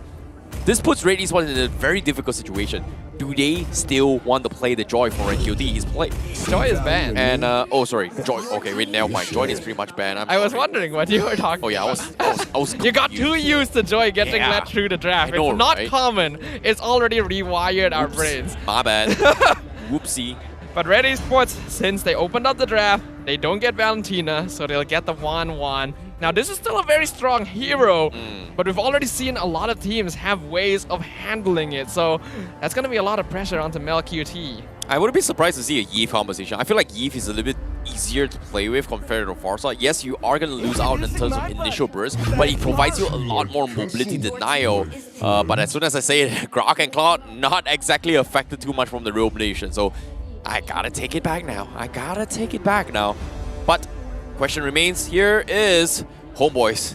Who are they gonna play for Chibi? Seems like Mortis is gonna be the go-to here, as well as the Lance tank slot. So I wouldn't be surprised that Red Esports actually bans it off. But that's the thing. If they do that, Hellcurt is gonna be slid off as well, because as of yet, Hellcurt is something that I think they might be using it as a pocket strategy for Homebois. Not so much for Red Esports because of the fact that Fredrin has been picked off, but they can still put this Fredrin in the XP lane. This would ordinarily be a good chance for the Lolita, but since the Numenon Blast would get stolen away, seems like it's safer to not grab it. I think Farsa is still probably the safest choice of going up against the Valentina, because stealing away Feathered Airstrike doesn't apply as much impact as compared to something like the real world manipulation. Okay. Did not expect that at all, but you know, considering how Kyym was struggling in game number 2, I'm really surprised they're banging on the same exact compositions once again. But with that being said, now coming into the bans here, Red Esports, they have to cover up their edges because of the fact that, hey, do we ban the Mortis? Definitely, 100%. But do we double ban on the Lancelot as well? Because that is something that Homebois is just able to utilize it here, especially for a tank slot, right? Farsa can't necessarily do too much against the situation. Really, still very surprised that Kyym still picked the Farsa in towards, despite having a Grok coming from Homebois. So I guess the idea here is that they want to burst down the Grok as quickly as they can. Perhaps. I feel like Red Esports does still have to reserve a ban for the Hellcurt, unfortunately. It's just a bit too much of a pocket pick that could bite them in the butt. Especially when they have a hero like the Farsa that needs vision. Homebois is fully comfortable with banning out the Franco once again, making sure that the Grok cannot get suppressed, so Barbosa gonna be able to comfortably open up the map. And we have to remember, this can still go in the hands of Surpass as well. Yeah, do they ban the Minstar though? That's the thing, Minstar completely ignored by both teams so far. And based on what I'm seeing here, Homebois getting Minstar isn't too bad, but it's still in the gray area where it's uncharted territories for some of these teams, especially for Homebois and Red Esports. We haven't seen too much of that being played for them, even for the Franco as well. So I guess for the Franco ban coming from Homebois, it's going to be showing towards Mal, but there is still a Kufra, obviously a safety choice coming for him. He's been doing really, really well. But I like this ban coming from Homebois. Wait a minute. Hold up. I thought it was Homebois banning of Yu Jong, but Red Esports, they banned it themselves. Ah, okay. Did not expect that, but the Digi ban comes in. Very, very strong possibility that Homebois is looking for that Hellcurt play. Yeah, absolutely. It's such a good counter against the Fredrin. It counters the Farsa. Even the 1-1 is going to have a hard time pulling off the weakness stacks if the Dark Knight Falls is used correctly. I feel like Red Esports may be in a bit of a dire situation right now. What's going to be the best choice for them to lock in here? This is so risky. Like, I can see this Hellcat coming from Homebois, but if I were in Red Esports' shoes, it's so risky because of the fact that, what do I do with this? Yeah, we've banned the Lancelot, we have banned the Mortis. If we give them an assassin jungler, does that help me? It feels like it does, but it denies so much vision. So getting this Lolita, pretty much playing it as a safety net to ensure that the crossbow tanks is going to be well protected as well. It blocks out a majority of cross damage. But this is going to be a lot of emphasis on Chibi setting up the play if he goes for this Hellcat play on a jungle, unless they go for something else. I think safer would actually be something like a Kyym. Oh, let's go, Minsitar jungle. Oh, you gotta do it. They're still hovering on the Akai as well. They may be going Akai Minsitar here. Okay, okay. That would be really scary. Okay, Akai. Counters Fredrin, counters Farsa, counters Lolita. Just a really good pick overall. They're not gonna go for the Hellcat. No, really? Guitar. Okay. Gonna get locked in. Let's go. The counter Let's and go. the 1-1. I like this. Minsitar XP lane. Best way to deal with all this mobility coming from 1-1. Instantly drops a King's Calling. Absolutely nothing the 1-1 can do. Can't even get out. You know the value of the Minsitar here actually is not just the fact that it might go EXP, it can still be flexed. They can still switch the Grok and Minsitar around, so depending on what Ren QT picks in the end. And while Lolita is usually a good counter to Franco hooks, I don't think it works against Minsitar because the hook comes from behind. And yeah, it actually pierces through as well. It's interesting. Everyone gets pulled back lines as well. It's not just the first year. I'm not exactly sure how the integration works, but I agree where you're coming from. But now, final pick comes in. It is going to be the Hayabusa. And like I said, XP Fredrin coming in. And we are going to see a Hayabusa for a second time here for today. Wow, wow, wow. We are starting to see a little bit of adaptation from both these teams right here. Homebois has so much utility, so much crowd control, but Red Esports has a lot of mobility options right there. It's all up to how well they can outplay the members of the Homebois, while the Homebois just want to run him down. Boy, oh boy. Look at the predictions coming in as well. Homebois, 56% early game win rate, 50.2 in the ultra later stage of the game. However, when it comes to utility, Red Esports will have a little bit more advantage because of the fact that they have so much mobility across map plays and also split push potential. This might be a game for Red Esports if they are able to dance around the shoulders of Homebois, whereas Homebois, they're looking for that big catch. Ladies and gentlemen, this is going to be the final game of the MPL MY Season 11 Playoffs Day 1. Homebois versus Red Esports in the upper bracket quarterfinals. Winner takes all and moves on to day number 2. Oh, the energy here for the playoffs here in Stadium Jora. It is amazing, and I'm of course hoping to see some of you guys coming down in this near few days. And guess what? If you guys want to take a picture with English casters, you can always DM us on our social medias. Please and thank you. But at the same time, let us continue with this choice as well. And you guys at home, if you guys think that you guys know better than us, vote, scan this QR code, vote for your choice of the MVP, and you guys decide who will be the MVP of this series by the end of this series. I'm liking what surpass doing right here, just aggroing the EXP lane minion outside of tower range so that the next wave will collide closer to him and make sure that Rank QT cannot get easy pokes out. Minsitar is a bit weak before level 3, but he does get a hook. Rank QT gonna take some tower shots, but he's fine. This is going to be a problem, right? Like, we've seen tank junglers kind of prioritize on Molten Essence, etc. But if you go for a Molten Essence and you get hooked by a turret, they pretty much just guarantees tower aggro immediately on the guy with the Molten Essence. So it's understandable why Red Esports doesn't go for a tank jungler and decides to go for a Hayabusa, which gives you a little bit more probability in split pushing. But the question here is, can they get the right target? Because as of now, Anip, instantly as I talk about this. Ogi Shadow kill, comboing together with Melcutie, but not quite enough damage yet. They'll force a nip back a little bit, but not enough to actually force the recall. So, unfortunately, not a lot of results. Yep. And now, when it comes to this play as well, Chibi once again, the Turtle Mania Ranker top 1 does have the heavy spin as well. And that's going to be an easy steal coming from Chibi.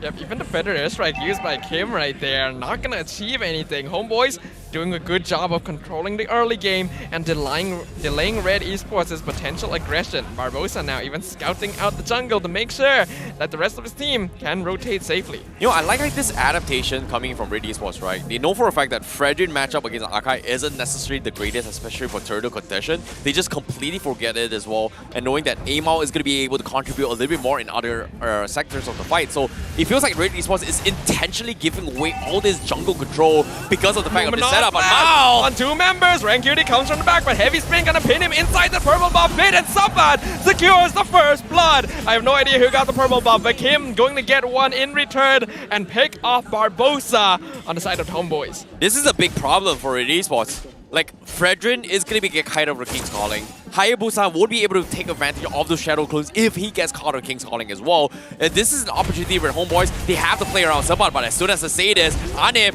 he is going to look for a kill on top. Maul just makes a mistake there, and Anip just backs off like nothing ever happened.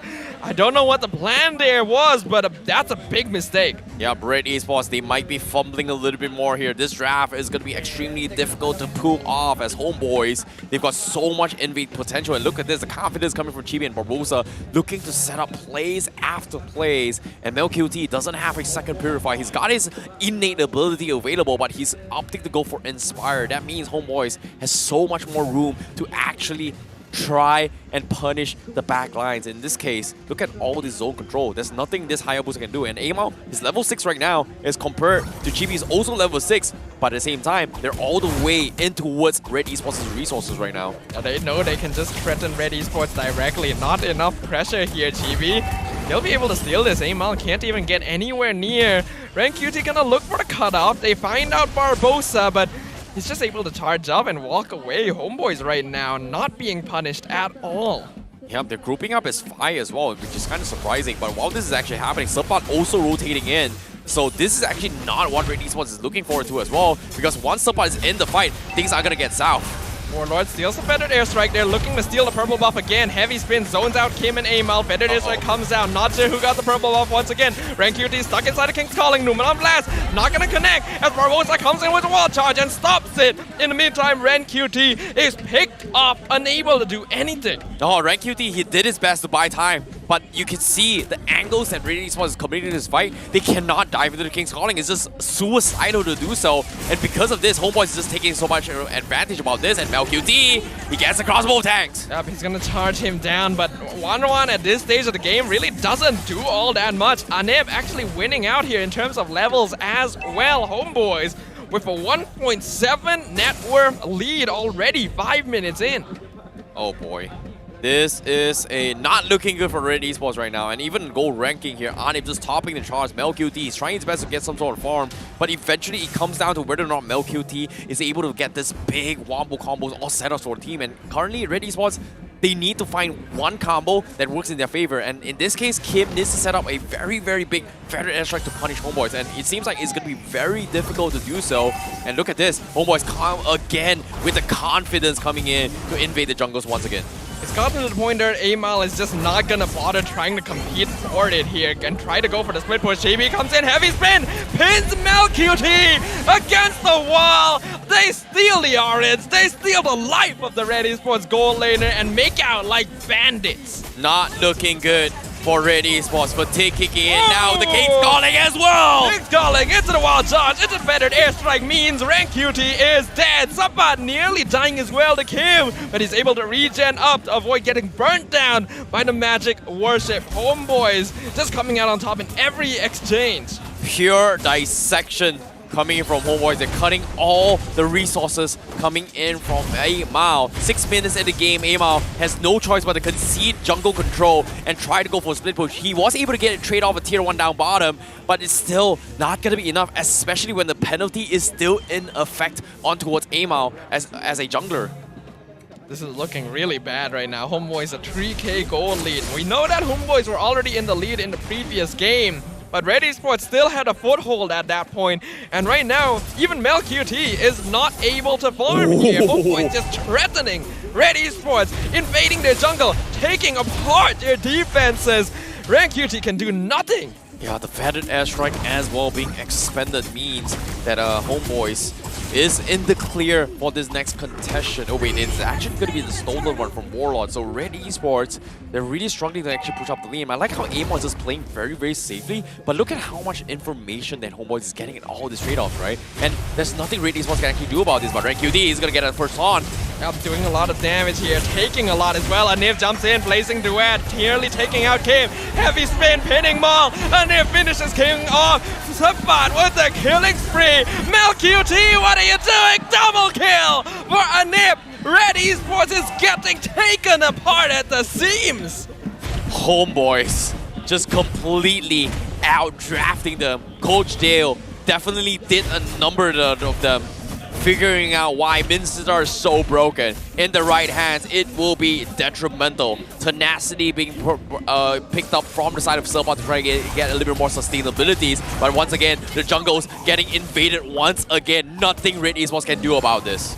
I don't know when's the last time Amal was able to get a buff for himself. He's currently 3 levels behind Chibi. Anip, 3 levels up on MelQT as well. Homebois are not just in full control here, they own this game. This belongs to them, Red Esports. Their chances of moving on dwindling with every passing second. Yep, they're looking to break the curse, and it might actually happen here with the tier 2s also falling off. So much more map control being denied. Amao so afraid to push out the lane on top side to make a play, and because of this, they are completely boxed into their base. No room, no food, no resources to push out, and MelQT even eating a rock is going to be very, very hard to eat on right now. Like, what is the play right now for Red Esports? What can they even do? There is no chance of engagement. Miles Numenon Blast not going to be enough to take down all of Homebois. RenQT is at the point where he just gets melted. I do not see a path back for Red Esports here. Oh, they need to find a way to punish Surpass. Surpass is the person that will completely destroy their composition.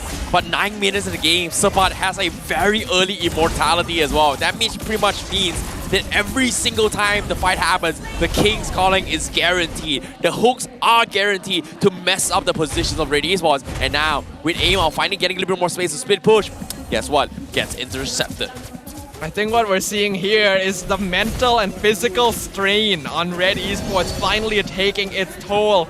6 long and arduous matches today against really worthy opponents, and Homebois have already gained momentum off of their victory in game number 2. Red Esports may not be ready to come back from this. Now, let's take a look at the items as well. Mincetar going for an early Corrosion Scythe into its immortality. That means he is going to be kamikazing into all these team fights. He goes in, gets the job done. As long as the King's Calling is proccing, Red Esports won't be able to do anything about this. But on the contrary as well, we have to take a look at what RenQT can do.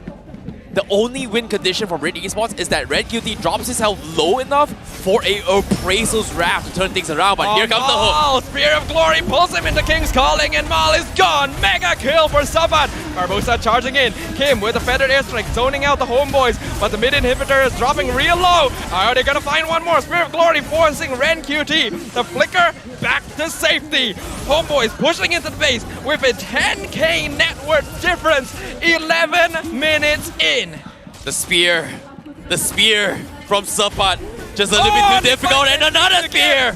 Pulls him back. He's able to dash back into the embrace of his team. But look, they're just sinking the waves right now. Warlord escorting the top lane. They're looking for another inhibitor.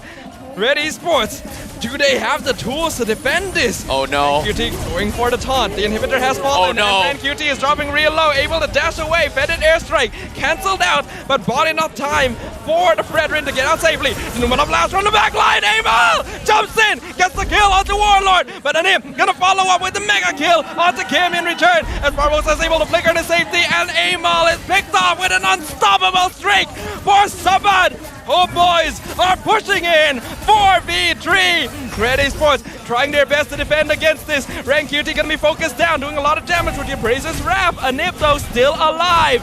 Homebois will actually be chased out of the base as Red Esports will keep themselves alive for now. Oh boy, they finally found a little bit of a room to work with. With that being said, Red Esports hangs on the balance of the tightrope, almost falling off the cliff. They needed more kills. They are able to find one, but they needed more up on MelQT. And currently, damage ranking wise, Homebois is just so confident knowing that Anip is going to be completely destroying Red Esports in all these compositions. And even with the Abraser's Wrap from Red QT, you can see Homebois, they're very aware on what the win condition for Red Esports is. Pull into a trap, one-shot them. Not gonna give it to them. That's Homebois. Still very disciplined in their plays, but now, with that being said, here comes the spear. They catch out Rank QT. Oh no! Look at Anip's damage. Better airstrike comes out, allowing Rank QT to walk away safely. But that means they don't have it to contest the Lord. GB secures it easily for free. No inhibitors for Red Esports. This could be the end. It has been a long journey for Red Esports here in day one of the playoffs. With the Lord going to be spawning very, very soon. As soon as I say it, it is going to come down. This might be the last final moments of Red Esports unless they pull the biggest play of their lives to keep their lives alive, because Red QT and Mil QT, the QT combo, is got to do something about it, because as of yet, Homebois, they're knocking into the crystal. Spear of Glory gonna be purified away as the multiple ultimates just charge right in and take over Red Esports. Rank QT putting up a valiant defense. Amal coming in, doing a lot of damage. Mel QT with the crossbow of Tang, but they're not able to pick off any of the members of the Homebois. Lord. They're walking back, they're regenning. The Lord is colliding with the crystal, but Homebois cannot quite get on top of it just yet, but Mel QT is finally picked up. Amal and Red QT still alive, but the crystal is still exposed. The Lord is still on top of it. Barbosa and Warlord doing their best. They get the shutdown, but it doesn't matter. The Homebois have claimed the reverse sweep and ended the journey of Red Esports in the MPL MY Season 11 Playoffs. Homebois here to break the curse, breaking the regular season curse. Now in the playoffs, extending their lives momentarily, denying the hopes and dreams of Red Esports of making their journey back. GG, well played to both Homebois and Red Esports. They tried their best, but their journey will end for Red Esports. There is nothing but respect for both of these teams right now here in the playoff stage. Red Esports put up a valiant defense all the way up until the very end. We didn't know how it would go despite the lead. And the Homeboys showing us why they are an unstoppable force with a resounding victory and a reverse sweep. Let's throw it over to the stage with an interview for the Homeboys. Dengan lagi satu perlawanan yang berakhir dengan markah 2-1. Homebois menentang dengan Red Esports di mana pemenang adalah Homebois. Tapi sebelum tu, again dekat atas pentas kita ada Red Esports. Semua boleh ke depan, dan saya sendiri dekat sini atas pentas boleh rasa macam-macam emotion yang ada daripada team Red Esports sebab mereka bermain total 6 game hari ini. Sememangnya game yang sangat-sangat penat. Jadi dekat sini juga kita nak memberi moment kepada Red Esports. Aaron as abang besar juga untuk team Red, you dah lama dekat dalam team ni. Performance have been so good untuk season ni. But now ada tak apa-apa nak cakap kepada Red Esports? Okay. So kalau kita orang kalah sebabkan kita orang penat tu, saya deny benda tu, sebab bagi saya tu bukan alasan lah. So hari ni Homebois adalah tim yang lagi baik pada kita orang dan kita orang terima benda tu. Tapi semangat kita orang masih tak kalah. So Saya harap mana-mana tim yang dapat pergi MSC dapat buat yang terbaik. InsyaAllah. Thank you. Berikan tepukan guys, beri tepukan. Alright guys, a round of applause for Red Esports. And with this, Red Esports, this is the final bow untuk MPL Malaysia musim ke-11 in 3, 2, 1, bow. Again, a round of applause for Red Esports. Thank you so much. We will see you in the next season. And now, our winning team, Homebois.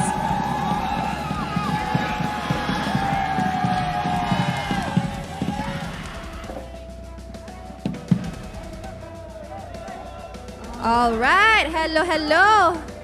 First question sebenarnya, I nak tanya pada Anip. Anip, pegang mic dekat sini. Game kedua, okay?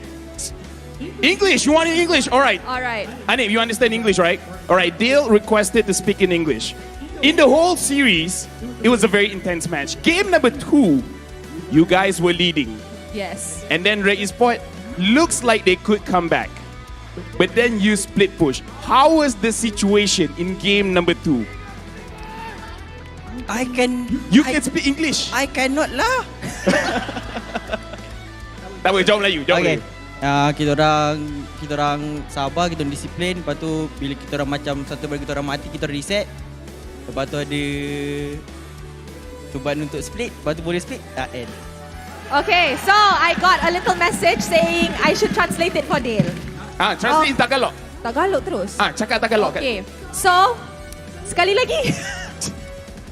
Kurang. Okay, so sabi niya na how they won that second game is because nag-discipline sila and then inisip lang nila kung anong gagawin nila. And then afterwards, nag-try lang siya ng luck niya. You tried your luck, kan? Chuba tried test. Faham, Di? Faham, Di? Daddy faham. Daddy pun faham. Jadi kat sini pun, Di, kita akan bagi mic kepada Daddy Hood. Di. Even dekat FB pun. You want to speak English? Okay, tak apa. Nanti you translate. Yeah, dekat FB pun. Cakap Tagalog. Cakap Tagalog. Mabuhay. Okay. Dekat Facebook page pun, ramai orang cakap, ni regular season je. Regular season je kuat. Naik playoff, akan terjedut. Dekat dalam game ni pun, nampak close. Tapi akhirnya, Homebois tetap menang. Jadi season ni, Di, masih takut-takut tak curse tu? Kita dah break the curse. Dah break the curse, We gonna break the code. Oh, wow! That's why. So okay. kita akan break the kejuaraan lah. Alright, so Dale, sabi ni Lafel, I'm pretty sure you know about Homebois curse. Top 5. Regulars perform playoffs na chido, which means choke. Okay? And then Daddy said, na-break niyo na yung curse. Do you agree? Faham. Oh. He said faham. He said Faham. understand. Okay, so with that, korang rasa siapa MVP? Sebab audience kat rumah dah pilih dah. Tapi Stadium Juara, who's your MVP? Flame Boys lah. Flame Boys ADP. Flame Boys. Alright guys. Flame Boys MVP. Count. Okay, ready Kita akan tunjuk MVP. Vince MVP. Vince MVP. Wow. In 3, 2, 1. Oh my God, Anik punya mental lemah. Dik, Nip, dah jadi MVP ni, rasa macam orang lagi sayang tak? Sayang. Jadi naik gaji. Naik gaji! Jadi naik gaji. Oi, bestnya. Kasut baru. Oh, kasut baru pun. Semua player nak jadi MVP next game. Nip, sekarang ni dah MVP, ada rasa risau tak untuk next game Anik pula yang akan dikejar, akan ditarget? Bagi saya, tak ada apa-apa, cuma fokus untuk menang je lah. Jap, next game Homebois is lawan SMG kan? A team that always wins. Lawan Sasa pula. Oh, Daddy ada last word. Boleh. Boleh. Last word boleh, kita pun nak balik. Kalau untuk SMG. Okay, bismillahirrahmanirrahim. First of all, saya nak ucapkan terima kasih banyak-banyak kepada tulang belakang kita, Flame Boys. Diorang buat yang terbaik selain daripada Flame Boys, fans-fans. Kawan-kawan kita di RED juga, RED bagi kita permainan yang sangat hebat. And untuk Abang Lot juga, bang, baju hijau sama bang jangan lupa sokong Homebois Alright, so kepada semua caster and all the team MPL, terima kasih banyak-banyak kerana sudi support kita orang. Kita ada hari esok. Kalau tak selalu first day dah balik. So esok ada. Kita boleh buat sale esok, right? Alright, dah tu je lah Man. Sekejap. Daddy nak cakap apa dekat SMG? Oh okay, untuk SMG tak pernah kalah kan? Homebois pernah rasa benda tu, tak pernah kalah. Alright. Homebois pernah rasa benda tu tak pernah kalah. Kalah dengan Todak, kalah dengan RSG, bye-bye. Tu Homebois. Tapi SMG, beware watch out. Wow, watch out. Okay, it's now time to invite the lucky fan up on stage. Dah ada pilih dah. Okay, mana lucky fan kita? Mana lucky fan kita? Lucky fans boleh naik. Siapa? Lucky fan boleh naik. Yang sudah dipilih, yang sudah dipilih. Yang sudah dipilih tadi. Ya, lucky tu nama dia ke Jantina ke? Siapa lucky fans? Oh, okay, ni lucky fans. Oh, okay. Hello. Okay, here. Alright. Beside me. Ni baju baru kau Pandai dapat. Hello. What's your name? Zikri. Oh, okay, Zikri. So, Zikri nak cakap apa dekat Homebois? Untuk Homebois, tahniah sebab menang. Untuk Red Esports, tak apa, cuba try lagi. Boleh. Itu je. Itu je? Saya untuk Anip, saya nak kata teruskan main split push. Boleh sampai final, boleh. Daddy pernah Untuk Ibu Shibi juga yang sudi datang daripada all the way from Terengganu. Terima kasih makcik, support anak makcik. Anak makcik sangat power je. Saya sampai tak tahu nak buang dia macam mana. Dah tak boleh buang lah. Memang power. Alright, thank you so much. Alright. I nak bagi diorang peluang untuk ambil gambar. Alright everybody, dan kalau korang nak saksikan game-game yang macam ni, example 2-1, jom datang ke Stadium Juara. No more scanning the QR code because Abang Lafel, you're blacking my camera. No more scanning the QR code because sitting is free. Ada 1,000 lebih tempat untuk duduk. So jom datang ke Stadium Juara. Thank you so much and congratulations once again to Homebois.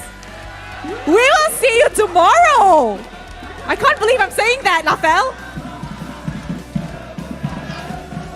Sambil kita dengar diorang nyanyi lagu raya, Rose, I still tak percaya kita hari ni full 2-1. Itulah tu, full 2-1. I pun tak boleh percaya esok. Dengan ni lah.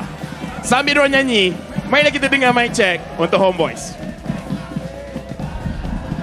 Let's go, man. Let's go, Captain Barbosa. Si cantik.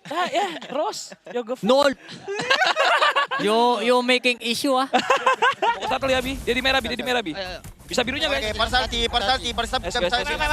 Back. Dah dapat, ingat. Dah. Boleh tunjuk. Baik, ni. Nice. Kau dapat. Nice. Aman ya, aku aman. Lolitan ulti. Ni batasnya ni, ya. Ada banyak wave flip. Atas. Aku loli, aku sel. One. Ngapain? Mati. Nice. Tahu. Kita boleh. Tahu. Bar, tembok untuk Lolita aja ya, Bar. Okey. Balik ya. Balik. Mati. Orang mati. Nice. Bye. Oi. Santai. Leave it to the Homebois to once again make an impact and bring the house down here at Stadium Juara as we close out the first day of the Season 11 playoffs. Finally breaking the curse. Homebois finally not out on the first day after so many seasons. Daddy, very, very happy that this has happened. But now, let's talk about the highlights here. Failure to close the series after their first win. Red need to accept their defeat and end their playoff journey here. And I agree. And truth be told, Ren QT, he talked about it as well. If you're talking about fatigue, it's not an excuse. It's just they're weaker. They've got to come back stronger. And in this case, Homebois played it really, really well. My heart does go out to Red Esports though, because they came so close. They had a resounding first game victory. In game 2, they made such a massive comeback only to get taken down by a split push strategy. And by then, even though you could tell that their mental was shot, their physical was shot, they still put up such a strong defense against the Homebois who were dumpstering them throughout the game. Gotta give praises to them, but today, the winner is going to be the Homebois. Excited to see if they can keep on maintaining their performance here.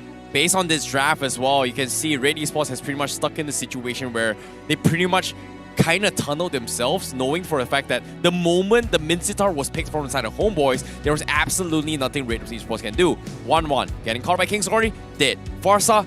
Did. Lolita? Did. Hayabusa? Did. Fredrin? Did. All these are high mobility heroes where the moment you get caught in by Surpass, there's one way in, no way out. And that was a problem that Red Esports kind of intercept and faced off, and there was a particular reason why they banned off Minstar almost every single game. And for this one game, this one series against Homebois did not pick it at all for 2 games. And guess what?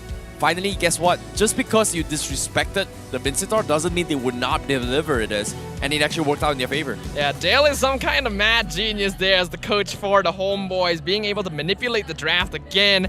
I feel like the Valentina needed to be respected this game, but well, that's how the cookie crumbles here. And Anip definitely showing off here. Probably one of his best performances throughout the entire season. 906 GPM. You really don't see players break the 900 limit these days. Yep, it is indeed a history in the making here for MPL MY, and Anip is trying to break the code, break the number, as Daddy called it as well. And I'm extremely excited to see what Homebois will be bringing to the table. One of the very few teams that we are expecting to potentially take this season's championship title. One step closer, but still, can they make it all the way? The fans very, very supportive, but still a very, very long journey because their opponents tomorrow, SMG, the undefeated team thus far in the regular season. It's probably gonna be their biggest step on the journey here to see if they can overcome the undefeated team in the regular season. But well, I'm excited to find out what happens because that's coming tomorrow. For now, let's throw it back over to our hosts on stage. And selamat kembali to the MPL Open House. Anda bersama lagi dengan saya, Rose, Lafel yang block saya tadi, Abang Lord dan juga Rain. Awak simpan dendam ke macam mana? Ya, personal dah. Tak apalah, kita sebenarnya benda personal it's okay. Sebab kita dekat open house ni, kita nak cakap apa-apa yang kita nak cakap. Now, Red tadi, mereka punya draft it's very weird. Rain, you punya opinion as a coach. I just a few words. Pada pendapat saya, gameplay dorang, decision dorang untuk main assassin tu sebenarnya a bit risky. Since dorang tahu yang nak contest any objective susah. And Homebois take advantage. Dorang main Akai, dorang pergi rusuh. So menyebabkan tim dorang tak dapat farm. Yeah. Plus saya nak persoalkan sedikit dari segi pick Farsa pick. Yes. Sebab dia betul-betul tak boleh main game tu in terms of nak keluarkan damage ulti dia sebab terlalu banyak yang boleh cancel dia. So maybe a better pick would be Yif mungkin. Overall good game for both team. Dengan ni kita akan sambung kita punya discussion. Kita akan tengok MVP of the match. Dan kita dah nampak tadi which is Anip. Dan abang nak sendiri dengar even fans pun sendiri cakap split push je lah. Sampai champion pun split push je lah. Split push je all the way. Jadi abang rasa macam negara lain boleh buat kan? Negara lain boleh buat. Kita boleh buat. Jadi macam kenapa nak halang split push kan bang? Tak, dia bukan masalah nak halang. Sebab dia tahu boleh ambil advantage on Red yang map kecil sangat untuk make Red. Diorang tak besarkan tadi. Ya. Kena pergi setting. So kalau dengan tim lain belum tentu dia boleh buat. Betul juga. Belum tentu dia boleh buat. Dia lepas ni lawan SMG. So belum tentu sebab SMG cukup kot map besar tu. Betul. Kita sebab tak ada orang team yang try split SMG lagi. So kita tak tahu lagi kalau map diorang cukup besar ke tak. Ya, saya rasa macam ada pernah tapi gagal. Serius gagal. Saya rasa macam ada pernah satu. Saya pun tengah lupa sekarang ni team mana. Tapi memang tak menjadi. Okay, kita nak tengok kalau SMG punya map besar ke tak atau cukup ke tak untuk halang Anip split push. Sekarang kita akan tengok highlight yang dibawakan khas oleh Garnier Man. Di mana dekat dalam game ni, again, Homebois, it's boleh dikatakan one-sided. Dan dekat dalam game ni, kita boleh point dekat a few things. Number one, dah tunjuk clock awal. Lepas tu baru ambil Farsa, di mana kita pun nampak beberapa kali, tak boleh nak lakukan apa-apa. Lepas tu Hayabusa lawan dengan Minsita rasa macam I feel like it was Bilo pun tak berani. Exactly. I memang rasa personally, even for me who's not even an analyst or a coach, I personally rasa that Red's draft tadi was a little bit too, I don't know, it's just counted in every way possible. Tapi betul ke tak? Tak, kalau kita sebagai viewer, penonton pun kalau boleh rasakan macam tu, saya rasa ramai di luar sana, di rumah pun mungkin bersependapat dengan kita. At this stage, saya rasa pemilihan Hayabusa tu tak sesuai sebab Minsita dah ditunjuk. Yes. Dah ditunjuk. And then Akai. Betul. Dia ada Grok. Boleh cancel Farsas all. Boleh cancel Farsa. So there's another kekecewaan juga kepada Reds punya fans. And ini juga agak risk juga untuk kita sebab coach kita ni SEA Games punya coach. Oh ya, that's true. Untuk female punya SEA Games punya coach. betul, So we harap ni benda-benda ni tak berlaku lah. Oh, that's tough. Yeah. Saya ni risau lah. Okay, kita sambung perbualan tu. Kita tengok dulu playoff bracket dekat sini di mana Red Esports actually did quite well. Yes. Nampak peluang mereka untuk pergi ke upper bracket semi-final sebenarnya agak tinggi. Tapi macam mana kita nampak, Homebois akhirnya menang dan Zorn. Kalau tengah tengok sekarang Yes, Zorn's prediction is still 100% tau untuk hari ni. Adakah Red Giants akan menang lawan Lunatix esok? Oh my god. Dengan ini, saya nak cakap lepas ni jangan tanya caster. Ah. Jangan tanya host prediction. Tanya Zon je. Tanya Zon nak beli apa ke, nak buat apa Tanya ke, Zon. tanya Zon. I Tanya rasa Zon. his prediction is quite right. So esok kita akan saksikan Red Giants Esports yang akan melawan Lunatix at 10:30 AM. Lepas tu kita akan saksikan upper bracket semi-finals. SMG versus Homebois at 3 PM. And of course, Toda lawan pasukan yang menang RSG atau Lunatix at 6 PM. So, Ya, winner of nombor 2. Betul. Ya, betul. Ya, Abang Lot. Saya rasa Zon yang prediction tu will be correct until tomorrow's game, RG Lunatix. Lepas tu semua dah ke laut dah dia punya. Wow. No, tak boleh ambil dah. Boleh ambil dah. Zon, dengar anda telah dicabar. Kalau betul juga Zon punya prediction tu, tengok siapa drum. Siapa main drum tu? Dia dengan nama Zon. Tak nak. Yes, betul. Tak suka. Okay, SEA Games ni. Kenapa macam ada curse? Mana-mana yang involve kat SEA Games, dia takkan menjadi. Rin, awak pun terlibat juga. Saya terlibat juga. Awak rasa takut tak? Saya tak rasa takut. Pernah ada tak kebelakangan ni, ada benda yang tak kena? Untuk preparation tim perempuan, so far tak ada masalah. Untuk tim sendiri? Untuk tim sendiri pun tak ada masalah. Oh, wow. Buat sekarang ni kita selamat. Kita doakan yang terbaik. Hopefully it continues lah kan. Kalau tak. Sekarang dia macam, bila dah pilih benda yang bagus, tapi bukan Chibi dalam Kita masih ada lagi Chibi. Chibi dalam kita SEA ada Games. Ciku. Kita ada Momo. Zon. SMG tak ada. Itu Zon. je, the final standing one. Yang lain dah terkeluar. Yang lain dah jatuh. So, can Chibi, Chiku, Momo, Zorn break the SEA Games curse? Like how Homebois broke their curse today? We will find out tomorrow. Betul. Saya pun agak excited juga nak tengok battle antara Zon lawan dengan Nova esok. As betul? well as Jowem menentang SYF. Oh, Itu akan jadi game yang berkualiti. can the Filipino flavor win against the Malaysian flavor?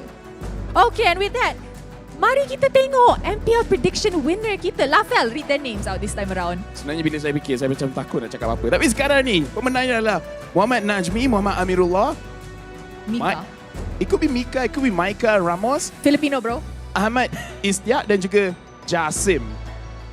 Congratulations kepada semua orang yang menang. Anda akan jadi lebih happy daripada keberapa orang yang... Congratulations and enjoy your gift. Oh. Sorry lah, tapi sekarang kan, disebabkan betul banyak sikit ni, saya rasa saya pula takut nak cakap. Betul, dia macam ada trauma sikit. Phobia, trauma pun boleh. Saya lapar phobia. Dia bukan Chris phobia. Chris phobia pun tak dapat main. Tapi ni, kepada semua orang yang tengah tengok, you guys boleh scan QR code dekat situ untuk bagi tahu macam mana kita nak improve next season. Adakah nak caster pakai baju Melayu tiap-tiap hari? Adakah uniform tu dah ada terlampau bosan? Adakah nak season lagi lama? Adakah rasa macam apa-apalah? Banyak lagi gift ke apa benda, giveaway, more performances. You guys boleh choose. Suruh Abang Lot jadi caster. Itu pulang. Mana tahu kan? Yes. Macam mana sekalipun, dekat sini kita dah sampai penghujungnya. Kita nak ucapkan terima kasih banyak kepada Abang Lord dan juga adik Rain, Coach Rain. Sama-sama. You guys have been great. You guys are the first guests untuk playoff ni. Open house. And you guys are amazing. Thank you very much. I enjoyed your inputs. Before I enjoyed that- your curse. before that- curse not so much. Alalang dah habis kan? Abang Lord, ada tak kata-kata terakhir nak cakap kepada semua orang yang menonton? Kata-kata terakhir ya. Keep supporting semua tim yang masih lagi competing in this season, okay? And teruskan berhari raya.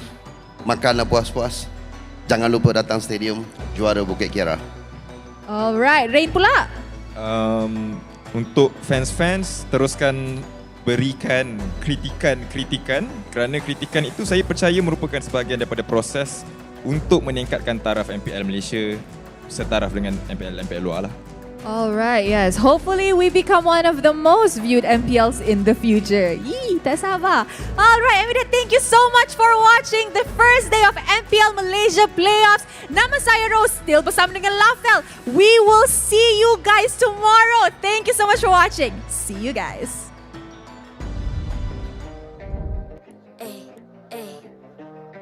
I'm a rock star.